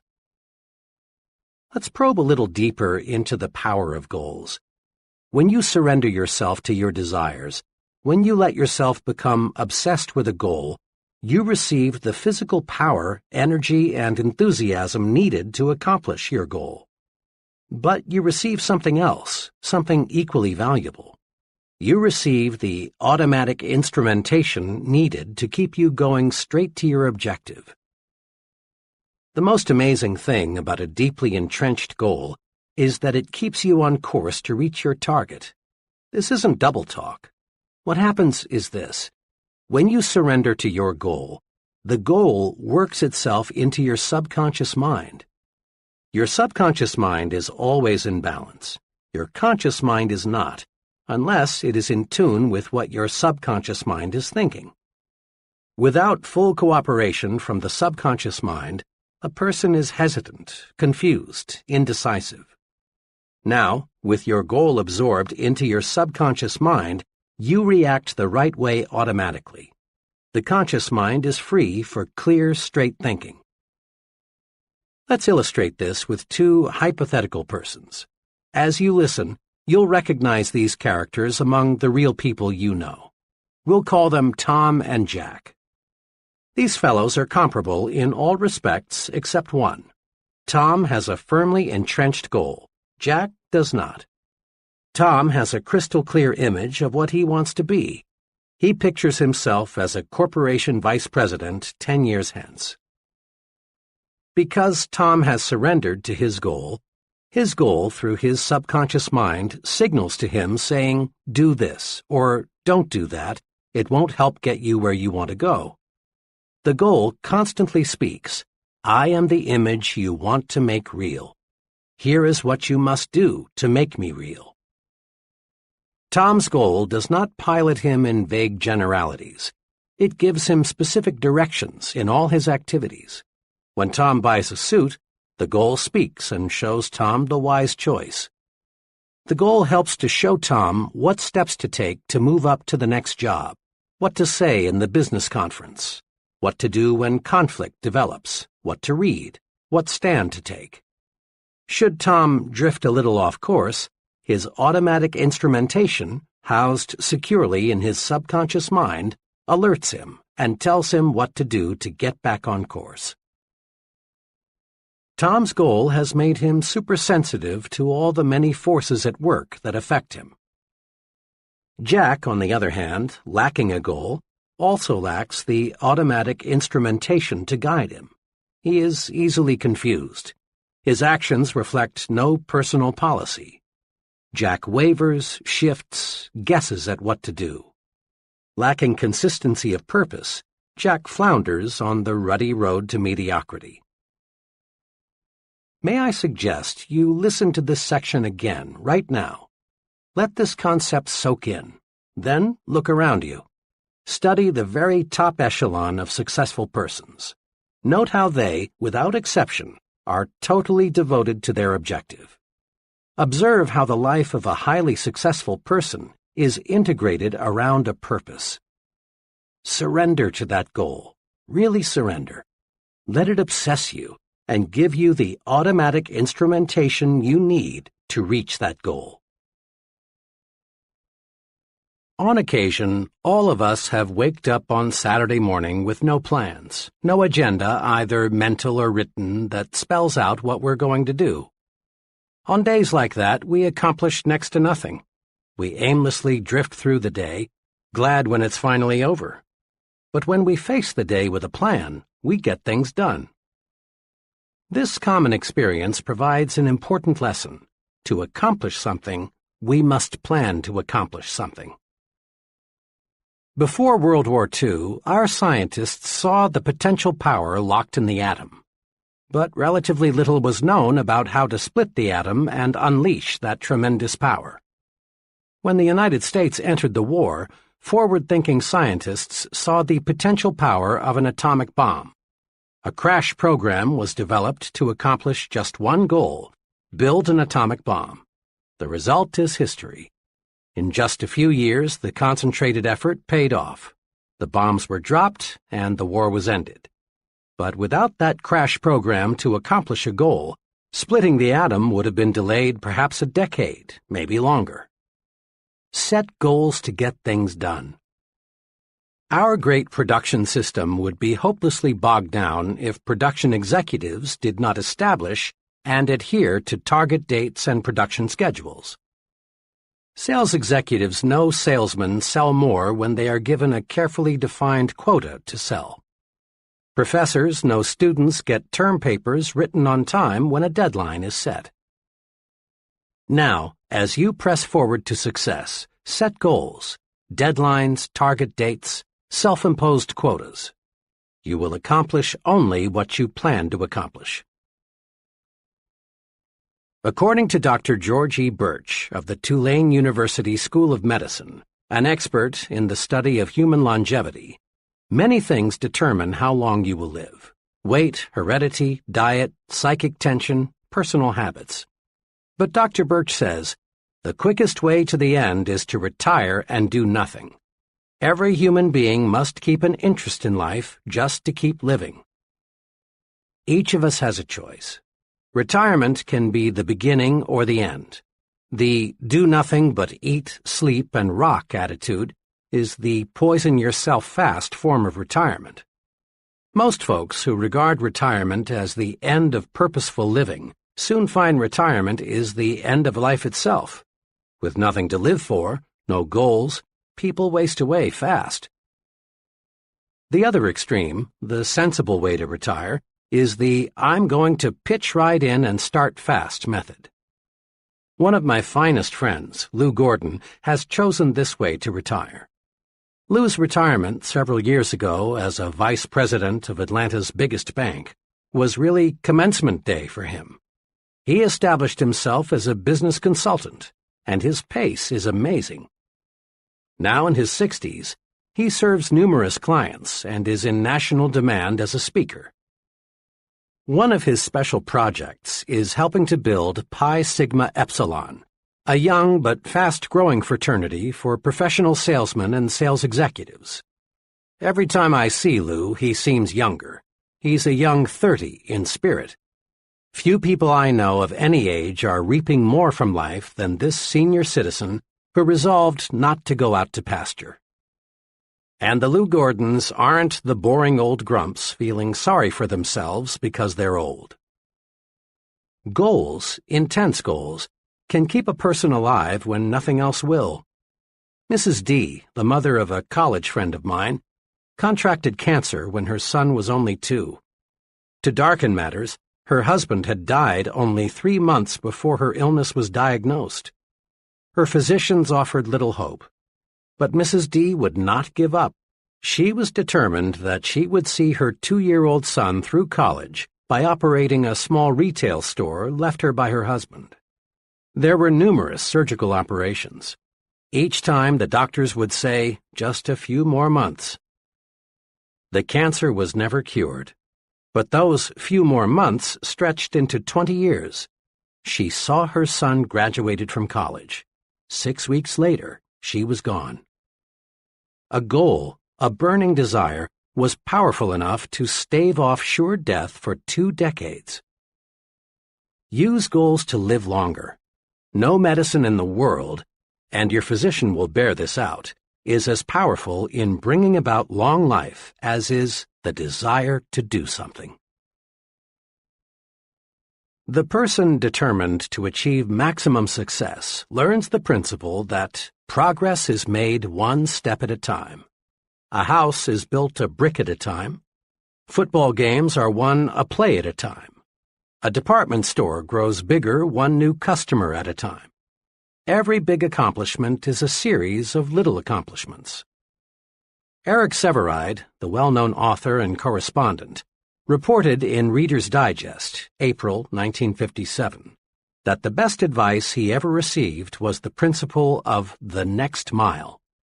Here's part of what he said. During World War II, I and several others had to parachute from a crippled Army transport plane into the mountainous jungle on the Burma-India border. It was several weeks before an armed relief expedition could reach us, and then we began a painful, plodding march out to civilized India. We were faced by a 140-mile trek over mountains in August heat and monsoon rains. In the first hour of the march, I rammed a boot nail deep into one foot. By evening, I had bleeding blisters the size of a 50-cent piece on both feet. Could I hobble 140 miles? Could the others, some in worse shape than I, complete such a distance? We were convinced we could not, but we could hobble to that ridge, we could make the next friendly village for the night, and that, of course, was all we had to do. When I relinquished my job and income to undertake a book of 250,000 words, I could not bear to let my mind dwell on the whole scope of the project. I would surely have abandoned what has become my deepest source of professional pride. I tried to think only of the next paragraph, not the next page, and certainly not the next chapter. Thus, for 6 solid months, I never did anything but set down one paragraph after another. The book wrote itself. Years ago, I took on a daily writing and broadcasting chore that has totaled, now, more than 2,000 scripts. Had I been asked at the time to sign a contract to write 2,000 scripts, I would have refused in despair at the enormousness of such an undertaking. But I was only asked to write one, the next one, and that is all I have ever done. The principle of the next mile works for Eric Sevareid, and it will work for you. The step-by-step method is the only intelligent way to attain any objective. The best formula I have heard for quitting smoking, the one that has worked for more of my friends than any other, I call the hour-by-hour method. Instead of trying to reach the ultimate goal, freedom from the habit, just by resolving never to smoke again, the person resolves not to smoke for another hour. When the hour is up, the smoker simply renews his resolution not to smoke for another hour. Later, as desire diminishes, the period is extended to 2 hours, later to a day. Eventually, the goal is won. The person who wants freedom from the habit all at once fails because the psychological pain is more than he can stand. An hour is easy. Forever is difficult. Winning any objective requires a step-by-step method.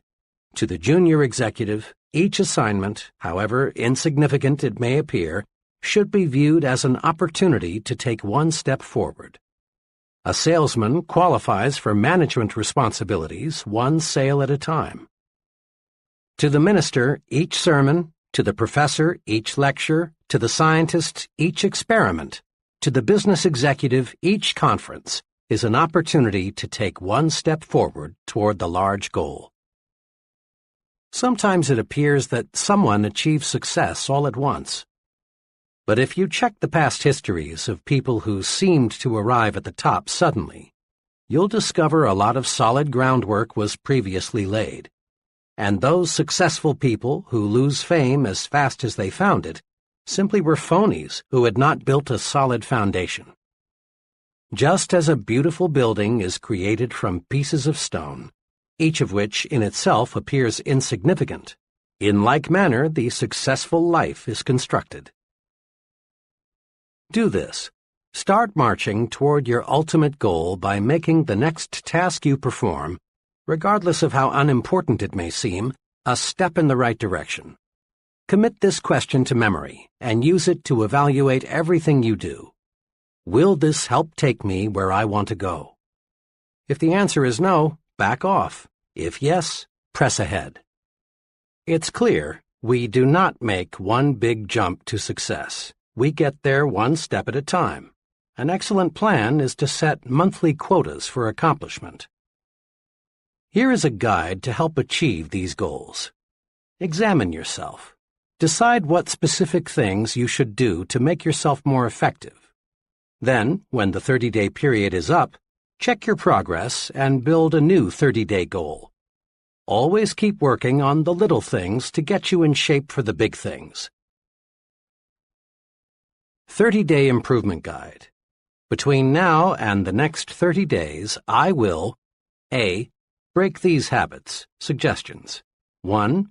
Putting off things. 2. Negative language. 3. Watching TV more than 60 minutes per day. 4. Gossip. B. Acquire these habits. Suggestions. 1. A rigid morning examination of my appearance. 2. Plan each day's work the night before. 3. Compliment people at every possible opportunity. C. Increase my value to my employer in these ways. Suggestions. 1. Do a better job of developing my subordinates. 2. Learn more about my company, what it does, and the customers it serves. 3. Make 3 specific suggestions to help my company become more efficient. D. Increase my value to my home in these ways. Suggestions. 1. Show more appreciation for the little things my wife does that I've been taking for granted. 2. Once each week, do something special with my whole family. 3. Give 1 hour each day of my undivided attention to my family. E. Sharpen my mind in these ways. Suggestions. 1. Invest 2 hours each week in reading professional magazines in my field. 2. Read 1 self-help book. 3. Make 4 new friends. 4. Spend 30 minutes daily in quiet, undisturbed thinking. Next time you see a particularly well-poised, well-groomed, clear-thinking, effective person, remind yourself that he wasn't born that way. Lots of conscious effort, invested day by day, made the person what he is.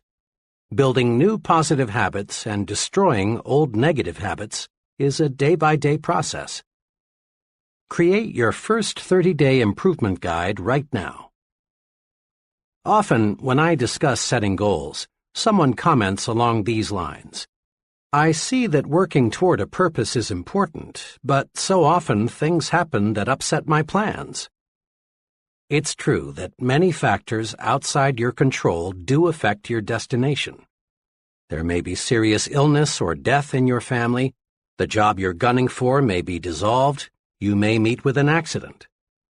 So here is a point we must fix firmly in mind. Prepare to take detours in stride. If you are driving down a road and you come to a road closed situation, you wouldn't camp there, nor would you go back home. The road closed simply means you can't go where you want to go on this road. You'd simply find another road to take you where you want to go. Observe what military leaders do. When they develop a master plan to take an objective, they also map out alternative plans. If something unforeseen happens that rules out Plan A, they switch to Plan B. You rest easy in an airplane even though the airport where you plan to land is closed in because you know the fellow up there driving the plane has alternative landing fields and a reserve fuel supply. It's a rare person who has achieved high-level success who has not had to take detours, many of them. When we detour, we don't have to change our goals, we just travel a different route. You've probably heard many persons say something like, "Oh, how I wish I had bought XX stock back in 19 blank. I'd have a pile of money today." Normally, people think of investing in terms of stocks or bonds, real estate, or some other type of property. But the biggest and most rewarding kind of investment is self-investment, purchasing things that build mental power and proficiency.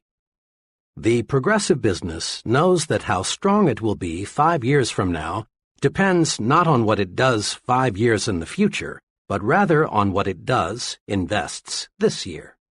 Profit comes from only one source, investment. There's a lesson for each of us.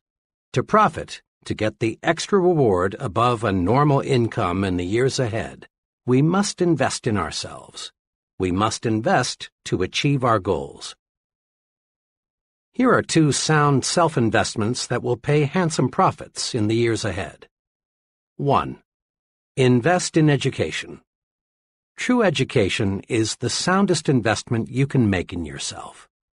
But let's be sure we understand what education really is.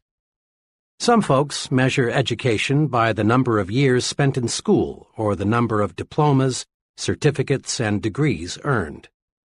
But this quantitative approach to education doesn't necessarily produce a successful person. Ralph J. Cordiner, chairman of General Electric, expressed the attitude of top business management toward education this way. 2 of our most outstanding presidents, Mr. Wilson and Mr. Coffin, never had an opportunity to attend college. Although some of our present officers have doctor's degrees, 12 out of 41 have no college degrees. We are interested in competency, not diplomas. A diploma or degree may help you get a job, but it will not guarantee your progress on the job. Business is interested in competency, not diplomas. To others, education means the quantity of information a person has stashed away in his brain. But the soak-up facts method of education won't get you where you want to go. More and more we depend on books, files, and machines to warehouse information. If we can do only what a machine can do, we're in a real fix. Real education, the kind worth investing in, is that which develops and cultivates your mind. How well educated a person is measured by how well his mind is developed, in brief, by how well he thinks. Anything that improves thinking ability is education, and you can obtain education in many ways. But the most efficient sources of education for most people are nearby colleges and universities. Education is their business. If you haven't been to college lately, you're in for some wonderful surprises. You'll be pleased at the wide course offerings available. You'll be even more pleased to discover who goes to school after work. Not the phonies, but rather really promising persons, many of whom already hold very responsible positions. In one evening class of 25 persons I conducted recently, there were an owner of a retail chain of 12 stores, 2 buyers for a national food chain, 4 graduate engineers, an Air Force colonel, and several others of similar status. Many people earn degrees in evening programs these days, but the degree, which in the final analysis is only a piece of paper, is not their primary motivation. They are going to school to build their minds, which is a sure way to invest in a better future. And make no mistake about this, education is a real bargain. A moderate investment will keep you in school one night each week for a full year. Compute the cost as a percentage of your gross income, and then ask yourself, isn't my future worth this small investment? Why not make an investment decision right now? Call it school, one night a week for life. It will keep you progressive, young, alert. It will keep you abreast of your areas of interest, and it will surround you with other people who also are going places. 2. Invest in idea starters. Education helps you mold your mind, stretch it, train it to meet new situations and solve problems. Idea starters serve a related purpose. They feed your mind, give you constructive material to think about. Where are the best sources of idea starters? There are many, but to get a steady supply of high-quality idea material, why not do this? Resolve to purchase at least one stimulating book each month and subscribe to 2 magazines or journals that stress ideas. For only a minor sum and a minimum of time, you can be tuned in to some of the best thinkers available anywhere. At a luncheon one day, I overheard one fellow say, "But it costs too much. I can't afford to take the Wall Street Journal." His companion, obviously a much more success-minded person, replied, "Well, I've found that I can't afford not to take it." Again, take your cue from the successful people. Invest in yourself. Let's take action. Now, in a quick recap, put these success-building principles to work. 1. Get a clear fix on where you want to go. Create an image of yourself 10 years from now. 2. Write out your 10-year plan. Your life is too important to be left to chance. Put down on paper what you want to accomplish in your work, your home, and your social departments. 3. Surrender yourself to your desires. Set goals to get more energy. Set goals to get things done. Set goals and discover the real enjoyment of living. 4. Let your major goal be your automatic pilot. When you let your goal absorb you, you'll find yourself making the right decisions to reach your goal. 5. Achieve your goal one step at a time. Regard each task you perform, regardless of how small it may seem, as a step toward your goal. 6. Build 30-day goals. Day-by-day effort pays off. 7. Take detours in stride. A detour simply means another route. It should never mean surrendering the goal. 8. Invest in yourself. Purchase those things that build mental power and efficiency. Invest in education. Invest in idea starters. Chapter 13. How to Think Like a Leader. Remind yourself once again that you are not pulled to high levels of success. Rather, you are lifted there by those working beside and below you.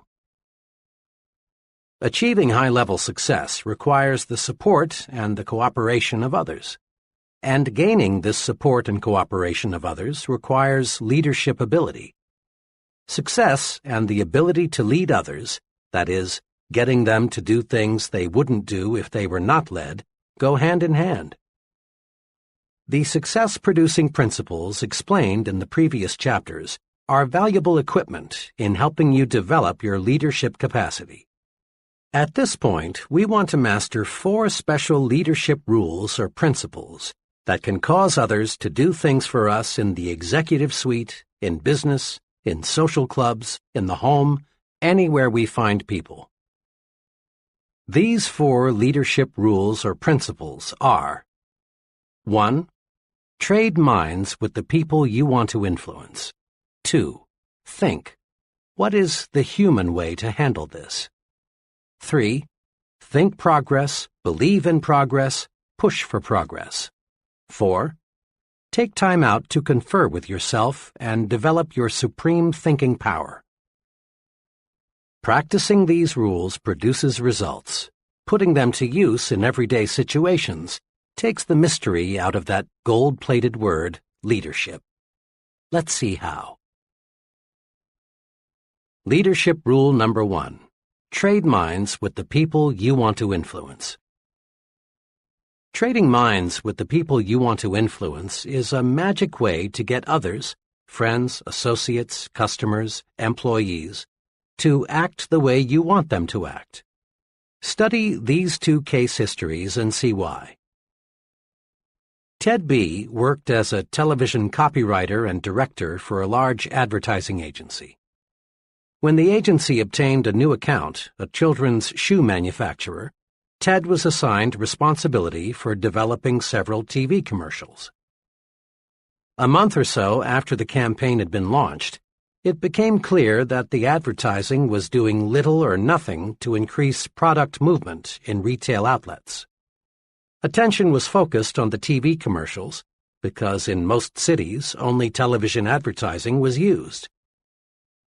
Through research of television viewers, they found that about 4% of the people thought it was simply a great commercial, one of the best, these 4% said.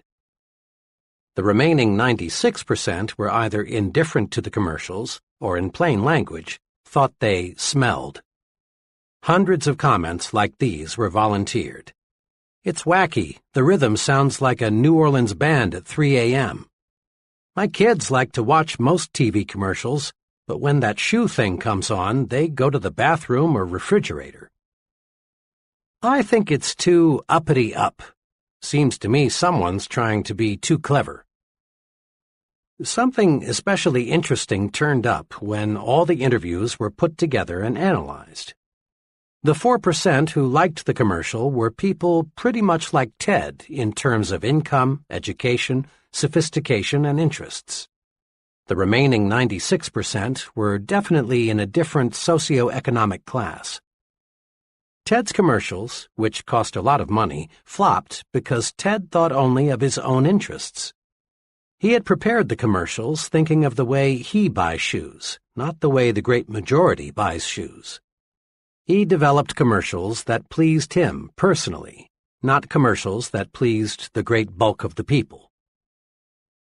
The results would have been much different had Ted projected himself into the minds of the masses of ordinary people and asked himself 2 questions. If I were a parent, what kind of a commercial would make me want to buy those shoes? If I were a child, what kind of a commercial would make me go tell my mom or dad that I want those shoes? Why Joan failed in retailing. Joan is an intelligent, well-educated, attractive girl of 24. Fresh from college, Joan got a job as an assistant buyer in ready-to-wear goods at a low to medium-priced department store. She came highly recommended. Joan has ambition, talent, and enthusiasm, one letter read. She is certain to succeed in a big way. But Joan did not succeed in a big way. Joan lasted only 8 months and then quit retailing for other work. I knew her buyer well, and one day I asked him what happened. "Joan is a fine girl, and she has many fine qualities," he said. "But she had one major limitation." "What was that?" I asked. "Well, Joan was forever buying merchandise that she liked, but most of our customers didn't. She selected styles, colors, materials, and prices she liked without putting herself in the shoes of the people who shop here.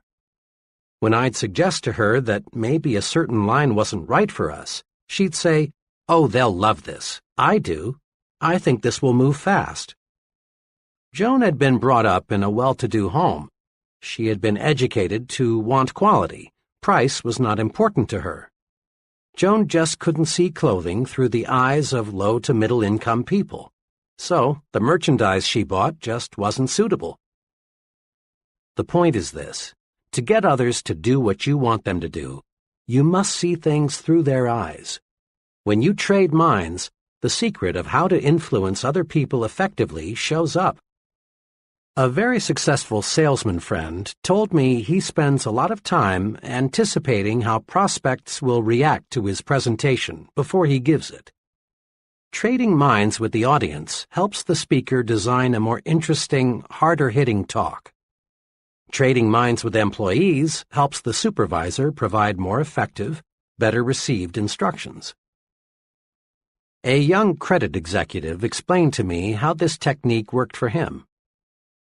"When I was brought into this store, a medium-sized clothing store, as assistant credit manager, I was assigned the job of handling all collection correspondence. The collection letters the store had been using greatly disappointed me. They were strong, insulting, and threatening. I read them and thought, 'Brother, I'd be mad as hell if somebody sent me letters like these. I never would pay.' So I just got to work and started writing the kind of letter that would move me to pay an overdue bill if I received it. It worked. By putting myself in the shoes of the overdue customer, so to speak, collections climbed to a record high." Numerous political candidates lose elections because they fail to look at themselves through the minds of the typical voters. One political candidate for a national office, apparently fully as qualified as his opponent, lost by a tremendous margin for one single reason. He used a vocabulary that only a small percentage of the voters could understand. His opponent, on the other hand, thought in terms of the voters' interests. When he talked to farmers, he used their language. When he spoke to factory workers, he used words they were easily familiar with.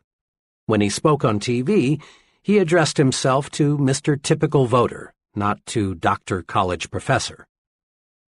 Keep this question in mind. What would I think of this if I exchanged places with the other person? It paves the way to more successful action.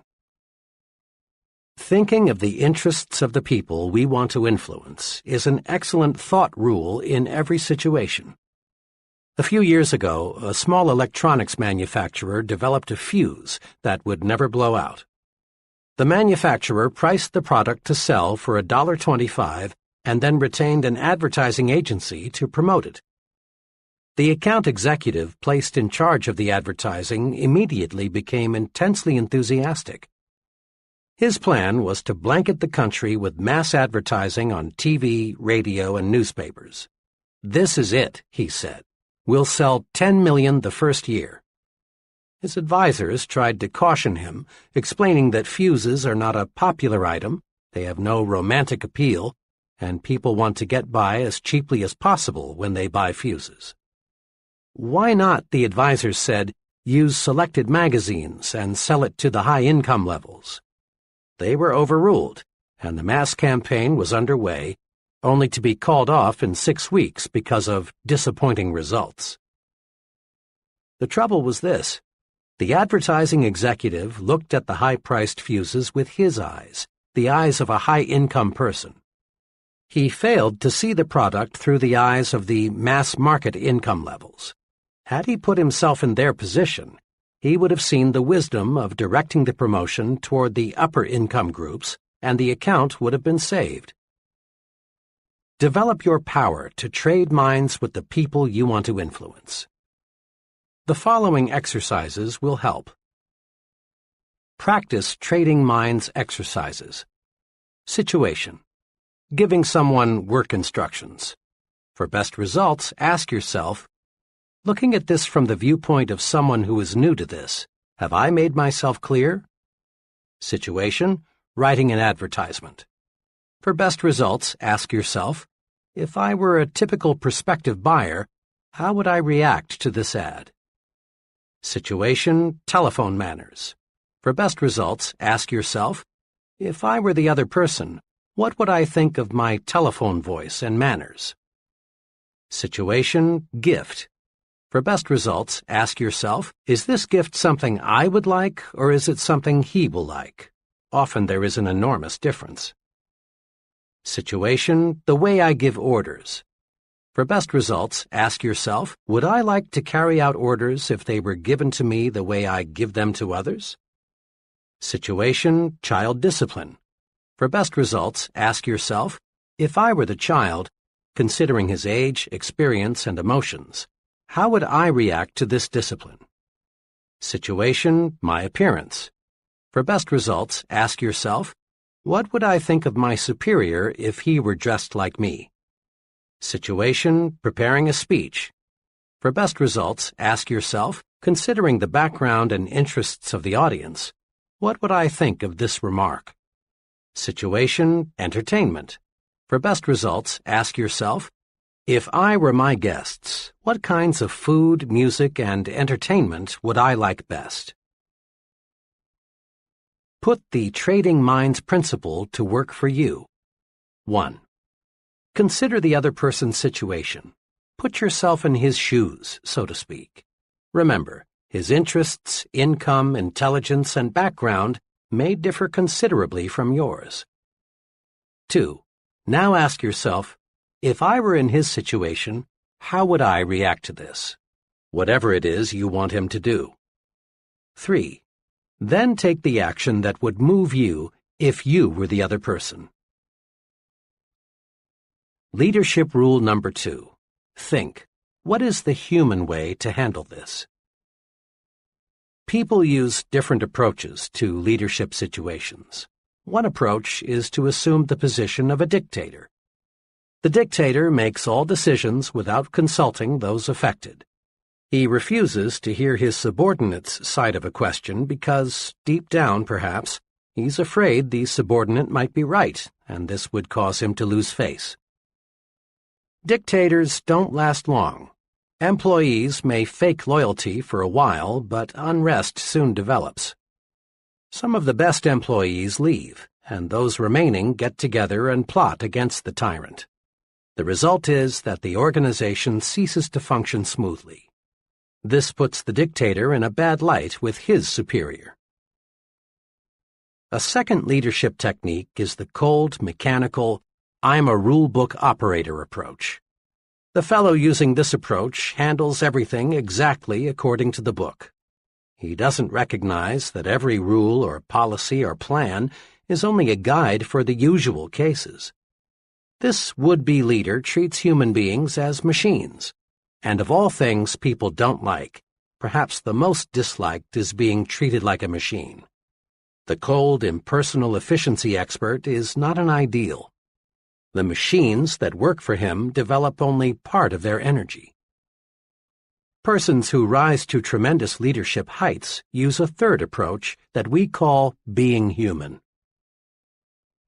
Several years ago, I worked closely with John S., who is an executive in the engineering development section of a large aluminum manufacturer.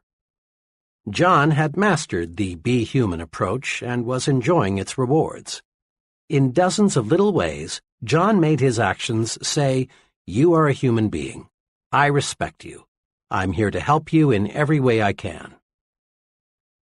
When an individual from another city joined his department, John went to considerable personal inconvenience to help him find suitable housing. Working through his secretary and 2 other women employees, he set up office birthday parties for each member of the staff.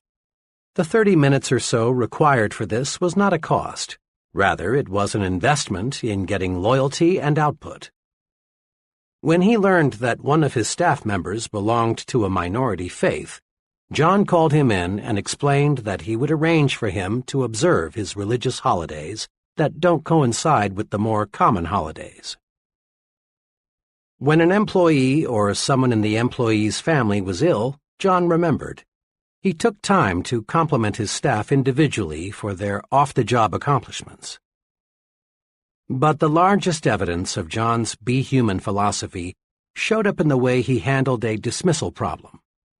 One of the employees who had been hired by John's predecessor simply lacked the aptitude and interest for the work involved. John handled the problem magnificently. He did not use the conventional procedure of calling the employee into his office and giving him first the bad news and then second 15 or 30 days to move out. Instead, he did two unusual things.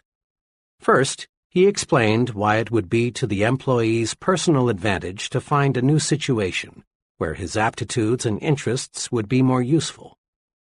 He worked with the employee and put him in touch with a reputable vocational guidance consultant. Next, he did something else above and beyond the call of duty. He helped the employee find a new job by setting up interviews with executives in other companies where the employee's skills were needed. In just 18 days after the dismissal conference, the employee was relocated in a very promising situation. This dismissal procedure intrigued me, so I asked John to explain his thinking behind it. He explained it this way. "There's an old maxim I've formed and held in my mind," he began. "Whoever is under a man's power is under his protection, too. We never should have hired this man in the first place, because he's not cut out for this kind of work. But since we did, the least I could do was help him to relocate." Anybody, John continued, can hire a man, but the test of leadership is how one handles the dismissal. By helping that employee relocate before he left us, built up a feeling of job security in everyone in my department. I let them know by example that no one gets dumped on the street as long as I'm here. Make no mistake, John's Be Human brand of leadership paid off. There were no secret gossip sessions about John. He received unquestioned loyalty and support. He had maximum job security because he gave maximum job security to his subordinates. For about 15 years, I've been close to a fellow I'll call Bob W. Bob is in his late 50s. He came up the hard way.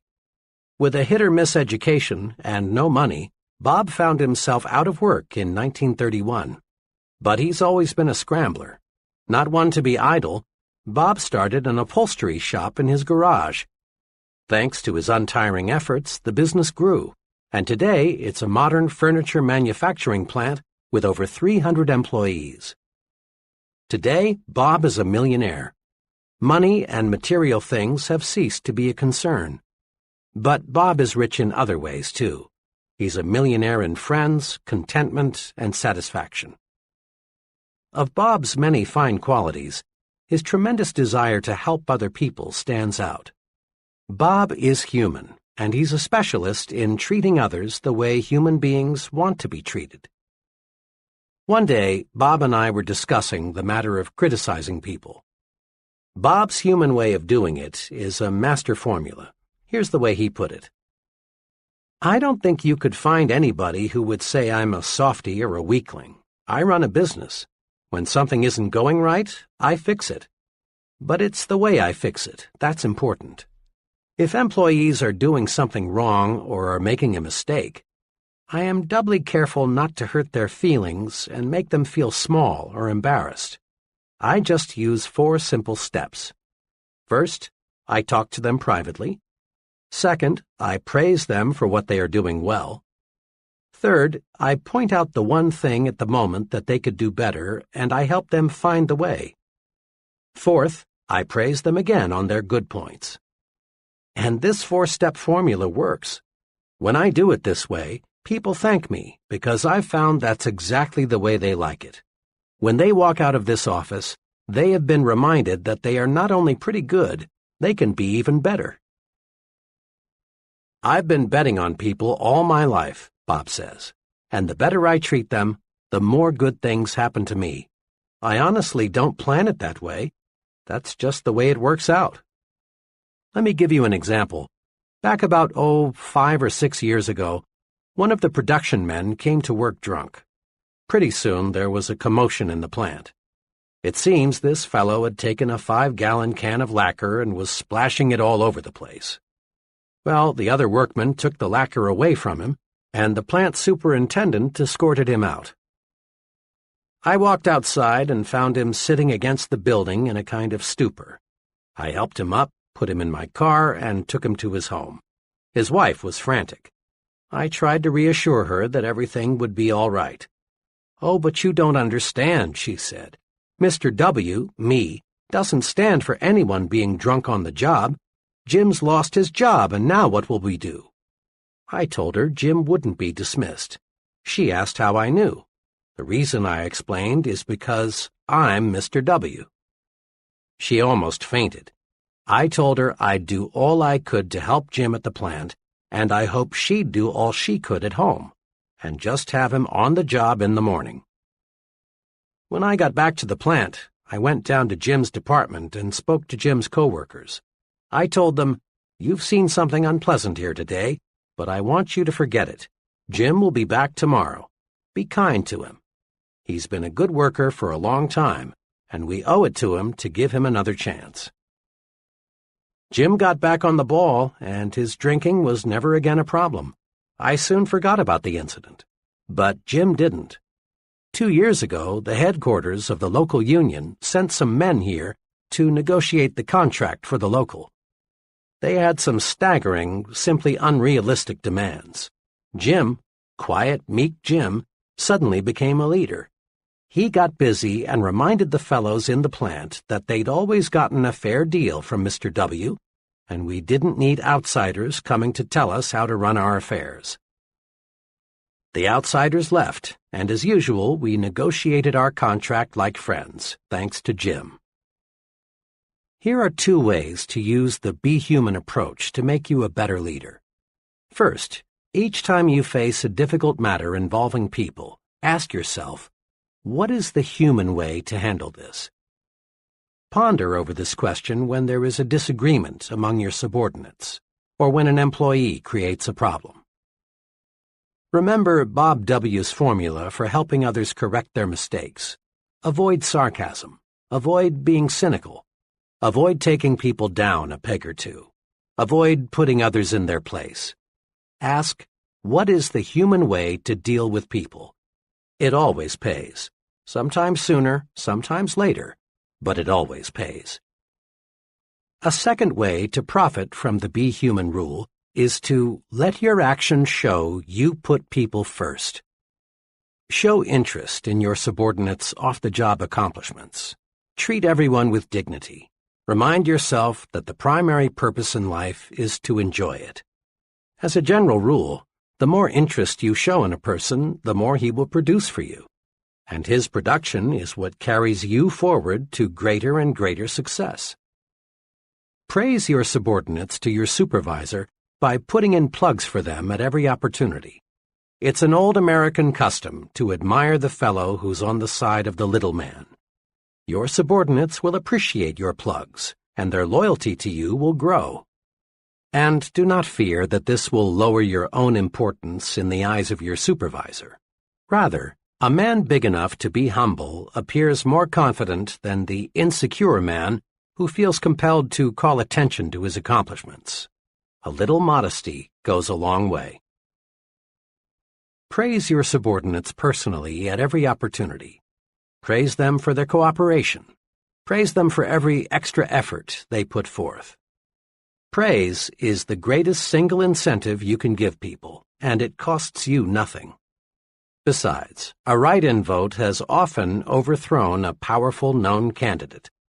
You never know when your subordinates can do you a turn by coming to your defense. Practice praising people. Rub people the right way. Be human. Leadership rule number 3. think progress, believe in progress, push for progress. One of the most complimentary things anyone can say about you is, he stands for progress. He's the man for the job. Promotions in all fields go to individuals who believe in and push for progress. Leaders, real leaders, are in short supply. Status quoers, the everything's all right, let's don't upset the apple cart folks, far outnumber the progressives, the there's lots of room for improvement, let's get to work and do it better people. Join the leadership elite. Develop a forward look. There are two special things you can do to develop your progressive outlook. 1. Think improvement in everything you do. 2. Think high standards in everything you do. Several months ago, the president of a medium-sized company asked me to help him make an important decision. This executive had built the business by himself and had been functioning as sales manager. Now, with 7 salesmen employed, he decided his next step was to promote one of his salesmen to the job of sales manager. He narrowed the choice down to 3, all of whom were about equal in experience and sales performance. My assignment was to spend one day in the field with each man and then report my views on which fellow seemed to be best qualified to lead the group. Each man was told that a consultant would visit him to discuss the overall marketing program. For obvious reasons, they were not told the specific purpose of my visit. 2 of the men reacted pretty much the same way. Both were uncomfortable with me. They seemed to sense that I was there to change things. Each of these men was a real defender of the status quo. Both approved of the way everything was being done. I raised questions about how the territories were laid out, the compensation program, the sales promotional material, every facet of the marketing effort. But on all points, the response was always, everything is okay. On specific points, these 2 men explained why the present way couldn't and shouldn't be changed. Summed up, both men wanted the status quo to remain the status quo. One of them said to me as he dropped me by my hotel, "I don't know exactly why you spent the day with me, but tell Mr. M for me that everything is okay as is. Don't go refiguring anything." The third man was wonderfully different. He was pleased with the company and proud of its growth, but he was not wholly content. He wanted improvements. All day, this third salesman gave me his ideas for getting new business, providing better service to customers, reducing wasted time, revising the compensation plan to give more incentive, all so that he and the company would make more. He had mapped out a new advertising campaign he had been thinking about. When I left him, his parting remark was, "I sure appreciate the chance to tell someone about some of my ideas. We've got a good outfit, but I believe we can make it better." My recommendation, of course, was for the third man. It was a recommendation that coincided perfectly with the feelings of the company president. Believe in expansion, efficiency, new products, new processes, better schools, increased prosperity. Believe in and push for progress, and you'll be a leader. As a youngster, I had an opportunity to see how the different thinking of 2 leaders can make an amazing difference in the performance of followers. I attended a country elementary school, 8 grades, 1 teacher, and 40 children all jammed together inside 4 brick walls. A new teacher was always a big deal. Led by the big boys, the 7th and 8th graders, the pupils set out to see how much they could get away with. One year there was little more than chaos. Every day there were dozens of the usual school pranks, wars of spitballs and paper airplanes. Then there were the major incidents, such as locking the teacher outside the school for half a day at a time, or on another occasion, the opposite, barricading her within the building for hours. Another day, each boy in the upper grades brought his dog into the schoolroom. Let me add that these children were not delinquents. Stealing, physical violence, and deliberate harm were not their objectives. They were healthy kids conditioned by vigorous rural living and needing an outlet for their tremendous pent-up energies and ingenuities. Well, the teacher somehow managed to stay with the school until the end of that year. To no one's surprise, there was a new teacher the following September. The new teacher extracted strikingly different performance from the children. She appealed to their personal pride and sense of respect. She encouraged them to develop judgment. Each child was assigned a specific responsibility, like washing blackboards or cleaning erasers, or practicing paper grading for the younger grades. The new teacher found creative ways to use the energy that had been so misdirected a few months before. Her educational program was centered on building character. Why did the children act like young devils one year and like young angels the next? The difference was the leader, their teacher. In all honesty, we cannot blame the kids for playing pranks an entire school year. In each instance, the teacher set the pace. The first teacher, deep down, didn't care whether the children made progress. She set no goals for the children. She didn't encourage them. She couldn't control her temper. She didn't like teaching, so the pupils didn't like learning. But the second teacher had high, positive standards. She sincerely liked the children and wanted them to accomplish much. She considered each one as an individual. She obtained discipline easily because, in everything she did, she was well disciplined. And in each case, the pupils adjusted their conduct to fit the examples set by the teachers. We find this same form of adjustment taking place every day in adult groups. During World War II, military chiefs continually observed that the highest morale was not found in units where commanders were easy, relaxed, and lackadaisical. Crack units were led by officers with high standards who enforced military regulations fairly and properly. Military personnel simply do not respect and admire officers with low standards. College students, too, take their cue from the examples set by the professors. Students under one professor cut classes, copy term papers, and connive in various ways to pass without serious study. But the same students under another professor willingly work extra hard to master the subject. In business situations, we again find individuals patterning their thinking after that of the superior. Study a group of employees closely. Observe their habits, mannerisms, attitudes toward the company, ethics, self-control.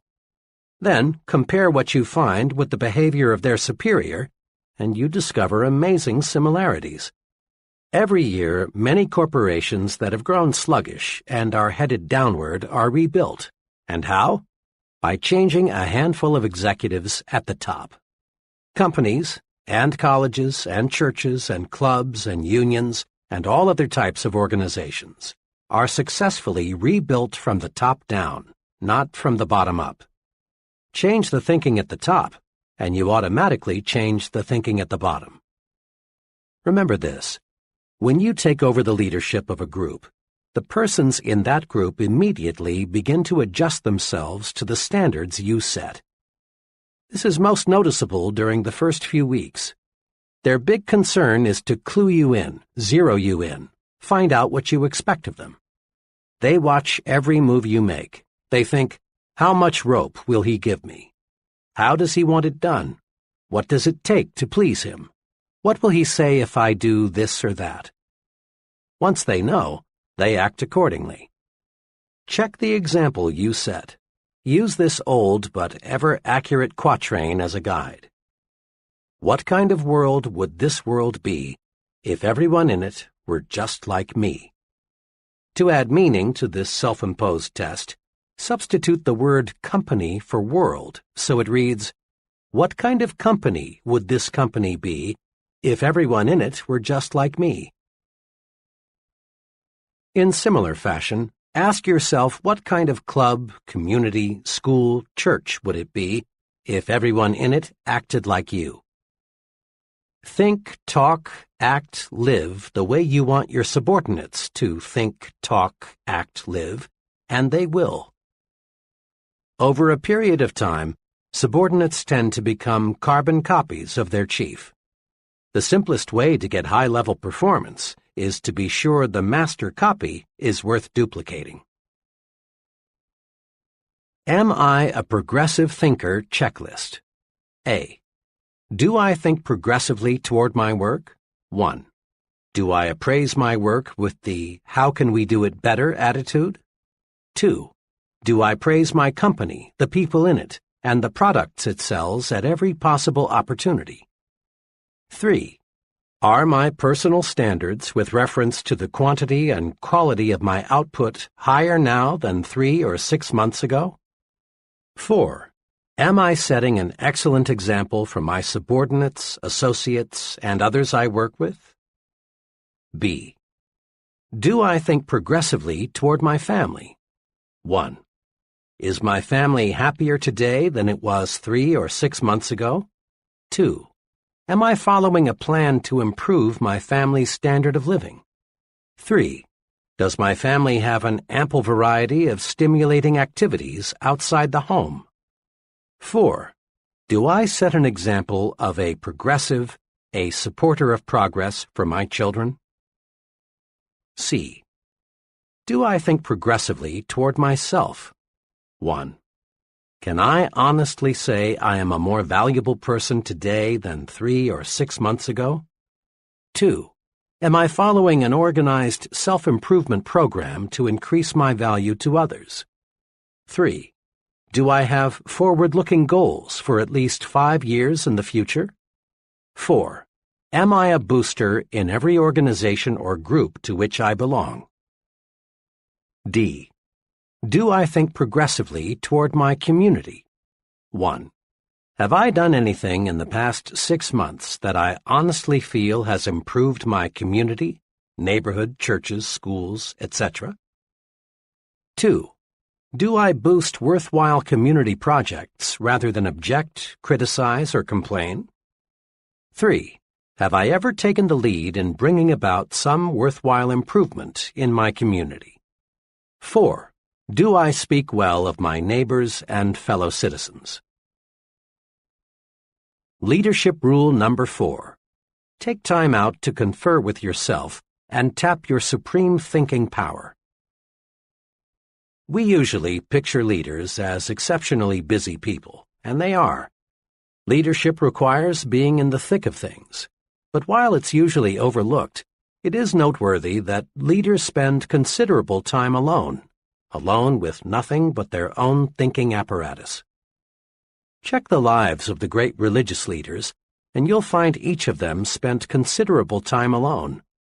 Moses frequently was alone, often for long periods of time. So were Jesus, Buddha, Confucius, Mohammed, Gandhi. Every outstanding religious leader in history spent much time in solitude, away from the distractions of life. Political leaders, too, those who made lasting names in history for good or bad, gained insight through solitude. It is an interesting question whether Franklin D. Roosevelt could have developed his unusual leadership capacities had he not spent much time alone while recovering from his polio attack. Harry Truman spent much time as a boy and as an adult alone on a Missouri farm. Quite possibly, Hitler would never have achieved power had he not spent months in jail alone, where he had time to construct Mein Kampf, that brilliantly wicked plan for world conquest that sold the Germans in a blind moment. Many of the leaders of communism who proved to be so diplomatically skillful, Lenin, Stalin, Marx, and many others, spent time in jail, where they could, without distraction, plan their future moves. Leading universities require professors to lecture as few as 5 hours per week, so that the professor has time to think. Many outstanding business executives are surrounded all day by assistants, secretaries, telephones, and reports. But follow them around for 168 hours a week and 720 hours a month, and you discover they spent a surprising amount of time in uninterrupted thought. The point is this: The successful person in any field takes time out to confer with himself or herself. Leaders use solitude to put the pieces of a problem together, to work out solutions, to plan, and in one phrase, to do their super thinking. Many people fail to tap their creative leadership power because they confer with everybody and everything else but themselves. You know this kind of person well. He's the fellow who goes to great lengths not to be alone. He goes to extremes to surround himself with people. He can't stand being alone in his office, so he goes prowling to see other people. Seldom does he spend evenings alone. He feels a compelling need to talk with others every waking moment. He devours a huge diet of small talk and gossip. When this person is forced by circumstances to be physically alone, he finds ways to keep from being mentally alone.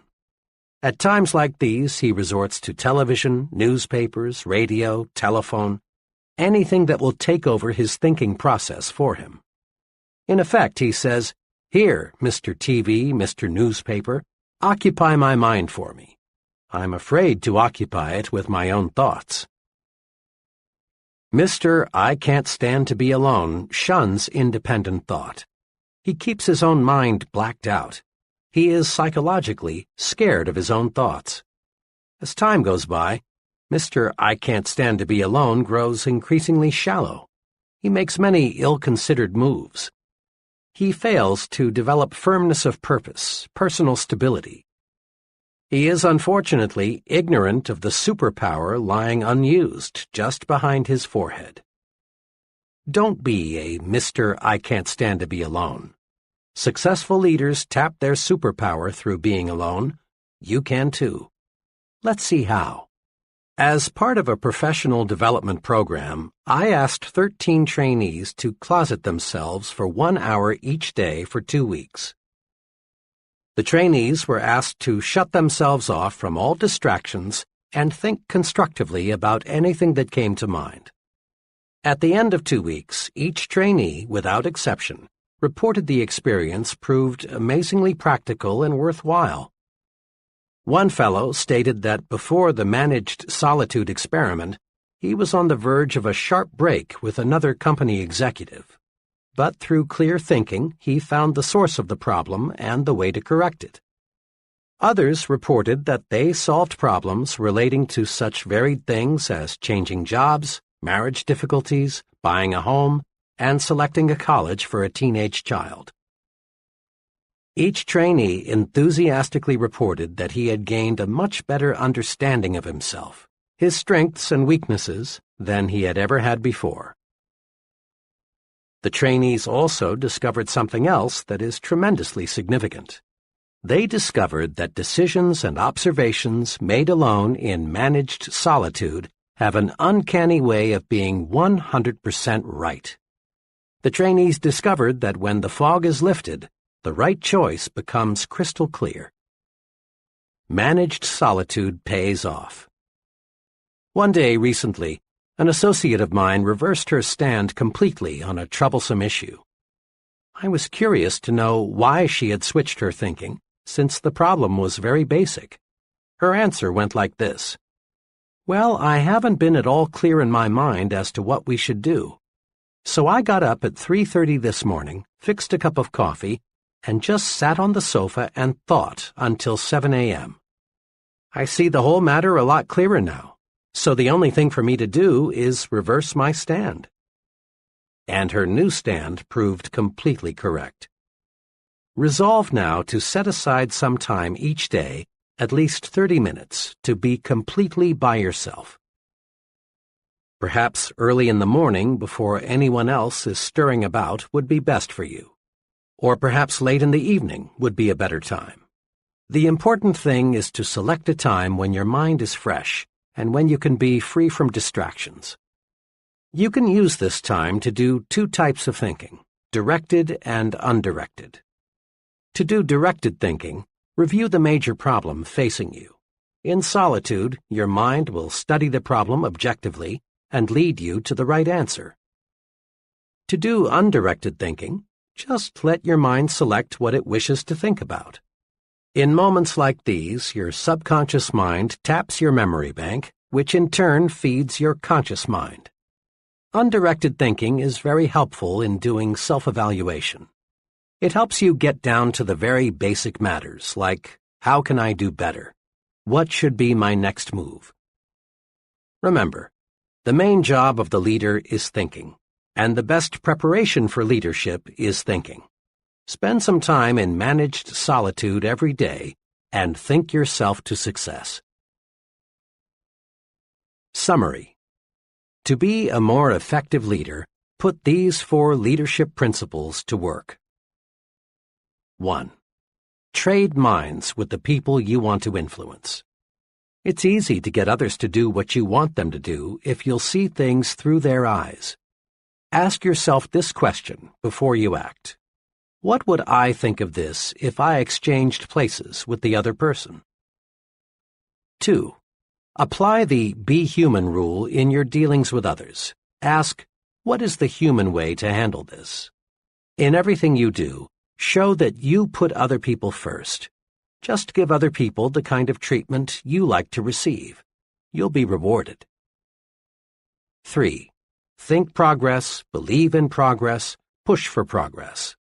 Think improvement in everything you do. Think high standards in everything you do. Over a period of time, subordinates tend to become carbon copies of their chief. Be sure the master copy is worth duplicating. Make this a personal resolution. At home, at work, in community life, if it's progress, I'm for it. 4. Take time out to confer with yourself and tap your supreme thinking power. Managed solitude pays off. Use it to release your creative power. Use it to find solutions to personal and business problems. So spend some time alone every day just for thinking. Use the thinking technique all great leaders use. Confer with yourself. How to use the magic of thinking big in life's most crucial situations. There is magic in thinking big, but it is so easy to forget. When you hit some rough spots, there is danger that your thinking will shrink in size, and when it does, you lose. Here are some brief guides for staying big when you're tempted to use the small approach. Perhaps you'll want to put these guides on small cards for even handier reference. A. When little people try to drive you down, think big. To be sure, there are some people who want you to lose, to experience misfortune, to be reprimanded. But these people can't hurt you if you'll remember 3 things. 1. You win when you refuse to fight petty people. Fighting little people reduces you to their size. Stay big. 2. Expect to be sniped at. It's proof you're growing. 3. Remind yourself that snipers are psychologically sick. Be big. Feel sorry for them. Think big enough to be immune to the attacks of petty people. B. When that I haven't got what it takes feeling creeps up on you, think big. Remember, if you think you are weak, you are. If you think you're inadequate, you are. If you think you're second class, you are. Whip that natural tendency to sell yourself short with these tools. 1. Look important. It helps you think important. How you look on the outside has a lot to do with how you feel on the inside. 2. Concentrate on your assets. Build a sell yourself to yourself commercial and use it. Learn to supercharge yourself. Know your positive self. 3. Put other people in proper perspective. The other person is just another human being, so why be afraid of him? Think big enough to see how good you really are. C. When an argument or quarrel seems inevitable, think big. Successfully resist the temptation to argue and quarrel by 1. Asking yourself, honestly now, is this thing really important enough to argue about? 2. reminding yourself you never gain anything from an argument, but you always lose something. Think big enough to see that quarrels, arguments, feuds, and fusses will never help you get where you want to go. D. When you feel defeated, think big. It is not possible to achieve large success without hardships and setbacks, but it is possible to live the rest of your life without defeat. Big thinkers react to setbacks this way. 1. Regard the setback as a lesson. Research it. Use it to propel you forward. Salvage something from every setback. 2. Blend persistence with experimentation. Back off and start afresh with a new approach. Think big enough to see that defeat is a state of mind, nothing more. E. When romance starts to slip, think big.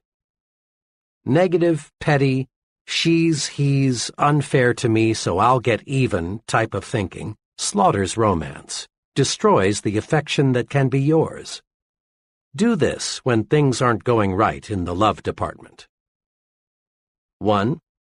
Concentrate on the biggest qualities in the person you want to love you. Put little things where they belong, in second place. 2. Do something special for your mate, and do it often. Think big enough to find the secret to marital joys. F. When you feel your progress on the job is slowing down, think big. No matter what you do, and regardless of your occupation, higher status, higher pay come from one thing: increasing the quality and quantity of your output. Do this. Think, I can do better. The best is not unattainable. There is room for doing everything better. Nothing in this world is being done as well as it could be. And when you think, I can do better, ways to do better will appear. Thinking I can do better switches on your creative power. Think big enough to see that if you put service first, money takes care of itself. In the words of Publilius Cyrus, a wise man will be master of his mind, a fool will be its slave.